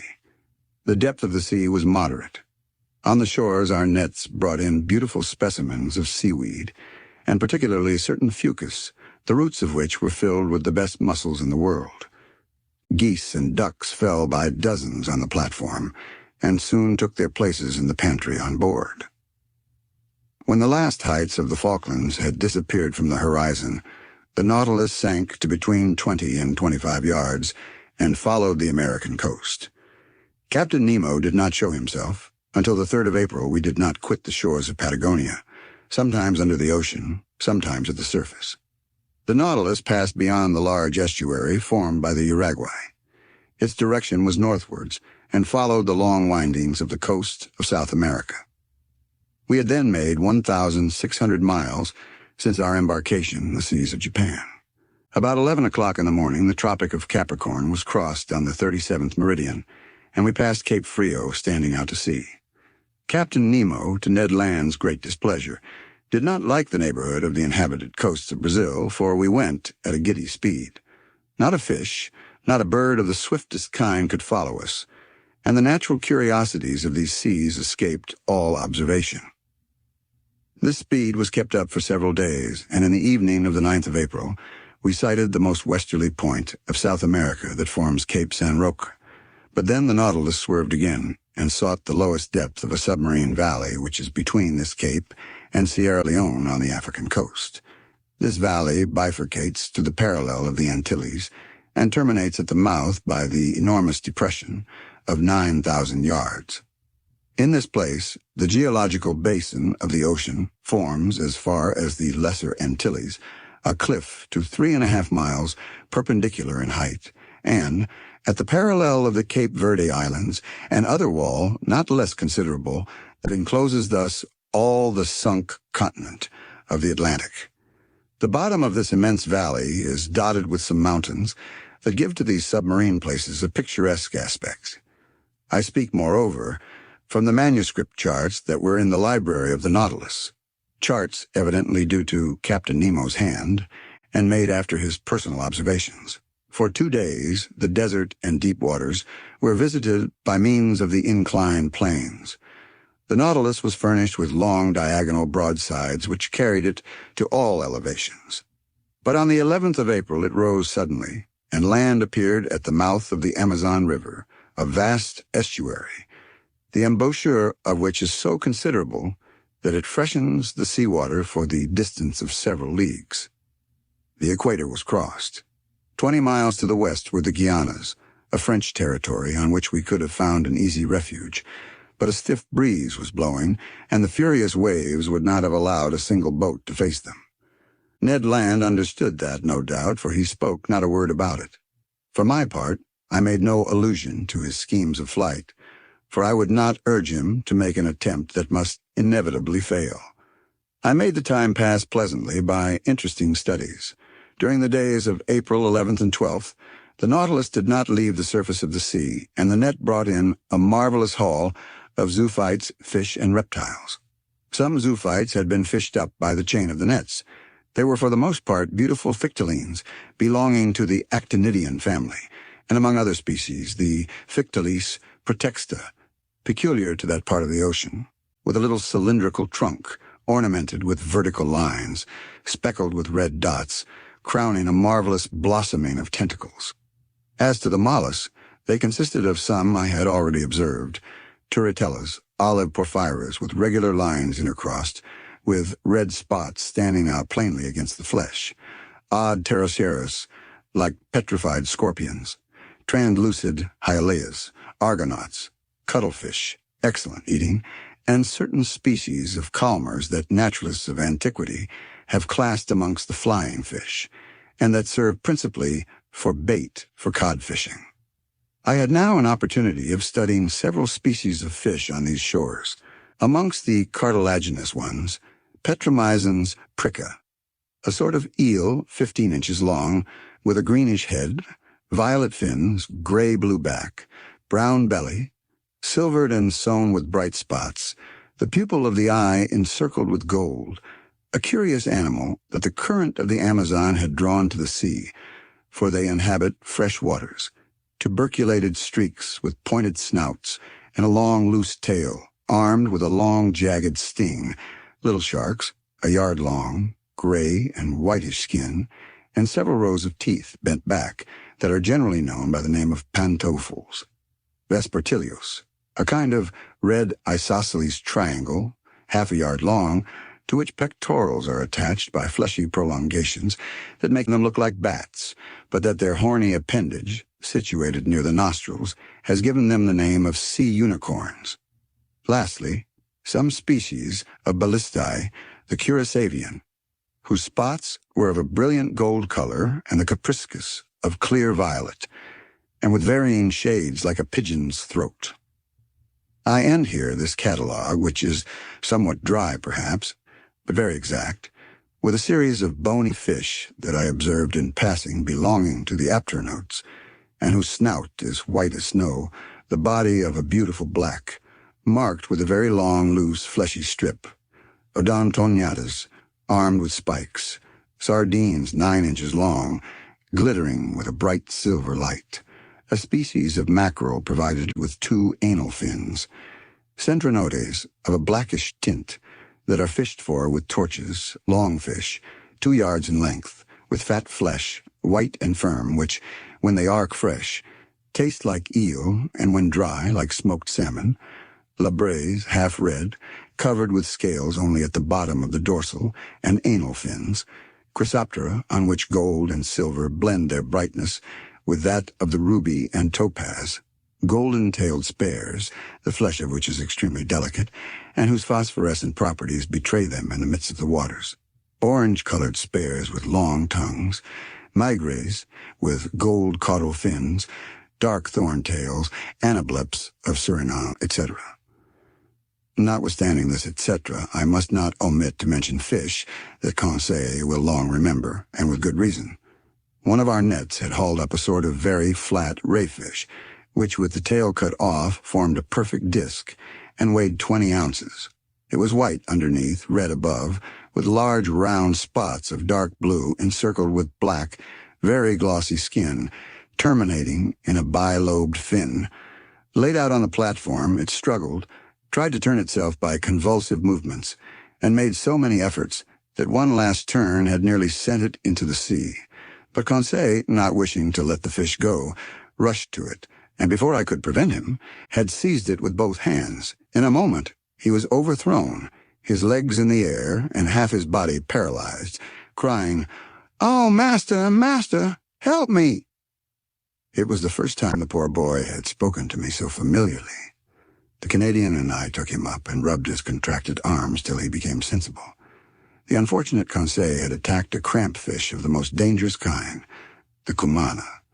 This odd animal, in a medium conductor like water, strikes fish at several yards' distance. So great is the power of its electric organ, the 2 principal surfaces of which do not measure less than 27 square feet.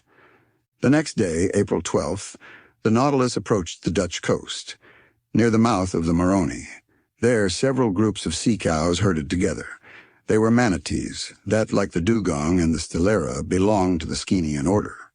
These beautiful animals, peaceable and inoffensive, from 18 to 21 feet in length, weigh at least 1,600 weight. I told Ned Land and Conseil that provident nature had assigned an important role to these mammalia. Indeed, they, like the seals, are designed to graze on these submarine prairies and thus destroy the accumulation of weed that obstructs the tropical rivers. And do you know, I added, what has been the result since men have almost entirely annihilated this useful race? That the putrefied weeds have poisoned the air, and the poisoned air causes the yellow fever. that desolates these beautiful countries. Enormous vegetations are multiplied under the torrid seas, and the evil is irresistibly developed from the mouth of the Rio de la Plata to Florida. If we are to believe Toussaint, this plague is nothing to what it would be if the seas were cleaned of whales and seals. Then infested with pulps, medusae, and cuttlefish, they would become immense centers of infection, since their waves would not possess these vast stomachs that God had charged to infest the surface of the seas. Chapter 16. The Pulps. For several days, the Nautilus kept off from the American coast.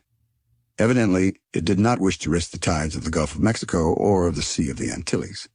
April 16th, we sighted Martinique and Guadeloupe from a distance of about 30 miles. I saw their tall peaks for an instant.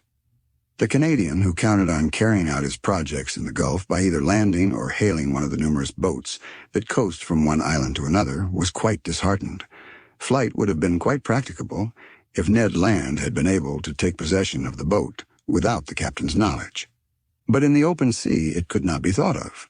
The Canadian, Conseil, and I had a long conversation on this subject. For 6 months we had been prisoners on board the Nautilus. We had traveled 17,000 leagues, and, as Ned Land said, there was no reason why it should come to an end. We could hope nothing from the captain of the Nautilus, but only from ourselves. Besides, for some time past he had become graver, more retired, less sociable. He seemed to shun me. I met him rarely. Formerly he was pleased to explain the submarine marvels to me. Now he left me to my studies and came no more to the saloon. What change had come over him? For what cause? For my part, I did not wish to bury with me my curious and novel studies. I had now the power to write the true book of the sea. And this book, sooner or later, I wished to see daylight. The land nearest us was the archipelago of the Bahamas. There rose high submarine cliffs covered with large weeds. It was about 11 o'clock when Ned Land drew my attention to a formidable pricking, like the sting of an ant, which was produced by means of large seaweeds. "Well," I said, "these are proper caverns for pulps, and I should not be astonished to see some of these monsters." "What?" said Conseil. "Cuttlefish. Real cuttlefish of the cephalopoda class." "No," I said. "Poes of huge dimensions." "I will never believe that such animals exist," said Ned.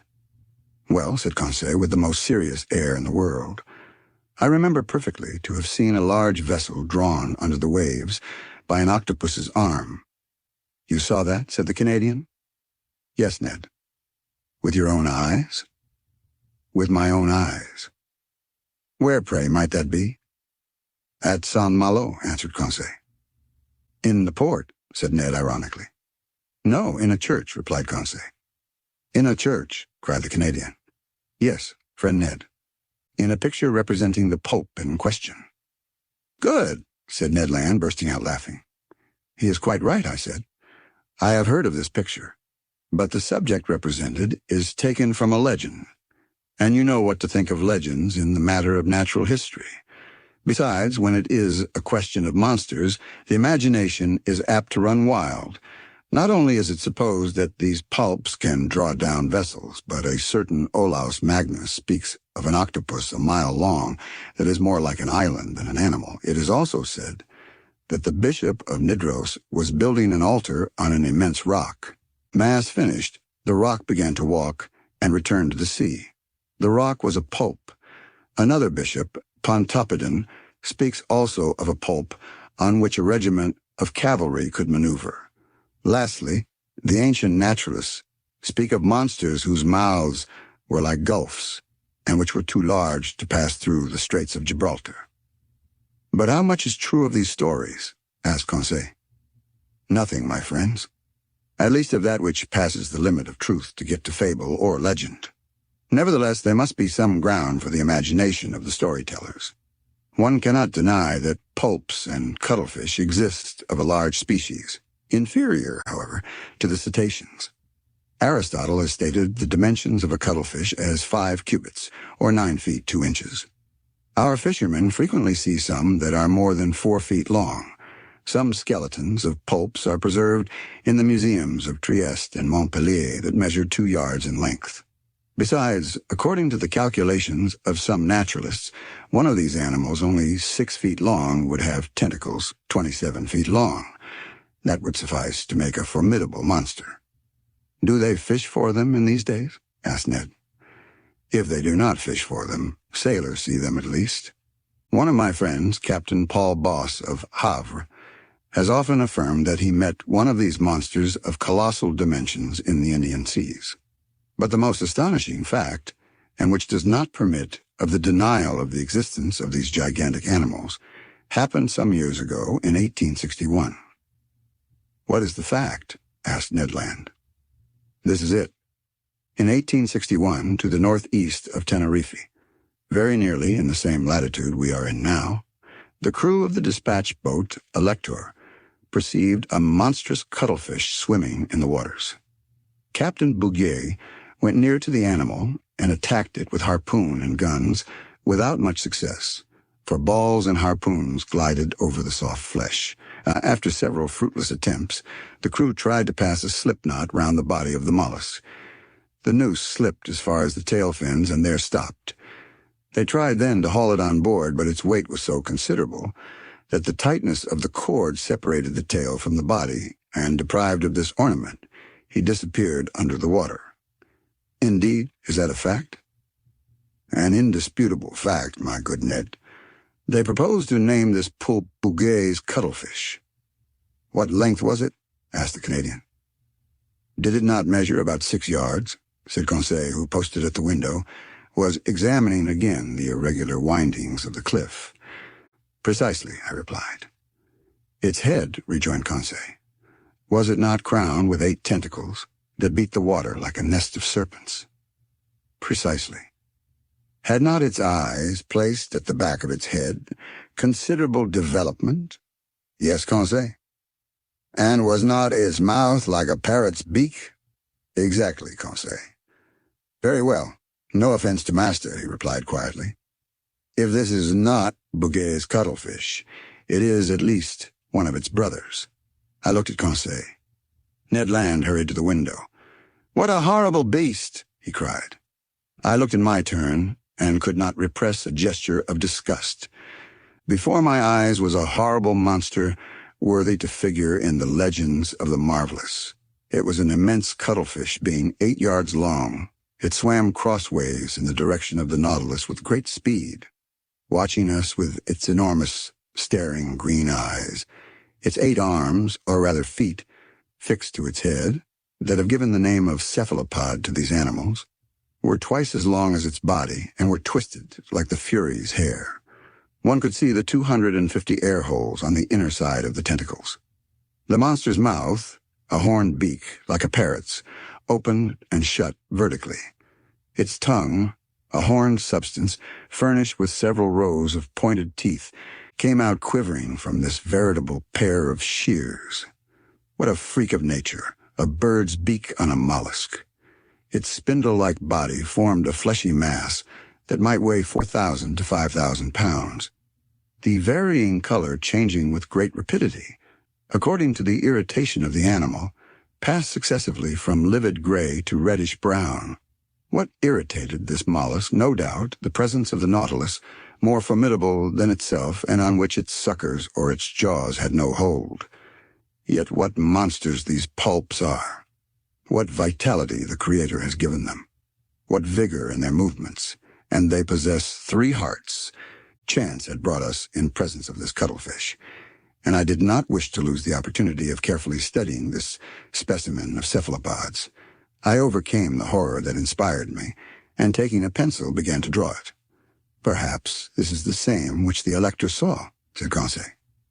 "No," replied the Canadian, "for this is whole, and the other had lost its tail." "That is no reason," I replied. "The arms and tails of these animals are reformed by renewal, and in 7 years the tail of Bouguer's cuttlefish has no doubt had time to grow." By this time other pulps appeared at the port light. I counted 7. They formed a procession after the Nautilus, and I heard their beaks gnashing against the iron hull. I continued my work.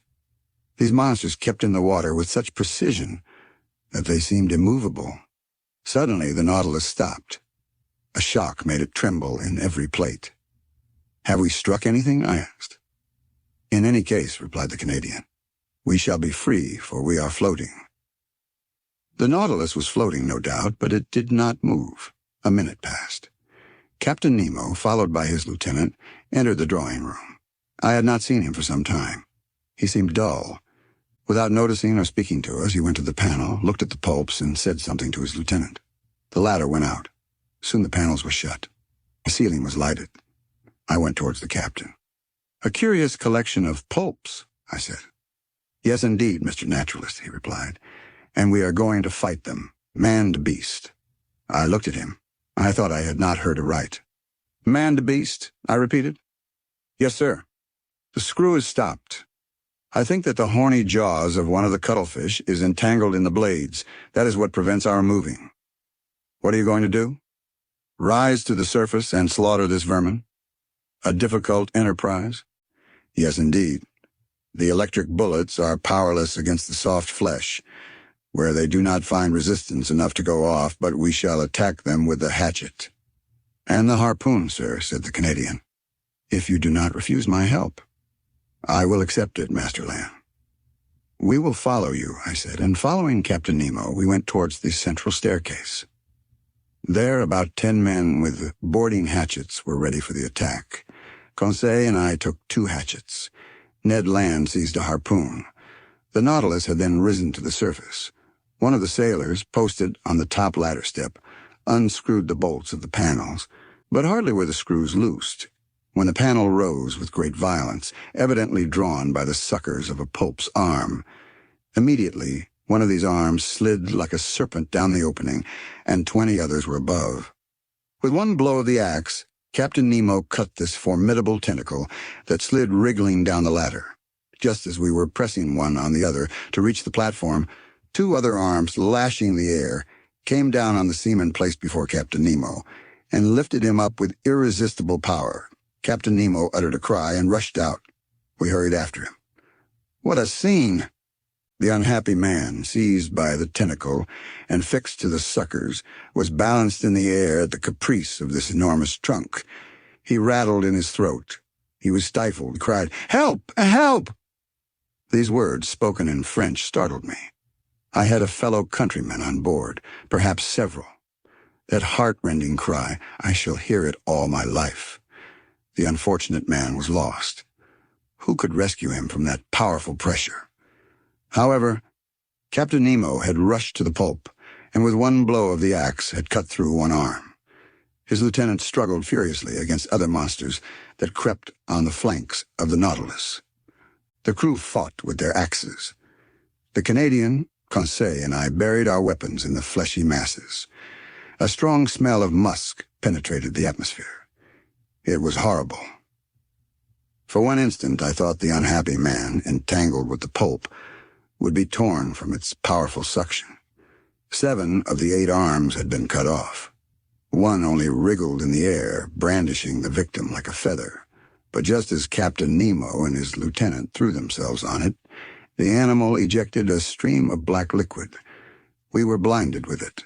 When the cloud dispersed, the cuttlefish had disappeared, and my unfortunate countryman with it.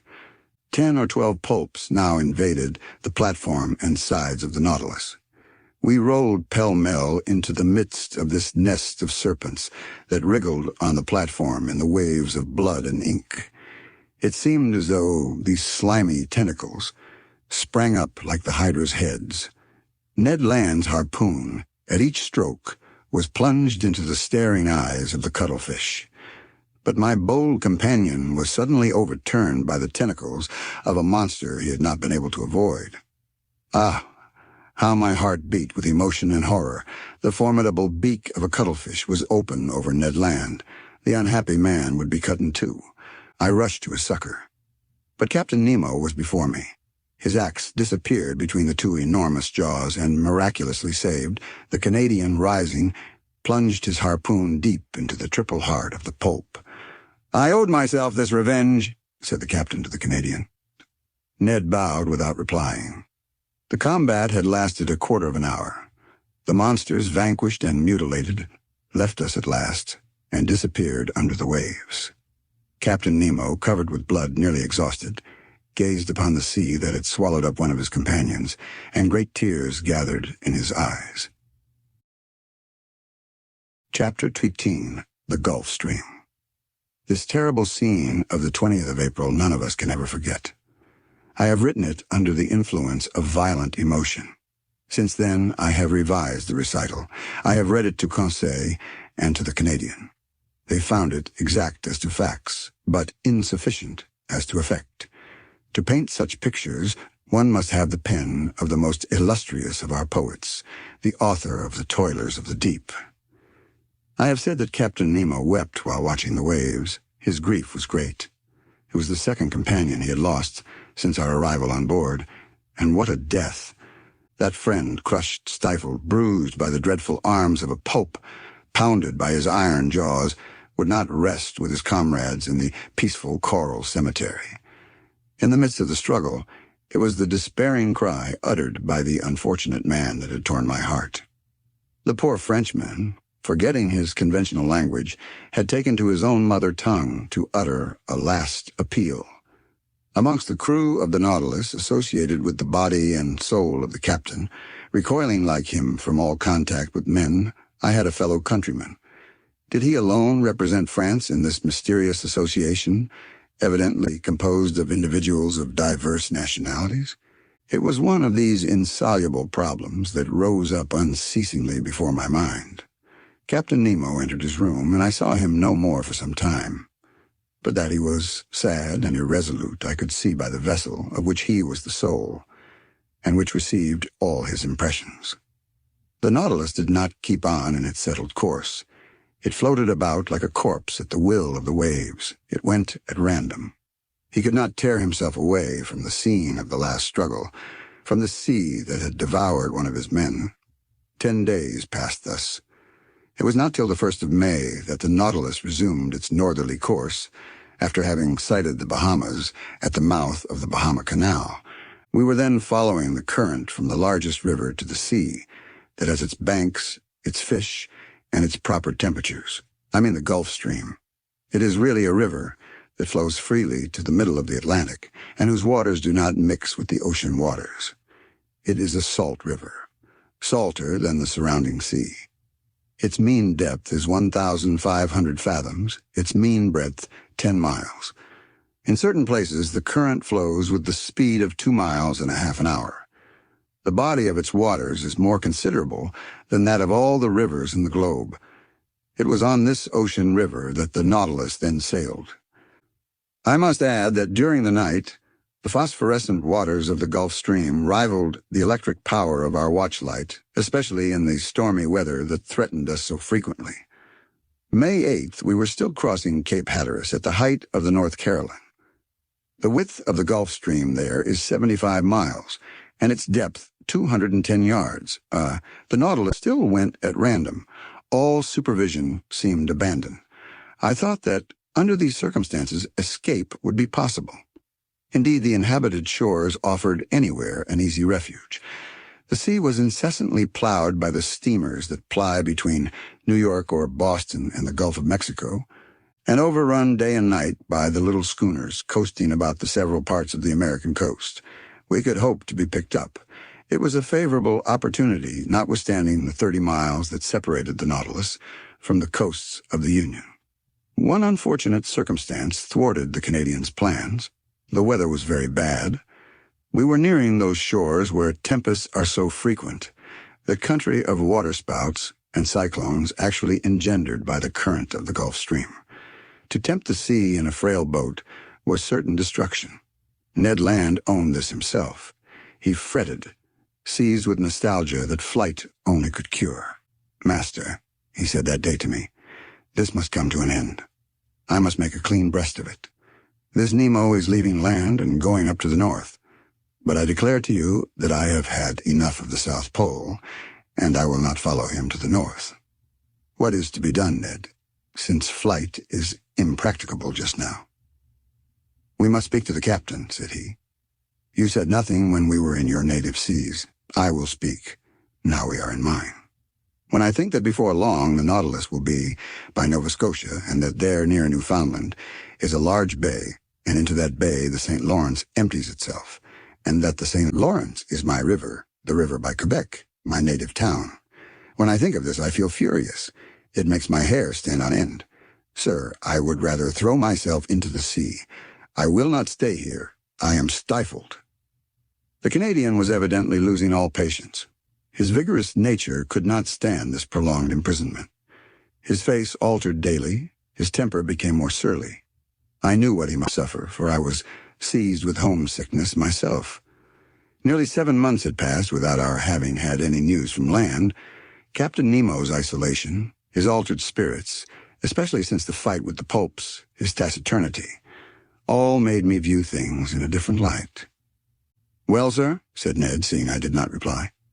"Well, Ned, do you wish me to ask Captain Nemo his intentions concerning us?" "Yes, sir." "Although he has already made them known." "Yes, I wish it settled finally.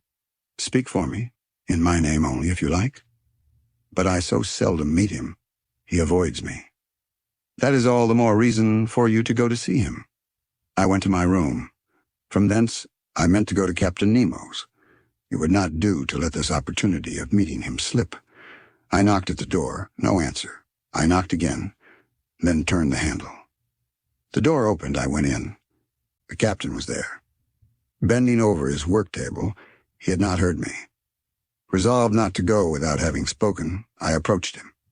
He raised his head quickly, frowned, and said roughly, "You here? What do you want?" "To speak to you, Captain." "But I am busy, sir. I am working. I leave you at liberty to shut yourself up. Cannot I be allowed the same?" This reception was not encouraging, but I was determined to hear and answer everything. "Sir," I said coldly, "I have to speak to you on a matter that admits of no delay." "What is that, sir?" he replied ironically. "Have you discovered something that has escaped me, or has the sea delivered up any new secrets?" We were at cross purposes, but before I could reply, he showed me an open manuscript on his table, and said in a more serious tone, "Here, Monsieur Aronnax, is a manuscript written in several languages. It contains the sum of my studies of the sea, and if it please God, it shall not perish with me. This manuscript, signed with my name, complete with the history of my life, will be shut up in a little floating case. The last survivor of all of us on board the Nautilus will throw this case into the sea, and it will go whither it is borne by the waves. This man's name, his history written by himself, his mystery would then be revealed some day." "Captain," I said, "I can but approve of the idea that makes you act thus. The result of your studies must not be lost. But the means you employ seem to me to be primitive. Who knows where the winds will carry this case, and in whose hands it will fall? Could you not use some other means? Could not you or one of yours?" "Never, sir," he said hastily, interrupting me. "But I and my companions are ready to keep this manuscript in store, and if you will put us at liberty—" "At liberty?" said the captain, rising. "Yes, sir. That is the subject on which I wish to question you. For 7 months we have been here on board, and I ask you today, in the name of my companions and in my own, if your intention is to keep us here always. Monsieur Aronnax, I will answer you today as I did 7 months ago. Whoever enters the Nautilus must never quit it. You impose actual slavery upon us.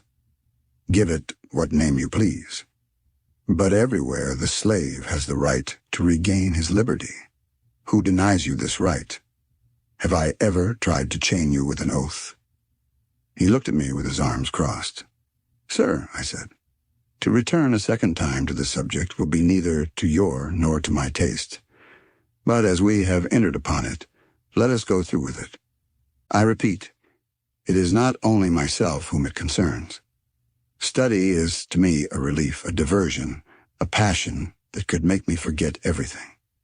Like you, I am willing to live obscure in the frail hope of bequeathing one day to future time the result of my labors. But it is otherwise with Ned Land. Every man, worthy of the name, deserves some consideration. Have you thought that love of liberty, hatred of slavery can give rise to schemes of revenge in a nature like the Canadian's, that he could think, attempt, and try? I was silent. Captain Nemo rose. Whatever Ned Land thinks of, attempts, or tries, what does it matter to me? I did not seek him. It is not for my pleasure that I keep him on board. As for you, Monsieur Aronnax, you are one of those who can understand everything, even silence. I have nothing more to say to you.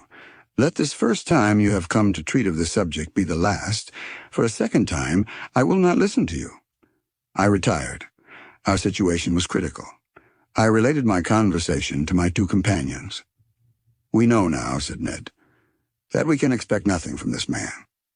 The Nautilus is nearing Long Island. We will escape, whatever the weather may be." But the sky became more and more threatening. Symptoms of a hurricane became manifest. The atmosphere was becoming white and misty. On the horizon, fine streaks of cirrus clouds were succeeded by masses of cumuli. Other low clouds passed swiftly by. The swollen sea rose in huge billows.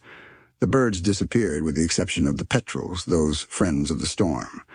The barometer fell sensibly and indicated an extreme extension of the vapors. The mixture of the storm glass was decomposed under the influence of the electricity that pervaded the atmosphere. The tempest burst on the 18th of May, just as the Nautilus was floating off Long Island, some miles from the port of New York. I can describe this strife of the elements, for instead of fleeing to the depths of the sea, Captain Nemo, by an unaccountable caprice, would brave it at the surface. The wind blew from the southwest at first. Captain Nemo, during the squalls, had taken his place on the platform. He had made himself fast, to prevent being washed overboard by the monstrous waves. I had hoisted myself up and made myself fast also, dividing my admiration between the tempest and this extraordinary man who was coping with it. The raging sea was swept by huge cloud drifts, which were actually saturated with the waves. The Nautilus, sometimes lying on its side, sometimes standing up like a mast, rolled and pitched terribly. About 5 o'clock, a torrent of rain fell that lulled neither sea nor wind. The hurricane blew nearly 40 leagues an hour. It is under these conditions that it overturns houses, breaks iron gates, displaces 24-pounders. However, the Nautilus, in the midst of the tempest, confirmed the words of a clever engineer: "There is no well-constructed hull that cannot defy the sea." This was not a resisting rock. It was a steel spindle, obedient and movable, without rigging or masts, that braved its fury with impunity. However, I watched these raging waves attentively. They measured 15 feet in height and 150 to 175 yards long, and their speed of propagation was 30 feet per second.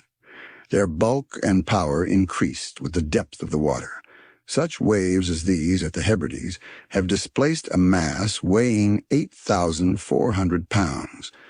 They are they which, in the tempest of December 23, 1864, after destroying the town of Yedo in Japan, broke the same day on the shores of America. The intensity of the tempest increased with the night. The barometer, as in 1860 at Réunion during a cyclone, fell 7/10 at the close of day. I saw a large vessel pass the horizon, struggling painfully. She was trying to lie to under half steam, to keep up above the waves. It was probably one of the steamers of the line from New York to Liverpool or Havre. It soon disappeared in the gloom.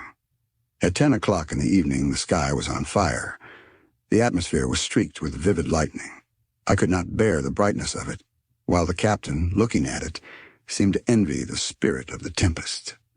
A terrible noise filled the air, a complex noise, made up of the howls of the crushed waves, the roaring of the wind, and the claps of thunder. The wind veered suddenly to all points of the horizon, and the cyclone, rising in the east, returned after passing by the north, west, and south, in the inverse course pursued by the circular storm of the southern hemisphere. Ah, that Gulf Stream! It deserves its name of the king of tempests. It is that which causes those formidable cyclones, by the difference of temperature between its air and its currents. A shower of fire had succeeded the rain. The drops of water were changed to sharp spikes. One would have thought that Captain Nemo was courting a death worthy of himself, a death by lightning. As the Nautilus, pitching dreadfully, raised its steel spur in the air, it seemed to act as a conductor, and I saw long sparks burst from it. Crushed and without strength, I crawled to the panel, opened it, and descended to the saloon. The storm was then at its height. It was impossible to stand upright in the interior of the Nautilus. Captain Nemo came down about 12. I heard the reservoirs filling by degrees, and the Nautilus sank slowly beneath the waves. Through the open windows in the saloon, I saw large fish, terrified, passing like phantoms in the water. Some were struck before my eyes. The Nautilus was still descending. I thought that at about 8 fathoms deep we should find a calm, but no, the upper beds were too violently agitated for that. We had to seek repose at more than 25 fathoms in the bowels of the deep. But there, what quiet, what silence, what peace. Who could have told that such a hurricane had been let loose on the surface of that ocean? Chapter 10. From latitude 47 degrees 24 to longitude 17 degrees 28. In consequence of the storm, we had been thrown eastward once more. All hope of escape on the shores of New York or St. Lawrence had faded away, and poor Ned, in despair, had isolated himself like Captain Nemo. Conseil and I, however, never left each other. I said that the Nautilus had gone aside to the east. I should have said, to be more exact, the northeast. For some days, it wandered first on the surface and then beneath it, amid those fogs so dreaded by sailors. What accidents are due to these thick fogs? What shocks upon these reefs when the wind drowns the breaking of the waves? What collisions between vessels, in spite of their warning lights, whistles, and alarm bells? And the bottoms of these seas look like a field of battle, where still lie all the conquered of the ocean, some old and already encrusted, others fresh, and reflecting from their iron bands and copper plates the brilliancy of our lantern. On the 15th of May, we were at the extreme south of the Bank of Newfoundland. This bank consists of alluvia, or large heaps of organic matter, brought either from the equator by the Gulf Stream or from the North Pole by the countercurrent of cold water which skirts the American coast. There also are heaped up those erratic blocks which are carried along by the broken ice, and close by, a vast charnel house of mollusks which perish here by millions. The depth of the sea is not great at Newfoundland, not more than some hundreds of fathoms, but towards the south is a depression of 1,500 fathoms. There the Gulf Stream widens. It loses some of its speed and some of its temperature, but it becomes a sea. It was on the 17th of May, about 500 miles from Heart's Content, at a depth of more than 1,400 fathoms, that I saw the electric cable lying on the bottom. Conseil, to whom I had not mentioned it, thought at first that it was a gigantic sea serpent.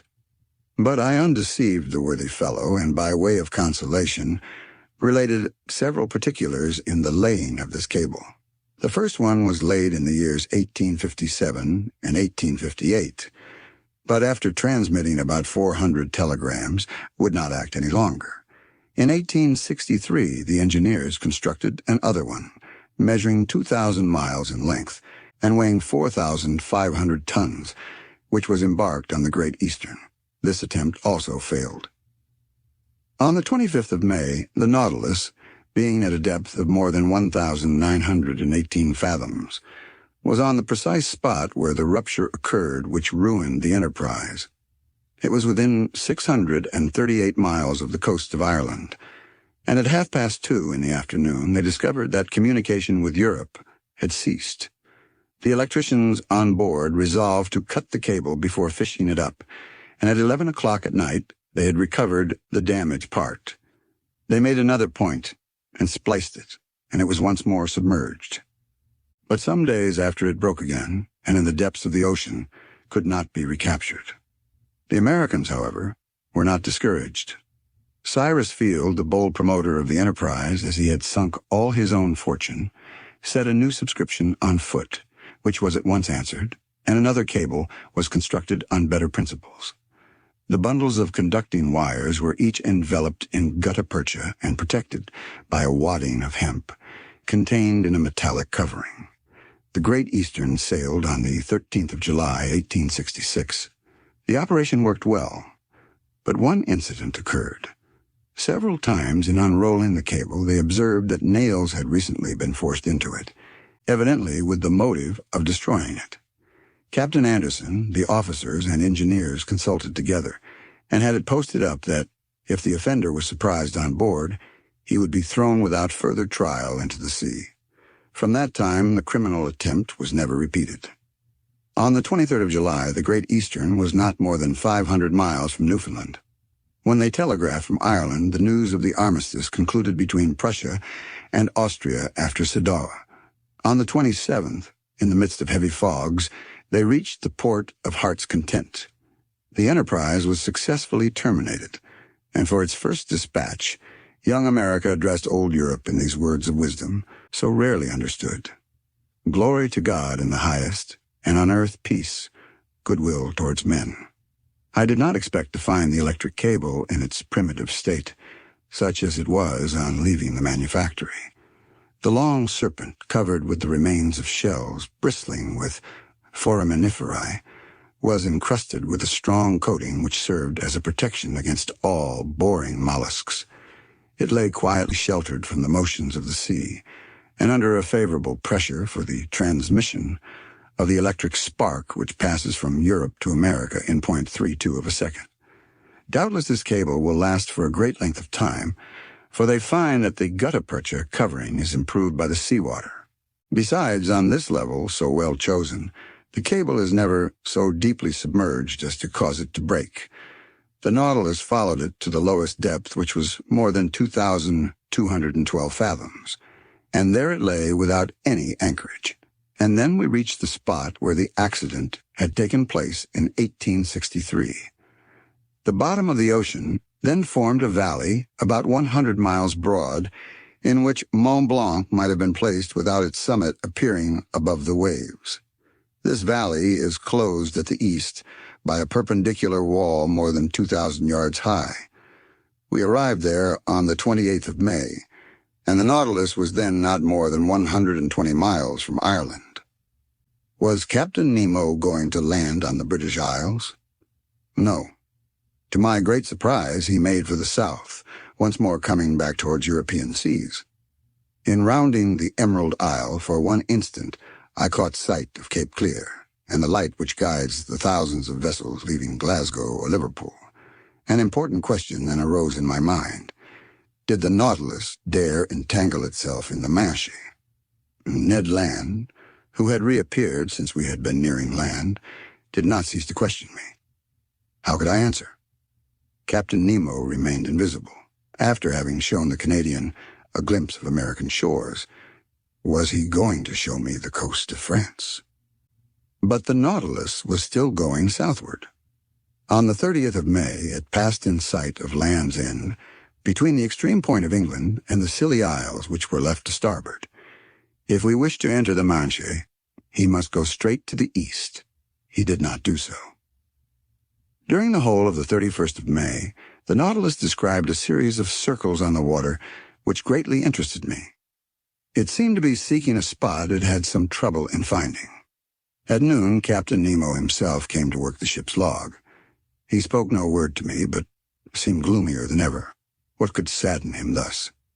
Was it his proximity to European shores? Had he some recollections of his abandoned country? If not, what did he feel? Remorse or regret? For a long while this thought haunted my mind, and I had a kind of presentiment that before long chance would betray the captain's secrets. The next day, the 1st of June, the Nautilus continued the same process. It was evidently seeking some particular spot in the ocean. Captain Nemo took the sun's altitude as he had done the day before. The sea was beautiful, the sky clear. About 8 miles to the east, a large steam vessel could be discerned on the horizon. No flag fluttered from its mast, and I could not discover its nationality.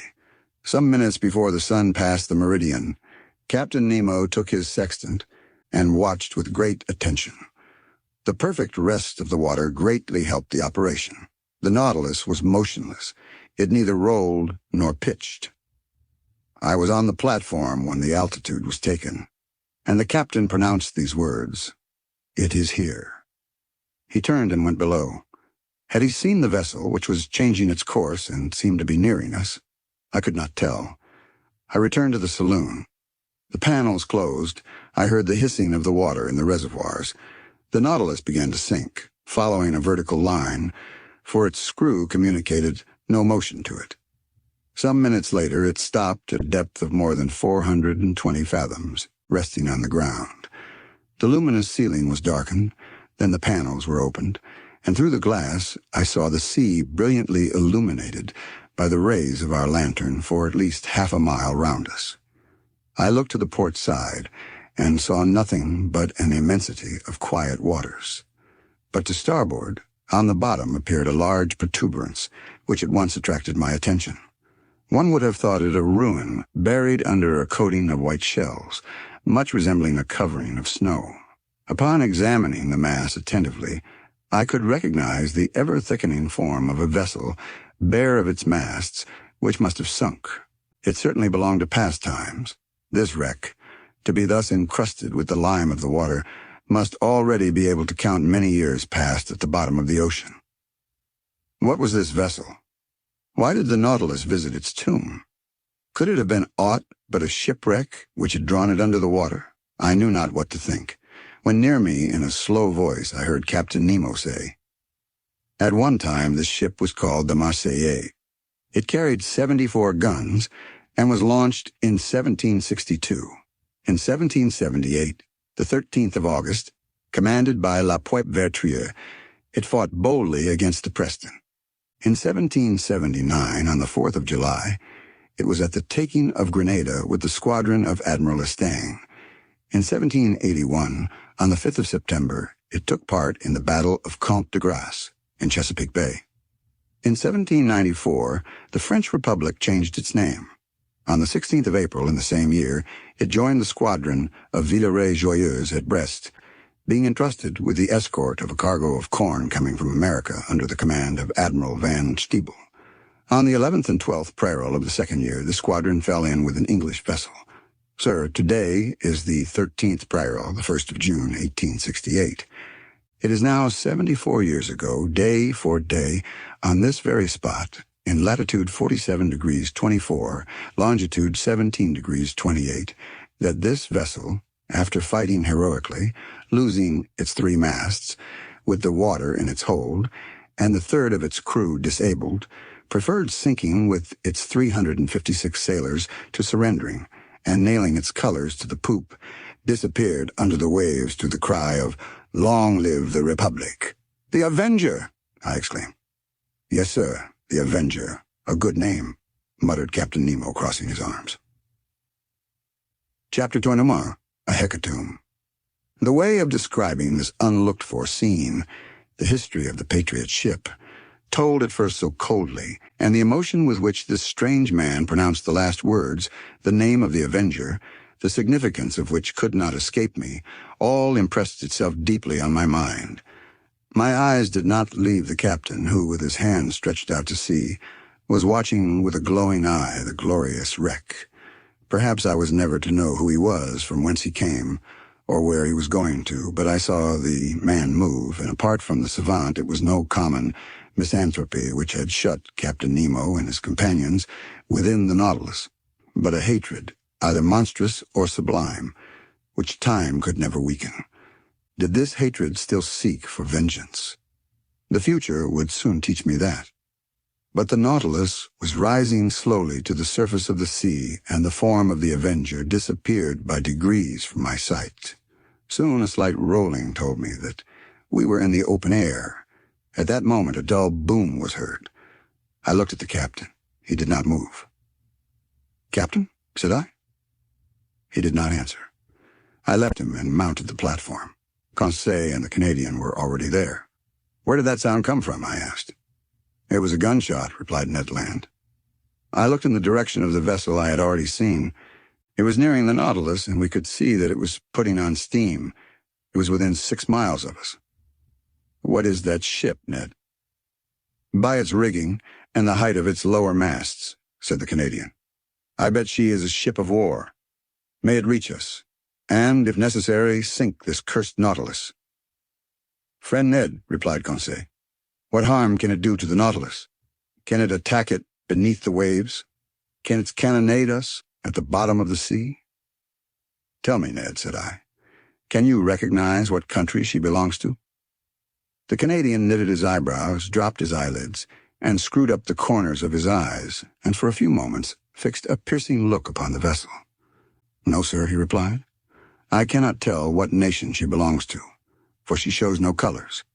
But I can declare she is a man of war, for a long pennant flutters from her mainmast. For a quarter of an hour we watched the ship which was steaming towards us. I could not, however, believe that she could see the Nautilus from that distance, and still less that she could know what this submarine engine was. Soon the Canadian informed me that she was a large, armored, two-decker ram. A thick black smoke was pouring from her two funnels. Her closely furled sails were stopped to her yards. She hoisted no flag at her mizzen peak. Splashed the stern of the Nautilus, and shortly afterward a loud explosion struck my ear. What? They're firing at us, I exclaimed. So please you, sir, said Ned. They have recognized the Unicorn, and they are firing at us. But, I exclaimed, surely they can see that there are men in the case. It is, perhaps, because of that, replied Ned Land, looking at me. A whole flood of light burst upon my mind. Doubtless they knew now how to believe the stories of the pretended monster. No doubt, on board the Abraham Lincoln, when the Canadian struck it with the harpoon, Commander Farragut had recognized in the supposed narwhal a submarine vessel more dangerous than a supernatural cetacean. Yes, it must have been so. And on every sea they were now seeking this engine of destruction. Terrible indeed, if, as we supposed, Captain Nemo employed the Nautilus in works of vengeance. On the night when we were imprisoned in that cell, in the midst of the Indian Ocean, had he not attacked some vessel? The man buried in the coral cemetery? Had he not been a victim to the shock caused by the Nautilus? Yes, I repeat it. It must be so. One part of the mysterious existence of Captain Nemo had been unveiled, and if his identity had not been recognized, at least, the nations united against him were no longer hunting a chimerical creature, but a man who had vowed a deadly hatred against them. All the formidable past rose before me. Instead of meeting friends on board the approaching ship, we could only expect pitiless enemies. But the shot rattled about us. Some of them struck the sea and ricocheted, losing themselves in the distance. But none touched the Nautilus. The vessel was not more than 3 miles from us. In spite of the serious cannonade, Captain Nemo did not appear on the platform. But if one of the conical projectiles had struck the shell of the Nautilus, it would have been fatal. The Canadian then said, "Sir, we must do all we can to get out of this dilemma. Let us signal them. They will then, perhaps, understand that we are honest folks." Ned Land took his handkerchief to wave in the air, but he had scarcely displayed it when he was struck down by an iron hand and fell, in spite of his great strength, upon the deck. "Fool!" exclaimed the captain. "Do you wish to be pierced by the spur of the Nautilus before it is hurled at this vessel?" Captain Nemo was terrible to hear. He was still more terrible to see. His face was deadly pale, with a spasm at his heart. For an instant, it must have ceased to beat. His pupils were fearfully contracted. He did not speak. He roared as, with his body thrown forward, he wrung the Canadian's shoulders. Then, leaving him and turning to the ship of war, whose shot was still raining around him, he exclaimed with a powerful voice, "Ah, ship of an accursed nation, you know who I am. I do not want your colors to know you by. Look, and I will show you mine." And on the forepart of the platform, Captain Nemo unfurled a black flag, similar to the one he had placed at the South Pole. At that moment, a shot struck the shell of the Nautilus obliquely, without piercing it, and, rebounding near the captain, was lost in the sea. He shrugged his shoulders, and, addressing me, said shortly, "Go down, you and your companions. Go down." "Sir," I cried, "are you going to attack this vessel?" "Sir, I am going to sink it." "You will not do that?" "I shall do it," he replied coldly. "And I advise you not to judge me, sir. Fate has shown you what you ought not to have seen. The attack has begun. Go down." "What is this vessel?" "You do not know? Very well. So much the better. Its nationality to you, at least, will be a secret. Go down." We could but obey. About 15 of the sailors surrounded the captain, looking with implacable hatred at the vessel nearing them. One could feel that the same desire of vengeance animated every soul. I went down at the moment. Another projectile struck the Nautilus, and I heard the captain exclaim, "Strike, mad vessel! Shower your useless shot, and then you will not escape the spur of the Nautilus. But it is not here that you shall perish. I would not have your ruins mingle with those of the Avenger." I reached my room. The captain and his second had remained on the platform. The screw was set in motion, and the Nautilus, moving with speed, was soon beyond the reach of the ship's guns. But the pursuit continued, and Captain Nemo contented himself with keeping his distance. About 4 in the afternoon, being no longer able to contain my impatience, I went to the central staircase. The panel was open, and I ventured onto the platform. The captain was still walking up and down with an agitated step. He was looking at the ship, which was 5 or 6 miles to leeward. He was going round it like a wild beast, and drawing it eastward, he allowed them to pursue. But he did not attack. Perhaps he still hesitated? I wished to mediate once more, but I had scarcely spoken when Captain Nemo imposed silence, saying, "I am the law, and I am the judge. I am the oppressed, and there is the oppressor. Through him I have lost all that I loved, cherished, and venerated. Country, wife, children, father, and mother, I saw all perish. All that I hate is there. Say no more." I cast a last look at the man-of-war, which was putting on steam, and rejoined Ned and Conseil. "We will fly," I exclaimed. "Good," said Ned. "What is this vessel?" "I do not know, but whatever it is, it will be sunk before night. In any case, it is better to perish with it than be made accomplices in a retaliation the justice of which we cannot judge." "That is my opinion, too," said Ned Land coolly. "Let us wait for night." Night arrived. Deep silence reigned on board. The compass showed that the Nautilus had not altered its course. It was on the surface, rolling slightly. My companions and I resolved to fly when the vessel should be near enough either to hear us or to see us, for the moon, which would be full in 2 or 3 days, shone brightly. Once on board the ship, if we could not prevent the blow which threatened it, we could, at least we would, do all that circumstances would allow. Several times I thought the Nautilus was preparing for attack, but Captain Nemo contented himself with allowing his adversary to approach and then fled once more before it. Part of the night passed without any incident. We watched the opportunity for action. We spoke little, for we were too much moved. Ned Land would have thrown himself into the sea, but I forced him to wait. According to my idea, the Nautilus would attack the ship at her waterline, and then it would not only be possible, but easy to fly. At 3 in the morning, full of uneasiness, I mounted the platform. Captain Nemo had not left it. He was standing at the forepart near his flag, which a slight breeze displayed above his head. He did not take his eyes from the vessel. The intensity of his look seemed to attract and fascinate, and draw it onward more surely than if he had been towing it. The moon was then passing the meridian. Jupiter was rising in the east. Amid this peaceful scene of nature, sky and ocean rivaled each other in tranquility, the sea offering to the orbs of night the finest mirror they could ever have in which to reflect their image.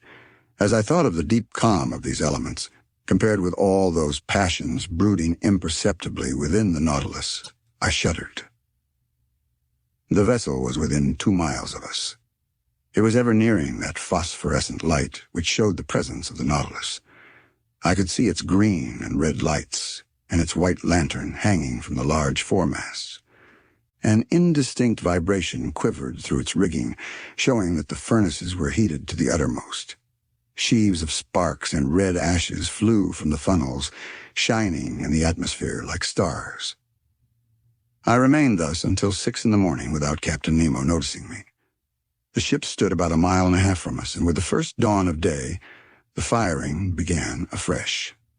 The moment could not be far off when, the Nautilus attacking its adversary, my companions and myself should forever leave this man.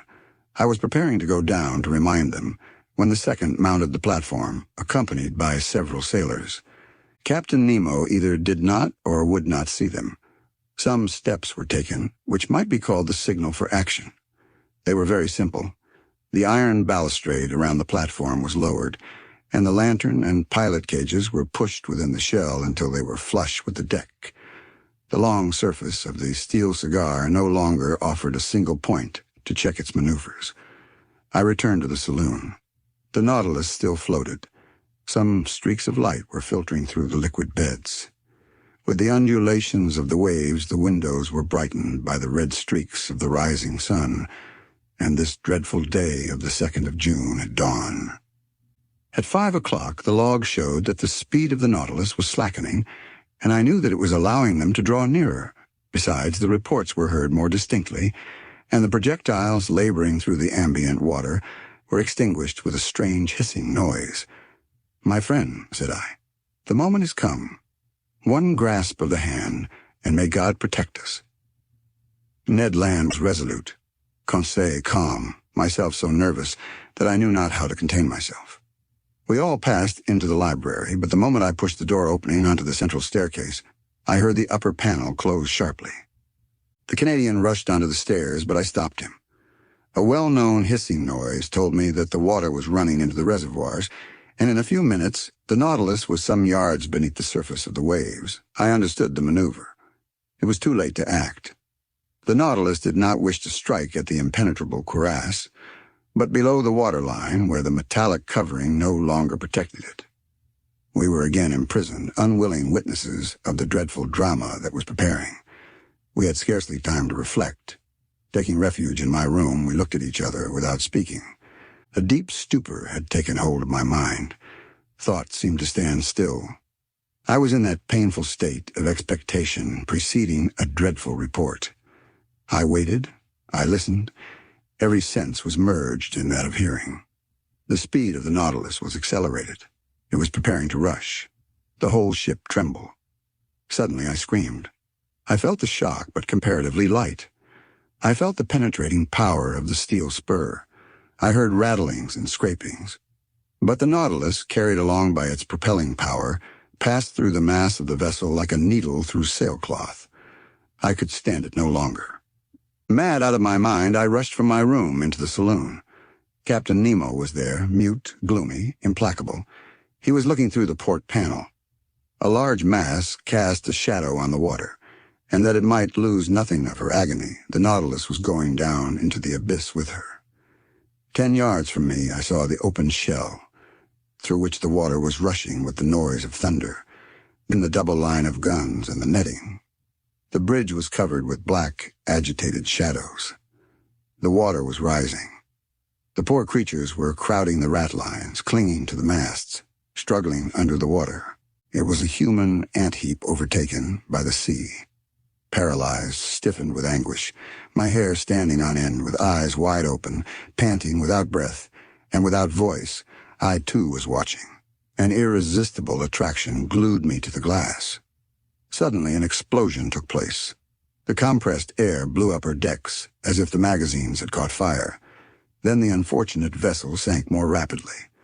Her topmast, laden with victims, now appeared. Then her spars bending under the weight of men, and last of all, the top of her mainmast.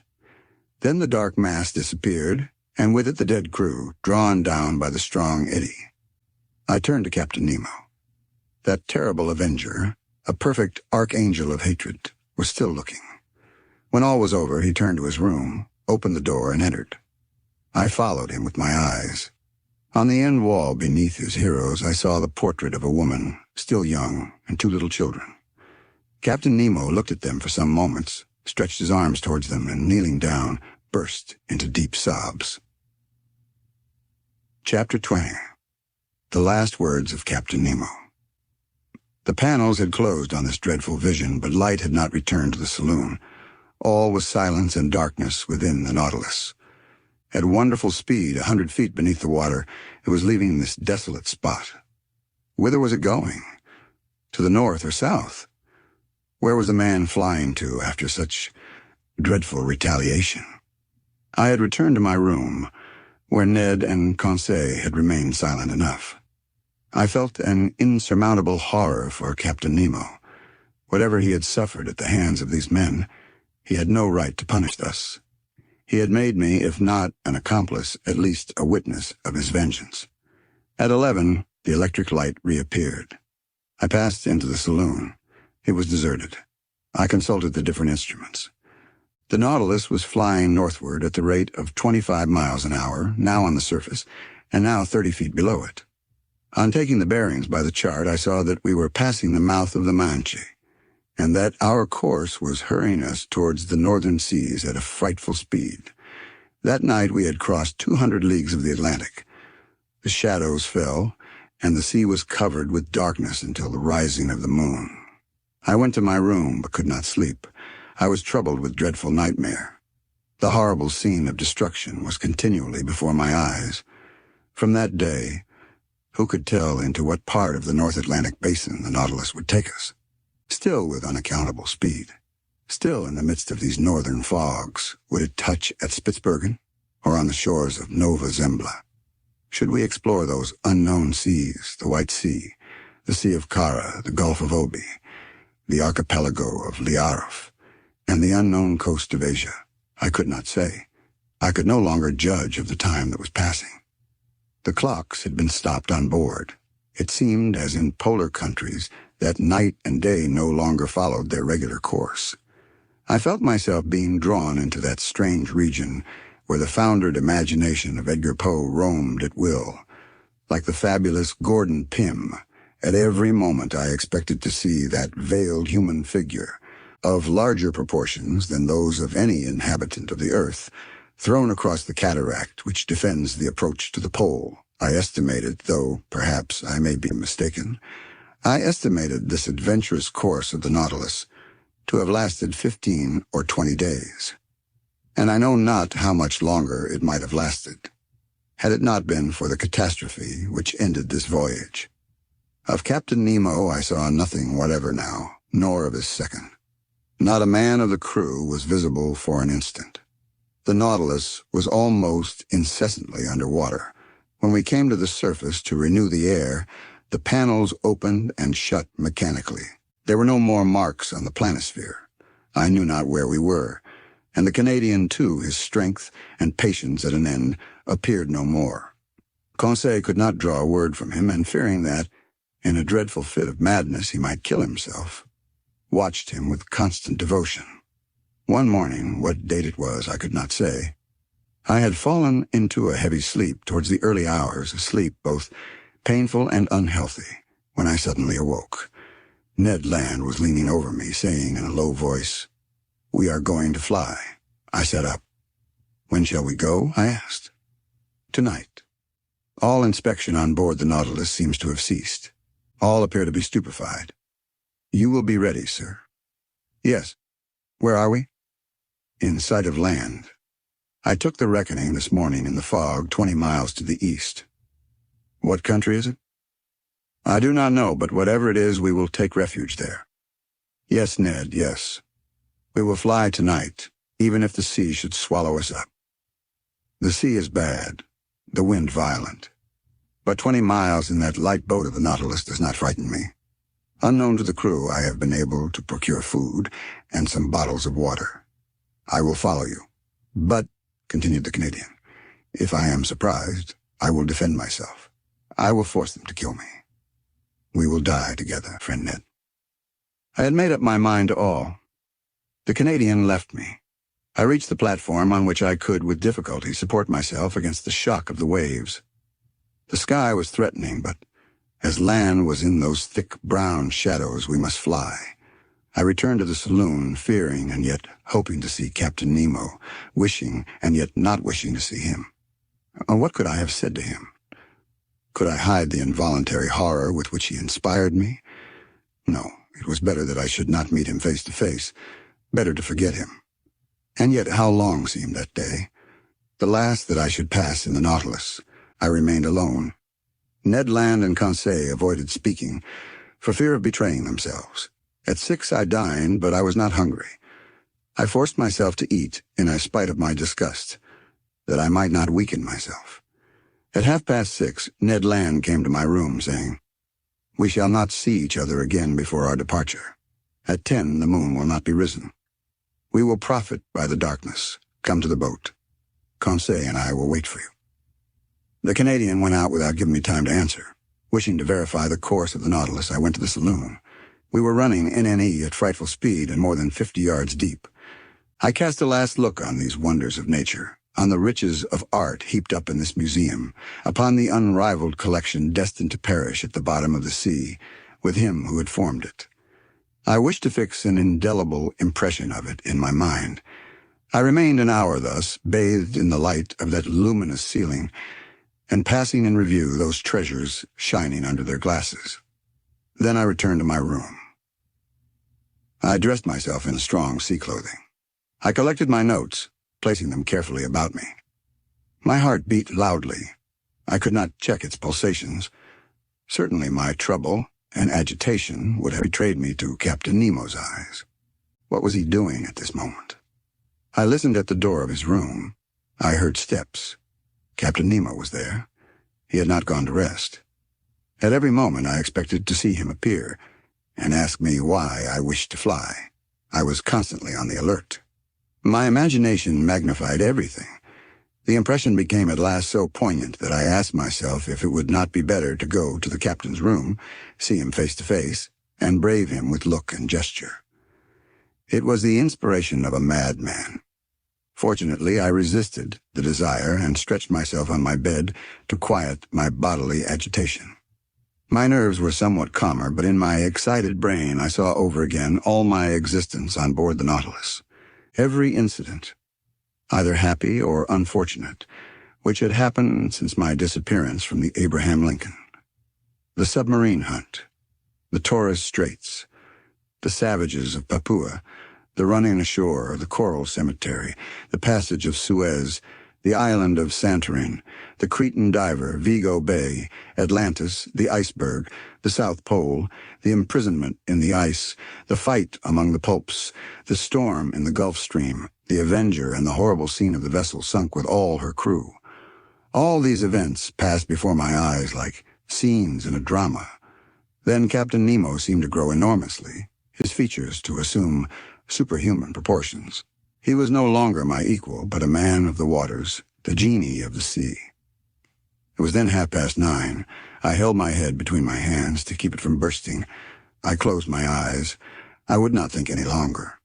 There was another half hour to wait, another half hour of a nightmare, which might drive me mad. At that moment I heard the distant strains of the organ, a sad harmony to an undefinable chant, the wail of a soul longing to break these earthly bonds.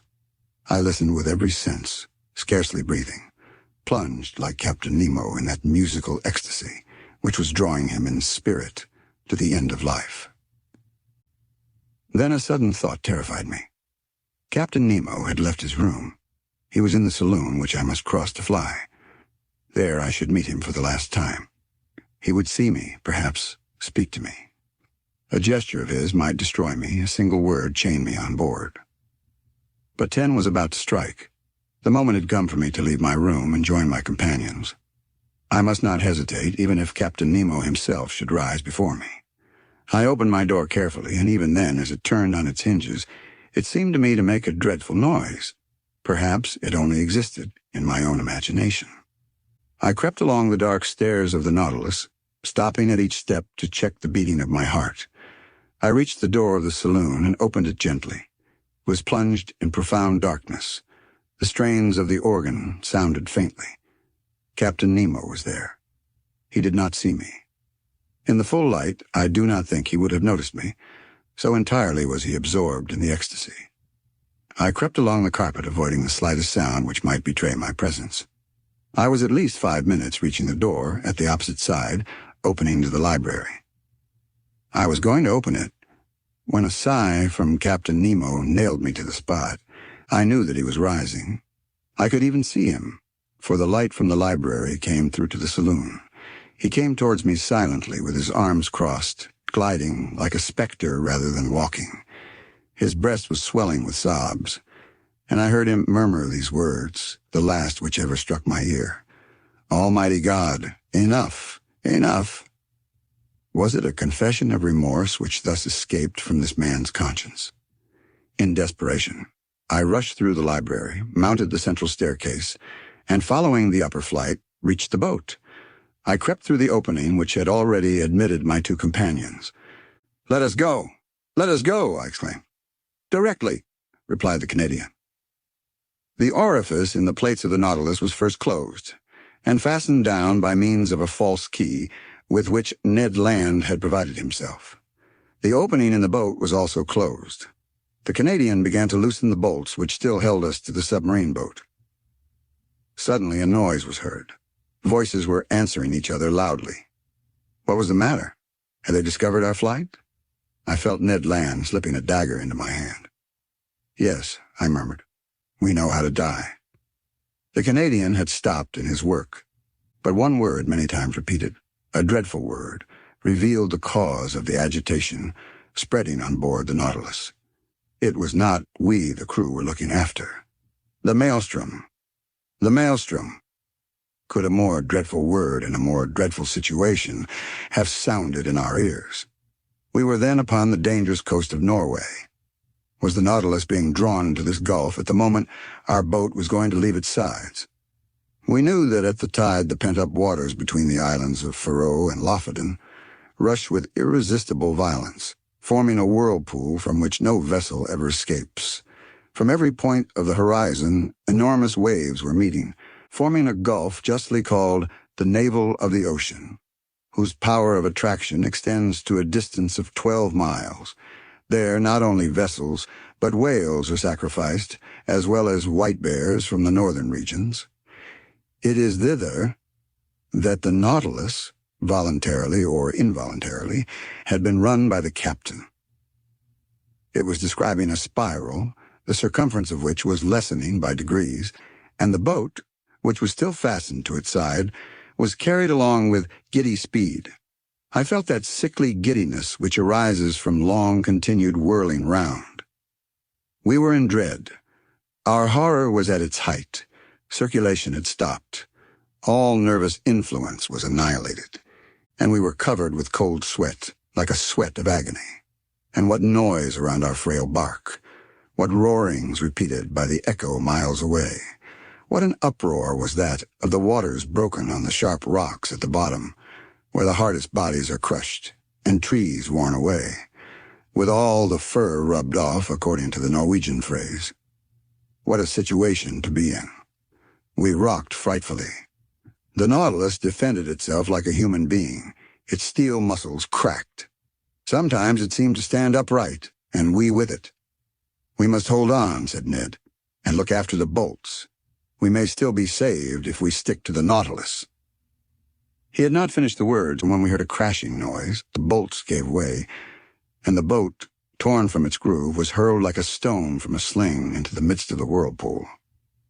My head struck on a piece of iron, and with a violent shock, I lost all consciousness. Chapter 13 in conclusion.